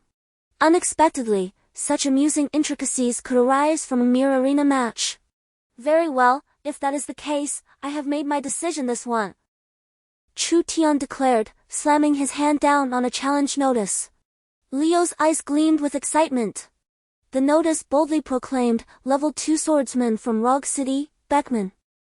Accompanying it was a photograph of the swordsman, unmistakably the grandson who had previously been teased by Liu in the inn. And who is this grandson? Naturally, it refers to you. The two individuals involuntarily recalled the jest from the previous day, exchanging knowing smiles. It seemed that Chu Tian had indeed made the right choice. It was time to teach Rogue City a lesson, especially since they had audaciously stolen the spotlight during the enrollment. As anticipated, once Chu Tian revealed his identity as a naturally awakened summoner, the challenge was swiftly accepted. Within mere minutes, the entire assembly surrounding the arena was abuzz with the news of Chu Tian, the naturally awakened summoner, stepping forward to accept the challenge. The atmosphere became electric, as everyone yearned to witness the rare spectacle of a naturally awakened summoner and his summoned beast. True to expectation, the highly anticipated match was arranged with remarkable speed. In just 10 minutes, while conversing with Liu, Chu Tian received notification that preparations for the match were complete and that his opponent had arrived. Shall I gather some information? Liu inquired with a grin. Chu Tian shook his head. He had just made a pivotal decision. Previously, he might have sent Liu to gather intelligence, but now, with this resolution, he felt utterly untroubled. Even if faced with 10 adversaries, Chu Tian believed he had a fighting chance. Before long, someone summoned Chu Tian to the arena. This marked his second appearance, yet he felt an uncanny familiarity with the surroundings. As he stepped onto the stage, the crowd erupted in fervor. Many were taken aback by Chu Tian's appearance. In a world predominantly characterized by Western features, his distinctly East Asian visage stood out remarkably, ensuring that he was an undeniable standout. The Caesar Empire predominantly comprised individuals of Caucasian descent, yet it also encompassed individuals of Asian and African descent. Thus, while Chu Tian stood out distinctly, he was by no means an anomaly, and hence he harbored no psychological burden, fearing he might be perceived as an extraterrestrial and subjected to dissection. As soon as Chu Tian took to the stage, his opponents promptly followed suit, eliciting gasps of astonishment from the onlookers, for the adversaries were not a typical quintet of varied professions but rather 5 swordsmen. A 5-profession team traditionally consists of 1 swordsman, 1 mage, 1 assassin, 1 archer, and 1 priest, thereby ensuring a balanced offense and defense, which is the standard configuration for most small squads, especially in competitions where the stakes are not life and death. The rules of the contest were announced, stipulating that harm to the summoner was strictly prohibited, while the summoner was also barred from adopting a defensive stance. This was evidently a rule favoring the summoner, yet no one voiced any objections, as the spectators had grown accustomed to such arrangements. Clearly, while the enemy could not inflict harm upon the summoner, they were permitted to approach him closely. Conversely, If the summoner found himself without any summoned beasts within a 1-meter radius and was approached, he would be deemed to have lost. Similarly, if the summoner lacked summoned creatures nearby and either a mage or an archer could directly strike him, the referee would also declare the summoner defeated. Despite the apparent protection afforded to the summoner, instances of the summoner being judged as having lost the match were numerous. Ah, so it is you. I had wondered who it might be. I did not expect that Rock City would enjoy such fortuitous luck in discovering a naturally awakened summoner. What a waste! Why not join us in Rock City? We could nurture you into a truly prodigious summoner. Chapter 57, Confrontation with 5 Swordsmen. Chu Tian turned to Leo and shrugged. Surprised that upon arriving at the arena, he was already encountering a challenge to his position, Leo immediately erupted in a fit of anger. As it was well known that Lock City and Rog City were sworn rivals. Oh? You exude such confidence? Chu Tian inquired with a smile. You already have a stunning beauty on your side, what need do you have from me? Would you truly displace that girl for my sake? I must admit, I can be quite domineering. All present were aware that the girl to whom Chu Tian referred was a fellow natural awakening summoner, hailing from Rog City, who had long been sought after. In this assessment, Lock and Rog had both made significant impressions. Each city boasted a natural awakening, instantly elevating their status within the guild to unprecedented heights, particularly within the esteemed Summoner Association, which regarded them with utmost reverence. The other professional factions from both cities also garnered corresponding attention. It could be asserted that the emergence of Chu Tian alongside the enchanting natural awakening summoner was akin to a rising tide lifting all boats. Nearly every individual within their cities reaped the benefits. Beckman let out a hearty laugh, clearly indicating that this challenge was not without ulterior motives. Should Chu Tian falter in this contest, or even decline the challenge, he would undoubtedly be looked down upon, resulting in an immediate decline in his reputation, and similarly tarnishing the name of Lock City. If Chu Tian refuses to accept the challenge, not only will he bear the brunt of the blame, but the people of Rock City and its supporters will also face the repercussions. Therefore, whether Chu Tian declines or loses the match, it is he who will undoubtedly suffer the consequences. The one who stands to gain, of course, is the enchanting summoner from Rock City, who will garner even more attention that she already receives in abundance, far surpassing that afforded to Chu Tian. Enough of the idle chatter, let the competition commence. With a cold smirk, Chu Tian felt the surge of his mental strength enhancing his clarity of thought. The intricate web of interests at play was profound. He realized that he represented not only himself but also Rock City and its supporters. Thus, this match must be executed with utmost finesse. The 5 swordsmen roared in unison, their bodies igniting with brilliant fighting spirit, instantly transforming the arena into a kaleidoscope of colors. Gasps of astonishment filled the air as the hues of their fighting spirit revealed their diversity. Each type of fighting spirit possessed its own distinctive color, the fiery orange of the fire element, the deep blue of the water element, the earthy yellow of the earth element, the pale green of the wind element, along with rarer hues such as the purple of lightning and the crimson of flame. Not to mention the metallic gray of steel. The 5 swordsmen before him displayed these 5 vibrant colors.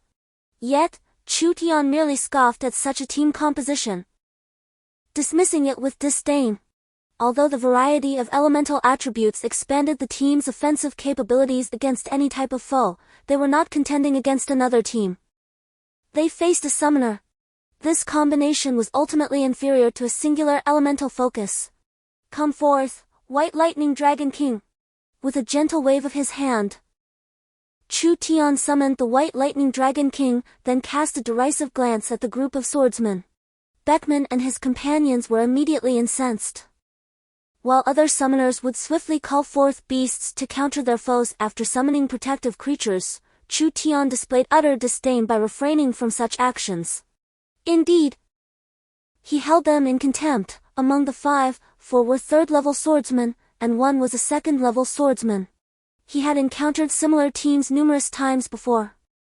Whether they were members of the Black Armored Legion or cultists, each battle had seen foes of greater strength than this group. Yet they were all easily dispatched by Chu Tian. Kill! The five exchanged glances, their anger igniting as they charged toward Chu Tian. The scorn he exhibited deeply wounded their pride. Even a third-level summoner would not dare to underestimate them, yet Chu Tian acted as if they were beneath his notice. Enveloped in the aura of their fighting spirit, their speed surged, covering 100 meters in merely 6 or 7 seconds, reaching Chu Tian in just over 10 seconds. Suddenly, a cascade of purple lightning cores tumbled to the ground. Observers with keen eyes quickly recognized them as second-level cores, no larger than a fingernail. What was happening? Had they dropped their valuables out of fright? Laughter erupted from the crowd below the arena, as they had expected Chu Tian to be formidable.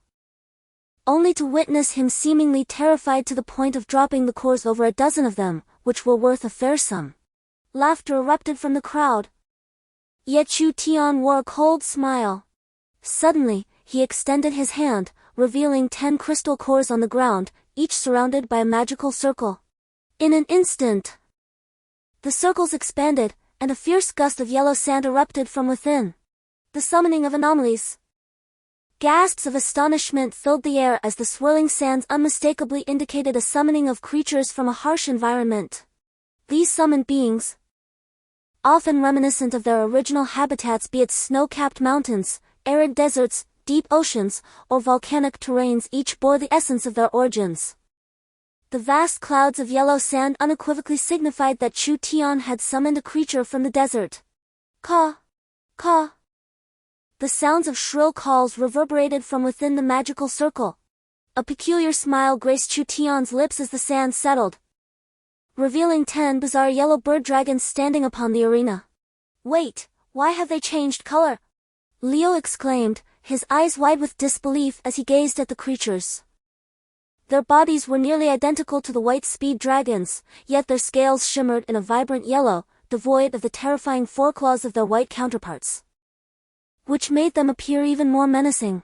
If the white speed dragons were the scavengers of the snow-capped mountains, the yellow speed dragons were the grim reapers of the desert. Notoriously ferocious and far more challenging to confront. Yellow speed dragons, go forth! In an instant, Chu Tian experienced the draining of 10 units of mental energy, leaving him momentarily dizzy. Nevertheless, he persevered through the discomfort and extended his hand, summoning 10 yellow swift dragons that vanished from their positions, each leaping high into the air, forming pairs as they charged fervently towards the adversary. Get away from me! As the captain, Beckman was the first to confront them. 2 yellow swift dragons lunged directly at him, their enormous jaws agape, revealing sharp teeth that glimmered with a dazzling cold light under the sun.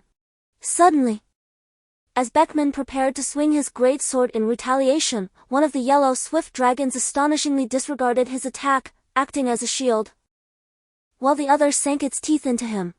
A tremendous surge of electricity coursed through Beckman's body in an instant. Crackling sounds echoed around him.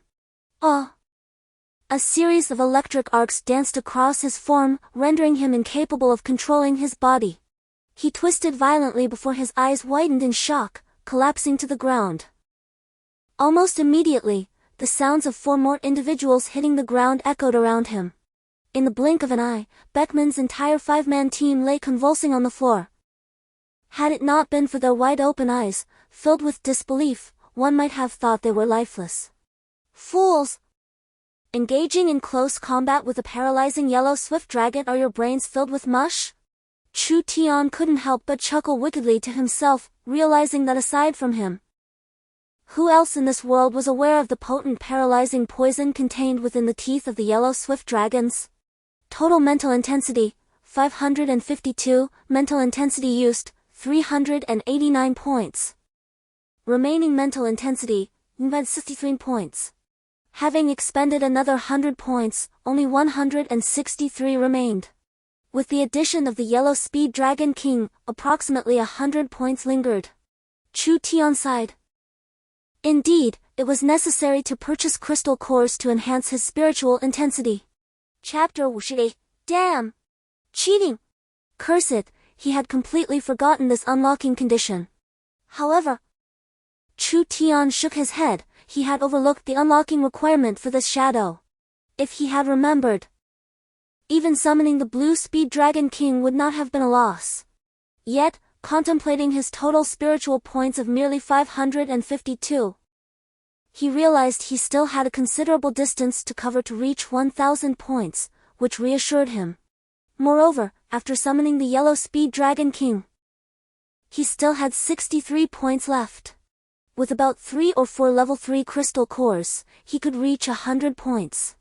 At that moment, he would first summon the Blue Speed Dragon, then unlock the Blue Speed Dragon King. Ultimately, once he advanced to a level 3 summoner and his spiritual total surpassed 1,000 points, he could directly unlock and even summon that familiar creature. Currently, with 552 points of spiritual intensity, he needed 448 more to reach 1,000.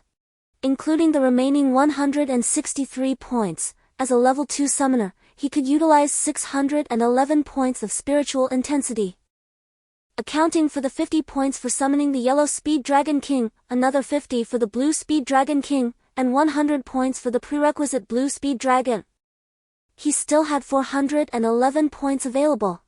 Upon becoming a level 3 summoner, he should be able to summon a new familiar at the swiftest pace.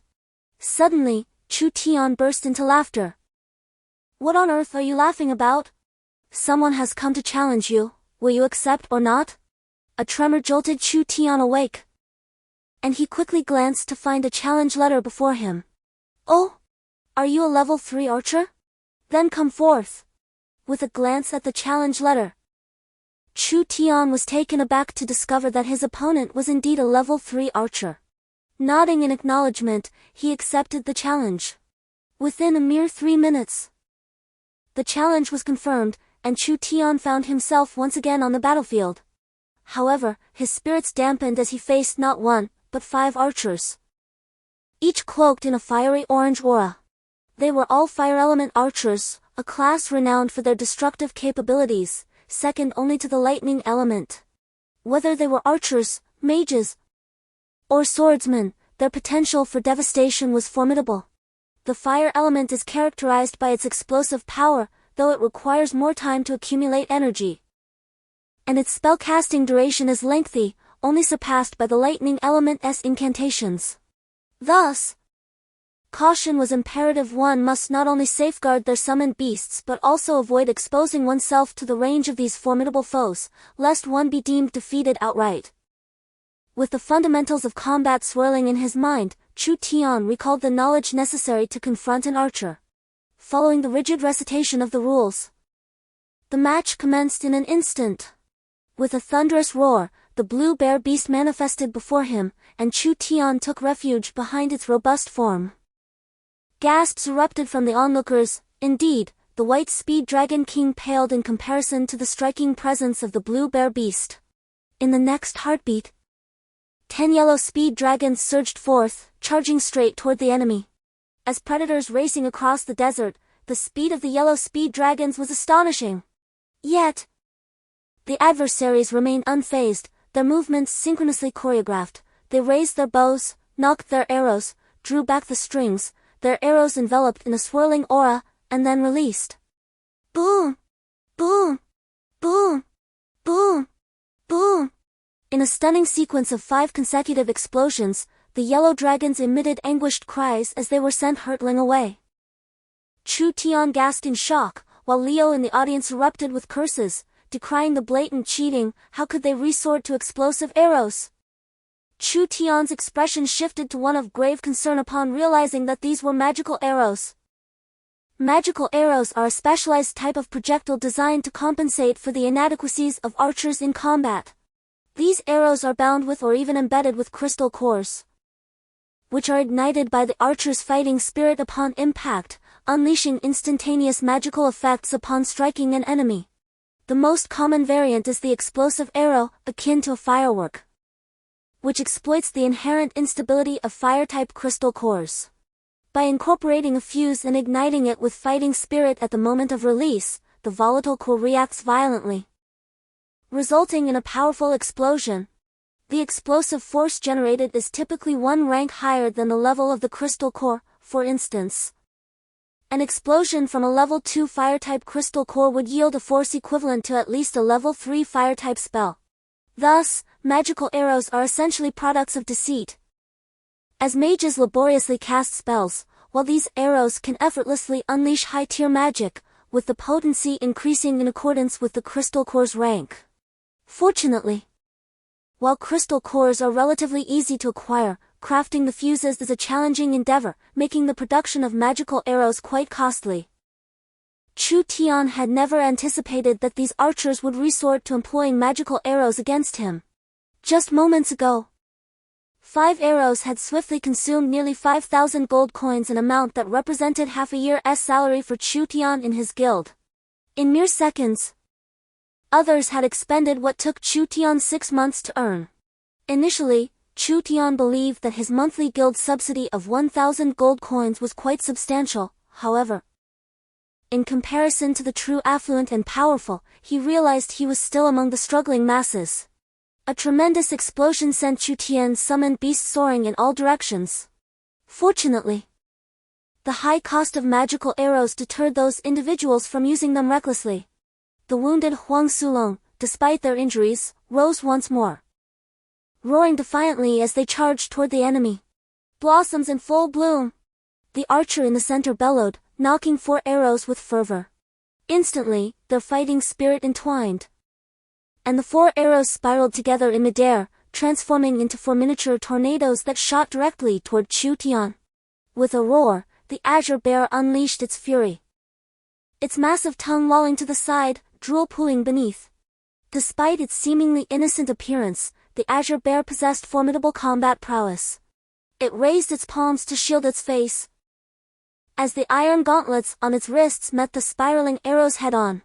The arrows struck with ferocity, spinning like drills against the gauntlets, sending sparks flying in every direction, igniting the tornadoes in a blaze of fury.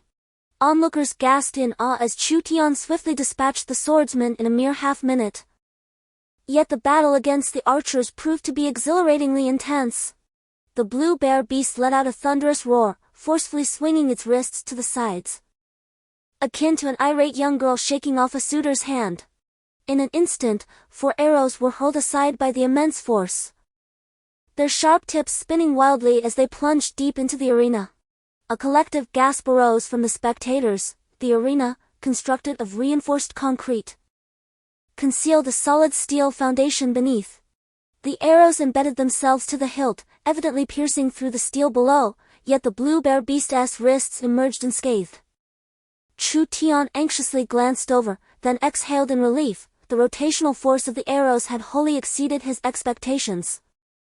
But he had not anticipated the formidable resilience of the blue bear beast's wrist armor, leaving it entirely unharmed. With a furious roar, the blue bear beast directed its wrath towards the young archer. Despite the armor sustaining no damage, the sharp pain still provoked its ire. "Calm down, blue bear beast. Let the swift dragons avenge you." Chu Tian patted the creature's large rear, though he could merely reach its backside. Chapter 59, The Swift Dragon's Insufficiency. The scheme of the Dragon King's army. As the yellow swift dragons drew the attention of the crowd towards the blue bear beast, they approached several archers. However, Chu Tian was wholly unprepared for the formidable challenge posed by this group of archers, far more troublesome than the swordsman.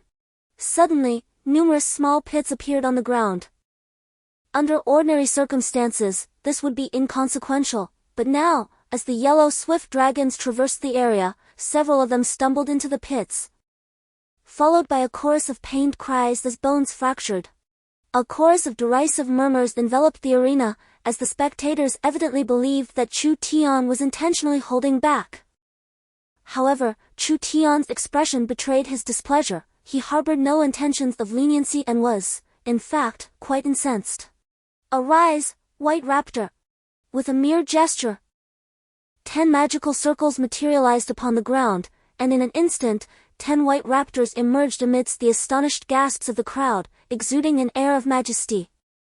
The stage still housed 6 yellow raptors, Yet with the addition of the 10 new white raptors, the total number of raptors surged to 16 rather than diminishing.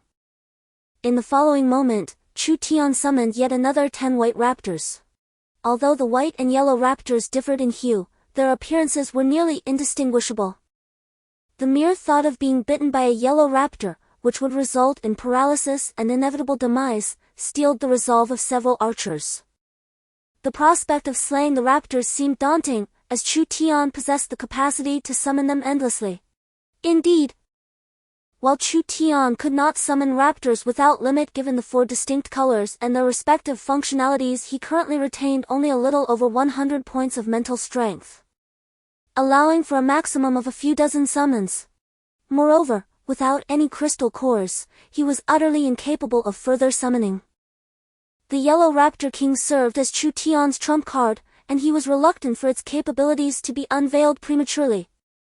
The reason for introducing the Yellow Raptor into battle was to instill in the audience the understanding that a bite from a Yellow Raptor would inevitably lead to paralysis.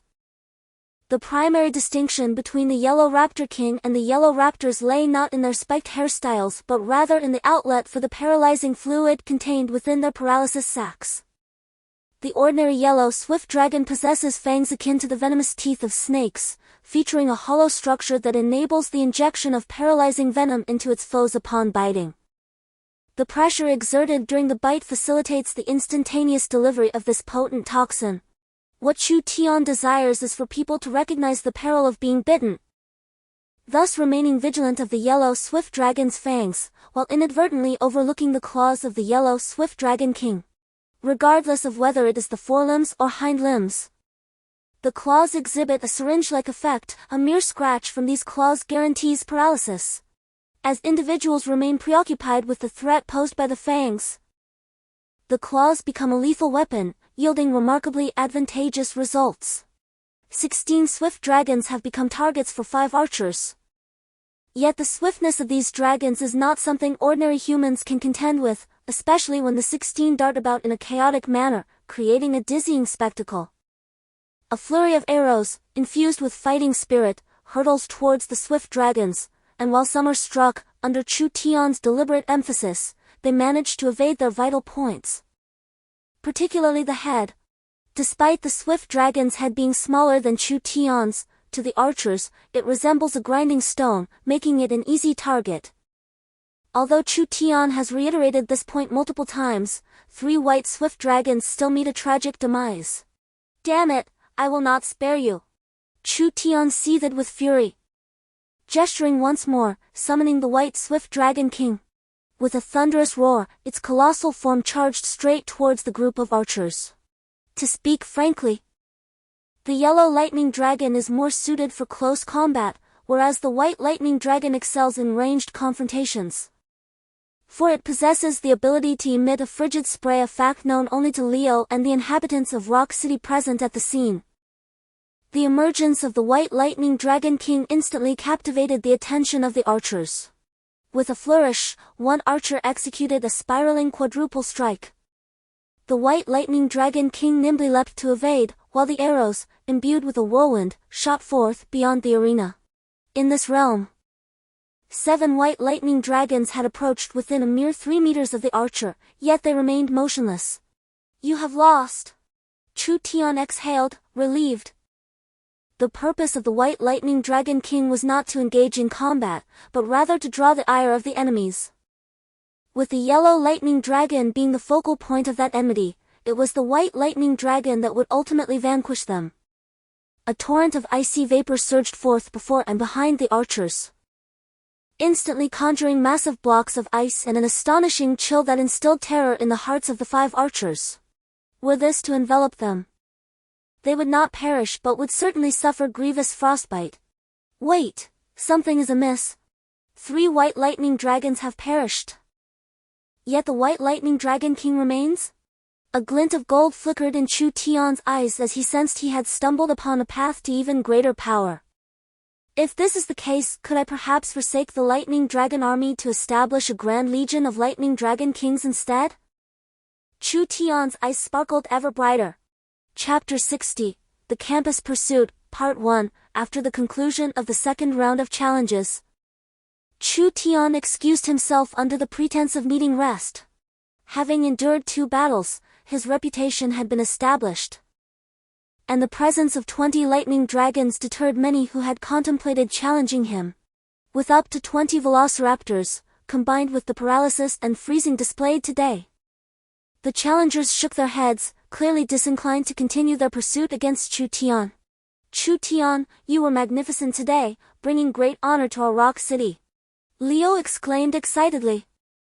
Chu Tian smiled. He had played 2 matches today. One was a display of restraint, while the second nearly pushed him to his limits. Had it not been for a sudden inspiration to have the white Velociraptor King draw fire, it was likely that the surrounding Velociraptors would have been eliminated by precise shots. The archer's pinpoint accuracy was indeed legendary. If I disband all the white Velociraptors, can I still summon a new white Velociraptor King? The summoning conditions for the white Velociraptor King required 10 white Velociraptors and 50 points of mental strength. Chu Tian still had 163 points of mental strength remaining, allowing for the summoning of 3 more Velociraptor Kings. However, the loss of 3 white Velociraptors today pained him, while also revealing a concern. Now that the white Velociraptor King had been summoned, the number of white Velociraptors had fallen below 10. Yet the king still existed and could be summoned. Would the white Velociraptor King remain even if all the white Velociraptors perished? As this thought crossed his mind, Chu Tian involuntarily began to ponder the possibilities. Yet, with the demise of 3 white Velociraptors, it would take 3 days for their 30 points of mental strength to be available for use again, leaving Chu Tian somewhat anxious. Perhaps it would be wiser to wait for his mental strength to recover. Once restored, those 30 points would be at his disposal once more, bringing his total from 163 to 193 points. In other words, the spirits of the deceased summoned beasts will be liberated, repurposed as mental energy for future summons. As time progresses, it is likely that even the basic summoned beasts will be forsaken in favor of conjuring more formidable creatures. With an air of anticipation, Chu Tian arrived at the opening ceremony, which bore no distinction from that of any institution within the Celestial Empire.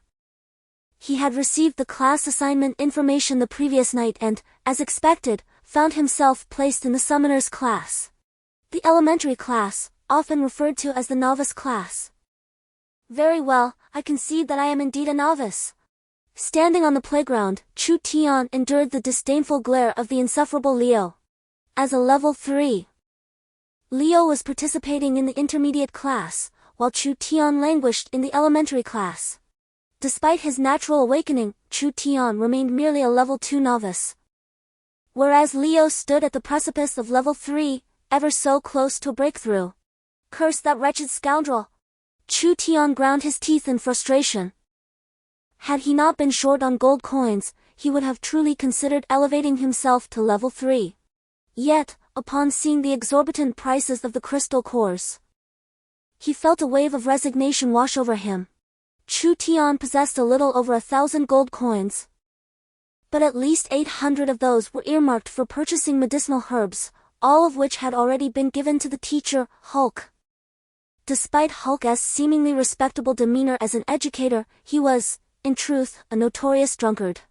Like all educators, the principal's impassioned speech was merely a performance aimed at engaging ordinary children.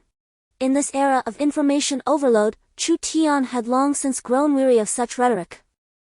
While others were swept away by excitement, he found himself utterly bored. After enduring much difficulty, a subsequent piece of news left Chu Tian utterly astounded. What? Indeed. It was quite brutal for the junior male students, who were roughly seized, either knocked unconscious or bound without reservation. However, for the female students, the treatment was strikingly gentle. They were delicately tied up and then carelessly tossed onto the playground. Damn! Chu Tian exclaimed, completely unprepared for the existence of such customs in this school.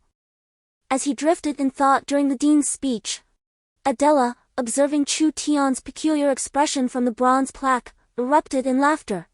In fact, when recommending Chu Tian for admission, Adela had already envisioned the embarrassing situation he would find himself in today, never anticipating it would be this amusing.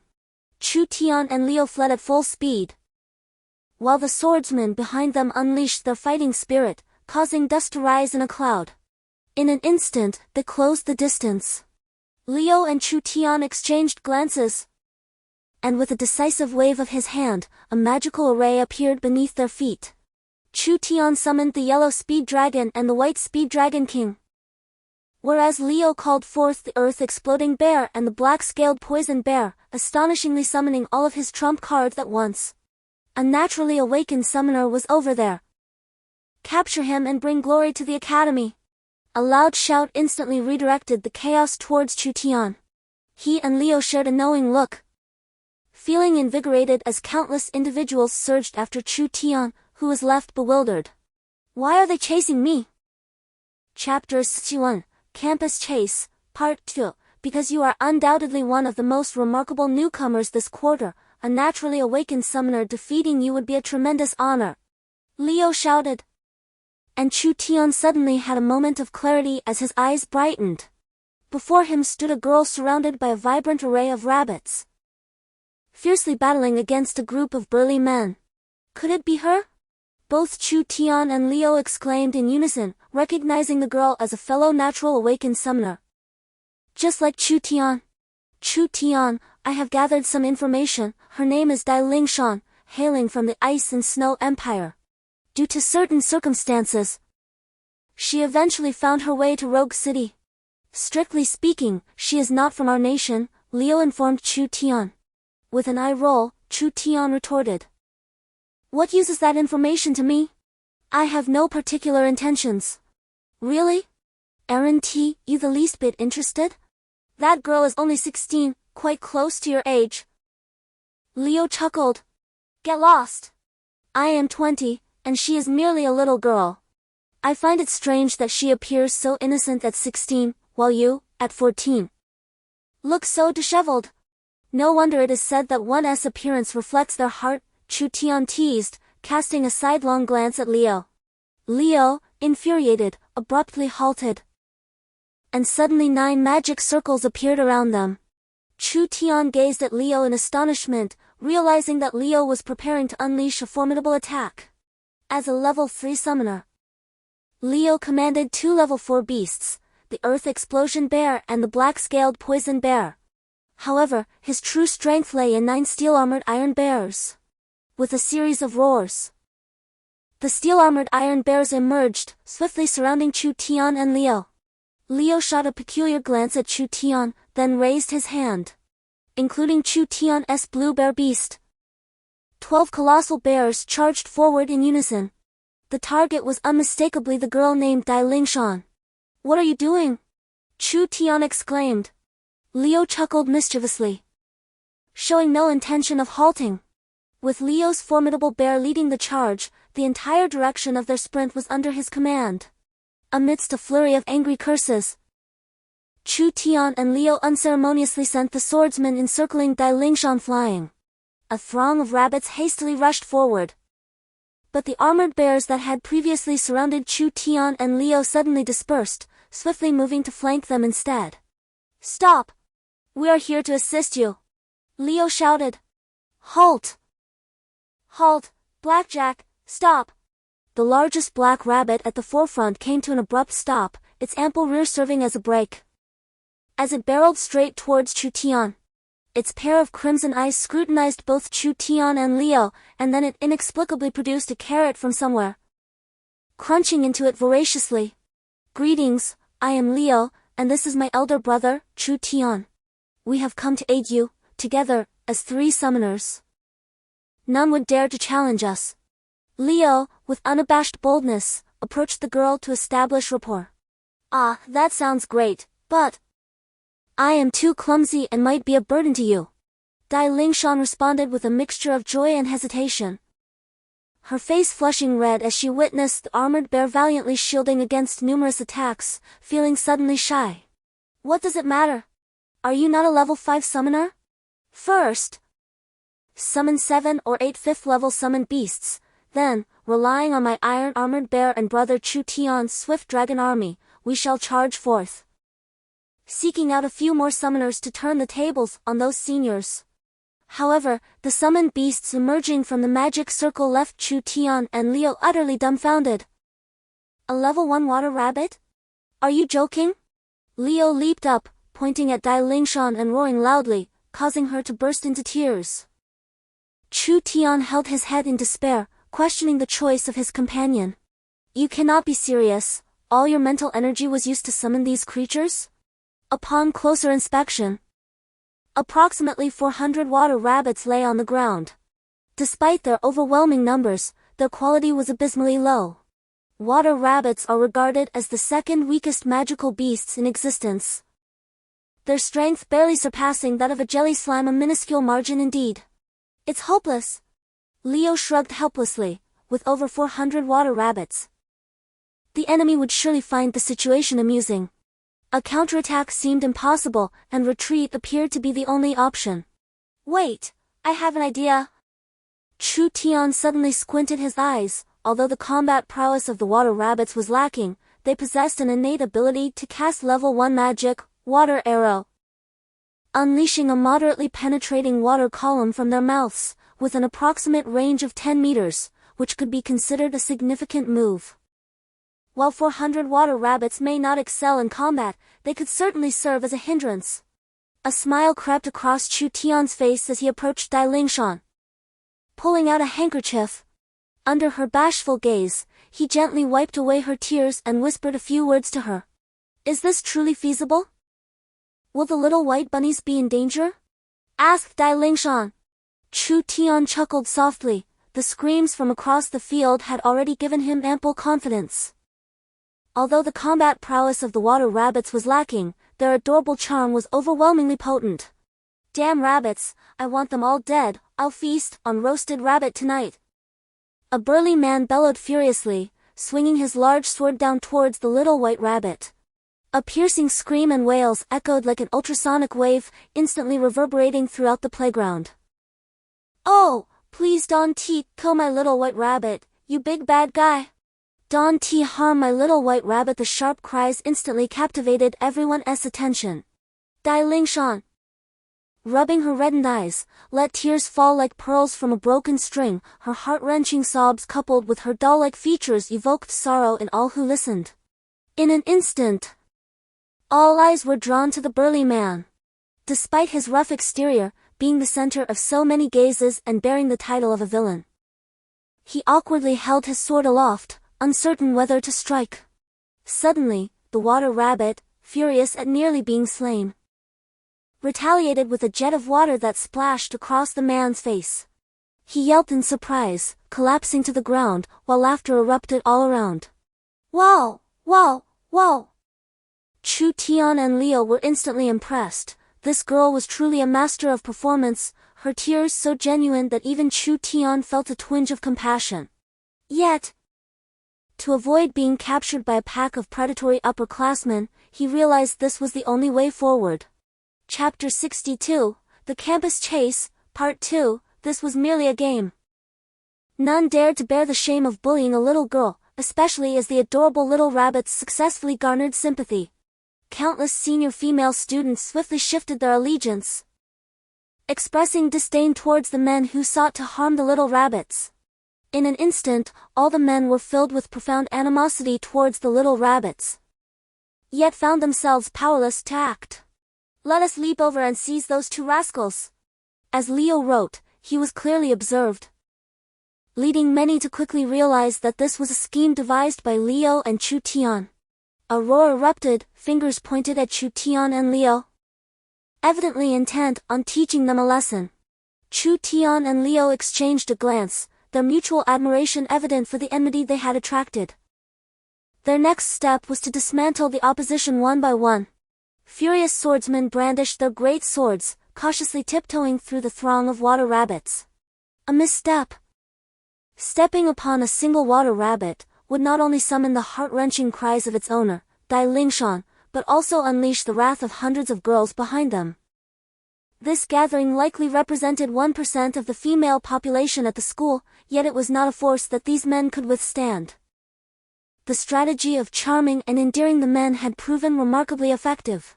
As Chu Tian observed the angry yet cautious approach of the men, a peculiar smile graced his lips. With a wave of his hand, a multitude of summoned beasts materialized before them, combined with Leo's summoned creatures, instantly swelling the battlefield with 3 or 4 dozen summoned beasts. Especially with Dai Lingshan's large black rabbit, Blackjack, leading the charge, the atmosphere surged dramatically. In an instant, all the senior students who had prepared to engage stood frozen, clearly daunted by such a formidable assembly. Most of their ranks had been scattered by the onslaught of over 400 rabbits, resulting in a series of solitary skirmishes. Attack! Chu Tian commanded, and Blackjack was the first to spring into action. Its enormous form, surprisingly light as a feather, leaped high into the air, its massive rear descending with undeniable force. The little white rabbits instinctively scattered, yet formed a tight circle around the adversary. The senior's mind faltered, unable to react or evade the impending strike. Boom! In a spectacle of astonishment, the colossal backside crashed down upon the senior, shattering his fighting spirit. The radiance of his energies dissipated instantaneously, accompanied by a cry of despair as he was forcefully driven to the ground. Ha ha ha! After a prolonged silence of half a minute, laughter erupted around, marking the first instance in history where a senior was vanquished by their junior peers through such a merciless tactic, rendered unconscious by a mere rabbit. That little rascal! Adela shook her head within the confines of her bronze medal, though she could not witness the unfortunate fate of that student. The mere thought and the triumphant demeanor of the black rabbit conveyed that he was undoubtedly suffering. It was likely that this semester would provide ample amusement for others, rendering him the subject of countless jokes. Undeniably, the formidable presence of Blackjack instills a palpable fear in countless upperclassmen. No one wishes to meet their demise at the hands of a mere rabbit. Is that sufficient? Chu Tian approached Leo, inquiring softly.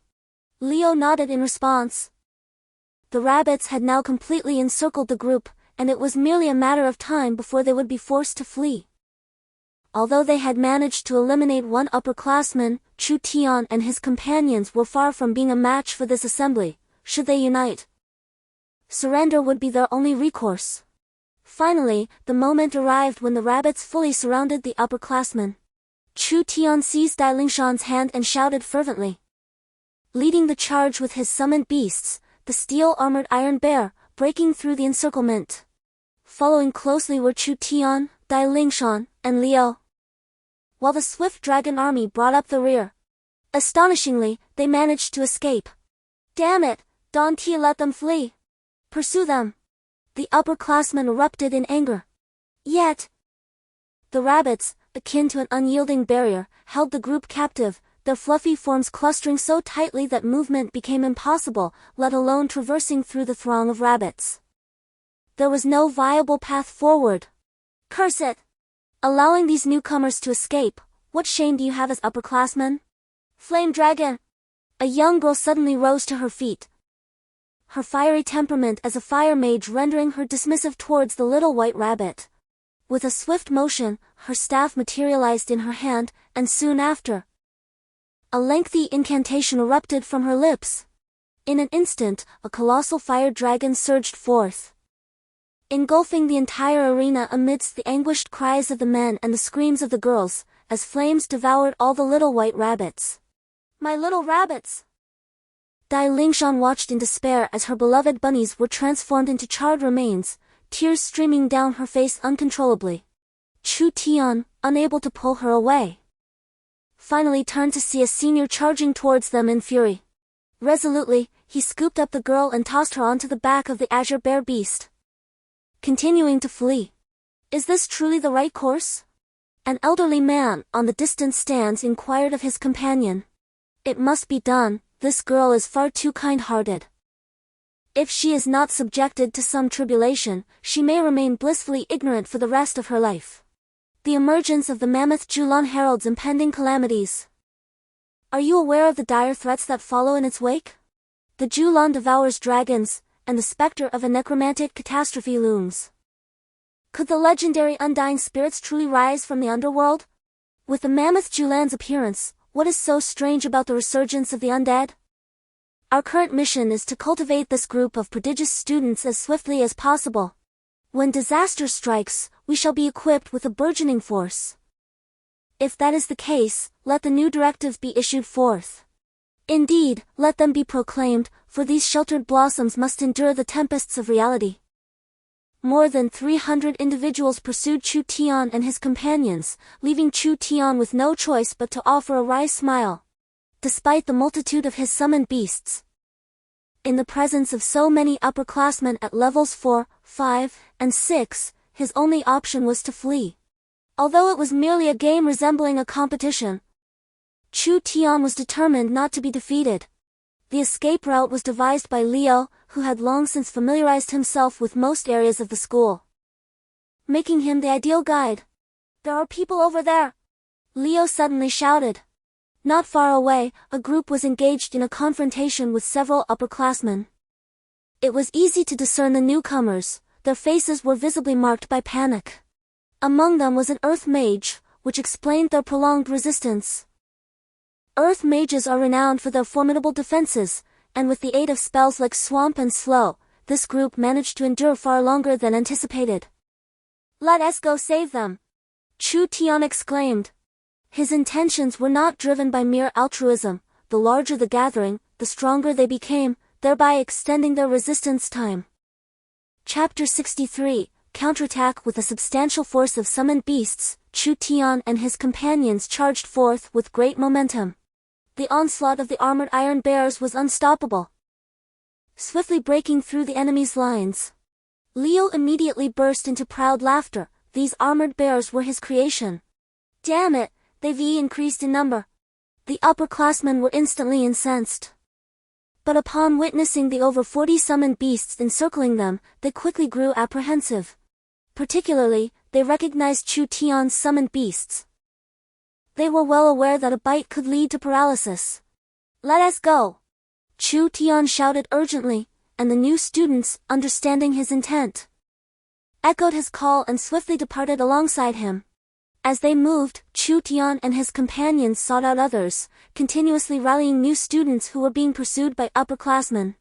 Remarkably, their numbers swelled. Within a mere half-hour, Chu Tian's group had grown to over 200 individuals. Truly remarkable talents, considering they had evaded capture for so long. The upperclassmen were numerous, likely totaling 2,000 to 3,000, yet they were focused on chasing down merely over 1,000 new students. Those in Chu Tian's ranks were all resilient fighters, their strength unquestionable. "My brothers," Leo suddenly proclaimed loudly, "I have an idea. Let us counterattack and rescue our captured comrades." "What do you think?" The eyes of those around him sparkled with excitement, though some voiced their dissent. "With so many pursuing us, relying solely on our 200 seems like a fool's errand." Yet Chu Tian shook his head with a smile. "You are mistaken. Despite our smaller number, we possess 9 summoners among us. Moreover, within the captured group, there are over 20 summoners. Each summoner can call forth 10 summoned beasts, which would equate to more than 300 additional fighters." A swordsman voiced his agreement, and Chu Tian observed nods of affirmation from the others. "Very well, let us counterattack." The crowd erupted in fervor, and in an instant, the formation shifted, charging towards the playground. On the playground, although the girls were bound, a mere display of charm resulted in their release, as they stood aside, engaging in trivial conversations. In stark contrast, the boys were not so fortunate. They lay tied on the ground, with some still unconscious. Suddenly, a commotion erupted at the edge of the playground, drawing the girls' attention to a throng of people charging toward them. Leading the charge were a multitude of summoned beasts, yet they were unmistakably not upperclassmen. They were freshmen. A senior shouted, but amidst the crowd, a barrage of spells rained down, and the defending seniors were swiftly overwhelmed. "Rescue them, and then bind our dear seniors!" Chu Tian exclaimed, fully immersed in this joyous contest. The freshmen lying on the ground were soon freed, while the girls, already shrieking in excitement, joined the ranks. In an instant, their numbers swelled severalfold. Upon taking stock, it was discovered that only 4 or 5 individuals remained outside, with the rest now gathered here. It appears our ranks are complete. What do you all think? Shall we retaliate? The upperclassmen and faculty members stood in astonishment, witnessing the crowd that had assembled on the playground. Although there had been instances of freshmen retaliating before, none had ever seen freshmen actually liberate their peers from restraint to mount a counteroffensive. "Dean, doesn't this count as cheating?" inquired a senior summoner, to which the dean responded with hearty laughter, delighted to witness such vibrant new students after so long. "How is one to determine what constitutes cheating? You find yourself captured, yet your comrades rush to your aid. Can this truly be deemed a wrongdoing?" The dean remained silent, while the vice dean, with a furrowed brow and a fierce glare directed at the leader, Chu Tiancheng, was taken aback by the unexpected cleverness of the young man. A counterattack was in order. A chance to show those seasoned veterans a different hue. As the crowd swelled, a palpable excitement surged through everyone, igniting their fighting spirit in an instant. Chu Tiancheng laughed heartily and gestured, prompting the throng to charge towards the arena's exit. The tide of battle had turned. No longer were the veterans capturing the novices, but now the novices were retaliating against the seasoned players. The dynamics of the conflict shifted dramatically. Nearly 1,000 novices, though lacking in individual prowess, possessed formidable collective strength. Furthermore, the inclusion of summoners among the novices proved advantageous. With 30 summoners conjuring their beasts, the number of summoned creatures surged to over 600. Thereby increasing the novices' ranks from 900 to 1,500.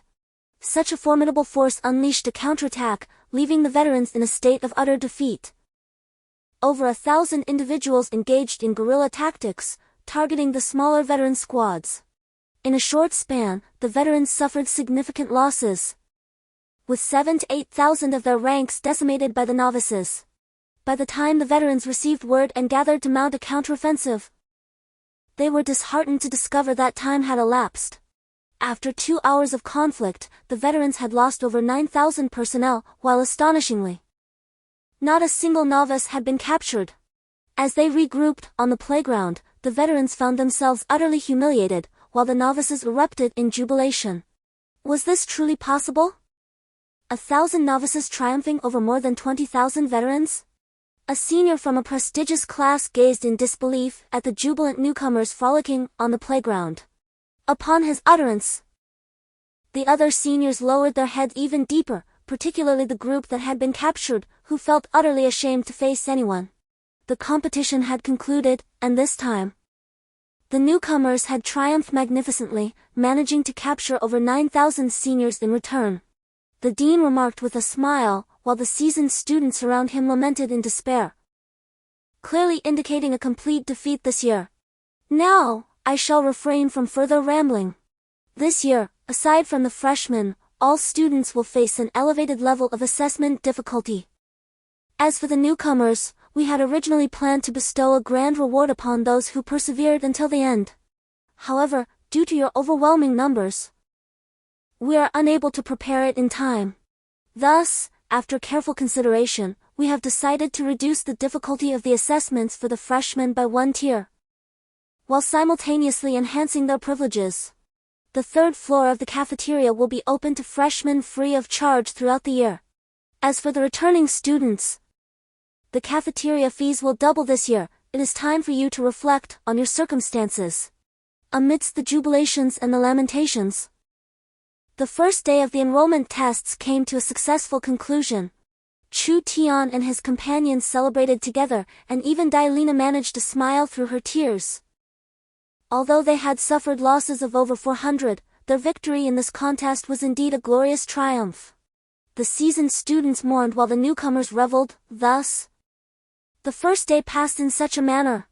Chapter 64, The Lucrative Underworld. On the second day, after attending the morning theoretical class, Chu Tiancheng arrived at the so-called 3rd floor of the cafeteria for a meal, only to be astonished to discover that it was, in fact, a so-called cheat meal establishment, where one could order anything they fancied. By this time, it was already packed to the brim. Upon seeing Chu Tian enter, those who had become acquainted with him during yesterday's match greeted him warmly. Chu Tian responded with a smile as he made his way to the counter, ordering several meat dishes and a soup before seating himself at a nearby table. "May I sit here?" Delina suddenly approached, pointing charmingly at the seat opposite Chu Tian. He nodded, and she took her place. Thank you for yesterday. Otherwise, I might have been captured," Delina said, her cheeks flushed. Chu Tian waved his hand dismissively. He merely wished to avoid defeat, unaware that his actions had inadvertently benefited everyone. "Well, I want to ask you something," Delina stammered. Yet shyness rendered her speech faltering. "What is it?"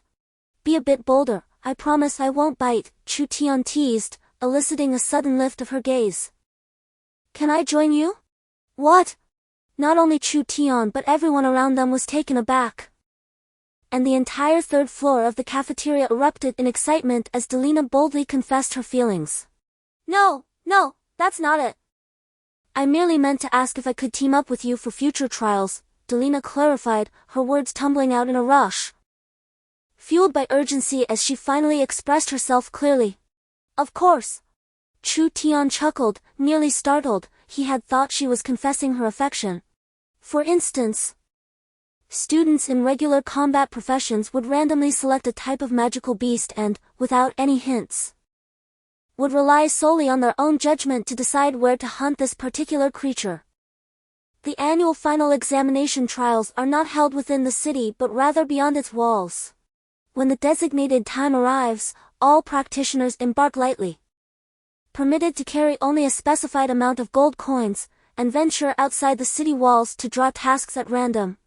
In such circumstances, to ascertain the direction of the drawn target, one must reach the next city, as the royal city forbids students from entering on the first day.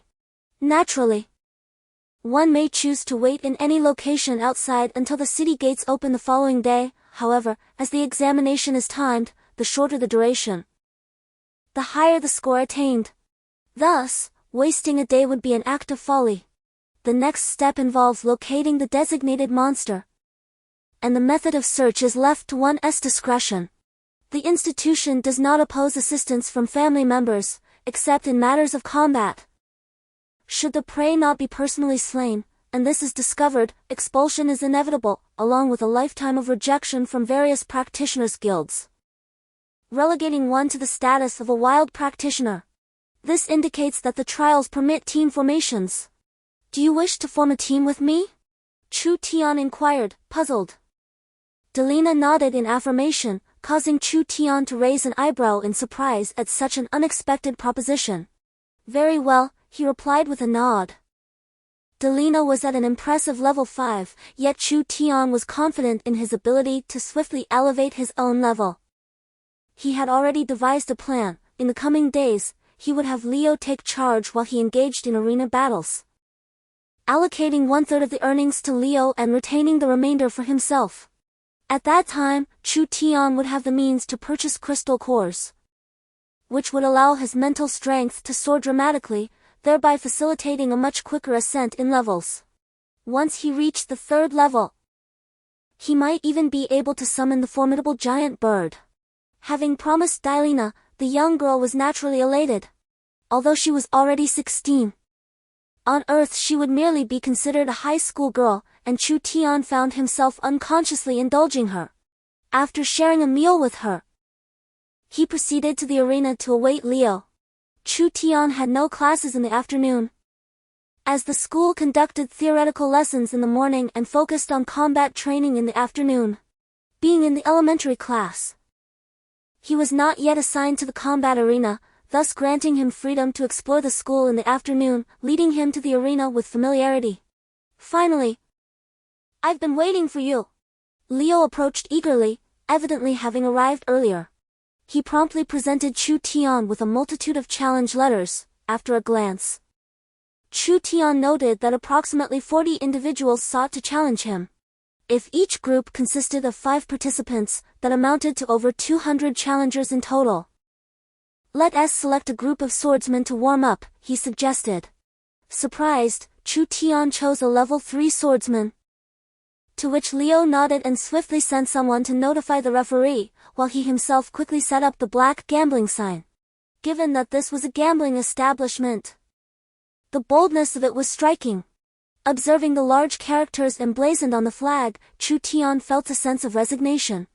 However, the school did not prohibit such activities. There was merely a cap on the stakes, limited to a maximum of 10 gold coins, serving as a veiled attempt to suppress gambling. Nevertheless, many individuals continue to place substantial bets in private, and numerous underground bookmakers are more than willing to accept them. Consequently, such regulations are rendered virtually meaningless. The school turns a blind eye, provided that no significant incidents arise. Soon, the referee announced that Chu Tian could ascend the stage. In the distance, Liu gazed at Chu Tian with a disdainful eye, unperturbed by the knowledge of their alliance. In fact, many were already aware of their connection. Yet the number of bettors flocking to this venue remained plentiful. Here, the odds for Chu Tian were the most favorable 1-to-1. The wager was on victory. Should Chu Tian triumph, those who bet against him would receive double their stakes, while a loss for Chu Tian would naturally benefit the house. In the event of a draw, the house would compensate all losses. Before long, the adversary's information landed in Liu's hands. It was a shame that this fellow was not employed in intelligence gathering, as he possessed considerable talent. The opponent's odds were 1-to-2, should the enemy prevail. The reward would be doubled. Despite Chu Tian's seemingly modest odds, they remained the highest in the arena. As others offered him odds of 2-to-1 or even 3-to-1, meaning a victorious bet would yield only around 1.5 times the original stake.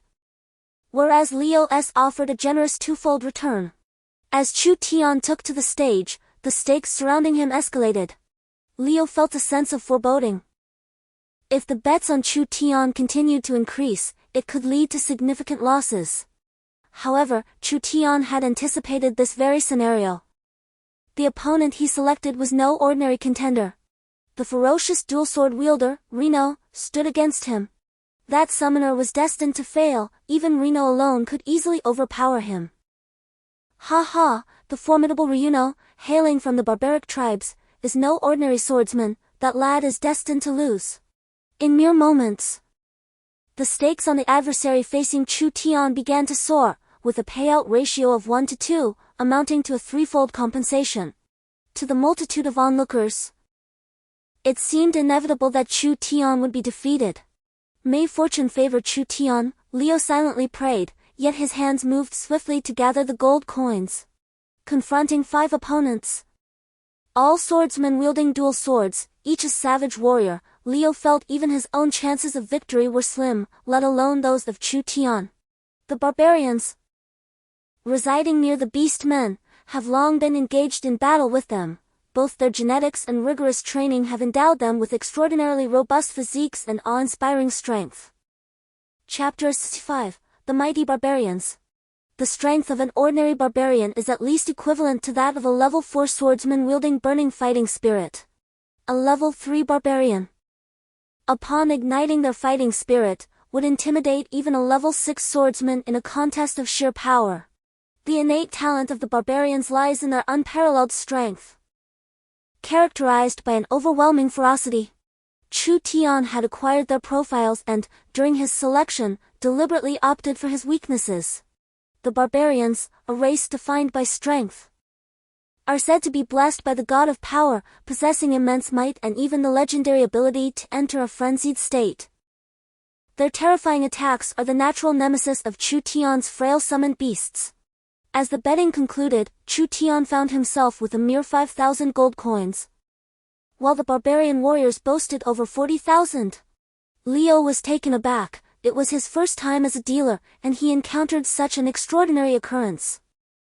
If Chu Tian emerges victorious, Liu need only invest 10,000 gold coins to reap a profit of 30,000, allowing him to retain 9,000 for himself. However, Should Chu Tian falter, he would face a staggering compensation of 120,000 gold coins, resulting in a personal loss of 80,000. Gulp! Brother Chu Tian. Please do not lose, even if I were sold, I could not gather 80,000. The battle has commenced, and as the barbarians enter the arena, they unleash an awe-inspiring aura. Their towering figures, reaching 2 meters in height, evoke envy in Chu Tian, as do their muscular physiques. Observing the barbarians wielding their massive weapons, Chu Tian is struck by a wave of jealousy. Damn it, why is there such disparity among men? Glancing at his own frail body and then at theirs, he is suddenly engulfed by insecurity. Yet, this is not the time for self-doubt. Chu Tian stretches out his hand, and instantly, 10 yellow speed dragons manifest upon the battlefield. The barbarians, far from being mindless, exchange wary glances upon seeing the yellow speed dragons, their eyes reflecting vigilance. Clearly, the paralysis effect of the yellow speed dragons has instilled a sense of tension within them. The appearance of these creatures signals the commencement of the conflict. Reno and the others roar in unison, brandishing their dual blades as they charge forward, their synchronized steps causing the arena to tremble. These 5 individuals resemble ancient beasts, surging towards Chu Tian. While other summoners might feel trepidation in the face of such foes, standing before them is Chu Tian. The ferocity of these barbarians pales in comparison to the other summoned beasts within his summoner system. With a swift motion, the yellow dragon began to leap gracefully, its agile form contrasting starkly with the clumsy strides of the barbarians. Yet, there was no cause for concern among the barbarians, for they were acutely aware of their own speed deficiency and had devised a strategy accordingly. With a fierce roar, 5 barbarians raised their double-handed swords, exchanging glances before bringing their blades crashing down upon the arena. The ground trembled violently, causing the yellow dragons to stumble, their leaps faltering as they struggled to find their footing. Charge! Bellowed Reno, propelling himself towards a yellow dragon. The quaking arena felt as solid as the ground beneath their feet. You scoundrels! Chu Tian summoned 7 white dragons with a flick of his hand, followed closely by the white dragon king and the blue bear beast, who also materialized. The demise of 2 yellow dragons had ignited a fierce rage within him. While others may undervalue summoned beasts, Chu Tian held them in high regard. They were the sole remnants he had brought from Earth. Kill! With a thunderous shout, the blue bear beast and the white dragon king surged forward alongside the white dragons, instantly joining the fray, transforming the battlefield in an instant. The combat on the arena came to a halt as the yellow dragons and white dragons collectively encircled the 5 barbarians, while the blue bear beast and white dragon king exerted immense pressure on them. They understood that the true battle was only just beginning. With a roar, Reno and his companions, now surrounded, were keenly aware that they could not afford to linger. Being completely encircled would spell their doom, as the summoned beasts would overwhelm them in an instant, leaving only defeat in their wake. Break through, watch me! As the captain, Reno immediately roared, raising his 2 great swords high above his head, which were soon enveloped by an astonishing aura of combat energy. In an instant, the tyrant slash, unexpectedly a ranged attack, unleashed 2 formidable energy slashes that surged like tumultuous waves of power, hurtling straight towards Chu Tian. The 2 white speed dragons in their path had no chance to scream before being swiftly dispatched. A prompt flashed in Chu Tian's mind, but the moment was too tense. The referee had already rushed in front of him, and any contact of the energy with the referee would mean defeat for Chu Tian. With a fierce roar, the azure bear suddenly appeared, positioning itself protectively in front of him, as the 2 energy slashes crashed into the bear's gauntlet. A sharp crack resounded, and Chu Tian's expression changed dramatically. Without hesitation, he retrieved a 4th-level lightning crystal core that he had preserved for many days and cast it to the ground. Come forth, Yellow Speed Dragon King! This was not the time to conceal his strength.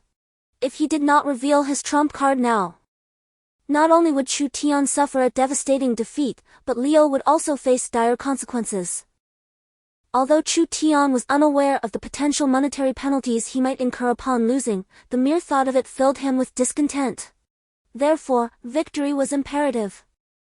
With a resounding crash, the Azure Bear's gauntlet shattered, and Chu Tian's countenance shifted in alarm as the bear let out a pained cry, countless wounds appearing upon its body. Yet it had valiantly withstood the onslaught of the tyrant's slash. The Azure Bear! Chu Tian's complexion turned a shade of pale blue, as he had not anticipated that the armored gauntlet of the Azure Bear beast could be so effortlessly dismantled. Deep down, Chu Tian understood that while the players controlling the Azure Bear could withstand general attacks, they were utterly helpless against sharp objects. After all, the Azure Bear was merely a novice-level boss, though thankfully it had managed to absorb some of the assaults. Chapter 66. The cunning yellow swift dragon king. A vast expanse of yellow sand emerged from the magic circle, instantly enveloping the arena in a hazy shroud. Surrounding the arena, discontent murmured among the spectators, clearly displeased with such a summoning phenomenon that obscured their view. In this environment, the yellow swift dragon and its kind thrived effortlessly. As soon as the yellow sand appeared, the yellow swift dragon king received Chu Tian's command, promptly concealing its figure within the sand and charging towards the enemy. Everyone, be cautious. This is the summoning phenomenon known as the yellow swift dragon. Do not let yourselves be bitten. Leo shouted, prompting the 5 of them to hastily position themselves back to back, ensuring their rear was secure. This formation allowed them to respond instantly to any enemy assault. And the combined attacks of the 5 were something Chu Tian dared not test, as he feared none of his summoned beasts could endure such a challenge. Damn it! If only there were a great monstrous bird, it would have been effortless. The shell of such a creature cannot be breached by ordinary weapons. Unfortunately, Chu Tian lacked the crystal cores to enhance his mental fortitude. He could only improve by a few points each day. To reach level 3 would likely take him several months of dedicated effort. The yellow speed dragon king gradually approached the enemy, yet the 5 individuals stood back to back, impeccably safeguarding all directions: front, back, left, and right, rendering the yellow speed dragon king unable to make a move. What was the earlier hint? Suddenly, an anxious Chu Tian regained his composure and hastily opened the interface, only to be taken aback by a striking piece of information that left him dumbfounded. The number of white speed dragons was fewer than 5. The white speed dragon king, lacking sufficient subordinates, was in a state of despondency, leading to a 50 decrease in combat effectiveness. Could it be that such a phenomenon existed? This presented an opportunity to experiment. If all the white speed dragons perished, would the white speed dragon king also vanish? Chu Tian felt a sense of reckless abandon. He suddenly recalled that only 2 white speed dragons remained. Yet the white speed dragon king had not disappeared. If all the white speed dragons were to perish, would the white speed dragon king still be present? Regardless, having reached this juncture, it seemed prudent to conduct an experiment. The 2 remaining white speed dragons were of little use now. The primary objective was to secure victory in the competition. Once the prize money was acquired, he could purchase crystal cores and summon anew. Onward! With newfound clarity, Chu Tian extended his hand, and under the cover of the yellow speed dragon, the 2 white speed dragons swiftly approached the enemy, with the yellow speed dragon king trailing behind. The mission of the white speed dragons was straightforward: to create a rift among the 5 individuals, thus providing the yellow speed dragon king with an opportunity to strike. The 2 white speed dragons quickly closed in on the 5, suddenly leaping high into the air, their massive forms soaring aloft. Amidst the gasps of the surrounding spectators, they landed heavily among the 5 individuals. Not yet! Renault shouted in vain, for it was already too late. The 2 white velociraptors descended with remarkable precision, enveloped by a haze of yellow sand, on the arena. While those outside could barely discern the scene, the visibility within was reduced to a mere meter or 2. The 2 formidable creatures landed directly amidst 5 individuals standing back to back, instantly scattering them apart. Observing this opportunity, the yellow velociraptor surged forward. Under Chu Tian's orchestrations, One individual found himself isolated from the group. Within the arena, only those engaged in combat were considered participants, others were mere spectators. Permitted to cheer but forbidden from uttering warnings such as beware of the enemy behind you, or watch out for powerful attacks. To avoid the severe repercussions of being pursued by a level 7 swordsman referee, which could lead to confinement or even intensified training as punishment. The yellow Velociraptor King lunged towards the isolated individual, opening its jaws to strike. Upon recognizing the vibrant yellow beast, the man realized that being bitten would result in paralysis. He wielded his longsword like a club, thrusting it horizontally towards the creature's mouth. The yellow Velociraptor King clamped down on the blade. But the man seized the opportunity to raise another longsword and delivered a fierce downward blow. Suddenly, he felt a jolt of electricity coursing through his body as the Velociraptor King's claws mercilessly raked across his chest, unleashing a potent wave of paralyzing toxins throughout his form. A piercing scream escaped his lips, his body convulsing as if he had stepped onto live wires. The others rushed to his aid, only to witness the yellow Velociraptor King delivering a powerful kick that sent him tumbling down from the arena. The rules of the arena dictate that falling off the stage signifies death. You are already dead, do not attempt to return, and remain silent below. Chu Tiancheng shouted at the man, yet the fellow continued to convulse on the ground. The paralyzing venom of the yellow Speed Dragon King is far more terrifying than ordinary toxins. It would take several minutes before he could rise again. Chu Tiancheng glanced at the referee. Rest assured, I am aware, he is dead, the referee replied coolly, harboring a bit of admiration for Chu Tiancheng, who managed to transform his disadvantage into an advantage through the summoning of an extraordinary phenomenon. However, Chu Tiancheng's joy did not stem from the yellow Speed Dragon King's achievements. Rather, it was the complete demise of the white Speed Dragons. Yet, the white Speed Dragon King had not vanished, the consequences were dire. The combat prowess of the white Speed Dragon King had been reduced by an astounding 100, effectively halved. While the white Speed Dragons were entirely eradicated, the white Speed Dragon King remained, albeit significantly weakened. Once capable of contending with 4th-level magical beasts, it could now only barely match those at the initial stage of the 4th level. Even 3rd-level high-tier magical beasts could potentially overpower it. Nevertheless, a spark of realization ignited in Chu Tiancheng's eyes. The white Speed Dragon itself is a 3rd-level magical beast. Its inability to contend with 3rd-level high-tier beasts is of little consequence. Moreover, it requires merely 50 points of mental strength to summon. If Chu Tiancheng, at the peak of the 2nd level, were to expend 1,000 points of mental strength to summon the white Speed Dragon King, he could potentially call forth 20 white Speed Dragon Kings. At that juncture, Chu Tiancheng would have only ascended to the 3rd level. And advancing from the 3rd to the 4th level would likely necessitate 10,000 points of mental strength. With 9,000 points of mental strength remaining, Chu Tiancheng could arrange to summon additional creatures. It seems that one must first attain a score of 1,000 before truly determining the path ahead. Chu Tiancheng clutched his head in frustration. Meanwhile, with the assistance of the yellow Speed Dragon King, the yellow Speed Dragon once again vanquished 2 foes. At this juncture, only 2 adversaries remained on the battlefield, Reinu and another individual. On Chu Tiancheng's side, the white Speed Dragons had been entirely obliterated, while the yellow Speed Dragon King retained 6 of its kind, alongside 1 yellow Speed Dragon and 1 white Speed Dragon.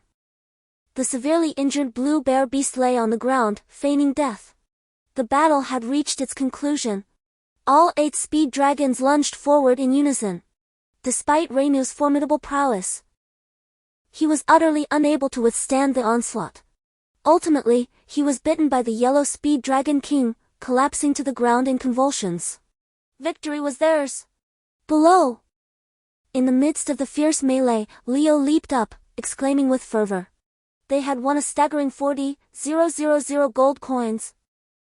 After deducting the payment to those who had backed Chu Tiancheng, a net sum of 30,000 remained true wealth indeed. At that moment, Leo's eyes were completely enveloped by the gleaming allure of gold coins. Chapter 7, Level 3 Summoner. On the second day of school, nearly all of Chu Tian's battle squad had been wiped out. Some sought to capitalize on the situation, but Chu Tian declined any further combat. Clearly exhausted in both body and spirit from the day's earlier skirmish, though the death of his summoned beasts did not seem to affect him outwardly, the loss of their spiritual energy felt akin to a slow drain, gradually siphoning away from the depths of his mind. Regrettably, the pace of departure is considerably slower than the rate of replenishment. Chu Tian perpetually senses a void within his mind, although he recognizes it as merely a feeling. This very sensation brings him discomfort. It is akin to someone inadvertently trimming their nails too short, only to be hastily called away. Despite the absence of injury, an unsettling feeling lingers, reminiscent of a mild obsession. Upon returning to his secluded abode, he once again incites a wave of envy from Leo. Though Leo occupies a separate room, it is situated in an apartment building, whereas Chu Tian enjoys his own small courtyard. Their bond has deepened significantly. With a pure profit of 30,000 gold coins, Chu Tian claims 70%, which amounts to a substantial 21,000 gold coins. In an instant, his pockets are graced with 21 golden cards, each valued at 1,000 coins. Observing the gold coins in his possession, Chu Tian exhales in relief. For his next endeavor involves procuring a substantial quantity of crystal cores to augment his strength. Currently, Chu Tian can absorb a level 2 crystal core in approximately 10 seconds. Enhancing his mental fortitude by 3 to 5 points, contingent upon the inherent power contained within the core. The cost of a level 2 crystal core is roughly 10 gold coins, thus, with 21,000 coins, he can acquire 2,100 cores. Assuming an average increase of 4 points per core, he could potentially elevate his mental strength by approximately 8,400 points, bringing him closer to level 4. However, the price of a level 3 crystal core is 30 gold coins, yet it offers a minimum boost of 15 points in mental strength. The cost merely triples, while the efficacy increases fivefold, a calculation that Chu Tian meticulously considers. After bidding farewell to Leo, Chu Tian began to contemplate the expenditure of this sum of money.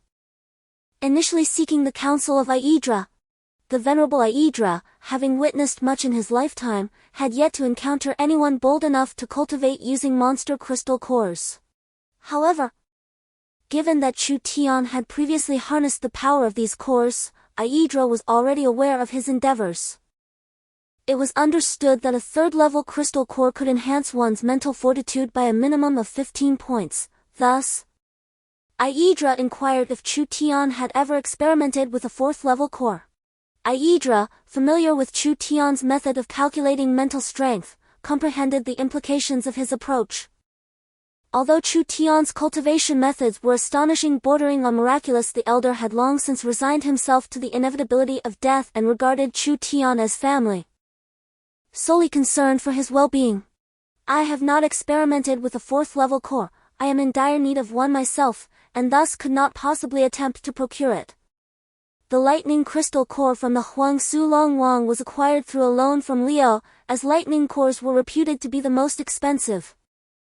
Back in Lock City, the price of these cores had inflated by over 20%. A soil crystal core could be purchased for a mere 120 gold coins, whereas in the Imperial City, a lightning crystal core astonishingly cost 200 coins. A financial burden that weighed heavily on Chu Tian.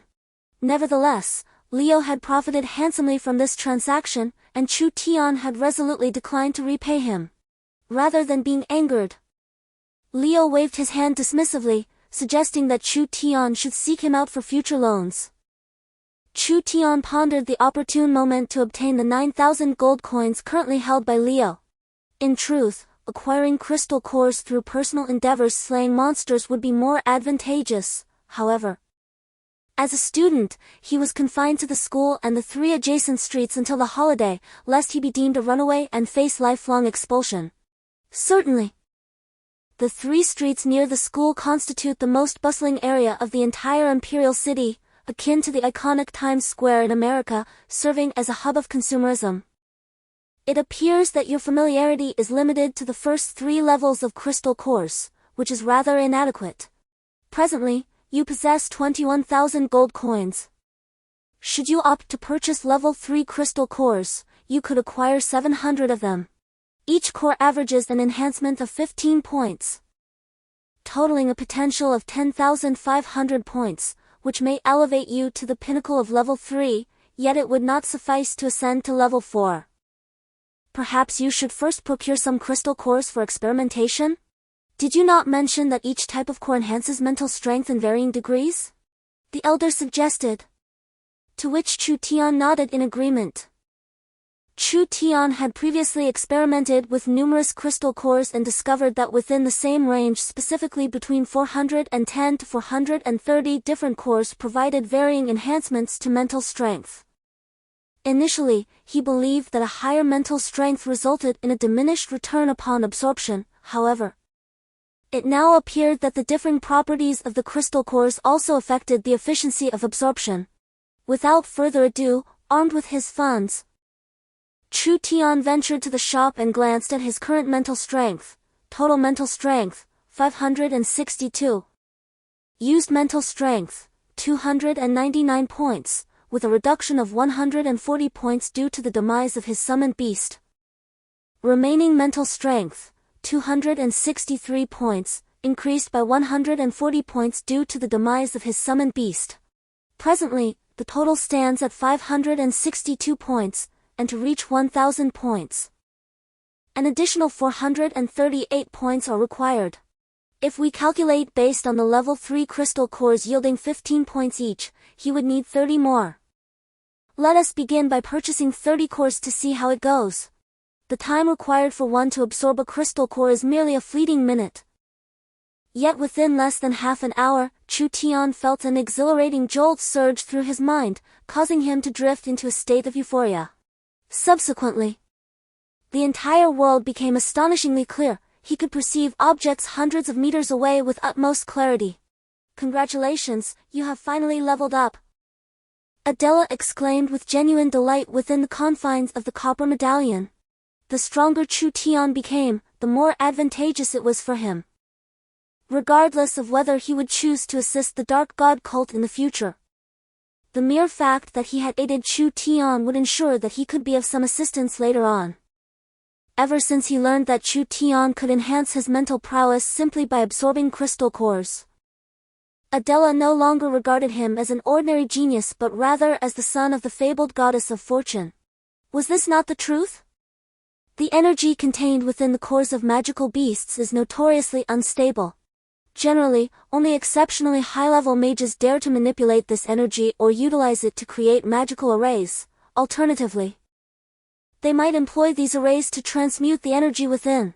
Neither of these feats is attainable by the average individual. Some require immense power, while others necessitate the construction of vast magical arrays, the cost of which alone could suffice to purchase several cities.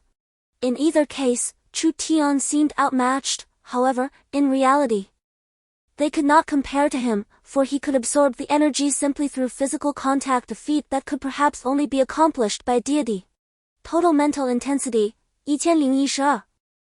Used mental intensity, 299, after a reduction of 140 due to the death of a summoned beast. Remaining mental intensity, 713, after an increase of 140 due to the death of a summoned beast. Chapter 68, The Arrival of the Great Monster Bird. Is this truly level 3? Chu Tian's eyes widened in astonishment. He never anticipated that reaching level 3 could be so effortless. Indeed, it merely required sufficient mental power. Chu Tian realized he could ascend to the holy level within a single day. However, upon testing the crystal core, which was originally expected to enhance his mental intensity by at least 15 points, it only provided a meager increase of 6 points. Damn it! While the initial stages were manageable with affordable crystal cores, the subsequent levels saw the total required for mental intensity upgrades escalate exponentially.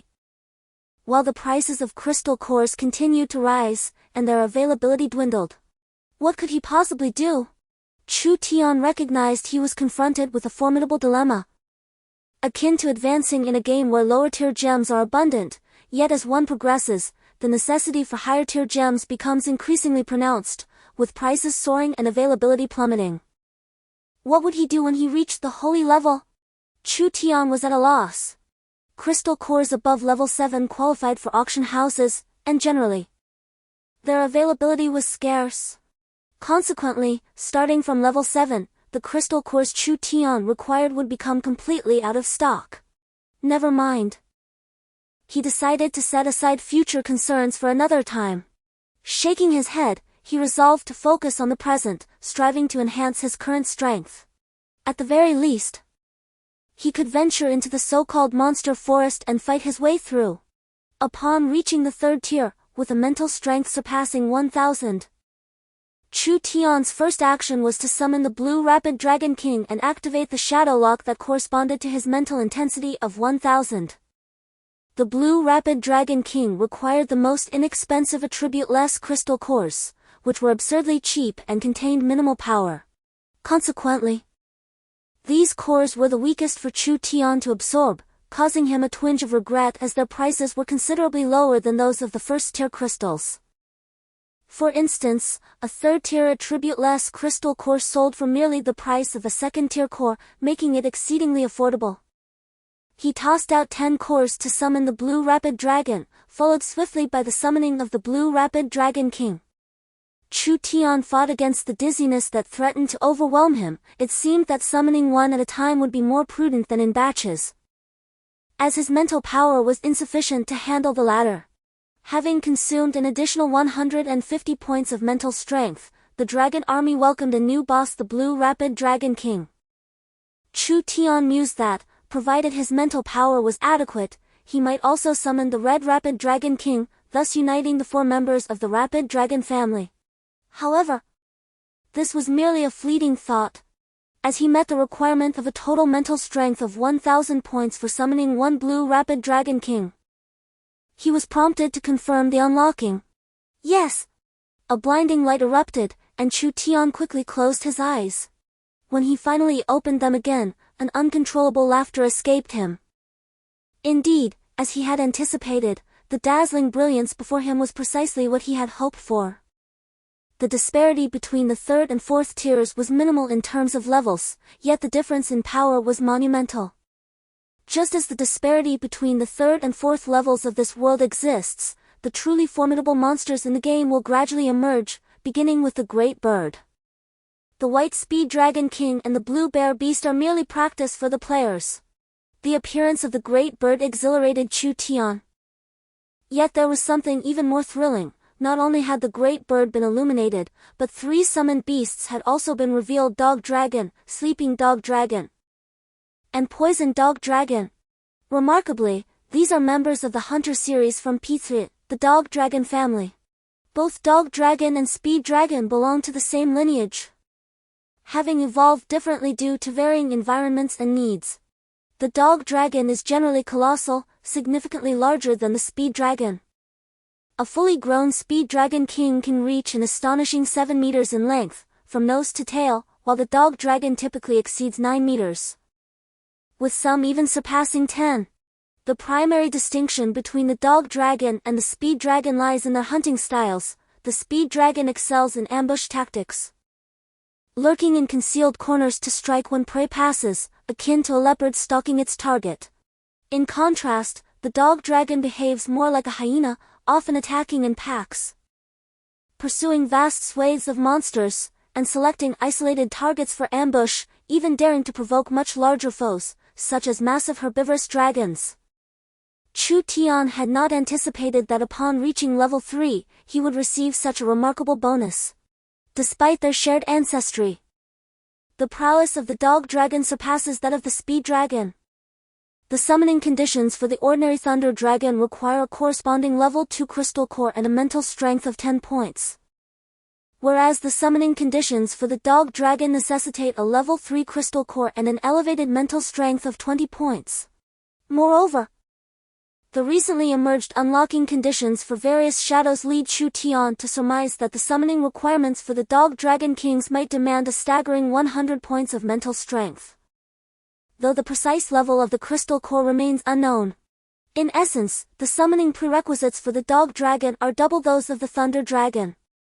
It remains to be seen whether their combat prowess corresponds to their cost. Chu Tian, undisturbed by the presence of others as he favored solitude, relished the tranquility of his surroundings, for there were certain matters he preferred to keep hidden from prying eyes.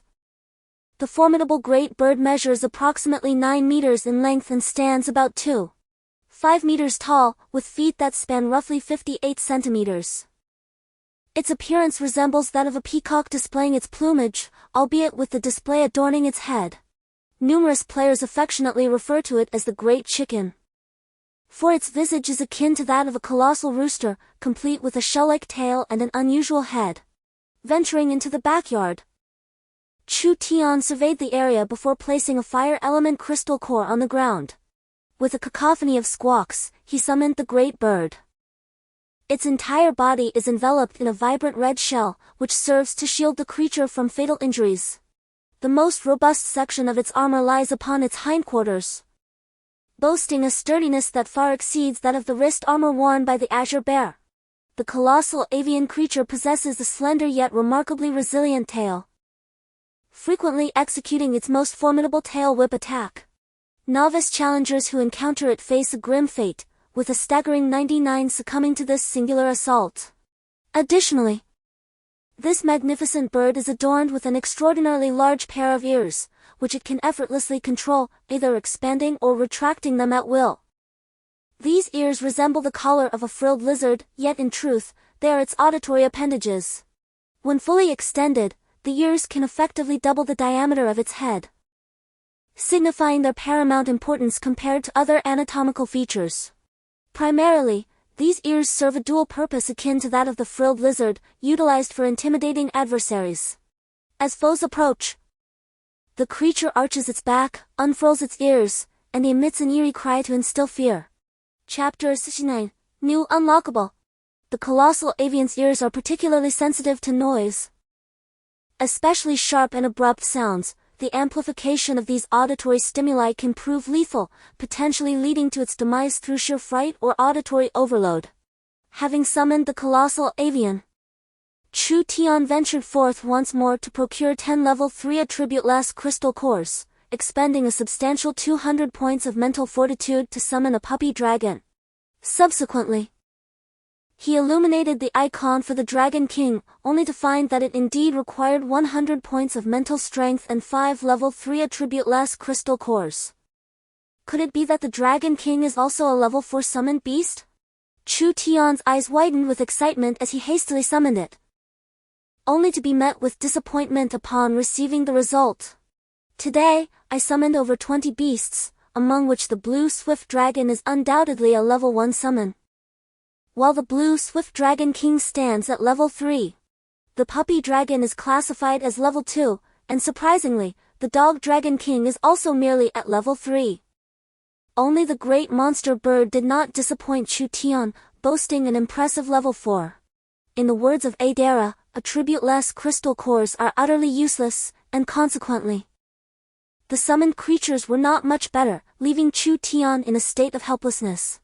Yet, within the span of a single day, Chu Tian managed to exhaust the White Swift Dragon while successfully summoning the Blue Swift Dragon and Puppy Dragon, even acquiring a Great Monster Bird, all without depleting much of his mental strength. His total mental strength amounted to 1012, with 869 points already utilized, leaving a reserve of 143 points. After expending over 500 points of mental energy in one go, Chu Tian felt exhilarated, planning to conserve the remaining 143 points. However, within his backpack lay a level 5 fire attribute crystal core. Should anything go awry, he could promptly summon another Great Monster Bird. Today has truly been a vibrant day. With his newly acquired summoned beasts, Chu Tian was filled with excitement. Money indeed acts as a miraculous tool, doubling his combat effectiveness in just half an hour, while also reaping numerous benefits. Firstly, Chu Tian realized the type of crystal cores he is best suited to absorb. Mental attribute crystal cores serve as a tremendous boon for him. However, their prices exceed 5 times that of cores of the same level, with effects soaring to over 10-fold. Yet, due to their exorbitant cost and scarcity, they remain largely unavailable in the market. Secondly, there are the rare attributes such as lightning, flame, steel, light, and life, with their prices and effects being proportionate, typically around double that of ordinary cores. Next comes the most commonplace elemental ranks: fire, water, wind, and earth. Essentially, the disparities among them do not exceed 20. The weakest element, devoid of attributes, lags behind fire elemental cores by at least 50, rendering it utterly ineffective, though its low price makes it the most favorable choice for Chu Tian. For instance, a level 3 fire core costs 30 gold coins, while the attribute-less core is merely 8 gold coins. The fire core boasts an effect of approximately 20 points, whereas the attribute-less core only offers 10 points. However, upon closer inspection, 30 gold coins can procure 375 cores, which, when rounded, translates to 4 cores, each enhancing by 10 points, resulting in a total of 40 points. In other words, at the same cost, Chu Tian gains an additional 10 points. Achieving a similar effect with fire elemental cores would likely require 45 gold coins. After this simple calculation, Chu Tian resolved to compare the disparity between level 4 fire elemental cores and level 4 attribute-less cores. Should this plan prove viable, he would proceed to acquire a substantial quantity of level 4 attribute-less cores. Upon entering this world, Chu Tian's initial objective was to capture the White Speed Dragon King, which he successfully accomplished. He subsequently defined his second goal, to capture the Great Monster Bird, which has also been realized. Time has flown by unexpectedly quickly, and now the Great Monster Bird has appeared. The next target is the renowned Shield Crab. Once he obtains the Shield Crab, he can achieve true harmony. Clenching his fists, Chu Tian reflects on the acquisition of the Great Monster Bird. How far can the Shield Crab be? With the Shield Crab in his possession, he will lack for nothing in terms of summoned beasts. It can be said that the Great Monster Bird marks the inception of Chu Tian's dream, while the Shield Crab serves as a formidable ally on this journey, aiding him in the fulfillment of his aspirations. The monstrous bird was merely the beginning. Henceforth, I shall summon even more formidable entities: the male and female fire dragons, the terrifying thunder dragon, the swift dragon, and the pinnacle beasts such as the phoenix dragon, flame king dragon, and even the old mountain dragon, black dragon, and ultimately, the ancestor dragon. Chu Tian clenched his fists, vowing grand ambitions within his heart. However, all of this still depended on the system. As Chu Tian gazed at the system, he casually swiped through it, and suddenly his eyes sparkled with excitement. Oh! The unlocking conditions have revealed so many? Not only were the 3 loyal subordinates, the dog dragons, illuminated, but numerous shadowy figures also displayed their unlocking requirements, which took Chu Tian by surprise yet filled him with exhilaration. Shadow, unlocking condition, total mental strength of 1,200 points.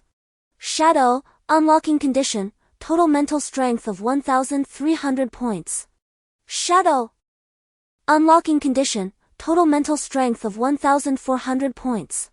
Shadow, unlocking condition, 3 yellow speed dragons, total mental strength of 1,500 points.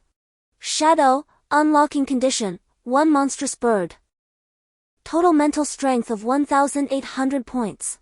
So many? Chu Tian was left dumbfounded. The sheer number of shadows with unlocking conditions was staggering. A few could be unlocked immediately with a little extra effort, which was precisely what thrilled him. Total mental strength, 1,345, used mental strength, 869 points. Remaining mental strength, 406 points. After absorbing numerous crystal cores, Chu Tian's mental strength surged once again, simultaneously unlocking several new shadows. However, it was with regret that he noted these shadows were not of boss-level monsters, but rather mere ordinary creatures. In the realm of the hunter game, only a select few early-stage monsters are accompanied by their diminutive kin, often referred to as minions or lesser beings. Conversely, the majority of bosses do not summon such similar underlings. Among the most renowned of these lesser creatures is the diminutive shield crab, the subordinate of the formidable great shield crab, which is a recently unlocked entity for Chu Tian. The little shield crab is essentially a crab, a hermit crab, that delights in making its home within the skulls of animals or the vessels utilized by humans. It is impressively large and possesses a ferocious strength. While its defenses may not rival those of its superior, the great shield crab, they remain formidable, surpassing creatures such as the white speed dragon in tenacity. Adorned in a vibrant red hue, the little shield crab's blood, however, is pitch black. Both the great shield crab and the little shield crab boast two highly coveted treasures. The first treasure, a delicacy for gourmands, is the crab roe. Numerous quests within the game have tasked players with hunting the little shield crab to acquire this prized roe, which can then be transformed into delightful crab roe sauce, a testament to its exquisite flavor that makes Chu Tian's mouth water in anticipation. The second treasure is the black pearl. Legend has it that a battle-hardened little shield crab nurtures a lustrous black pearl within its being, a gem that drives countless women to madness with its allure, and its value remains perpetually high. However, for Chu Tian, whether it be pearls or crab roe, neither is worth extracting, as doing so would necessitate the demise of the little shield crab, his cherished summoned beast, a fate he cannot bear to impose. Originally, this defense was ineffective, and the offense was lacking. The only aspect in which it excelled was the speed reminiscent of its domineering days. Although Chu Tian would not summon it, he unexpectedly discovered an alternative unlock. Shadow, unlock conditions, 50 small shield crabs, total spiritual intensity of 10,000 points. It appeared that this was the renowned great shield crab, with a staggering total spiritual intensity requirement of 10,000 points. Was the great shield crab a level 5 summoned creature? Chu Tian found himself perplexed. Given the high unlocking criteria, the creature summoned would undoubtedly not be less than a level 5. This was certainly something to look forward to. Time passed swiftly, and in just a week, Chu Tian was finally reunited with someone familiar. Hulk. Chapter 70, The Potion is complete. As a mentor, Hulk had not been seen since Chu Tian's enrollment, highlighting his lack of responsibility. However, Hulk's arrival this time indicated his intention to cohabit with Chu Tian, having moved in next door, and he brought with him good news. The potion is complete? Chu Tian inquired with surprise. Hulk nodded. After Chu Tian had prepared the herbs, he had been awaiting Hulk's potion formulation, which had only now come to fruition. Here, take this. This small vial contains a 5-day supply. I'm giving you a month's worth. After a month, your eyes will undergo subtle changes, Hulk said with a smile, as Chu Tian nodded and accepted the potion.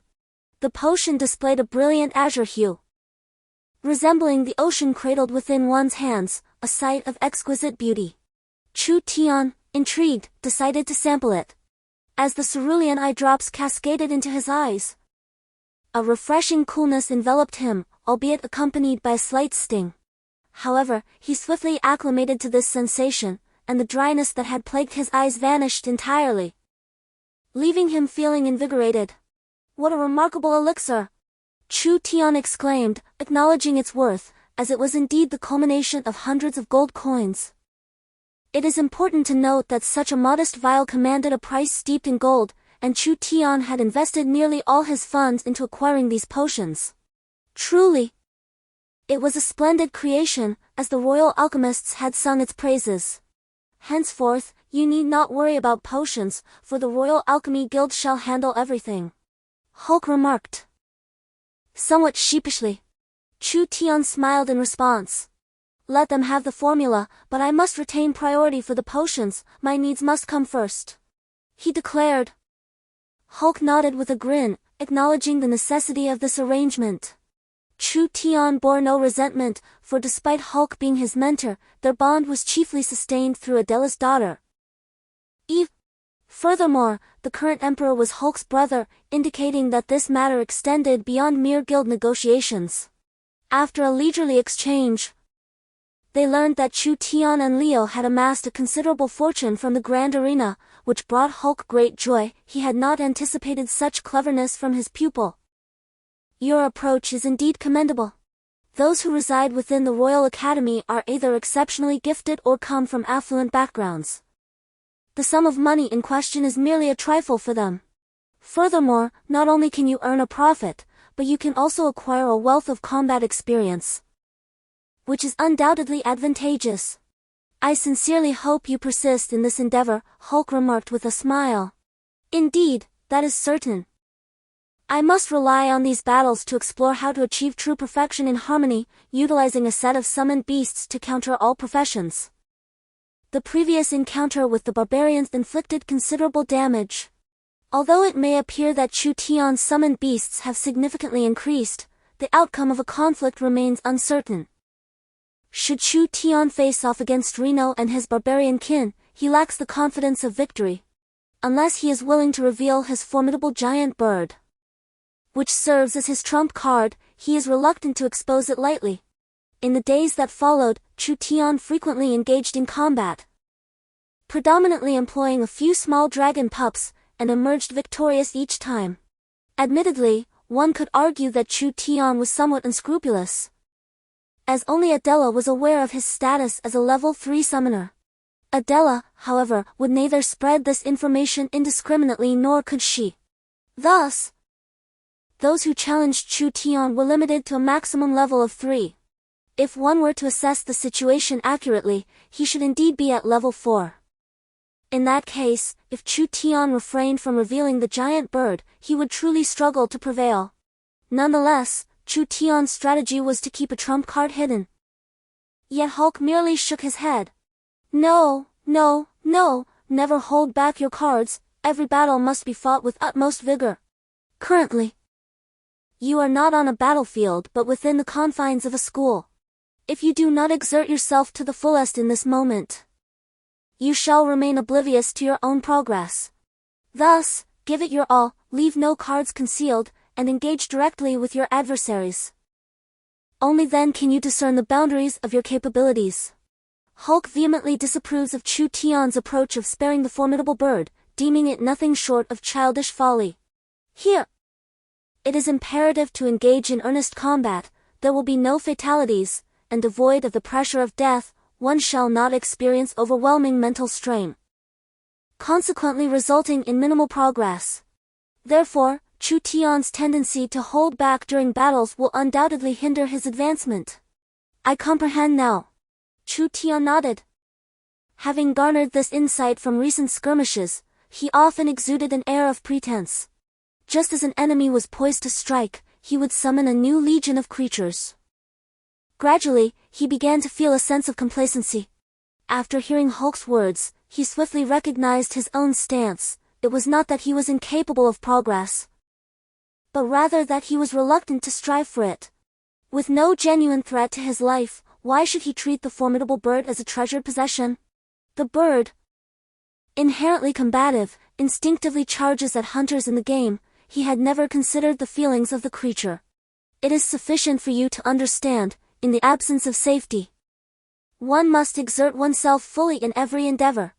If you find yourself in the wilderness, it is only natural to hold back a little. However, this is a school environment. One must not solely focus on victory, but rather contemplate the possibility of defeat. The experience of losing after giving one's all is far more enriching than mere victory. Hulk's words illuminated Chu Tian's understanding, revealing the reasons behind his stagnation in progress. Teacher, since you have articulated this, I realize I must now challenge foes of level 4, Chu Tian remarked with a smile. The disparity between level 3 and level 4 is not merely a numerical difference. It signifies an exponential gap in capability. While the Huang Sudragon could contend with level 3 adversaries against level 4 foes, they would be relegated to the role of cannon fodder. To challenge level 4, have you truly ascended to the rank of a level 3 summoner? Hulk gazed at Chu Tian in disbelief. Chu Tian nodded with a smile. Upon stepping outside, he extended his hand. And a massive level 4 monster bird appeared with a cacophony of cries before Hulk. A level 4 summoned beast. Hulk exclaimed in astonishment. His mouth agape as he stared at Chu Tian. Just a short while ago, upon leaving Lock City, Chu Tian was merely a level 2 intermediate, yet, in a little over a week, he had astonishingly progressed to level 3. Such speed, you are indeed a genius, truly remarkable. From level 3 onward, your journey in life genuinely commences. It represents both an end to conclusion for novice summoners and a commencement, marking the true beginning of a summoner's path. Upon reaching the 3rd level, one will discover that the number of summonable creatures multiplies exponentially, skill proficiency increases, and one's power grows formidable. Level 3 marks the inception of invincibility for summoners. Hulk expressed his excitement, utterly astonished that Chu Tian could ascend to level 3 in such a brief span. Chu Tian nodded with a smile, affirming the truth of this statement. At level 3, one transitions from a mental strength of 1001 points to 10,000 points. Chu Tian possesses a total of 9,000 points of mental strength, which he can wield within the confines of this level. To illustrate with simpler figures, he can summon a staggering total of 75 colossal birds, forming an impressive aerial army. At level 3, with 75 grade 4 monstrous birds, Chu Tian anticipates that no one within the same tier can rival him. Extraordinary, this is merely the beginning. Chapter 71, The Auction House in recent days. Chu Tian has been preoccupied with his classes. For him, practical experience is abundant, yet he lacks theoretical knowledge, particularly regarding the structure of this world. To survive at the pinnacle of this realm, one must comprehend its nature. Chu Tian does not aspire to be an ordinary individual at the mercy of fate, thus, he strives to ascend, albeit occasionally stepping upon the shoulders of others.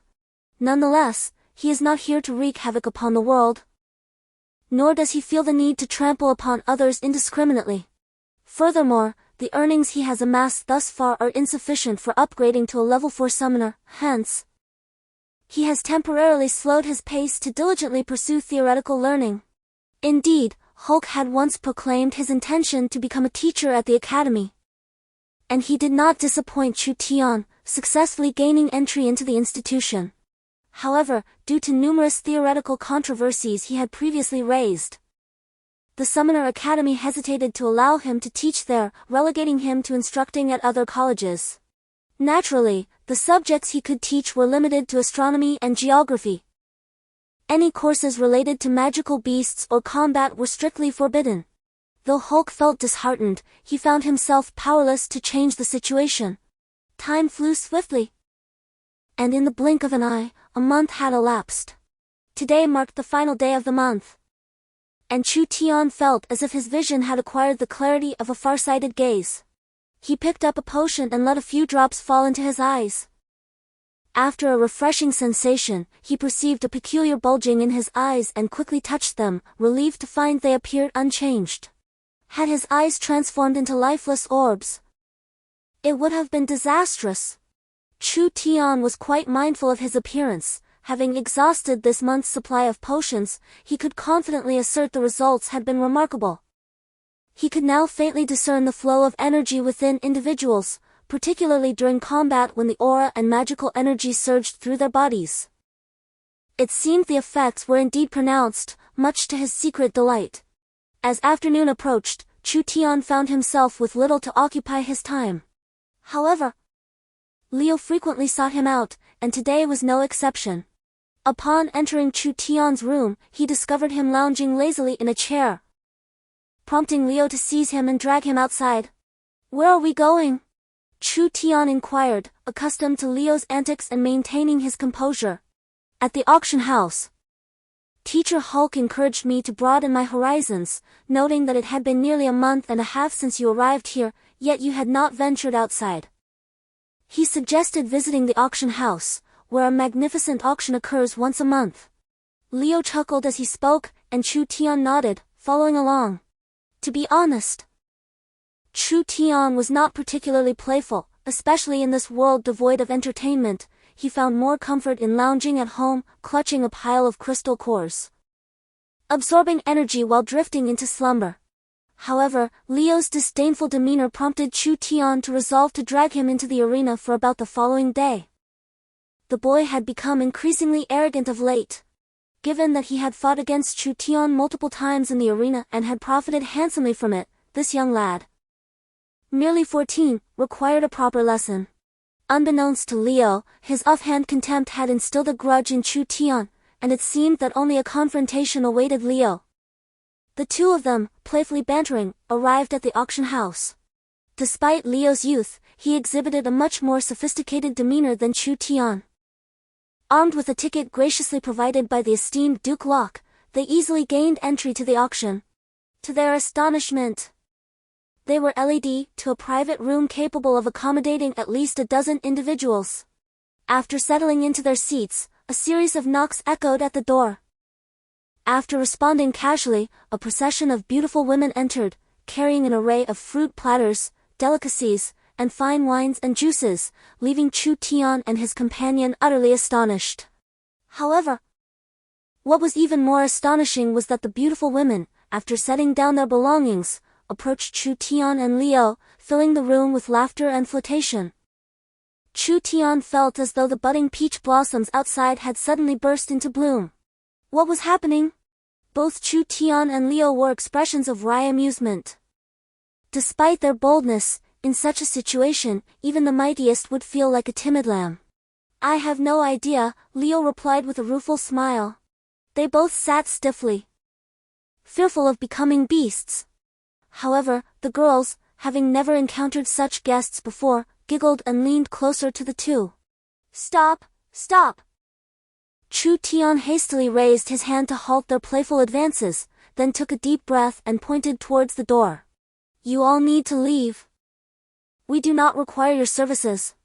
To his surprise, as soon as he uttered those words, a dozen girls knelt before him, the sound of their knees striking the wooden floor ringing out clearly. Brother Chu, please don't send us away. If we are turned out, we could be sold into slavery or even end up in a brothel. Chapter 72, Unsealing the Prison Spirit Array? From now on, only esteemed gentlemen may touch us. No one else shall ever possess us. Whoever we give our first time to will be the one to claim us. If you treat us poorly, we will only be sold to other noble households as slaves. We beseech you, noble sir, do not cast us out. A row of stunningly beautiful girls knelt on the ground, their voices laced with tears as they pleaded for mercy. Such a scene could only incite those with ulterior motives, either women or those with twisted minds. Please rise and take your seats. Speak slowly, I am still somewhat bewildered. What does it mean to belong to someone? What does it imply when we assert that if we do not desire you, you shall be sold? Chu Tian assisted a group of girls, who then began to recount their experiences. Leo listened intently. He had previously only grasped a fragment of the situation, having heard boastful claims about the auction from uncertain sources. It was only now that he genuinely comprehended the formidable nature of this auction house. Most of these girls were sold to the airman auction house due to their families' impoverished circumstances. The auction house provided them with ample and nutritious sustenance from a young age, teaching them to sing, dance, and even the art of pleasing men. In essence, they were educated on how to win the affections of men, as they were inherently destined to cater to male desires. If the esteemed guests were dissatisfied, these girls would lose their significance. They would not be escorted to the next VIP room but instead sold outright, destined to become someone's wife, concubine, or even slave. Some would be relegated to brothels, which represented a true tragedy. Should Chu Tian decide to take a girl for himself, she would become his personal possession, permitted only to be touched by him. Anyone wishing to claim her would need Chu Tian's consent. Refusal would equate to challenging his status and authority. All of this was founded upon power and strength. Chu Tian exchanged glances with Leo, while Leo remained indifferent. Chu Tian could not endure the thought. Having been nurtured from a young age, It was unbearable to realize that their fates still lay in the hands of others. Taking a deep breath, he resolved to allow the girls to remain. He himself felt the terrors of this world even more acutely. A life devoid of strength is but a lamb to the slaughter. The auction commenced punctually before dinner, typically featuring some exquisite items. Chu Tian and Leo were genuinely there to broaden their horizons. The items being auctioned off began at no less than 70 or 80,000 gold coins, far beyond Chu Tian's means. Old man, if only your perception could extend a bit further, you could discern what those items up for bid truly are. I find myself utterly bewildered, as none of it is familiar to me, lamented Chu Tian, his frustration palpable. This auction was not merely an opportunity for enlightenment but rather a stark realization of his own ignorance. The items fervently contested by the crowd were largely unrecognizable to him. Even the so-called weapons bore no tales he had ever heard. He turned to Leo, only to be met with a scornful expression that stung Chu Tian deeply. "Ah! But there is a way," the old man suddenly remarked, observing Chu Tian's despondent demeanor, a smile breaking across his face. Chu Tian's expression shifted, becoming serious in an instant. "Old man, I am not jesting, I am earnest. Although I have been acquiring new knowledge lately, these matters differ fundamentally from what I have previously learned. I require genuine assistance from you, given your vast experience," Chu Tian asserted earnestly. "Do you think I speak in jest? I am equally serious. Though the spirit confinement array possesses formidable power, it cannot entirely restrain me, otherwise, I would lack even the ability to converse with you. Now, not only can I converse with you, but I can also perceive anything within a 3-meter radius through my mental prowess. Do you truly believe I would concede so easily? However, the materials required to unravel the spirit prison array are exceedingly numerous and astonishing. Given your current capabilities, it would be prudent to refrain from worrying about it for now.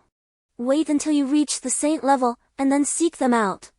With your strength, you will undoubtedly be able to locate the materials needed to render the spirit prison array ineffective.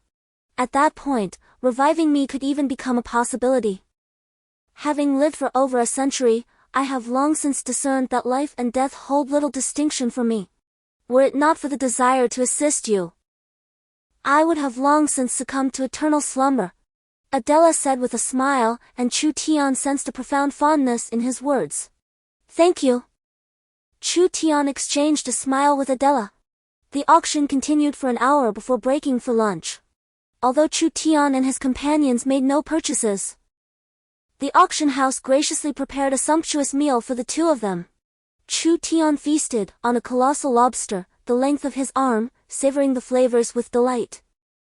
In the afternoon, the auction commenced with a rather mundane start, with many items beginning at a mere few thousand gold coins.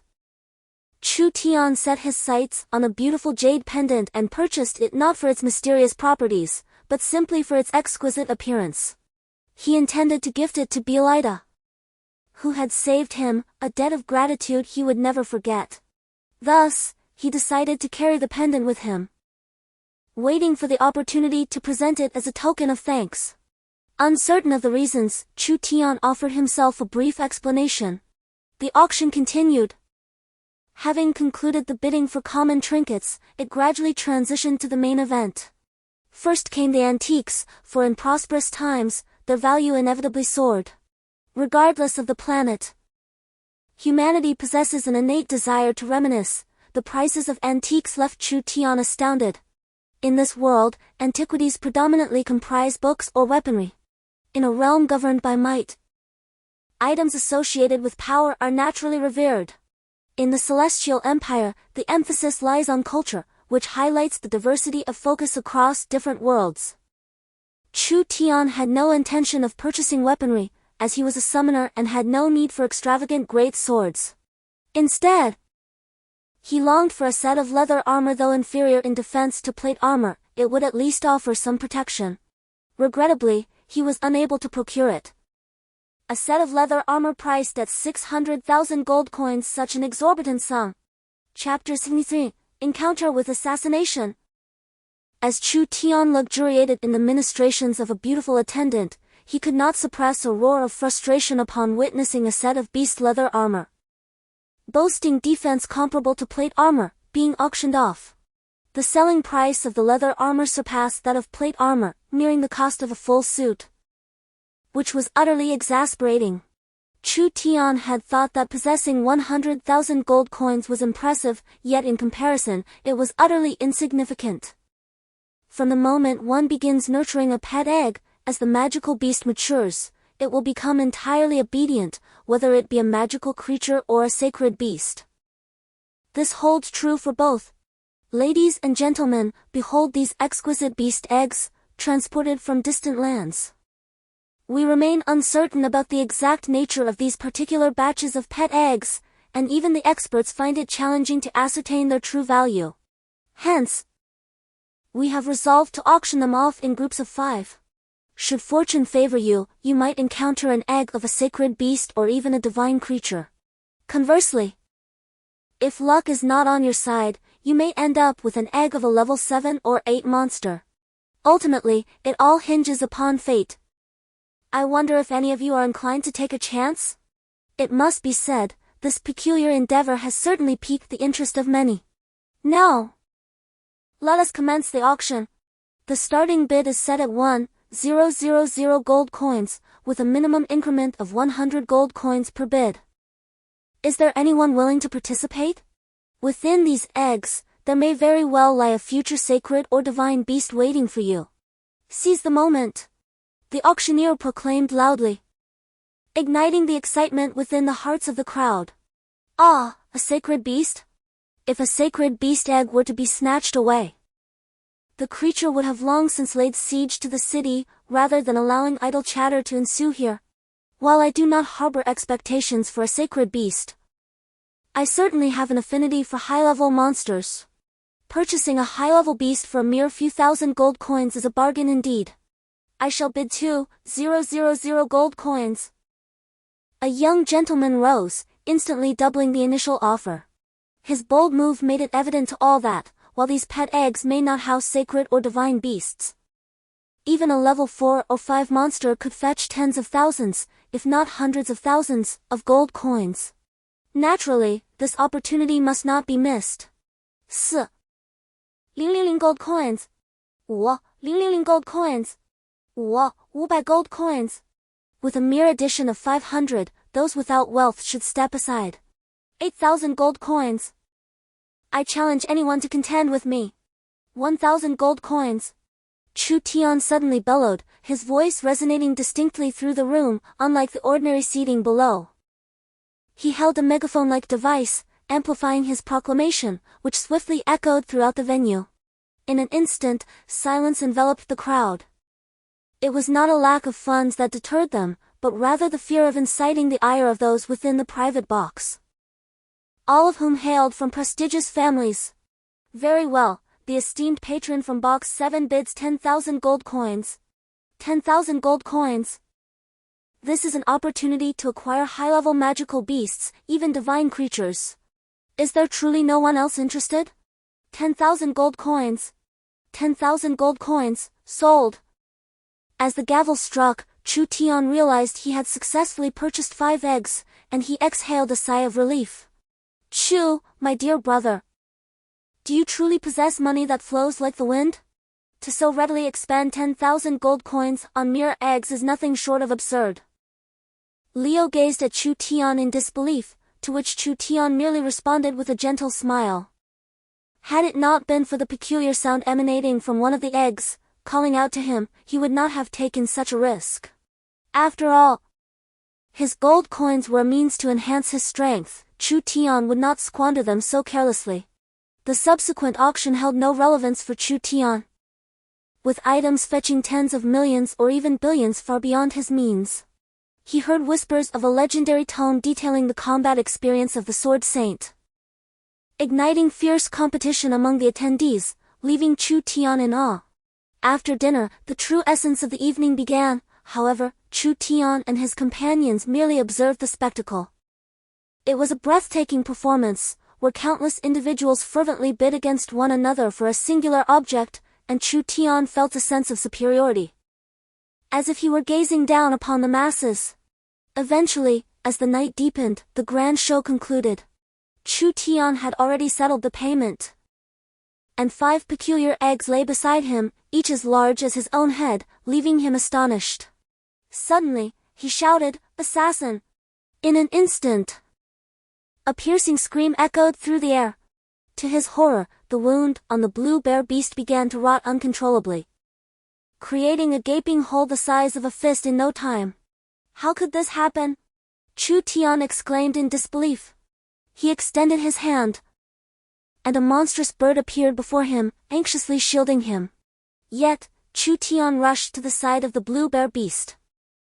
The creature had already collapsed heavily to the ground, the rotting wound expanding rapidly until its heart was visible, and disturbingly, the vibrant red heart began to decay as well. As if something were eroding it. Necromantic power! This is the work of necromancers! Edra, from within the copper plate, cried out in terror, causing Chu Tian's eyes to widen in shock. Necromancers? How did they find me so swiftly? He pondered, bewildered. Was his identity compromised? It seemed implausible, after all. Edra had perished alongside the cultists. Even if one had survived, they could not possibly discern who he was.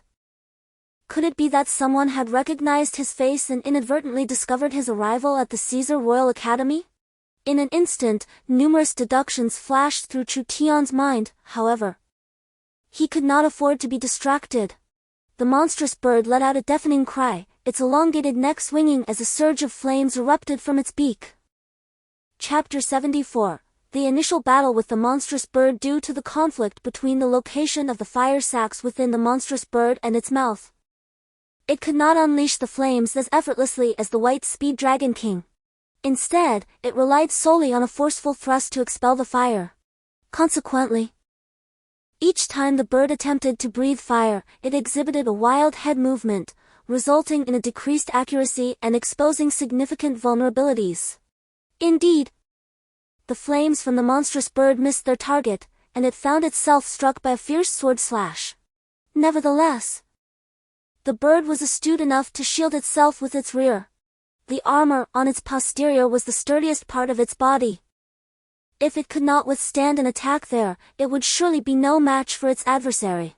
Shadows flickered again in the pitch-black night, dimly illuminated by faint light. Chu Tian and his companions could only discern the glint of silver blades and the silhouettes of swords. The 3 hired hands, tasked with transporting the pet eggs, had already collapsed to the ground, paralyzed by fear. "Leo, protect them!" Chu Tian shouted urgently. Leo extended his hand, and all summoned beasts materialized in an instant, forming a protective barrier around Chu Tian and the remaining 3. With no time to explain, Chu Tian scanned the surroundings, catching only fleeting glimpses of silver flashes and a pair of icy eyes. Chu Tian and his companions stood silently, while the enemy appeared to still be searching for an opening, refraining from immediate attack.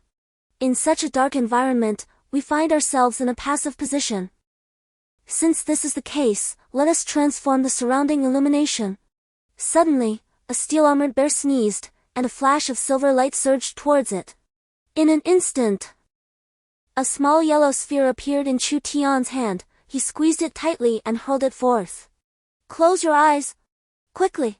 Chu Tian shouted, and Leo instinctively complied, covering his eyes. However, the other 3 failed to react in time. The yellow sphere burst forth before them, emitting an intensely blinding light that illuminated the area for hundreds of meters. The 3 of them screamed in agony, collapsing to the ground, but soon 3 piercing cries echoed through the air.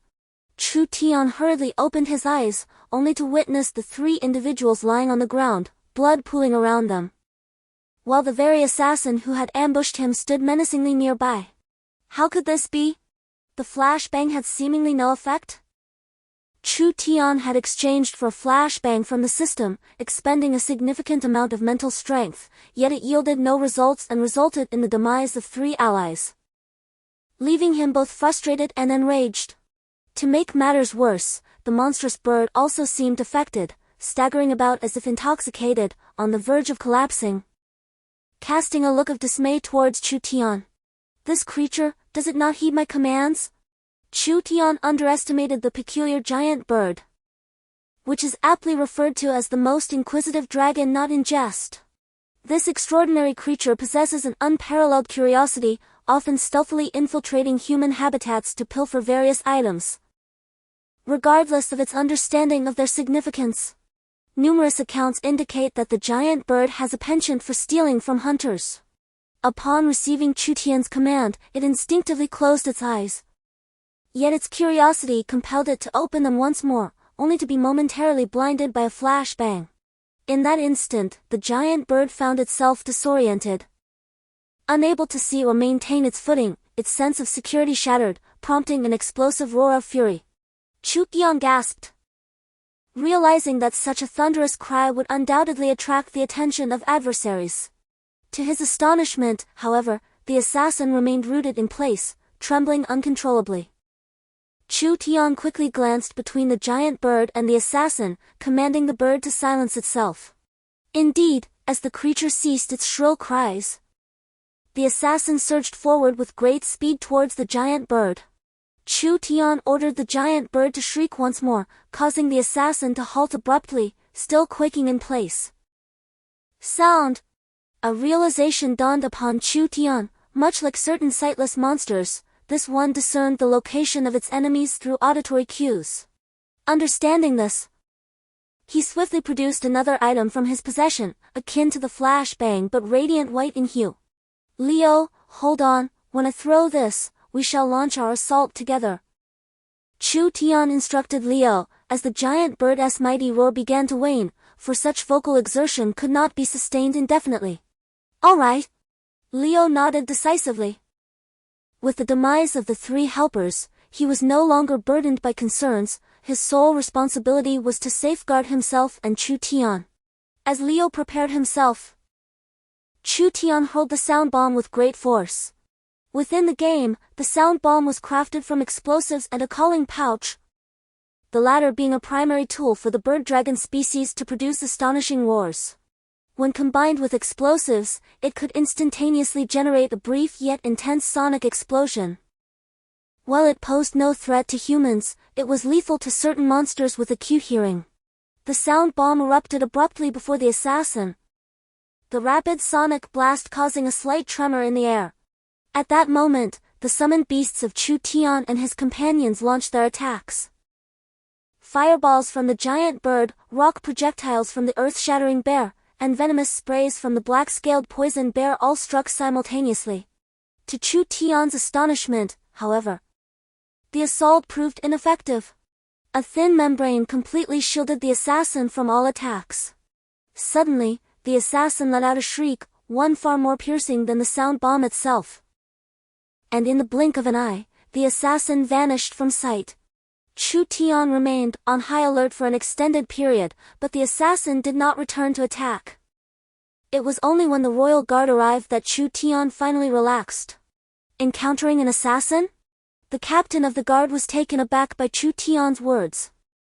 Just by observing the numerous magical beasts surrounding Chu Tian, it was evident that the two individuals before him were summon masters, and one of them had been targeted for assassination within the imperial city of Caesar.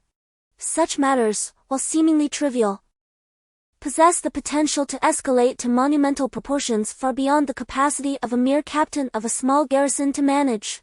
Swiftly, reports were dispatched, and the information cascaded through layers of command. To his astonishment, Chu Tian realized that a single assassination had reverberated through the upper echelons of the Caesar Empire.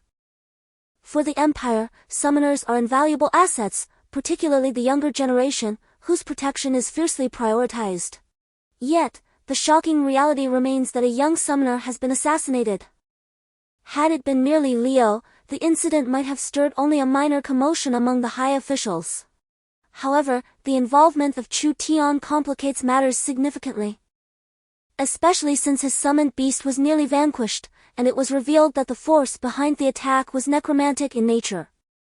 This situation not only implicates Chu Tian but also touches upon the national policy of the Caesar Empire and its long-standing adversary, the heretical cult. The true cause of the elite's agitation is straightforward. Chu Tian is a naturally awakened summoner. Chapter 75, The Arrogance of Artifacts' Necromantic Energy? This is inconceivable. The imperial city is fortified with the utmost vigilance, with each gate equipped with specialized magical arrays designed to detect necromantic forces. As staunch opponents of such malevolence, we maintain an unwavering defense against necromantic influences. There is simply no way it could have infiltrated our city. Surely, you did not escape beyond the city walls? One instructor promptly shook his head, convinced that Chu Tian was fabricating tales. Upon observing the wound, however, his skepticism intensified. It was evident to any discerning eye that the injury had been healed, yet a summoner capable of life magic had never been encountered before, thus providing a convenient means to undermine Chu Tian's assertions.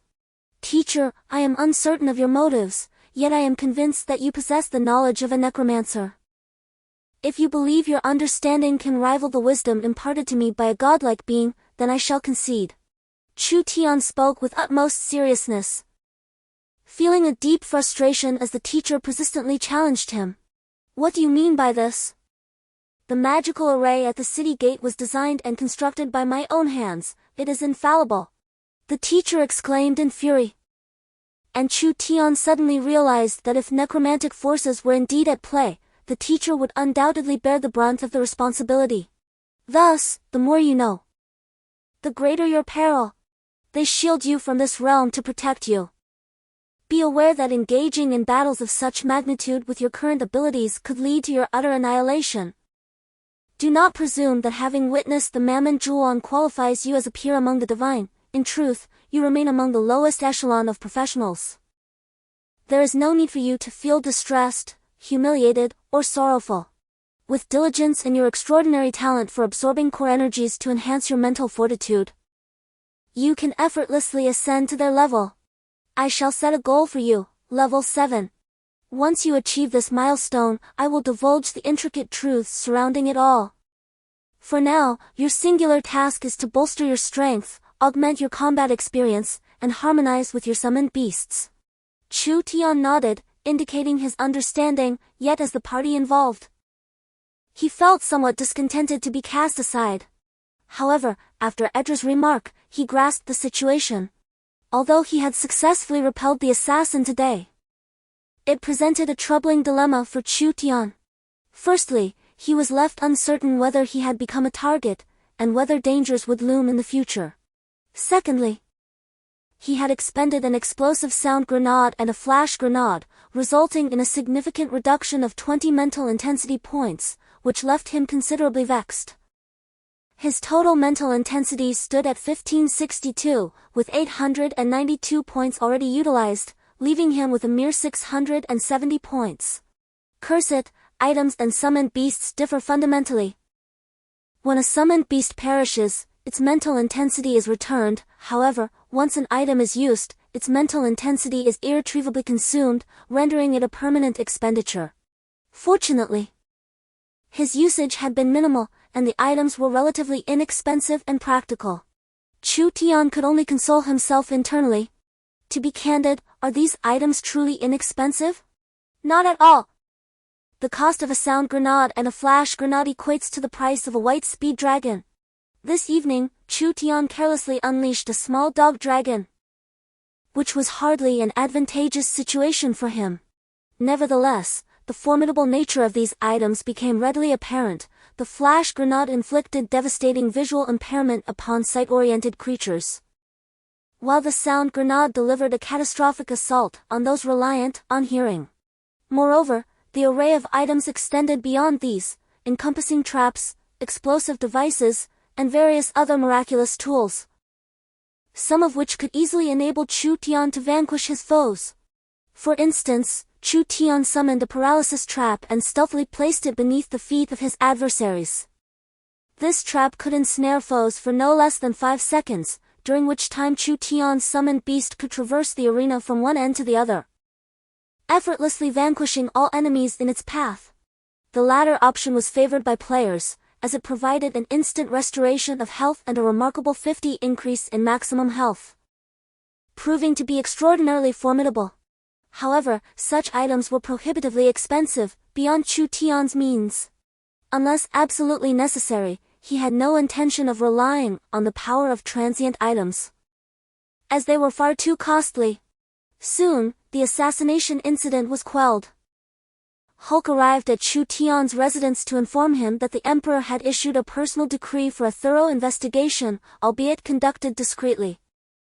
The presence of necromantic detection magic at the city gates indicated a well-organized group operating within the city, following the failed attempt on Chu Tian's life.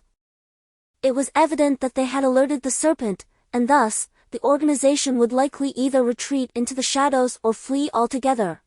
Chapter 6. Elizabeth Taylor. Nevertheless, there were those who reveled in misfortune. Oh, isn't that the genius young master Chu Tian? How can he still afford to stroll about at a time like this? Beware of the assassins returning! A boisterous laugh echoed, and Chu Tian could only shake his head in resignation. Upon turning around, he found himself followed by a group, one of whom was mockingly gazing at him with an infuriatingly smug expression, causing Chu Tian considerable annoyance, for this individual was nothing short of a rogue. There is no way around it. Ever since this fellow lost to Chu Tian in a challenge, he has made it a point to provoke him incessantly. However, whenever Chu Tian proposes a match in the arena, this individual resorts to underhanded tactics, claiming that Chu Tian is bullying him due to his superior strength. When Chu Tian inquires about alternative forms of competition, the response he receives is both absurd and amusing. Gambling. In this world, gambling is rather monotonous. The most prevalent form involves betting in the arena or the Colosseum. There are also games similar to dice, but instead, one must guess the outcome of coins being flipped. Participants take a handful of gold coins, count them meticulously, then shake them and predict how many will land heads up versus tails. Betting on odd or even outcomes is also an option, yet it remains rather tedious. Nonetheless, this form of entertainment has endured in popularity, particularly among the noble youth. And the individual before Chu Tian, named Luca, epitomizes such a character. Rather than facing Chu Tian in the arena, he insists on playing a guessing game with coins, leaving Chu Tian both amused and exasperated. This fellow is even more insufferable than the previously irritating Leo, being not only annoyingly clingy but also disturbingly narcissistic. Sighing heavily, Chu Tian reflects that while Leo was merely young and easily influenced, he found him somewhat bothersome rather than outright dislikeful. In contrast, he harbors genuine disdain for Luca. What's the matter, young master Chu Tian? Are you worried about potential assassination attempts? Fear not, confide in me. I may not possess many skills, but I have an abundance of wealth. Just call me dear brother, and I shall summon a 7th level swordsman from my household to protect you. How does that sound? Chu Tian stood in stunned silence, bewildered by the turn of events. Had misfortune begun to shadow him?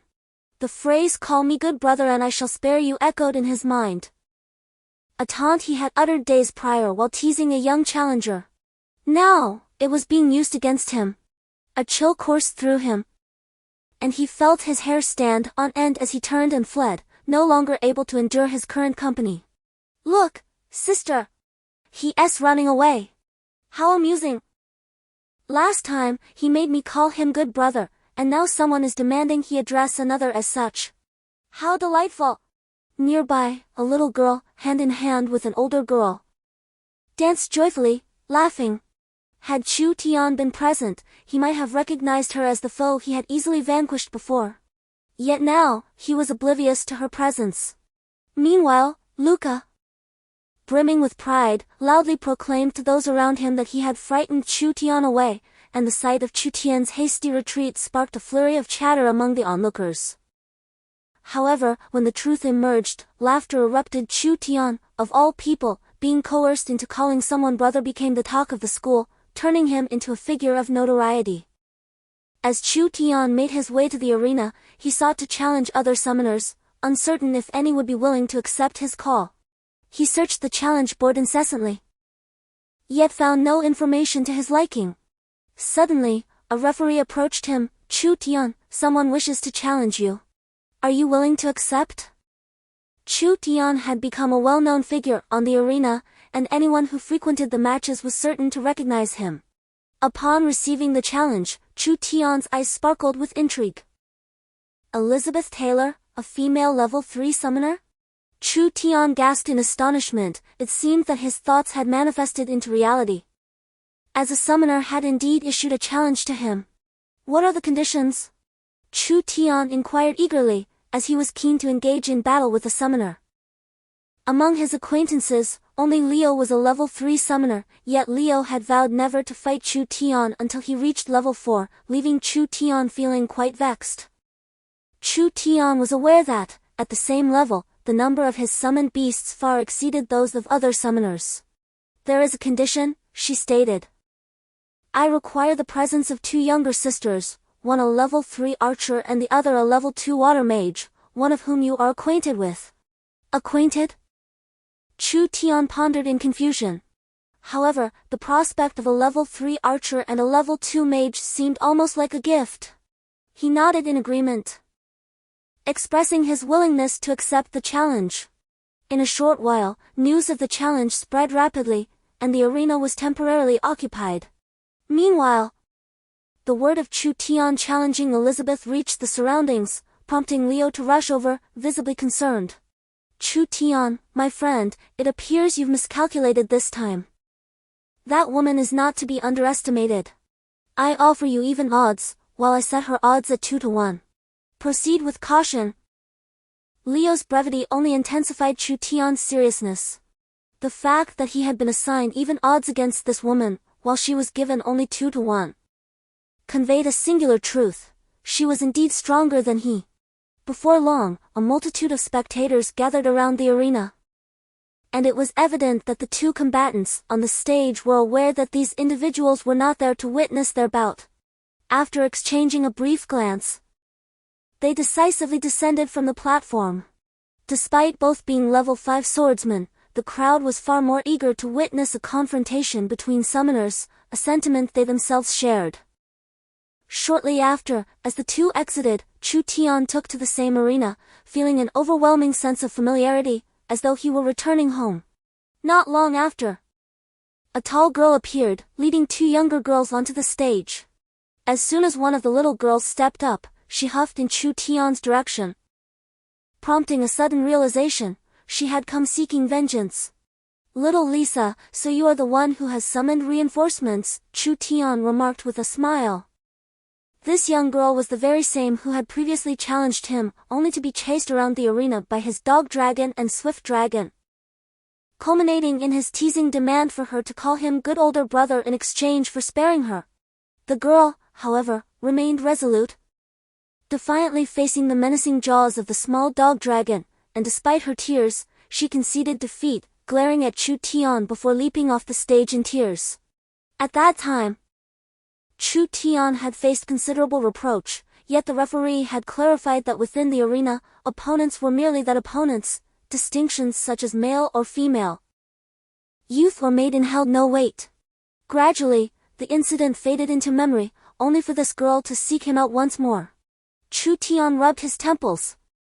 Having sensed trouble when the referee mentioned the presence of a young girl, it was clear that this little one possessed considerable connections, having once brought along 4 level 3 mages to assist her in a prior encounter against him. As a result, Chu Tian, unfamiliar with the skills of the mage, nearly lost the match. Fortunately, due to his caution, he managed to eliminate 4 level 3 mages, leaving only the little girl. Only then did he allow himself to relax.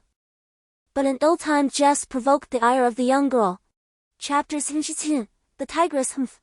Lisa responded with a cold snort upon hearing Chu Tian's words, clearly uninterested in engaging with him. The little girl has quite the temper. The previous incident was my fault, and I sincerely apologize. I acted thoughtlessly in the moment and neglected your feelings. How about I treat you to a meal as a gesture of goodwill? Chu Tian said, smiling. He harbored no particular interest in the young girl, but but regretted having incited such animosity. Unfortunately, the young girl was not inclined to accept his overtures. Fine. I want a full dragon meat feast, little Lisa declared, prompting laughter from those around them. A dragon meat feast? Was that even consumable by humans? This so-called feast was made from the meat of a dragon species that the dragon clan disavowed, incorporating every exquisite part of the creature. A single dragon, however, required a level of at least 8, and it had to be freshly killed and prepared, with top-tier seasonings and accompaniments. It would cost no less than several billion gold coins, a sum that even the emperor of the Kaiser Empire would need to save for half a year to afford. Chu Tian shook his head decisively. Even if he were sold, he could not afford a single dragon. Not to mention hiring the most renowned chefs to prepare a culinary masterpiece, he felt that the little girl was merely toying with him. Are you the one who bullies my sister? As Chu Tian was about to speak, the third-tier archer interjected nonchalantly, prompting Chu Tian to cradle his head in exasperation. Realizing his unintentional provocation, your demeanor suggests an admission of guilt. Since you have bullied my sister, spare me the pleasantries, unless I render you incapacitated today. I would indeed feel remiss towards my dear sister. The archer promptly drew his bow, at which point the referee swiftly appeared before Chu Tian. Princess Mina. This is a dispute on the arena, please refrain from involving the real world. If you insist on doing so, do not blame me for being unyielding. The referee stated with gravity, causing the princess's countenance to shift dramatically. I am the princess of the Caesar Empire. How dare you speak to me in such a manner? Every inch of this land belongs to my empire, do not forget your station. Princess Mina seethed with fury, her bow crackling with energy, poised to strike the swordsman. However, upon recalling the swordsman's impressive level of 7, and his position as a teacher at the academy, her ire dissipated, and she begrudgingly lowered her weapon. Mina. The instructor speaks truth, Lord Chu Tian did not deliberately bully Lisa. Thus, there is no need to conflate this with reality. The grievances on the arena ought to be resolved therein. What do you think, Lord Chu Tian? Interjected the tall girl calmly, causing Mina's previously haughty demeanor to wilt as if doused with cold water. Indeed, I am curious as to how I should address you, Chu Tian replied, sensing an extraordinary aura emanating from the tall girl, not one of sheer strength, but rather a palpable distinction of status. It is akin to a stark contrast between a wealthy heir with a fortune and a penniless youth, regardless of attempts to conceal it. An unmistakable disparity in status is perceptible in both parties. The young lady before Chu Tian exuded this very impression. She was evidently a noblewoman, of a notably high rank, possessing considerable prestige among her peers, to the extent that even princesses heeded her counsel. I am the challenger, Elizabeth Taylor, the younger sister of the reigning empress. The younger sister of the empress? Surely, that cannot be true. The empress must be at least 70 or 80 years old. Ahem. Just as Chu Tian uttered these words, the petite Lisa hurled a stream of water at him. Aunt Elizabeth, she spoke ill of my mother, punish her. Lisa exclaimed, shaking Elizabeth's arm and pointing an accusatory finger at Chu Tian, who found himself in an exceedingly awkward situation. The current empress is the emperor's first wife.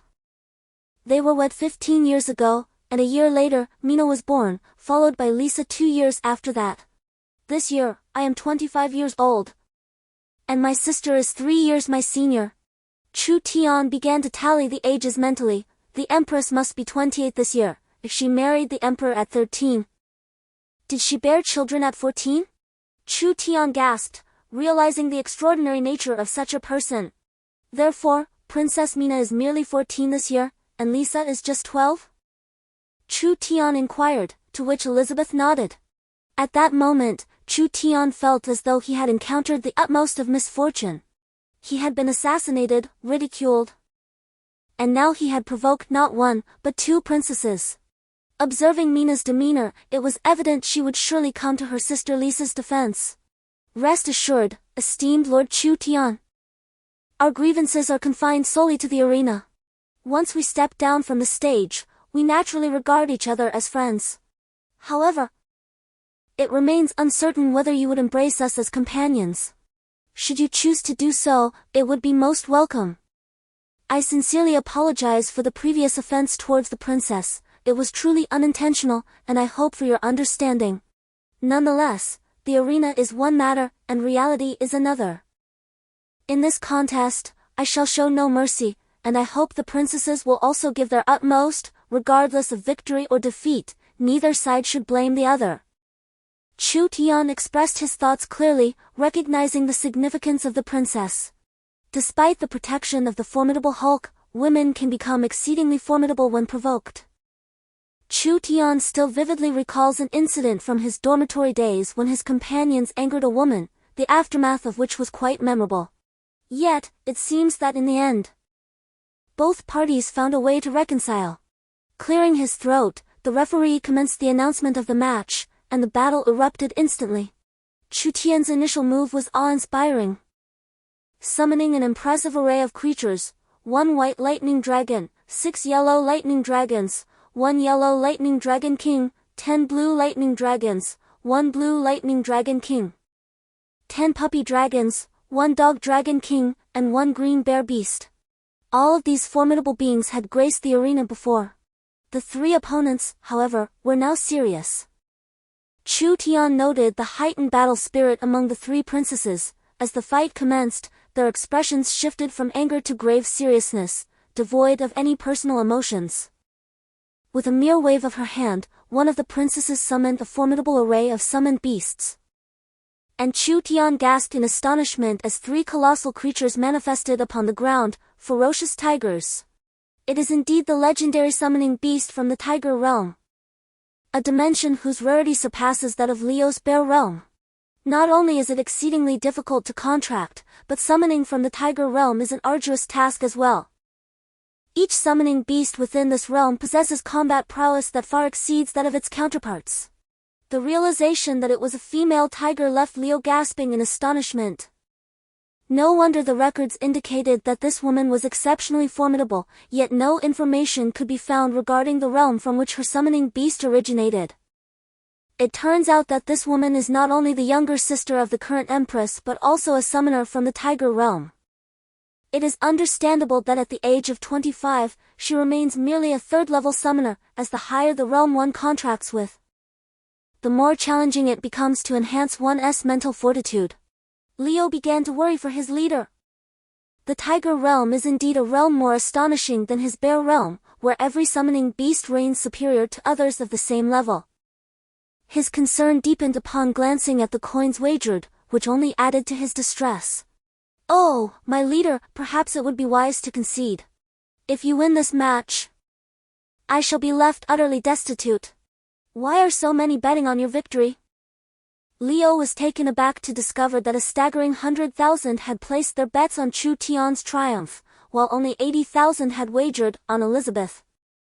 Should Elizabeth emerge victorious, Leo would owe 4,000 gold coins. However, if Chu Tian won, he would be liable for a staggering 200,000 gold coins. Damn! Such a risky bet. Leo's exclamations of frustration failed to distract Chu Tian, for the battle had already commenced. Summoned by Elizabeth was the formidable 4-star summoned beast, the 3-eyed white tiger, whose coat gleamed as white as snow, exuding an aura of unparalleled majesty and solemnity. The 3rd eye upon its forehead, a legendary mark said to have emerged after conquering and consuming Medusa, possesses the transient power to petrify. While it may not lead to death, it serves as a troublesome and restrictive maneuver. Chu Tian and his cohort of summoners launched an overwhelming offensive, yet he recognized the necessity of vigilance in this contest. He promptly accessed the interface, poised to summon additional beasts or tools at a moment's notice.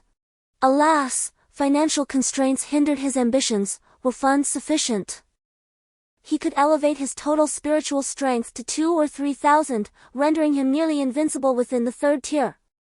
Chapter 78, The Might of the Fierce Tiger. The 3-eyed white tiger, a pinnacle of 4-star magical beasts, boasts power comparable to that of 5-star creatures, standing among the most elite of its tier.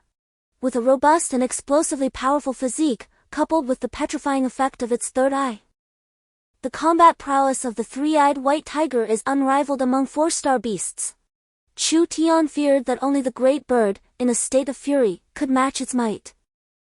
Chu Tian's summoned beasts hail from the realm of Monster Hunter, where all creatures are wholly wild and, akin to natural beings, experience fatigue, lethargy, anger, fear, and even the instinct to flee. A significant portion of these monsters, when subjected to attacks, are driven into a frenzy by pain. After all, even a cornered dog may bite.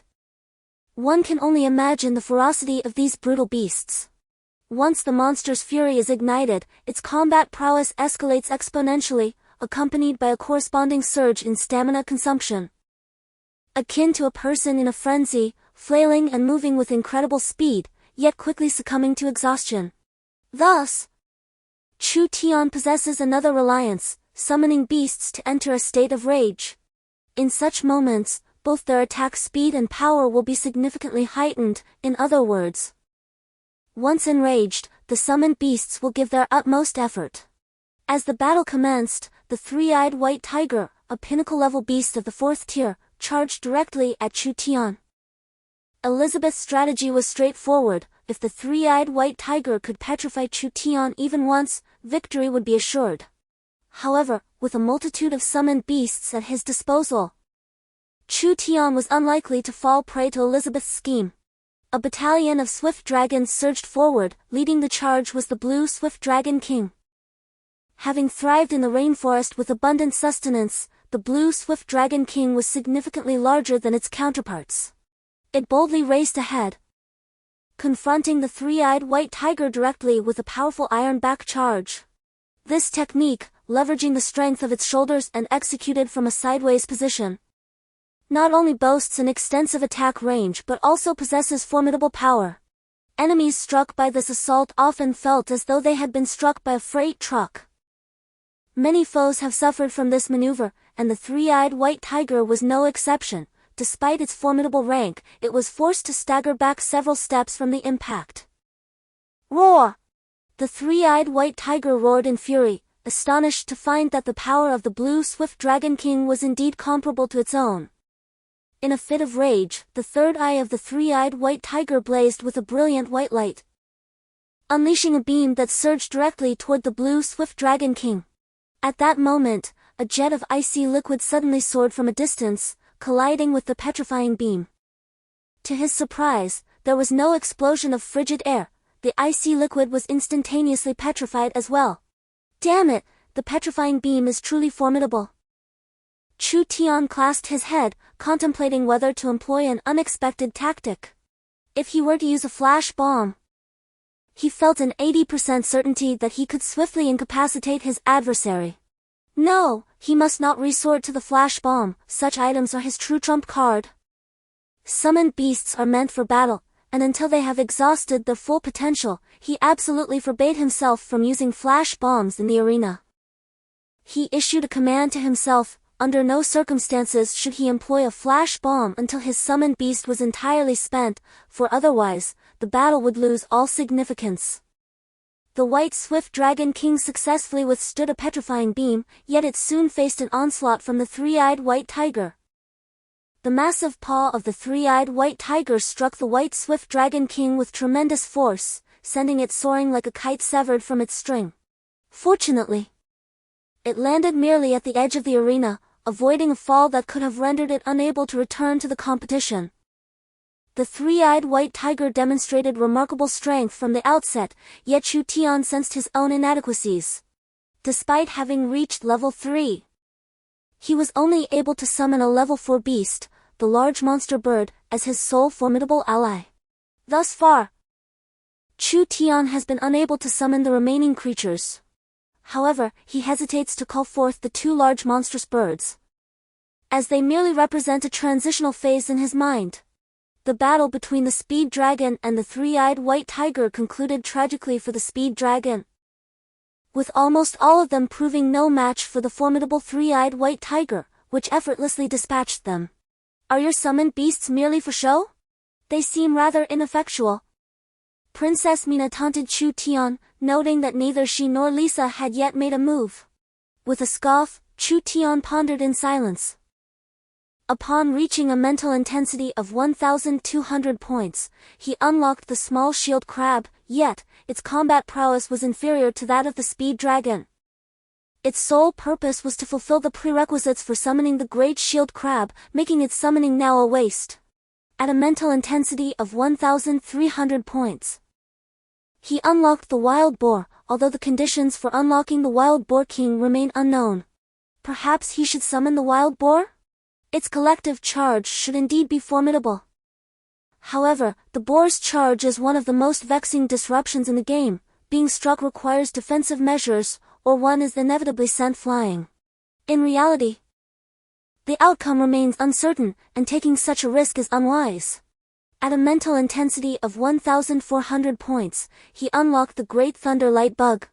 Suddenly, his eyes sparkled with excitement. The Great Thunder Light Bug, a diminutive creature, emits astonishing electrical energy, attacking by collision, rendering any struck adversaries instantly paralyzed. This differs from the other summoned beasts unlocked by Chu Tian. Their mode of attack consists of discharging electricity throughout their bodies and then launching themselves in a suicidal charge at their foes, though their adversaries may not necessarily strike them. I can leverage the stealth of the Great Thunderlight insect to directly ambush the three-eyed white tiger. The arena battles are not merely about achieving victory for its own sake, but rather about conquering the summoned beasts of one's opponents. In this regard, the delicately sized Great Thunderlight insect is perfectly suited to contend with the three-eyed white tiger. Chu Tian was instantly filled with joy and hurriedly retrieved a large collection of crystal cores from his bosom. All of these were Tier 3 crystal cores. However, summoning the Great Thunderlight insect requires only a Tier 2 lightning crystal core. Regrettably, Chu Tian possessed only the Tier 3 cores. According to what he had learned, a summoning requires a sacrificial item of a lower tier, which cannot be summoned, but one of a higher tier can. And it may even bring forth the mightiest individuals among the summoned beasts. For instance, when dealing with a pack of wolves, if one offers scraps of meat, typically ordinary wolves would come to feast. Yet, if one presents the finest cuts of meat, it might attract the wolf king. Thus, using a Tier 3 crystal core to summon a beast that only requires a Tier 2 core raises the possibility of summoning a more formidable Great Thunderlight insect. The summoning conditions for the Great Thunderlight insect are mental strength of 30 points and 1 Tier 2 lightning crystal core. Despite the low tier of the crystal core needed, the required mental strength is considerable. Chu Tian glanced at his total mental strength. Chapter 79, Intrusion, Thunder Under the Moon. Total mental strength, 1,572, used mental strength, 892 points. Remaining mental strength, 680 points. With 680 points still available, let us attempt to summon one and see what transpires. Chu Tian merely wished to ascertain the diminutive size of the Thunderlight worm and its potential as a crucial element for stealthily ambushing foes.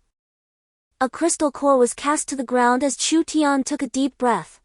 However, during the summoning, a 5th-level crystal core slipped from his grasp and fell. Cursed be it, why had he brought so many? Chu Tian intended to select just one from the cores, but as he reached for one, he inadvertently lost his grip, causing another to tumble down. Upon seeing it, a gasp escaped him. It was the sole 5th-level Thunder-type crystal core he possessed. By the heavens! Chu Tian watched helplessly as the Thunder core rolled beside a 3rd-level core, colliding with it like a cue ball in billiards, sending the 3rd-level core tumbling aside. Suddenly, the entire magic circle expanded, erupting with blinding radiance. Could it be that he would summon an enormous Thunderlight worm? The size of the magic circle correlates with the creature's dimensions. Typically, the diameter of the circle is precisely the length of the summoned beast, with a bit of leeway to allow it to emerge. In the arena, a tumult of summoned beasts clashed violently. Elizabeth had summoned 15 3rd-level black-brown tigers, engaging fiercely with Chu Tian's array of summoned creatures. It became evident that the tigers were indeed the apex predators, as Chu Tian's beasts struggled to regain their footing amidst the chaos. Had it not been for the sheer number of Chu Tian's summoned beasts, a calamity would have surely ensued. In that moment, a multitude of thunderbolts ascended skyward, and waves of lightning surged forth, wreaking havoc before Chu Tian as if heralding a divine judgment. A ferocious roar emanated from within the magical array, and suddenly, countless thunderlight worms erupted from its depths. Ah! Chu Tian let out a piercing scream as a sharp pain surged through his mind, akin to being pricked by a multitude of needles piercing his brain. The agony compelled him to cry out involuntarily. In a flurry, Chu Tian opened the interface, utterly bewildered by the unfolding chaos. Wasn't only one thunderlight worm supposed to be summoned? Why were there so many? He did not take the time to count, but it was evident that over 20 of these creatures danced in the sky, and their numbers were steadily increasing. Total mental strength, 1432. Used mental strength, 1472 points. Remaining mental strength, 0 points. How could this be? Gazing at the figures displayed on the interface, a wave of excruciating pain washed over his mind. Even more astonishing was the fact that the total mental strength continued to escalate wildly. Chu Tian suddenly sensed a change in the crystal core within his chest. Suppressing the searing discomfort, he took it out to discover that it had transformed entirely into dust. Am I absorbing the power of the crystal core? Chu Tian gazed at the magical array with trepidation, pondering what entity was about to emerge and what that roar had signified. Boom! Suddenly, a tremendous bolt of lightning struck down from the heavens, and a furious roar erupted from within the magical array. In an instant, a colossal claw descended forcefully upon the array, followed by an enormous head gradually emerging from its confines. At this moment, the hundreds of crystal cores surrounding Chu Tian were being absorbed at an astonishing speed, causing his mental strength to dissipate at an incredible rate. However, what filled Chu Tian with dread was the realization that the mental strength he had already expended had far exceeded his total capacity. Total mental strength, 2741. Used mental strength, 3941, remaining mental strength, minus 1180. How could mental strength even be negative? It was no wonder. The reason for this anomaly was the troublesome summoner system. In the game, there exists a chaotic summoning mechanism, and it was unnecessary for such disruptions to occur. Why, then, did this creature intrude upon the summoning? Chapter 80, Thunderous Roar Beneath the Moon, Thunder Wolf Dragon. The Thunder Wolf Dragon, Jinaojia, is the only known species of the Fang dragon type that pervades the entire game. It is adorned with a vibrant cyan hue, complemented by yellow armor and white fur. The Thunder Wolf Dragon resembles a colossal wolf, however, due to its Fang dragon lineage, its physique is far more robust than that of an ordinary wolf. Residing in the dense jungles, the Thunder Wolf Dragon's shell has evolved into a verdant green, while the armor on its claws has transformed into a striking blue.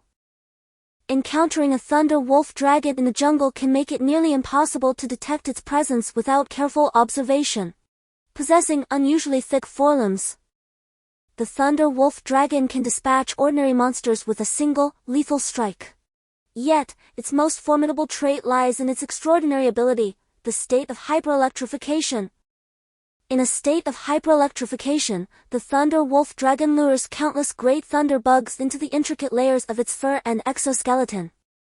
Utilizing the inherent capacity of its body to store electrical energy, it instantaneously draws in the lightning emitted by these bugs, propelling itself into a state of exhilarating euphoria akin to the effects of a stimulant. Once the Thunder Wolf Dragon enters this hyperelectrified state, both its attack speed and power experience a remarkable evolution, rendering ordinary hunters inescapably doomed in such circumstances. Furthermore, the crackling electricity surrounding the Thunder Wolf Dragon creates an insurmountable barrier that prevents most from approaching. At this moment, emerging slowly from the magical circle is none other than the Thunder Wolf Dragon itself.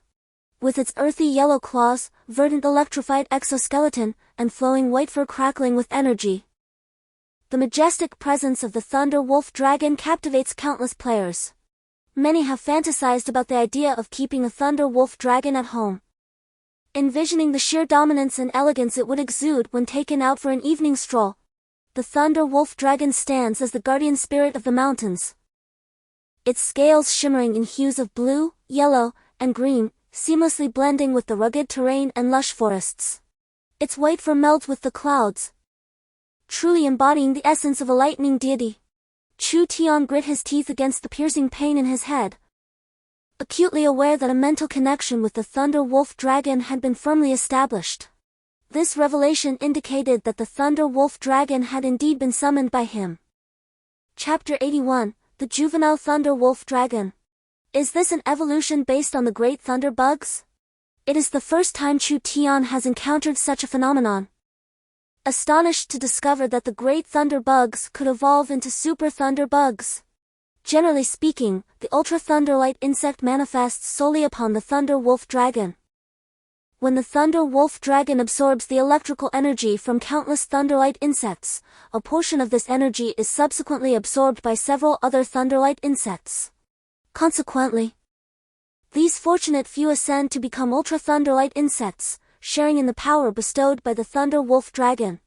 Not only does their electrical potency increase, but their size also expands significantly, granting them formidable abilities akin to an explosive force. While summoning other creatures, you inadvertently pique the interest of this particular summon, which voluntarily accepts your call and even consents to form a contract with you to traverse into this realm. However, your contract was intended for another summon, and this unexpected arrival necessitates that you expend your own mental energy to facilitate the passage through space. Thus, do not be misled into thinking this is a boon. Fortunately, this little being is not excessively powerful and appears to be immature.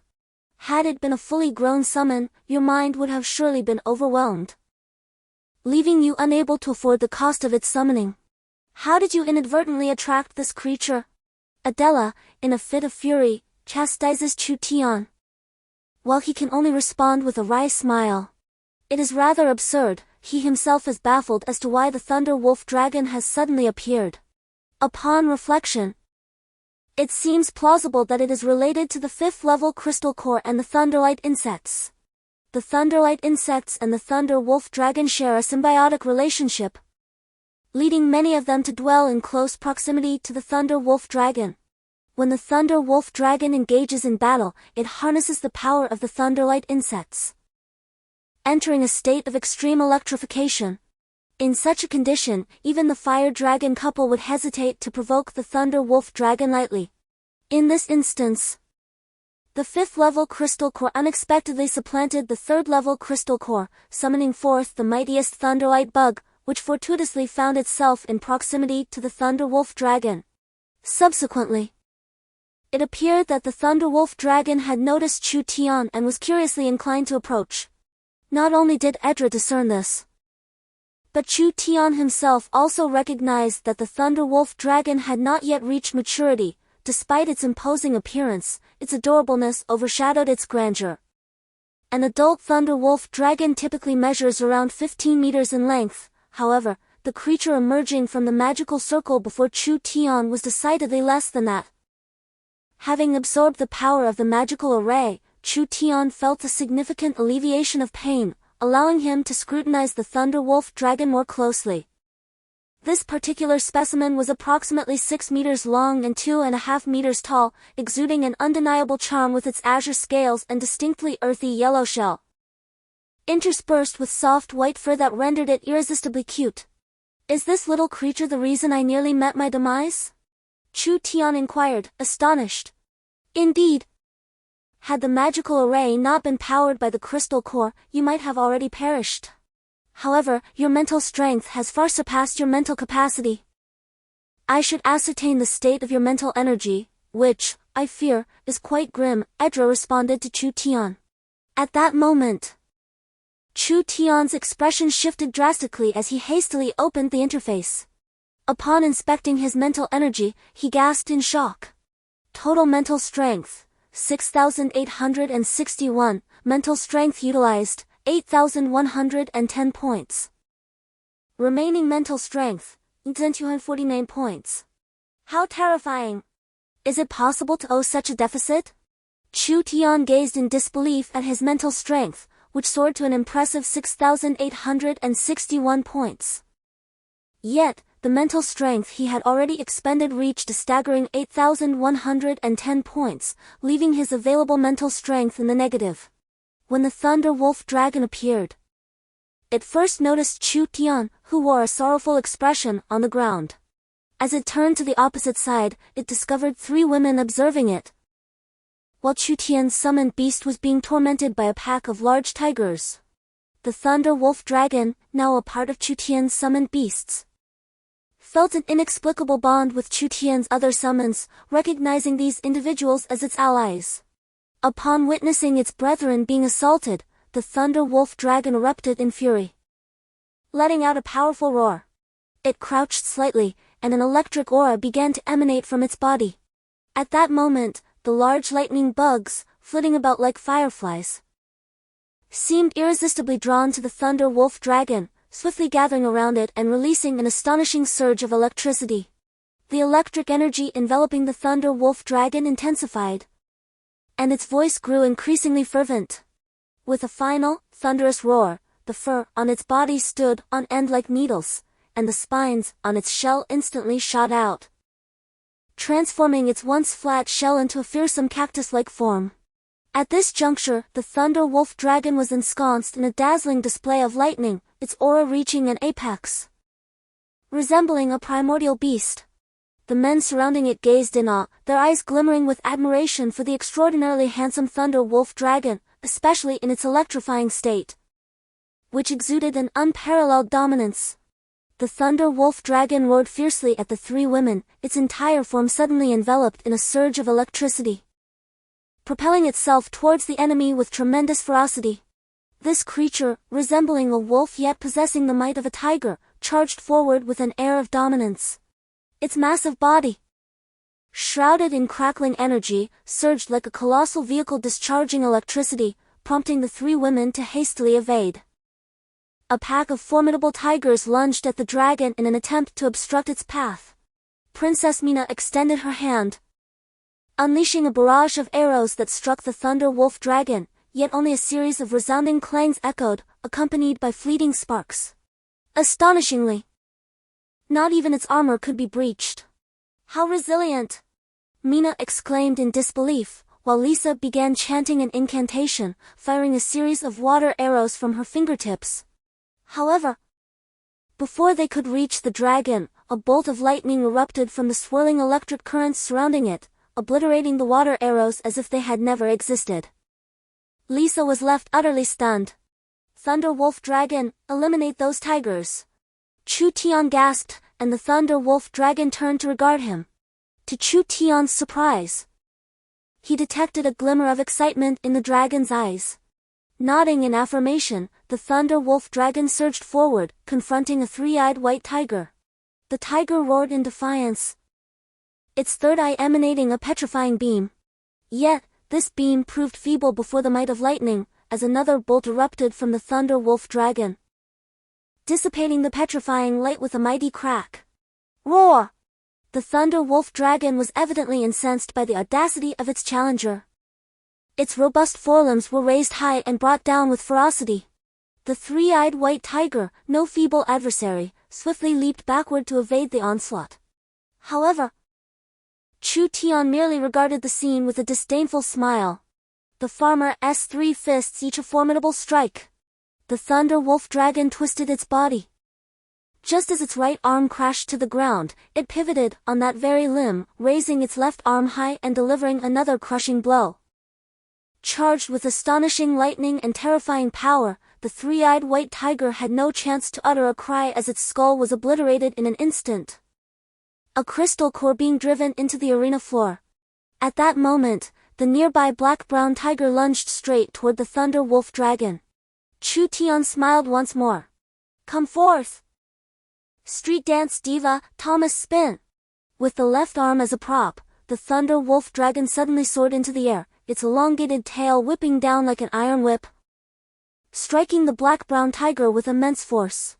The latter was sent flying off the arena, collapsing upon the ground.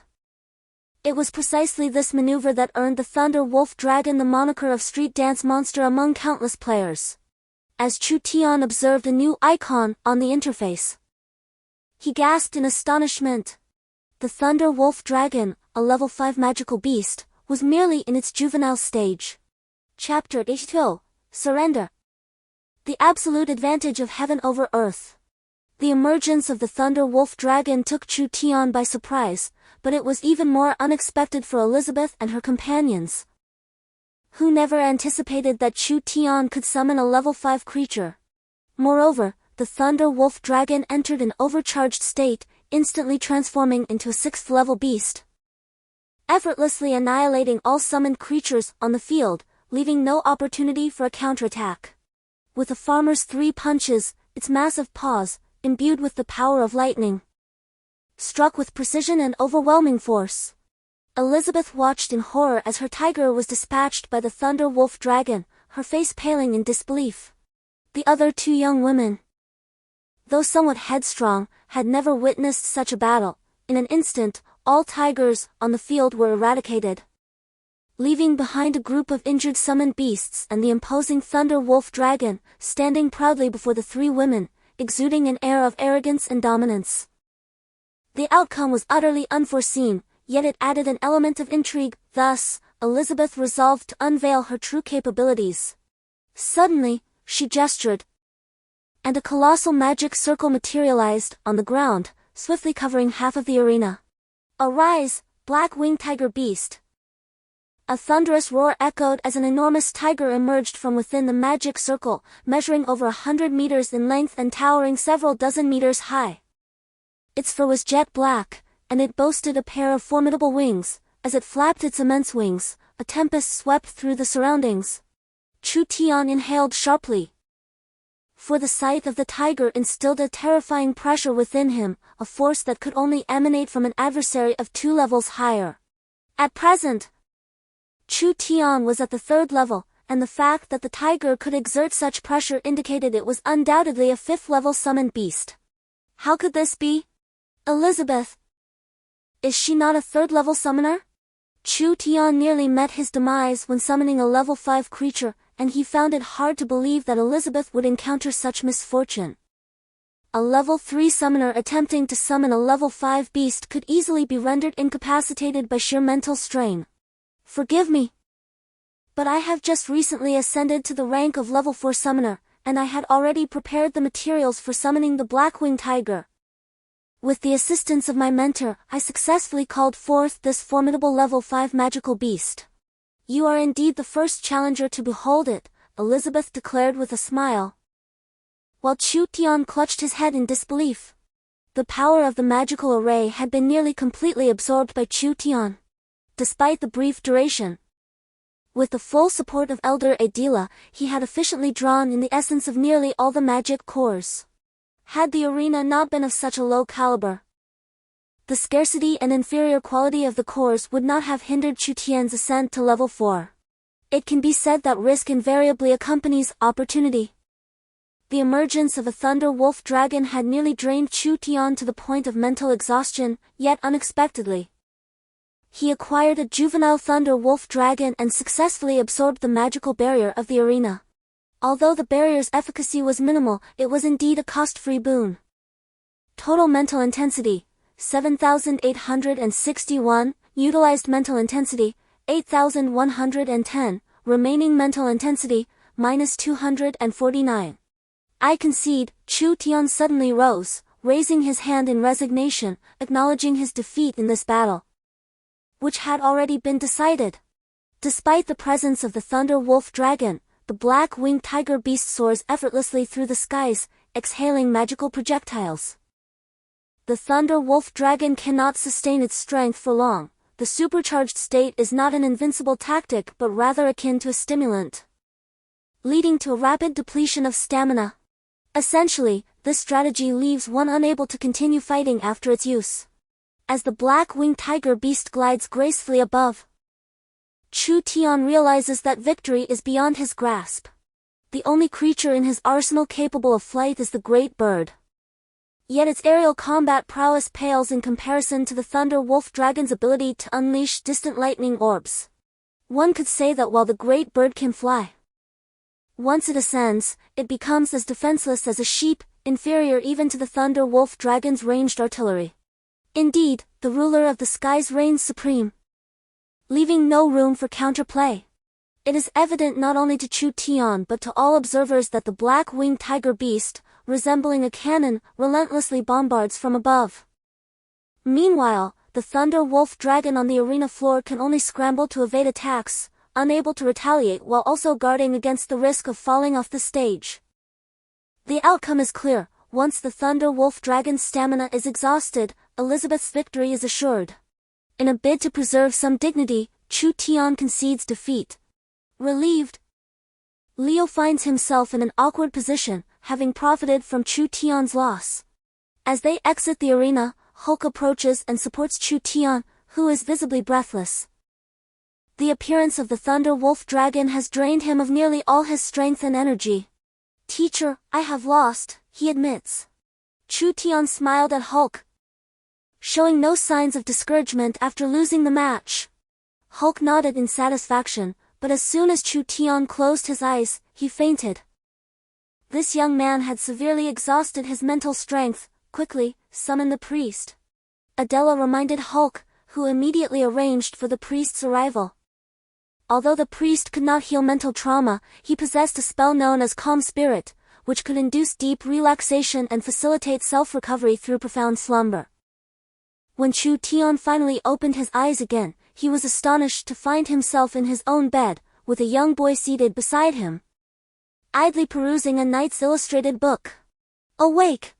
Leo exclaimed, turning to meet Chu Tian's gaze, and promptly let out a shriek, which drew a crowd of people into the room. "Goodness, it's like a demolition site. You lot, out!" Chu Tian pointed at the large creatures, the giant bird, the blue bear beast, and the Thunder Wolf Dragon, who were trying to squeeze into the room. However, there was no way his house could accommodate such size. The three summoned beasts reluctantly retreated, allowing Chu Tian to survey the gathered crowd, only to be astonished to see all his friends present. "By the way, how long was I unconscious?" Chu Tian stretched lazily and was pleasantly surprised to find that his head no longer throbbed. Instead, he felt invigorated, as if the excruciating pain from summoning the Thunder Wolf Dragon had scarcely affected him at all.